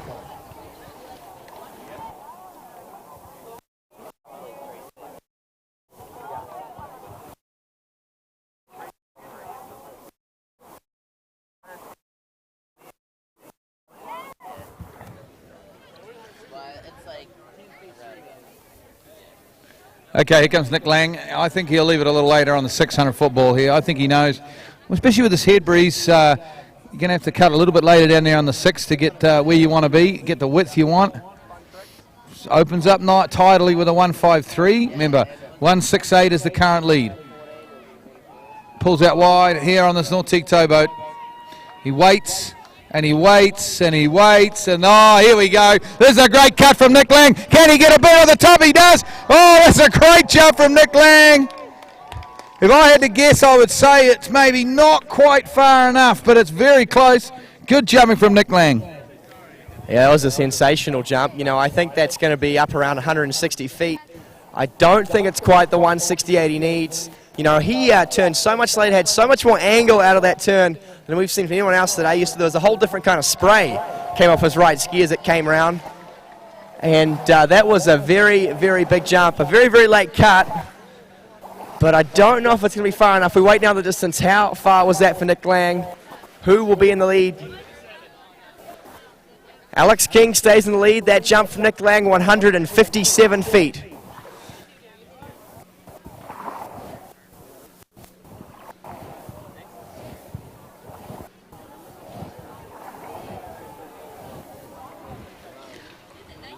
Yeah, so far it's been a tidy set from Nick Lang, but I think just a little bit disappointing in terms of distance. He turns really hard and he gets quite deep in the water, and it's hard to make a progressive cut out of that. But then, geez, I'm not a water ski jump coach, that's for sure. I'm a commentator, so I wouldn't want to get too critical. And here comes Nick Lang on jump number 3. Yeah, he's got a great score on the board for his team. But Nick Lang wants to win this event. He has a collegiate personal best of up over 170 feet. If he gets it all together, he could win this event. He's one of the favourites, you'd have to say. But the first 2 jumps not far enough. It's going to be another very, very late spot here from Nick Lang. He's got a lot of speed in the base of the ramp. Off the top, good kick. And that's further. That's over 160, I think. It's going to be close. Who will lead? That's a big jump. He got out over the tips into the head breeze there, and he got that little bit of extra hang time towards the end of his flight. And I think that's definitely more than 160. I think it's going to be up close to 168 from Alex King, but I'm not 100% sure. The crowd makes a big cheer. They appreciate some good jumping here at Imperial. We'll wait for the distance. Okay, the distance has come through, and it's a very big jump. It's over 160 feet. It is 164 from Nick Lang. That slips him all the way back into 4th place. Isn't that crazy to think about? And Alex King retains the lead now with only about 8 skiers still to come. Yeah, well, Alex is kicking around not too far from us right now, and he'll be watching eagerly. He knows that it's going to be tough to hang on to a 168-foot lead with still 8 skiers to come, but you never know. Stranger things have happened in the world of water skiing. 168 feet is a massive jump at 31.7 mile an hour and a 5-foot ramp.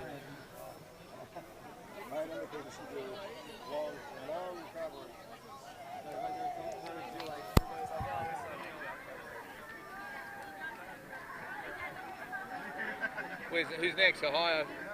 No, Clemson. someone random. Who's next, Steve?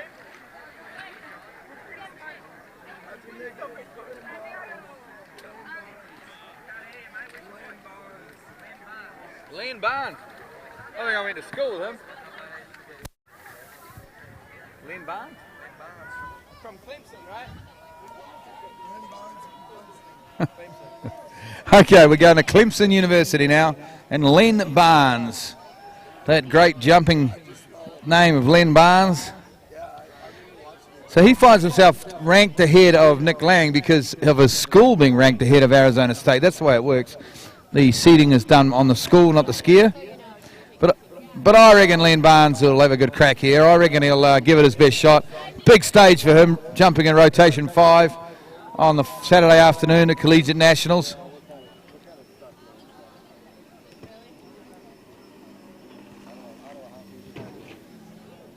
Oh, solid opening jump there. Good stuff from Clemson University.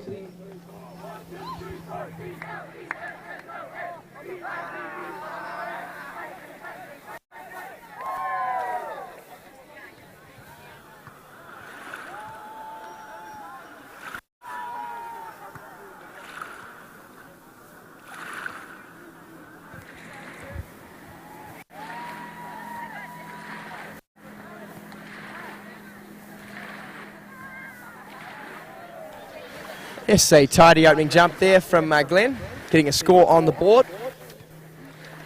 And he'll certainly build upon that performance. Just waiting on the distance for Glenn's opening jump. As we get towards the end of an action-packed Saturday skiing, an action-packed week of water ski action here at these Collegiate National Championships.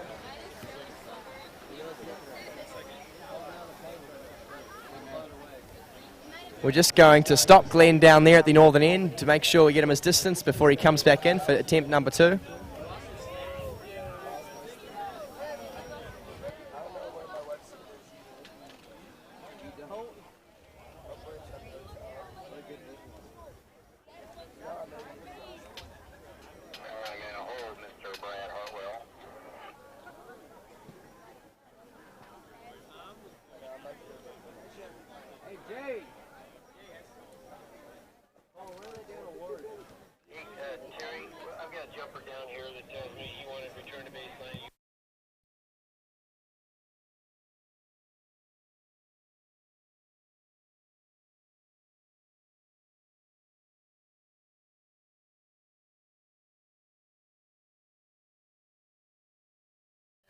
Well, while we have this delay, just an update on Division 2 awards. They've only just finished tabulating results. We will have the ceremony about 25 minutes down here by the announcing booth. So in about 25 minutes, we're going to give away the Division 2 Trick Awards. If you're a Division 2 tricker, don't go too far. Or if you're just like myself, a big fan of the sport of trick skiing and you'd like to see the medal presentation take place.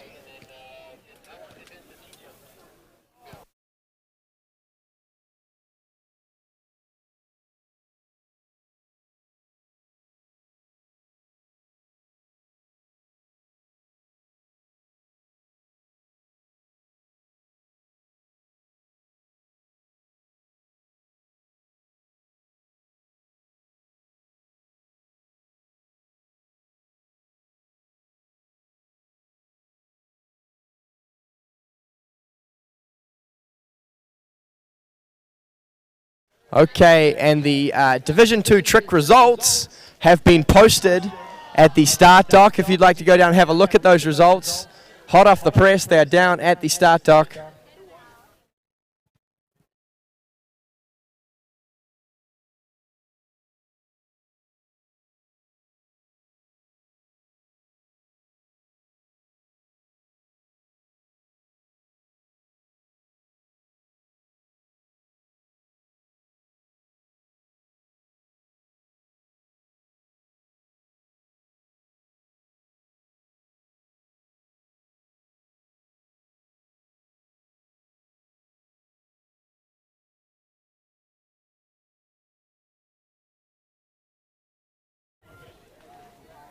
Well, right now we're just experiencing a few technical difficulties, hoping to get this jump event underway in just a few moments. We have on the water right now, out of Clemson, Glenn Barnes. And looking through the running order, left on the dock, Newt Cutcliffe of San Diego State, Kevin Daumeyer of Ohio State, Joshua Bryant of Rollins College, Santiago Varas at the University of Alabama, Martin Coleman out of the University of Louisiana Monroe, Cole Grant from Lafayette, and Thibaut Diane will be last off the dock today from Florida Southern College. And it's going to be a very, very tense team battle. I believe it was only 400 points separating the top 5 teams going in today's action. And Florida Southern right now looking to take out their very first ever collegiate teams title. But both ULL and ULM very close on their heels. And some strong showings, particularly by ULM so far in this men's jump event. Still in the lead with 168 feet, Alex King from the Monroe Warhawks.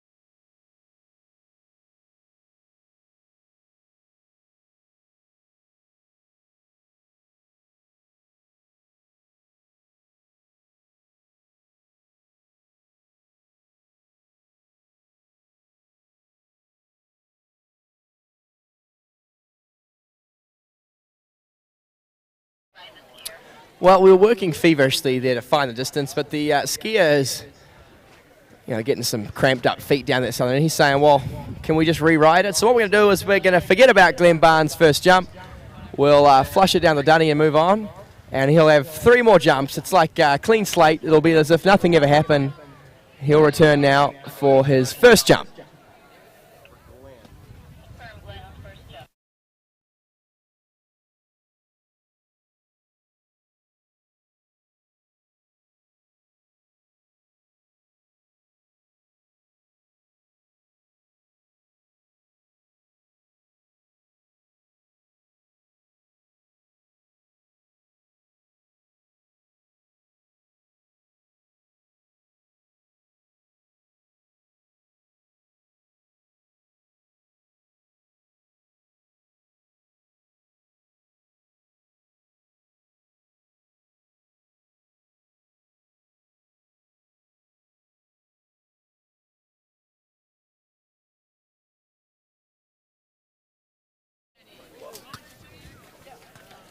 Okay, Glenn Barnes coming in for his first attempt at this jump ramp. And conditions, well, you couldn't really ask for anything better, could you? There's a light little zephyr of a head breeze coming down the lake. It is still very warm. There's a fantastic crowd starting to build here as Glenn Barnes comes in, jump number 1. And that's further than the little forgotten one before. Should be up over 100 feet there on opener for Glenn Barnes.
Okay, first jump there from Glenn Barnes. The score coming through 103 feet, just a shade over 100.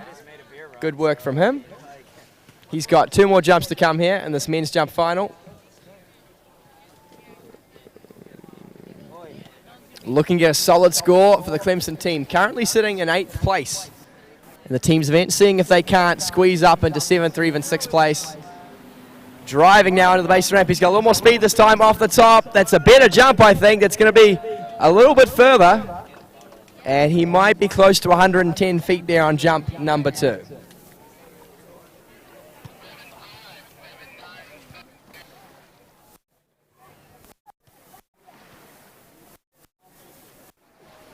Yeah, solid jumping there from the man from Clemson.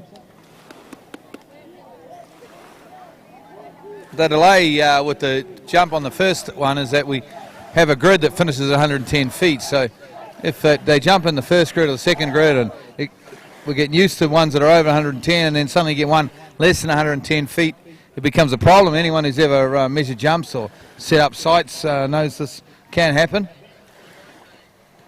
And how far was that one there, Curtis? That was 113 feet on jump number 2 for Glenn Barnes. He's come back in for his 3rd and final.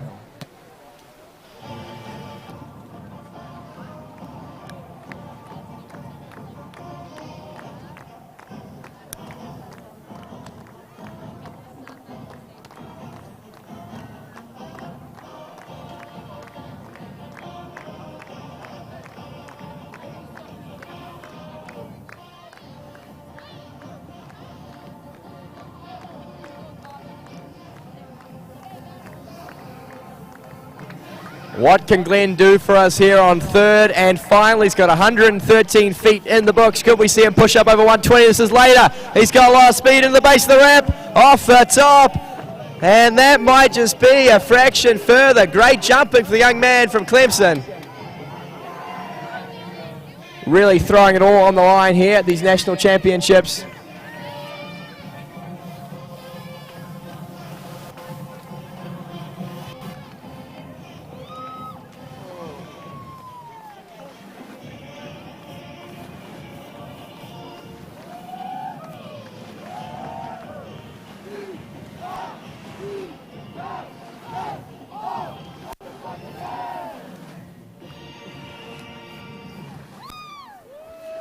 Well done to Clemson, because they're finished up there at Collegiate Nationals of 2016 in fine spirits, doing well, competing well.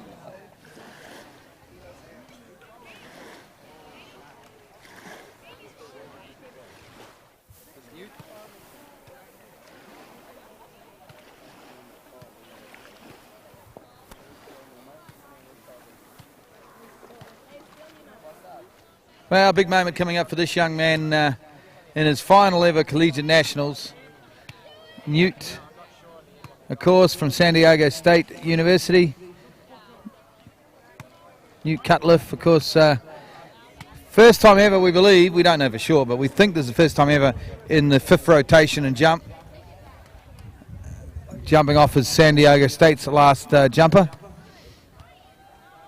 And he'll be looking, his goal will be to get up over 100 feet, I guess, have a good time. And he has been a great servant of San Diego State water skiing, and it'll be a lovely way for him to bow out jumping in the 5th rotation. Yeah, Newt probably just really enjoying the experience. We think this is probably his first time ever being a 5th round skier. And doing it in such lovely conditions in amongst a very, very exciting men's jump final. We've got all sorts going on here. We've got a huge lead right now by Alex King of 168 feet. We've got some very, very good jump skiers still to come, the likes of Josh Bryant, Martin Coleman, Cole Grant, and Thibaut Diane still left. So Newt Cutcliffe, a personal best, just a shade over 100 feet.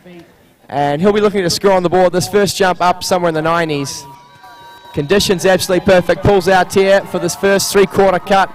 He's pretty early on jump number 1. Just rides into the base of the ramp. And he's going to let that one go. He ended up far too early in the end. And he knows that he's signaling the crowd right now that he knows he needs to go much later out there for his next 2 jumps.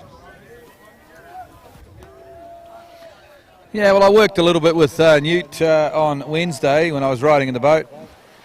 And he was cutting a bit later than that, I think, on Wednesday. I think he just found himself the headwind, maybe. Found himself a little bit early out there. Needs to bring it on down the lake.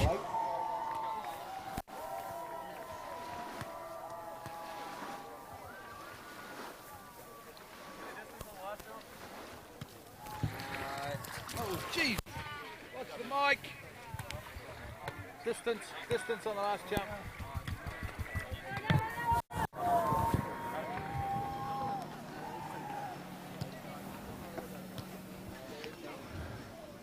Great jumpsuit that Newt's wearing. Reminds me of some of the greats of the 80s, of course. Sort of thing you would have seen Jeff Carrington or, I don't know, Brett Wing or someone like that wearing back in the 80s.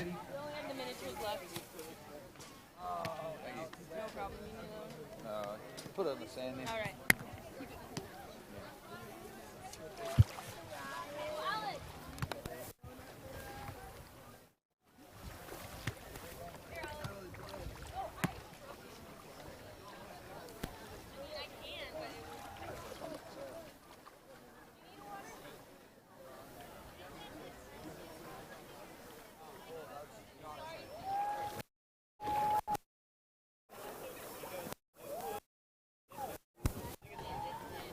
Well, coming back into course now, Newt Cutcliffe for his second jump. Some timing issues on jump number 1. He's adjusted. He's pulled out much later here. Looking to get a score on the board for the team. Cuts now across the wake. This is a much better spot. He's got some good speed here. Off the top of the ramp. And I'd say he missed his kick, but to be honest, I've never seen Newt get that. He is all about line driving. Newt, that's his jump technique. And it's all about speed and horizontal direction. And so a solid opening jump there. That should be up around 80 feet. It's solid stuff from Newt.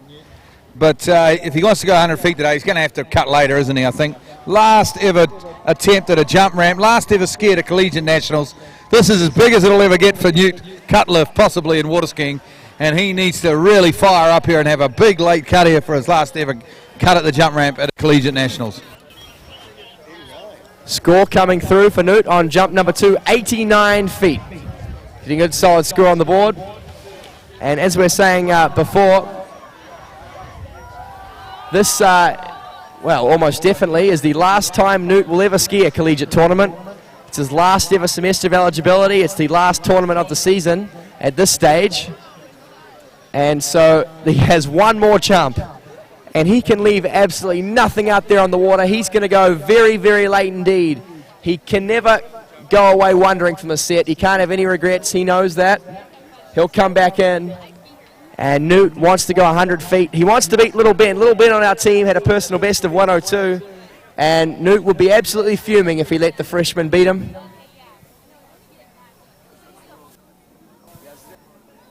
Yeah, here we go. Newt Cutliff now. Last jump ever in collegiate water skiing. He waits.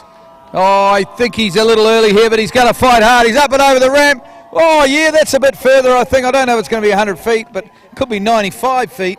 The fist goes up. He's happy. This is what college water skiing's all about.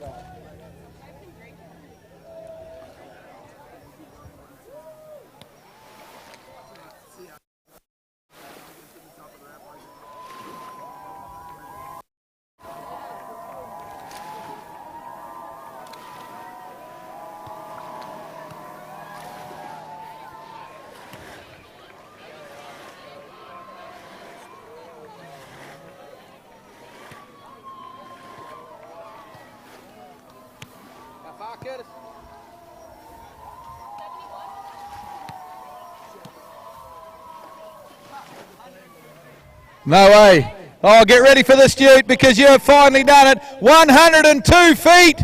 You've cracked the 100-foot mark. Sensational stuff. 102 feet. And you equal Little Ben's big jump of the day. So San Diego State University are very happy. After 4 years of trying in college jumping, Newt... Oh, has he been 100 before, has he? Oh, okay. Great jumping there, though. 102 feet from Newt Cutliff. So we've got Ohio State coming up next. Their last jumper, their last skier of this Collegiate Nationals. And then we'll get into the 5 big boys. This is going to be action-packed now.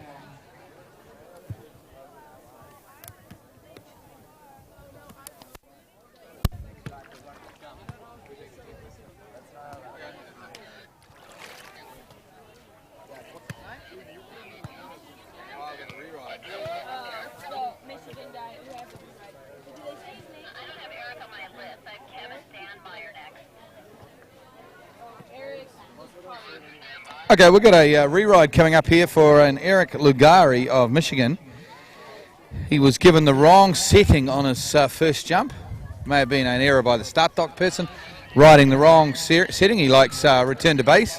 He was given fast second segment, so he's going to get a warm-up jump. That's the way I understand it, and then his second jump will be the re-ride jump. So that's what's happening. Eric Lugari now with a re-ride from Michigan University.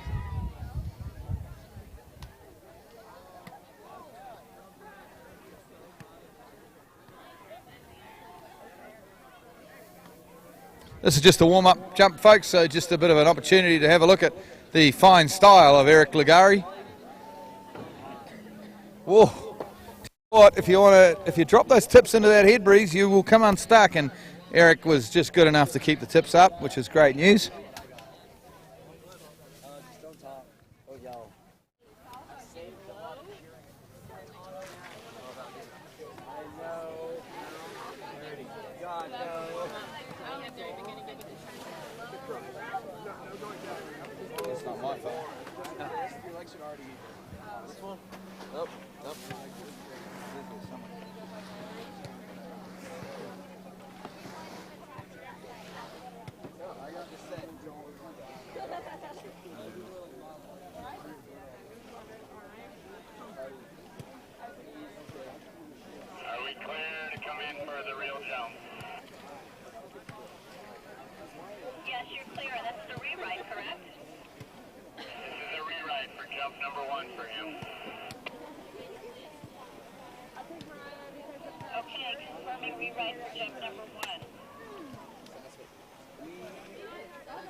Okay, so that was a warm-up jump there for Eric Lugari of Michigan. He's now got his re-ride coming up.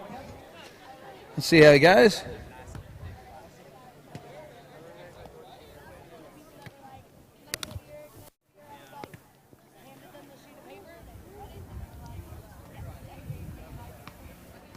And here he comes. Bit of a stiff head breeze here.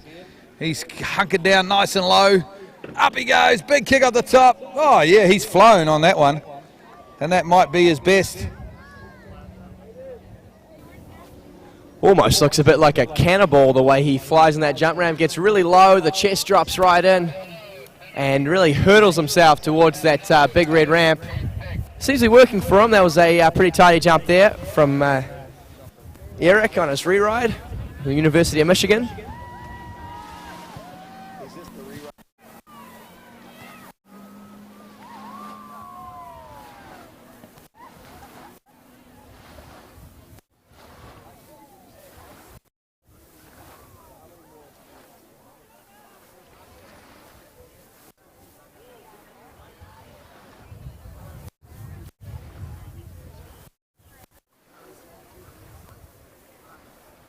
A distance coming through there for Eric of 94 feet.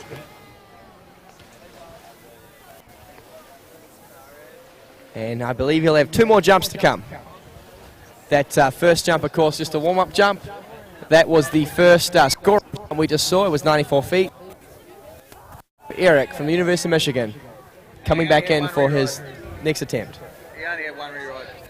There's only one jump to re-ride.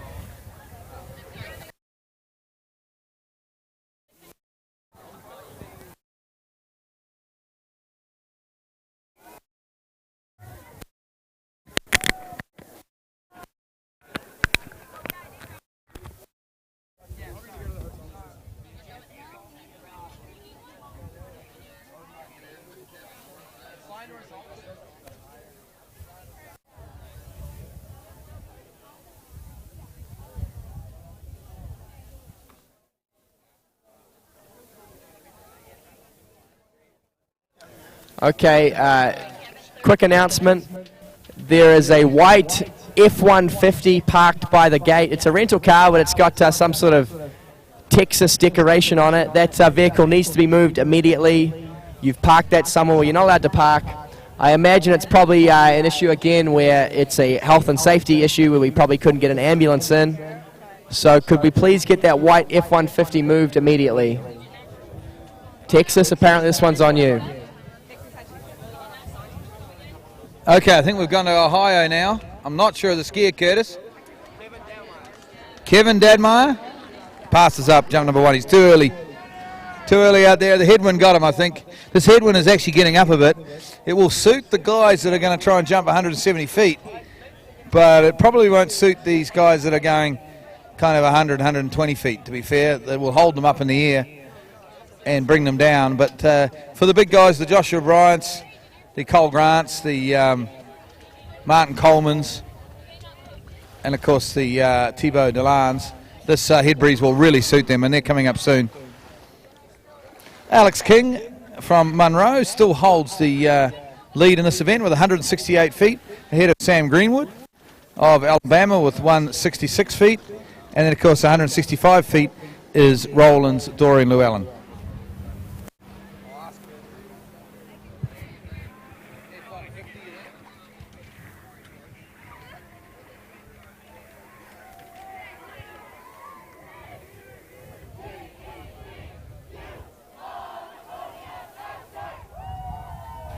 All right, Carlo Basic, not sure where you are, but apparently to talk to you right now over where they are measuring jumps, the video distancing dock. That is the start dock immediately opposite the jump ramp. Carlo Basic or someone from the ULL team, head over to the jump measuring dock. You're in big trouble, young man. I don't actually know if that's true or not.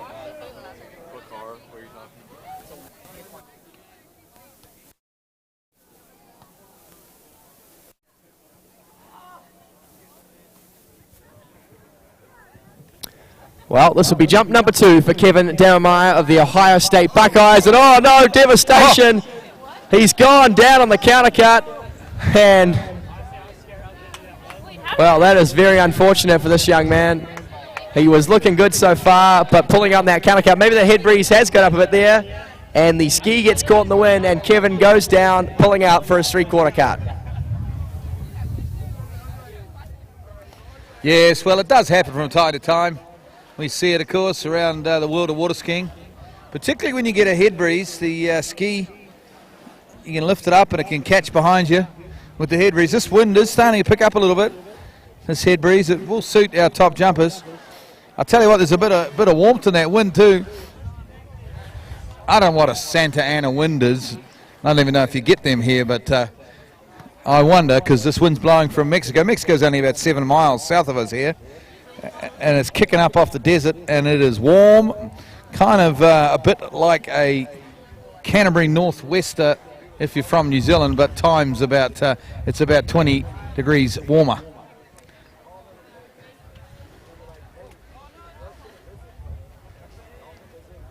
And of course the wind's nowhere as strong.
Kevin Downmeyer, third and final jump. He's got a 0 so far. He needs to get a score on the board. He'll ride that one away, and it should be up over 100 feet on jump number 3.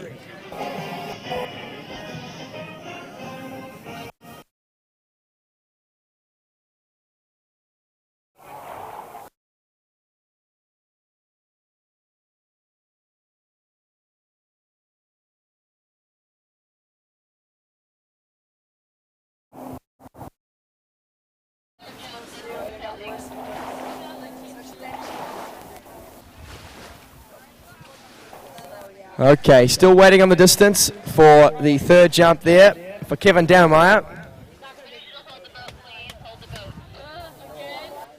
And it appears we're having some jump measuring issues. We're going to hold the boat while we sort this all out.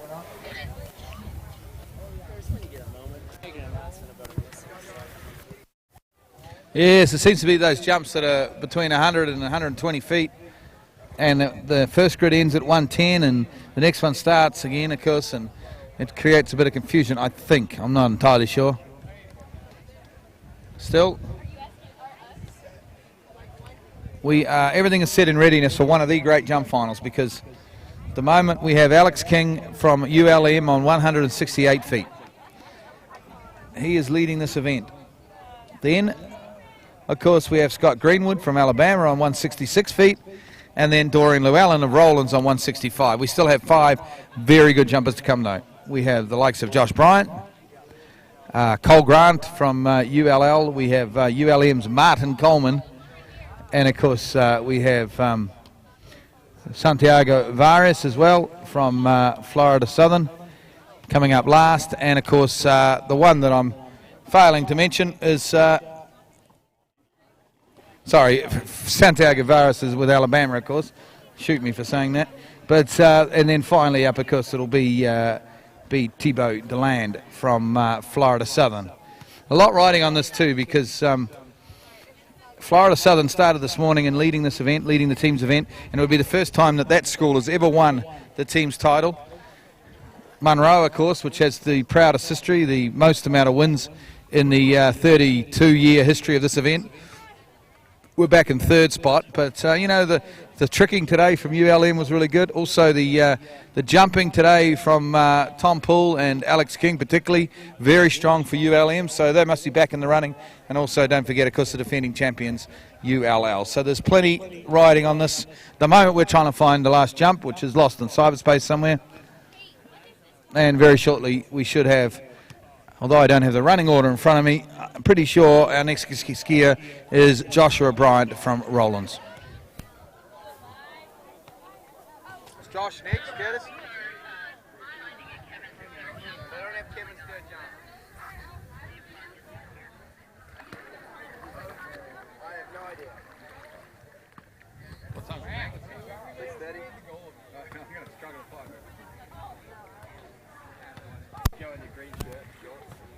I've got a nice shirt, but I've just got shorts and Nike shoes.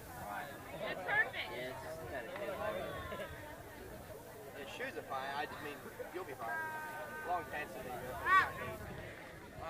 I misread it. I thought that.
Well, this is a bit of a dampener on the proceedings, but we just got to either find that third jump or offer the skier from Ohio a re-ride, so we're waiting to see.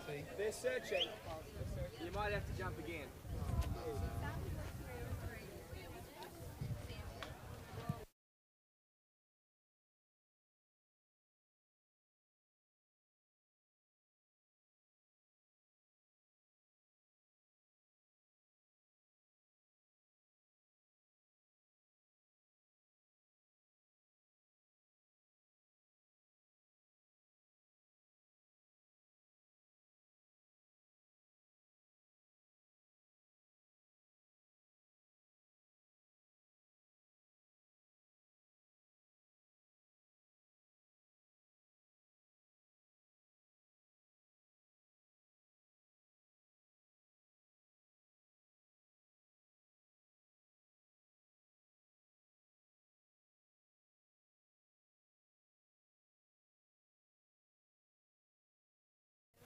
Okay, we found a score for Kevin's last jump. It was 90 feet.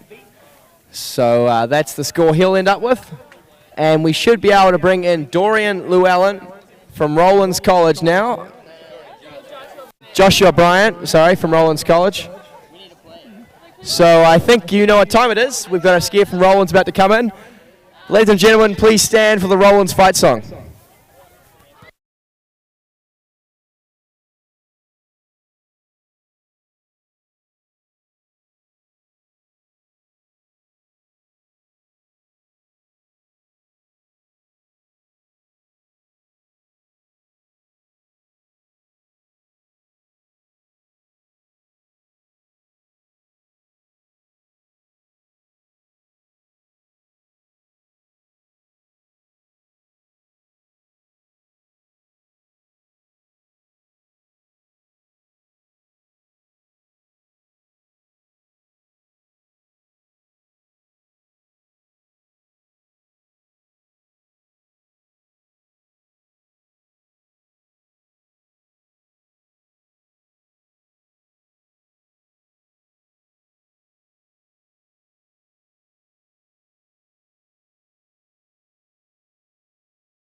Okay, folks, on the water now. Here he is, Josh Bryant from Rollins College. 168 feet is the mark to beat. And the headwind is beautiful here. If he can get it all together into the ramp, up he goes. Big jump off the top. And that will be close on jump one. Maybe not quite enough to take the lead, but it is a good, solid opening jump. Yeah, Josh looked really good there from the start. Wasn't anything too crazy, but he had a good deal of speed and came off the ramp pretty well. And it's going to be a very big score on jump number one. Won't quite challenge the lead, I doubt, but he has two more jumps to build upon that opening performance.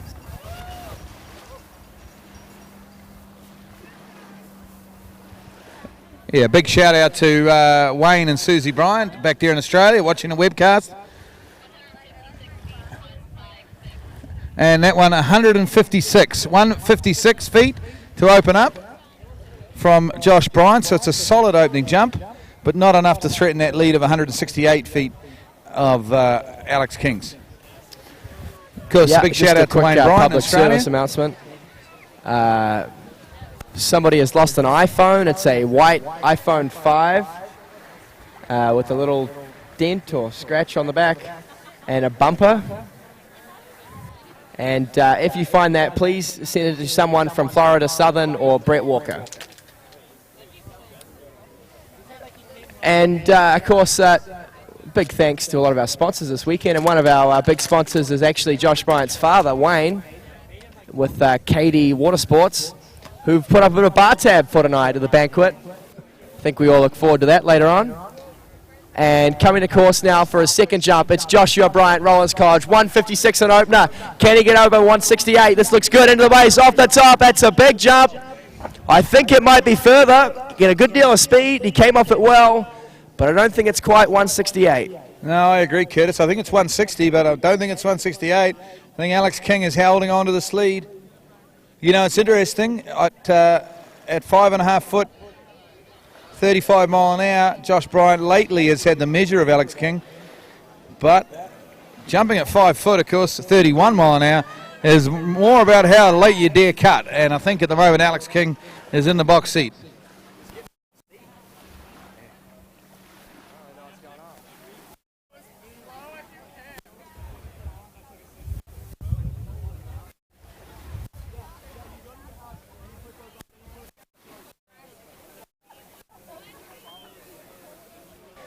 Yeah, it's a very big jump. It's over 160, 163 feet for Josh Bryant on jump number 2. But it's not far enough. He needs 5 more feet to challenge lead, currently held by Alex King of Munro. And of course, after this jump, we'll know the first person who's guaranteed of a podium finish. Will it be Alex King or will it be Josh Bryant? Yeah, that's right, Curtis. For those of you on the webcast that don't realise it, in collegiate water skiing, you have 5 places on the podium. So Alex King could be heading to the podium here if this jump is not more than a 168. Here comes Josh Bryant. He comes into the way. He's nice and wide of that Nautic towboat. He waits as long as he possibly can. Good relaxed turn. He's into that jump ramp. He's got plenty of speed. Up he goes, and he kicks this one. And I think it is not far enough, Curtis. I don't know what you think, but I don't think that's quite far enough. You know, that was a sensational jump from Josh Bryant, and in just about any other context, you'd be very happy to have that one under your belt. But you can see from his body language out there, he knows how far he went, and it wasn't quite far enough. He won't be taking home a collegiate jump title this year, and Alex King will remain in the lead with just 4 skiers left on the dock.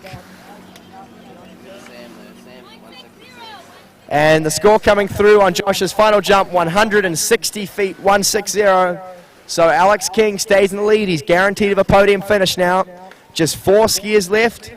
We move now to the University of Alabama. And next on the water will be none other than Santiago Varas.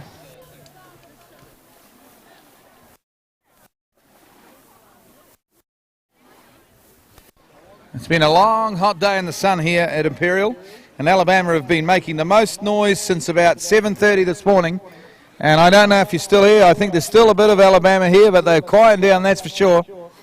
Maybe we need to play a bit of Sweet Home Alabama for them or something like that, just to pump them up a little bit. Who's running the music? Curtis is heating over there feverishly. One of my favourite songs. Never actually made it to Alabama. Put that on the bucket list. But Santiago Varas, of course, in Alabama. State skier, and they have had a great tournament, Alabama. They look as though they'll finish around that 4th position behind Florida Southern and those 2 Louisiana schools. So Alabama done very well. You're going to have to sing it yourself, guys. Sorry, the computer's gone. We can't play the song for you. So you're going to have to sing Sweet Home Alabama all by your lonesome.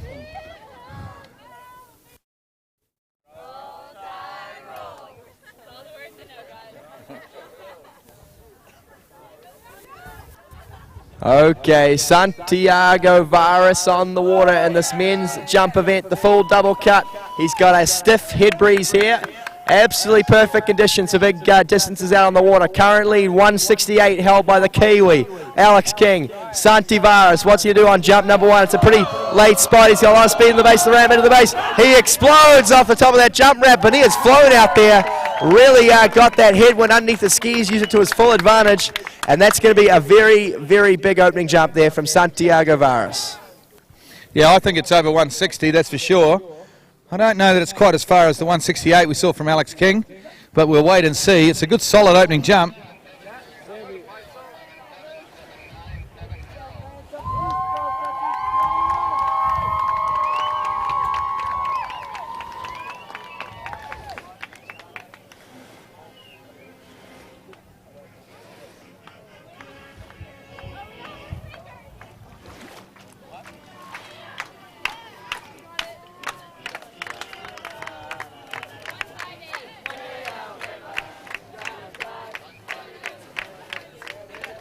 Okay, score coming through now for his opening jump. That was 158 feet. Solid opening jump. He'll look to build on that. Just 10 feet more and he could take home this collegiate men's jump title.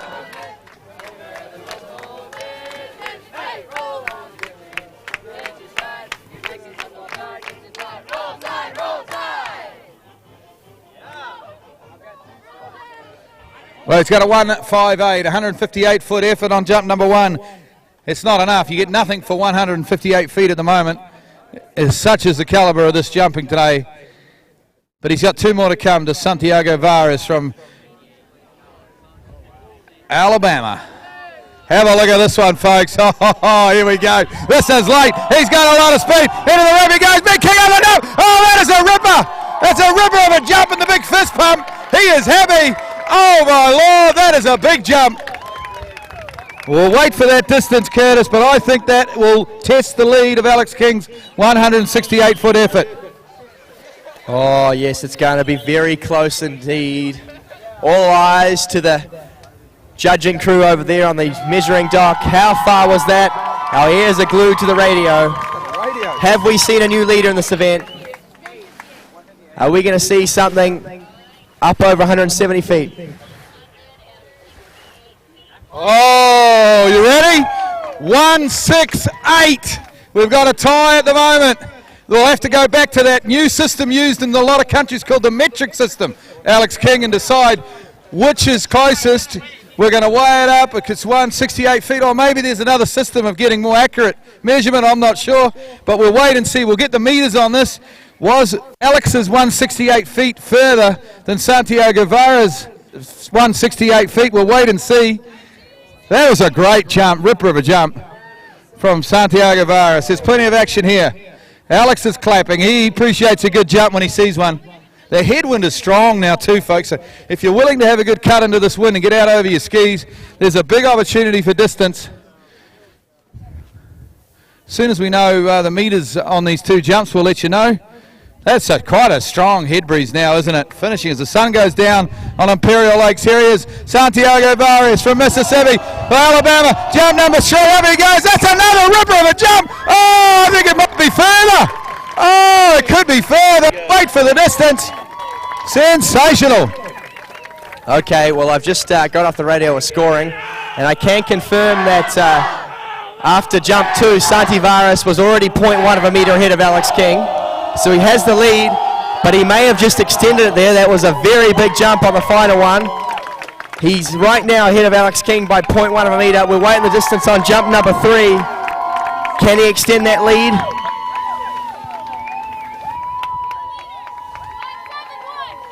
Oh, it's a big jump, folks. 171 feet. 171. You probably can't hear me for the noise of the Alabama crowd here. 171 feet. That will be tough to beat here. Is he our new men's collegiate jump champion? We still have, of course, 3 very good jumpers to come, and Martin Coleman, Cole Grant, and Thibaut Delan. Well, that's an absolute ripper of a jump. That's going to be up around 52 meters there from Santi. on his third and final. And 171 feet is the kind of distance that wins you a collegiate men's jump title. However, conditions are absolutely fantastic. We've got ourselves a stiff and consistent head breeze. And Martin Coleman, the next bloke about to leave the dock skiing for Munro. He's currently the second best water skier in the world, has a personal best in the jump event, well up over 200 feet. Here jumping at Collegiate, he's capable of going 170 plus, has a seasonal best of 166, but the score he has to beat now, 171 feet, set by the University of Alabama's Santiago Varas.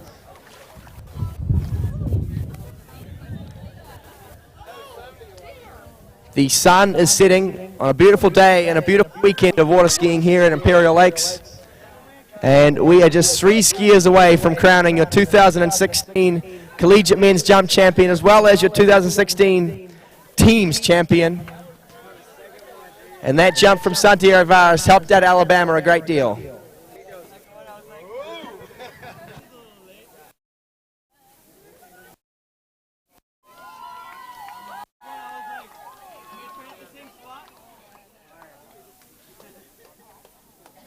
Well, our next competitor, as Curtis mentioned, Martin Coleman. He is second best water skier in the world at the moment, and overall, of course, he is ULM, and a very proud school, but he's ULM's #1 skier, of course, and he is quite capable of knocking off this 171-foot effort, but it would take a personal best for the season in collegiate jumping to do that.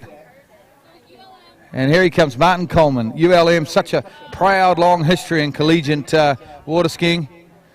Let's see if Martin Coleman, just grew up skiing in the Czech Republic, hard and Eastern European attitude.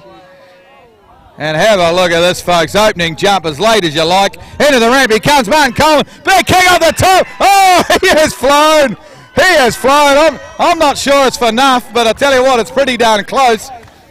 As he done it on jump #1, that was an amazing jump. He really got up above that head breeze. It's picking up right now. It's getting pretty strong out there. And Martin Coleman is going to be close to lead on jump #1. It was over 160, I'll tell you that much for free. But will it be enough to take the lead off Santiago Varas? He's got 2 more jumps to come, away on the distance. How far was that? How far was that? That was an absolute amazing jump there from Martin Coleman. You don't get to be the second best water skier in the world without having that sort of skill. He used that strong head breeze. He got right out over the skis. We're waiting for the distance. They're taking their time. They're making sure they get it right. Oh, my Lord. 175 feet.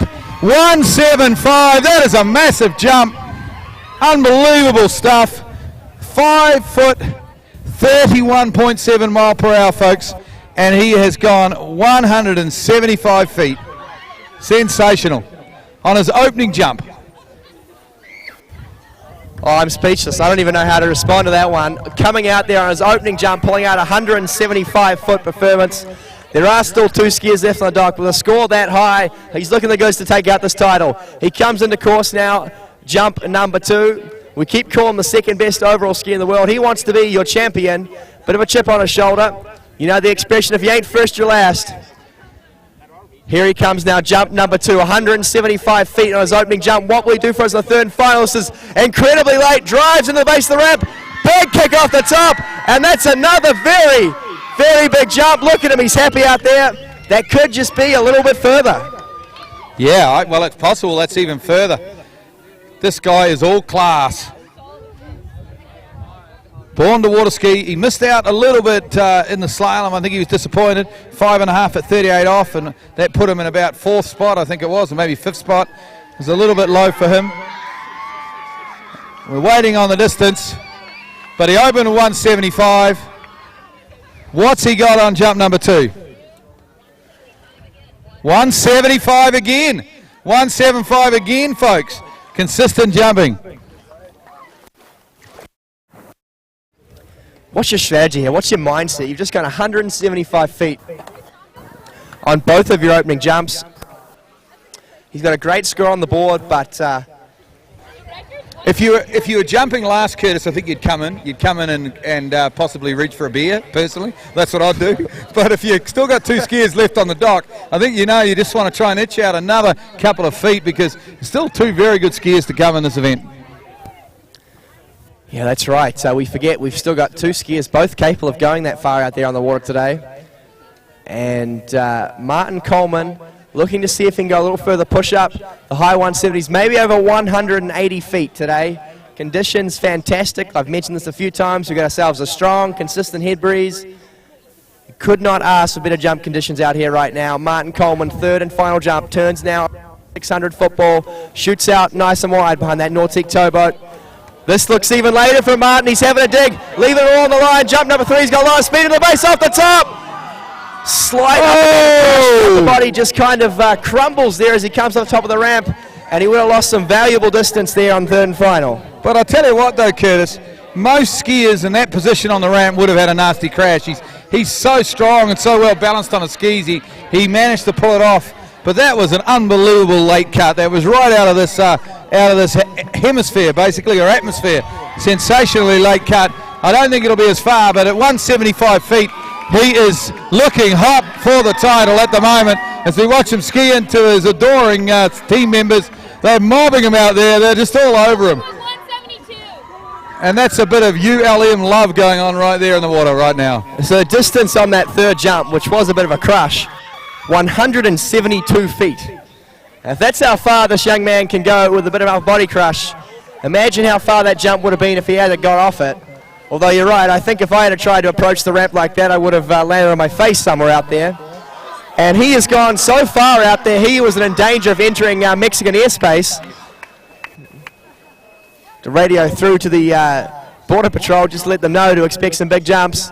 And next off the dock, the Raging Cajuns from Lafayette. It will be none other than the team captain, Cole Grant, about to take the water. Well, Cole Grant is he's not quite as good a jumper, is he, as Martin Coleman or Alex King or Santiago Varas. But what he is a magnificent team captain who leads Louisiana so well and Lafayette so well, and he's a calculated, smart cookie from Canada, is Cole Grant. And he won't do anything stupid out here, but he does know he's going to have to push the boundaries a little bit if he wants to keep ULL in this race.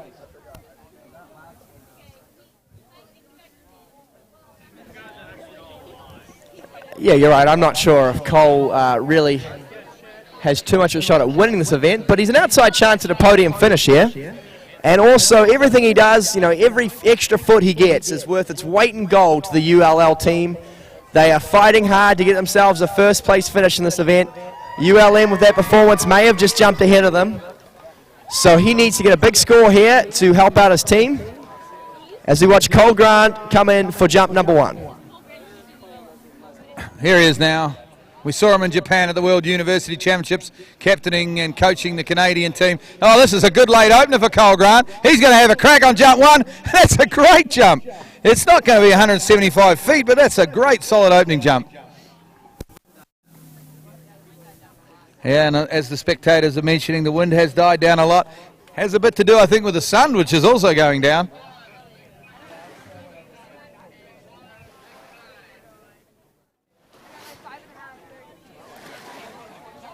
What a wonderful event, and I thank you very much, Curtis, for inviting me over here to help out.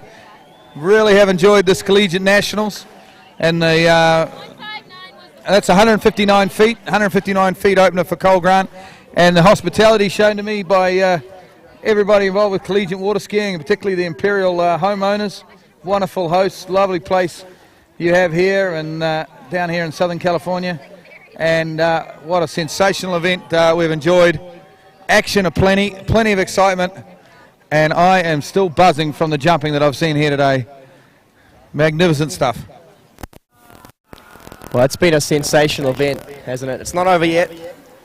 Our penultimate competitor at these national championships, Cole Grant, from the University of Louisiana Lafayette, a member of the defending national team titles, champions.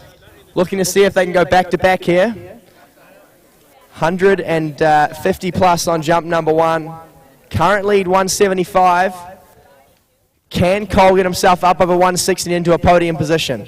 Every person who leapfrogs here is an extra 10 points to his team, and there's probably as little as 10 or 20 points in the teams right now. So Cole Grant, jump number 2. He was very late on the opener. What's he going to do here? Oh, it's a similar spot. It's a late one again. He's probably looking down the barrel of a side curtain off the top. Slips back a bit. It's still a big jump, though. He slipped on his heels a bit, at the bottom of the ramp there, Curtis, and pulled his arms in. I'm not quite sure what happened, but he lost a bit of distance to Cole Grant. I think you're right. I don't think he's skiing to try and win this event so much now. He's just trying to etch out as many feet as he can to help out his ULL team.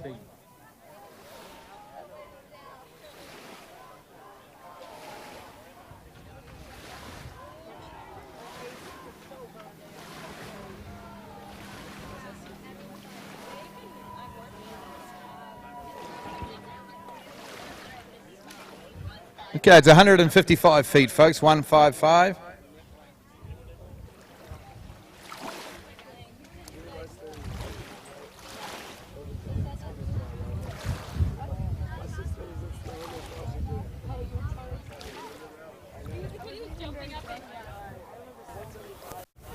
Yep. Cole Grant from Lafayette. One more jump, last act for him. And these nationals, as we wind down to a close here, we have one skier left on the dock. He'll be Thibaut Diane of the Florida Southern Moccasins. And a big moment here in the teams battle. I'm picking for ULL to get ahead. They're going to need a very big performance here. In fact, I'm picking for ULL to retain even second place ahead of ULM. They're going to need a very big performance here. There's a battle being fought out here on the water between the titans of collegiate water skiing and Cole Grant, the team captain of ULL. Third and final attempt. Can he get himself up over 160 feet? It's another very, very late approach across the wakes now. He's got a ton of speed. He needs to get off this one off the top. Big kick, but is it far enough? He actually just came off this left-hand corner at the top of the ramp, which is, we've had a few of the skiers do that. It's unusual. I think they're getting to the ramp a little easier than they think out there. Solid jumping, though, from Cole Grant, and consummate professional. He's team captain. He'll fight hard. He'll fight hammer and tong for ULL. Desperate to hang on to their team's title. I don't know that they've quite done enough at this tournament. We'll have to wait till the banquet tonight to get the scores.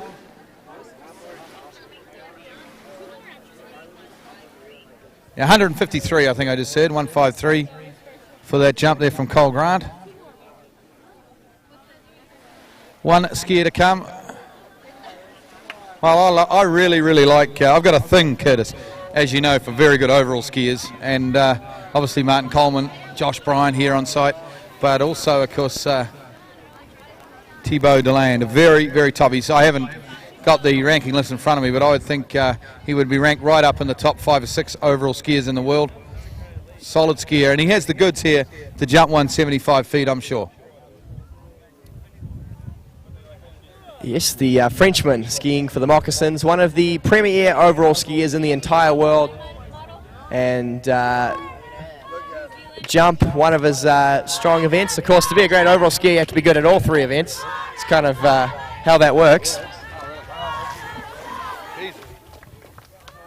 And he is, well, 175 is a very, very hard task. Doesn't matter who you are to jump that far. At 31 miles per hour, 5 foot. And Thibaut Diane, one of the few people in the world who can leave a dock chasing that score and even consider it as a possibility they could jump that far. Well, the sun is going down on this wonderful tournament and this wonderful site. Kind of both at the same time here. But we will have enough light, I'm sure, for this final set from this guy, of course, out of France. Thibaut Deland, and out of Florida Southern, and they have led this event right from the wonderful slaloming they did on the first morning, on Thursday morning. They slalomed so well at Florida Southern. Right, started with the Div 1 girls, with the ladies, and then finished off with the men, because Thibaut himself finished equal to tied first in the slalom event. Here he goes on jump number 1. Yeah, he got a first equal in the slalom, a third in the tricks. What can he do now in the jump event? Drives in the base of the ramp on his opening attempt off the top. Great lift. He was a little early, so he didn't have a huge amount of speed, but that was still a very, very big jump. He was pushing out over those skis towards the end of his flight, and he was looking for that Martin Coleman headwind, but it's disappeared now, unfortunately. That strong head breeze that got up around the time that Martin Coleman jumped and Santiago Vares has died away as the sun goes down.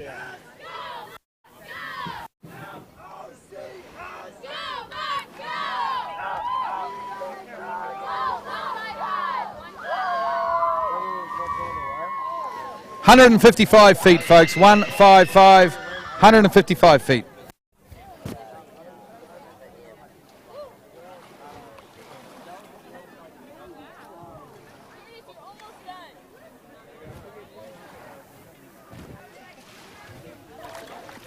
Here we are, last act of these national championships.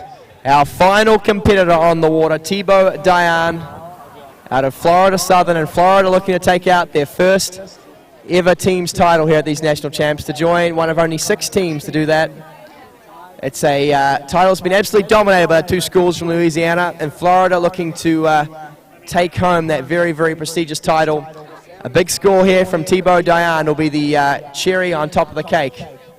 As far as that goes, he comes in now, this first jump, the young man out of Florida Southern.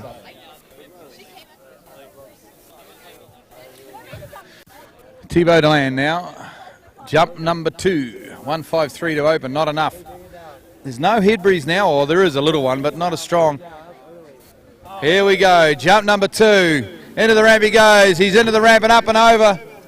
He's just, it's nice jumping, and I don't want to be critical, but he's just finding himself too early out there at the moment, not late enough to go 175 feet at 31 mile an hour and 5-foot ramp. Yes, I agree with you completely there. Some fantastic lift, great air form, really riding those wind patterns well. But Thibaut Diane needs to take the skirt off here for third and final jump if he wants to go 175 feet. You can't go that far at this speed, cutting from where he's cutting. He needs to bring it down probably a good 20 feet down the lake if he wants to go that far. And the distance coming through there, it's a good score, 162 feet on a second from Thibaut. He's building well into the set, but if he wants to go 175, he needs to go much, much later. That's a pretty phenomenal score off an early cut, 162 feet, but still not enough to win the event. The way it stands at the moment, it looks like Alex King from ULM, or of course also from New Zealand, which is dear to our heart, Curtis. Looks like he could get on third place here. I think I'm right in saying that. Or have I missed something? No, you're dead right there. Alex King could make the real part of the podium. We can come down to this last jump, of course, though. And Thibaut Deland has one last jump to exceed that 168. Yeah, and then we got Sam Greenwood in 4th. And is Dorian Llewellyn still hanging out in 5th spot at the moment? I don't know. I'm sort of losing track of those last couple of spots. You'll be following at home, and you'll have a better idea than me. Well, who will be your 2016 men's jump champion? Will it be Martin Coleman? Will it be Thibaut Diane? We'll find out in just about 5 seconds. So he turns around. This is much later. He took my advice. He's a lot more speed. Can he kick it off the top? No! He slips out. And Martin Coleman is your men's jump champion. Congratulations to him. Second place will go to Santiago Varas of Bama, and third place to Alex King of Monroe. Well done to our winners and our podium. Sam Greenwood will finish up 4th, we believe. We'll wait for the distance on this last one, but he's got a good chance of being 4th. And wonderful stuff, and he's not entirely happy, Thibaut Deland. He knows he missed out there. He had the cut on jump number 3, but couldn't quite get the ramp work together. What a magnificent event. Congratulations to all our winners, all our podium getters. That was 163 feet there for Thibaut Deland on his third and final. Congratulations to everyone involved with putting on this wonderful tournament. I certainly had a good time. We'll see you at the banquet. Hey, where's D2 trick? Is that still going down? I hope so, but we don't know. Sorry. Yes, thank you for everyone making it out. I look forward to seeing every single one here at the banquet tonight. We are still doing Division 2 Trick Awards right now, I understand. I'm waiting for Jeff Rush to bring down the results. I don't know if we have a podium. We might just have to get the people in 4th and 5th to squat a little bit. But we should be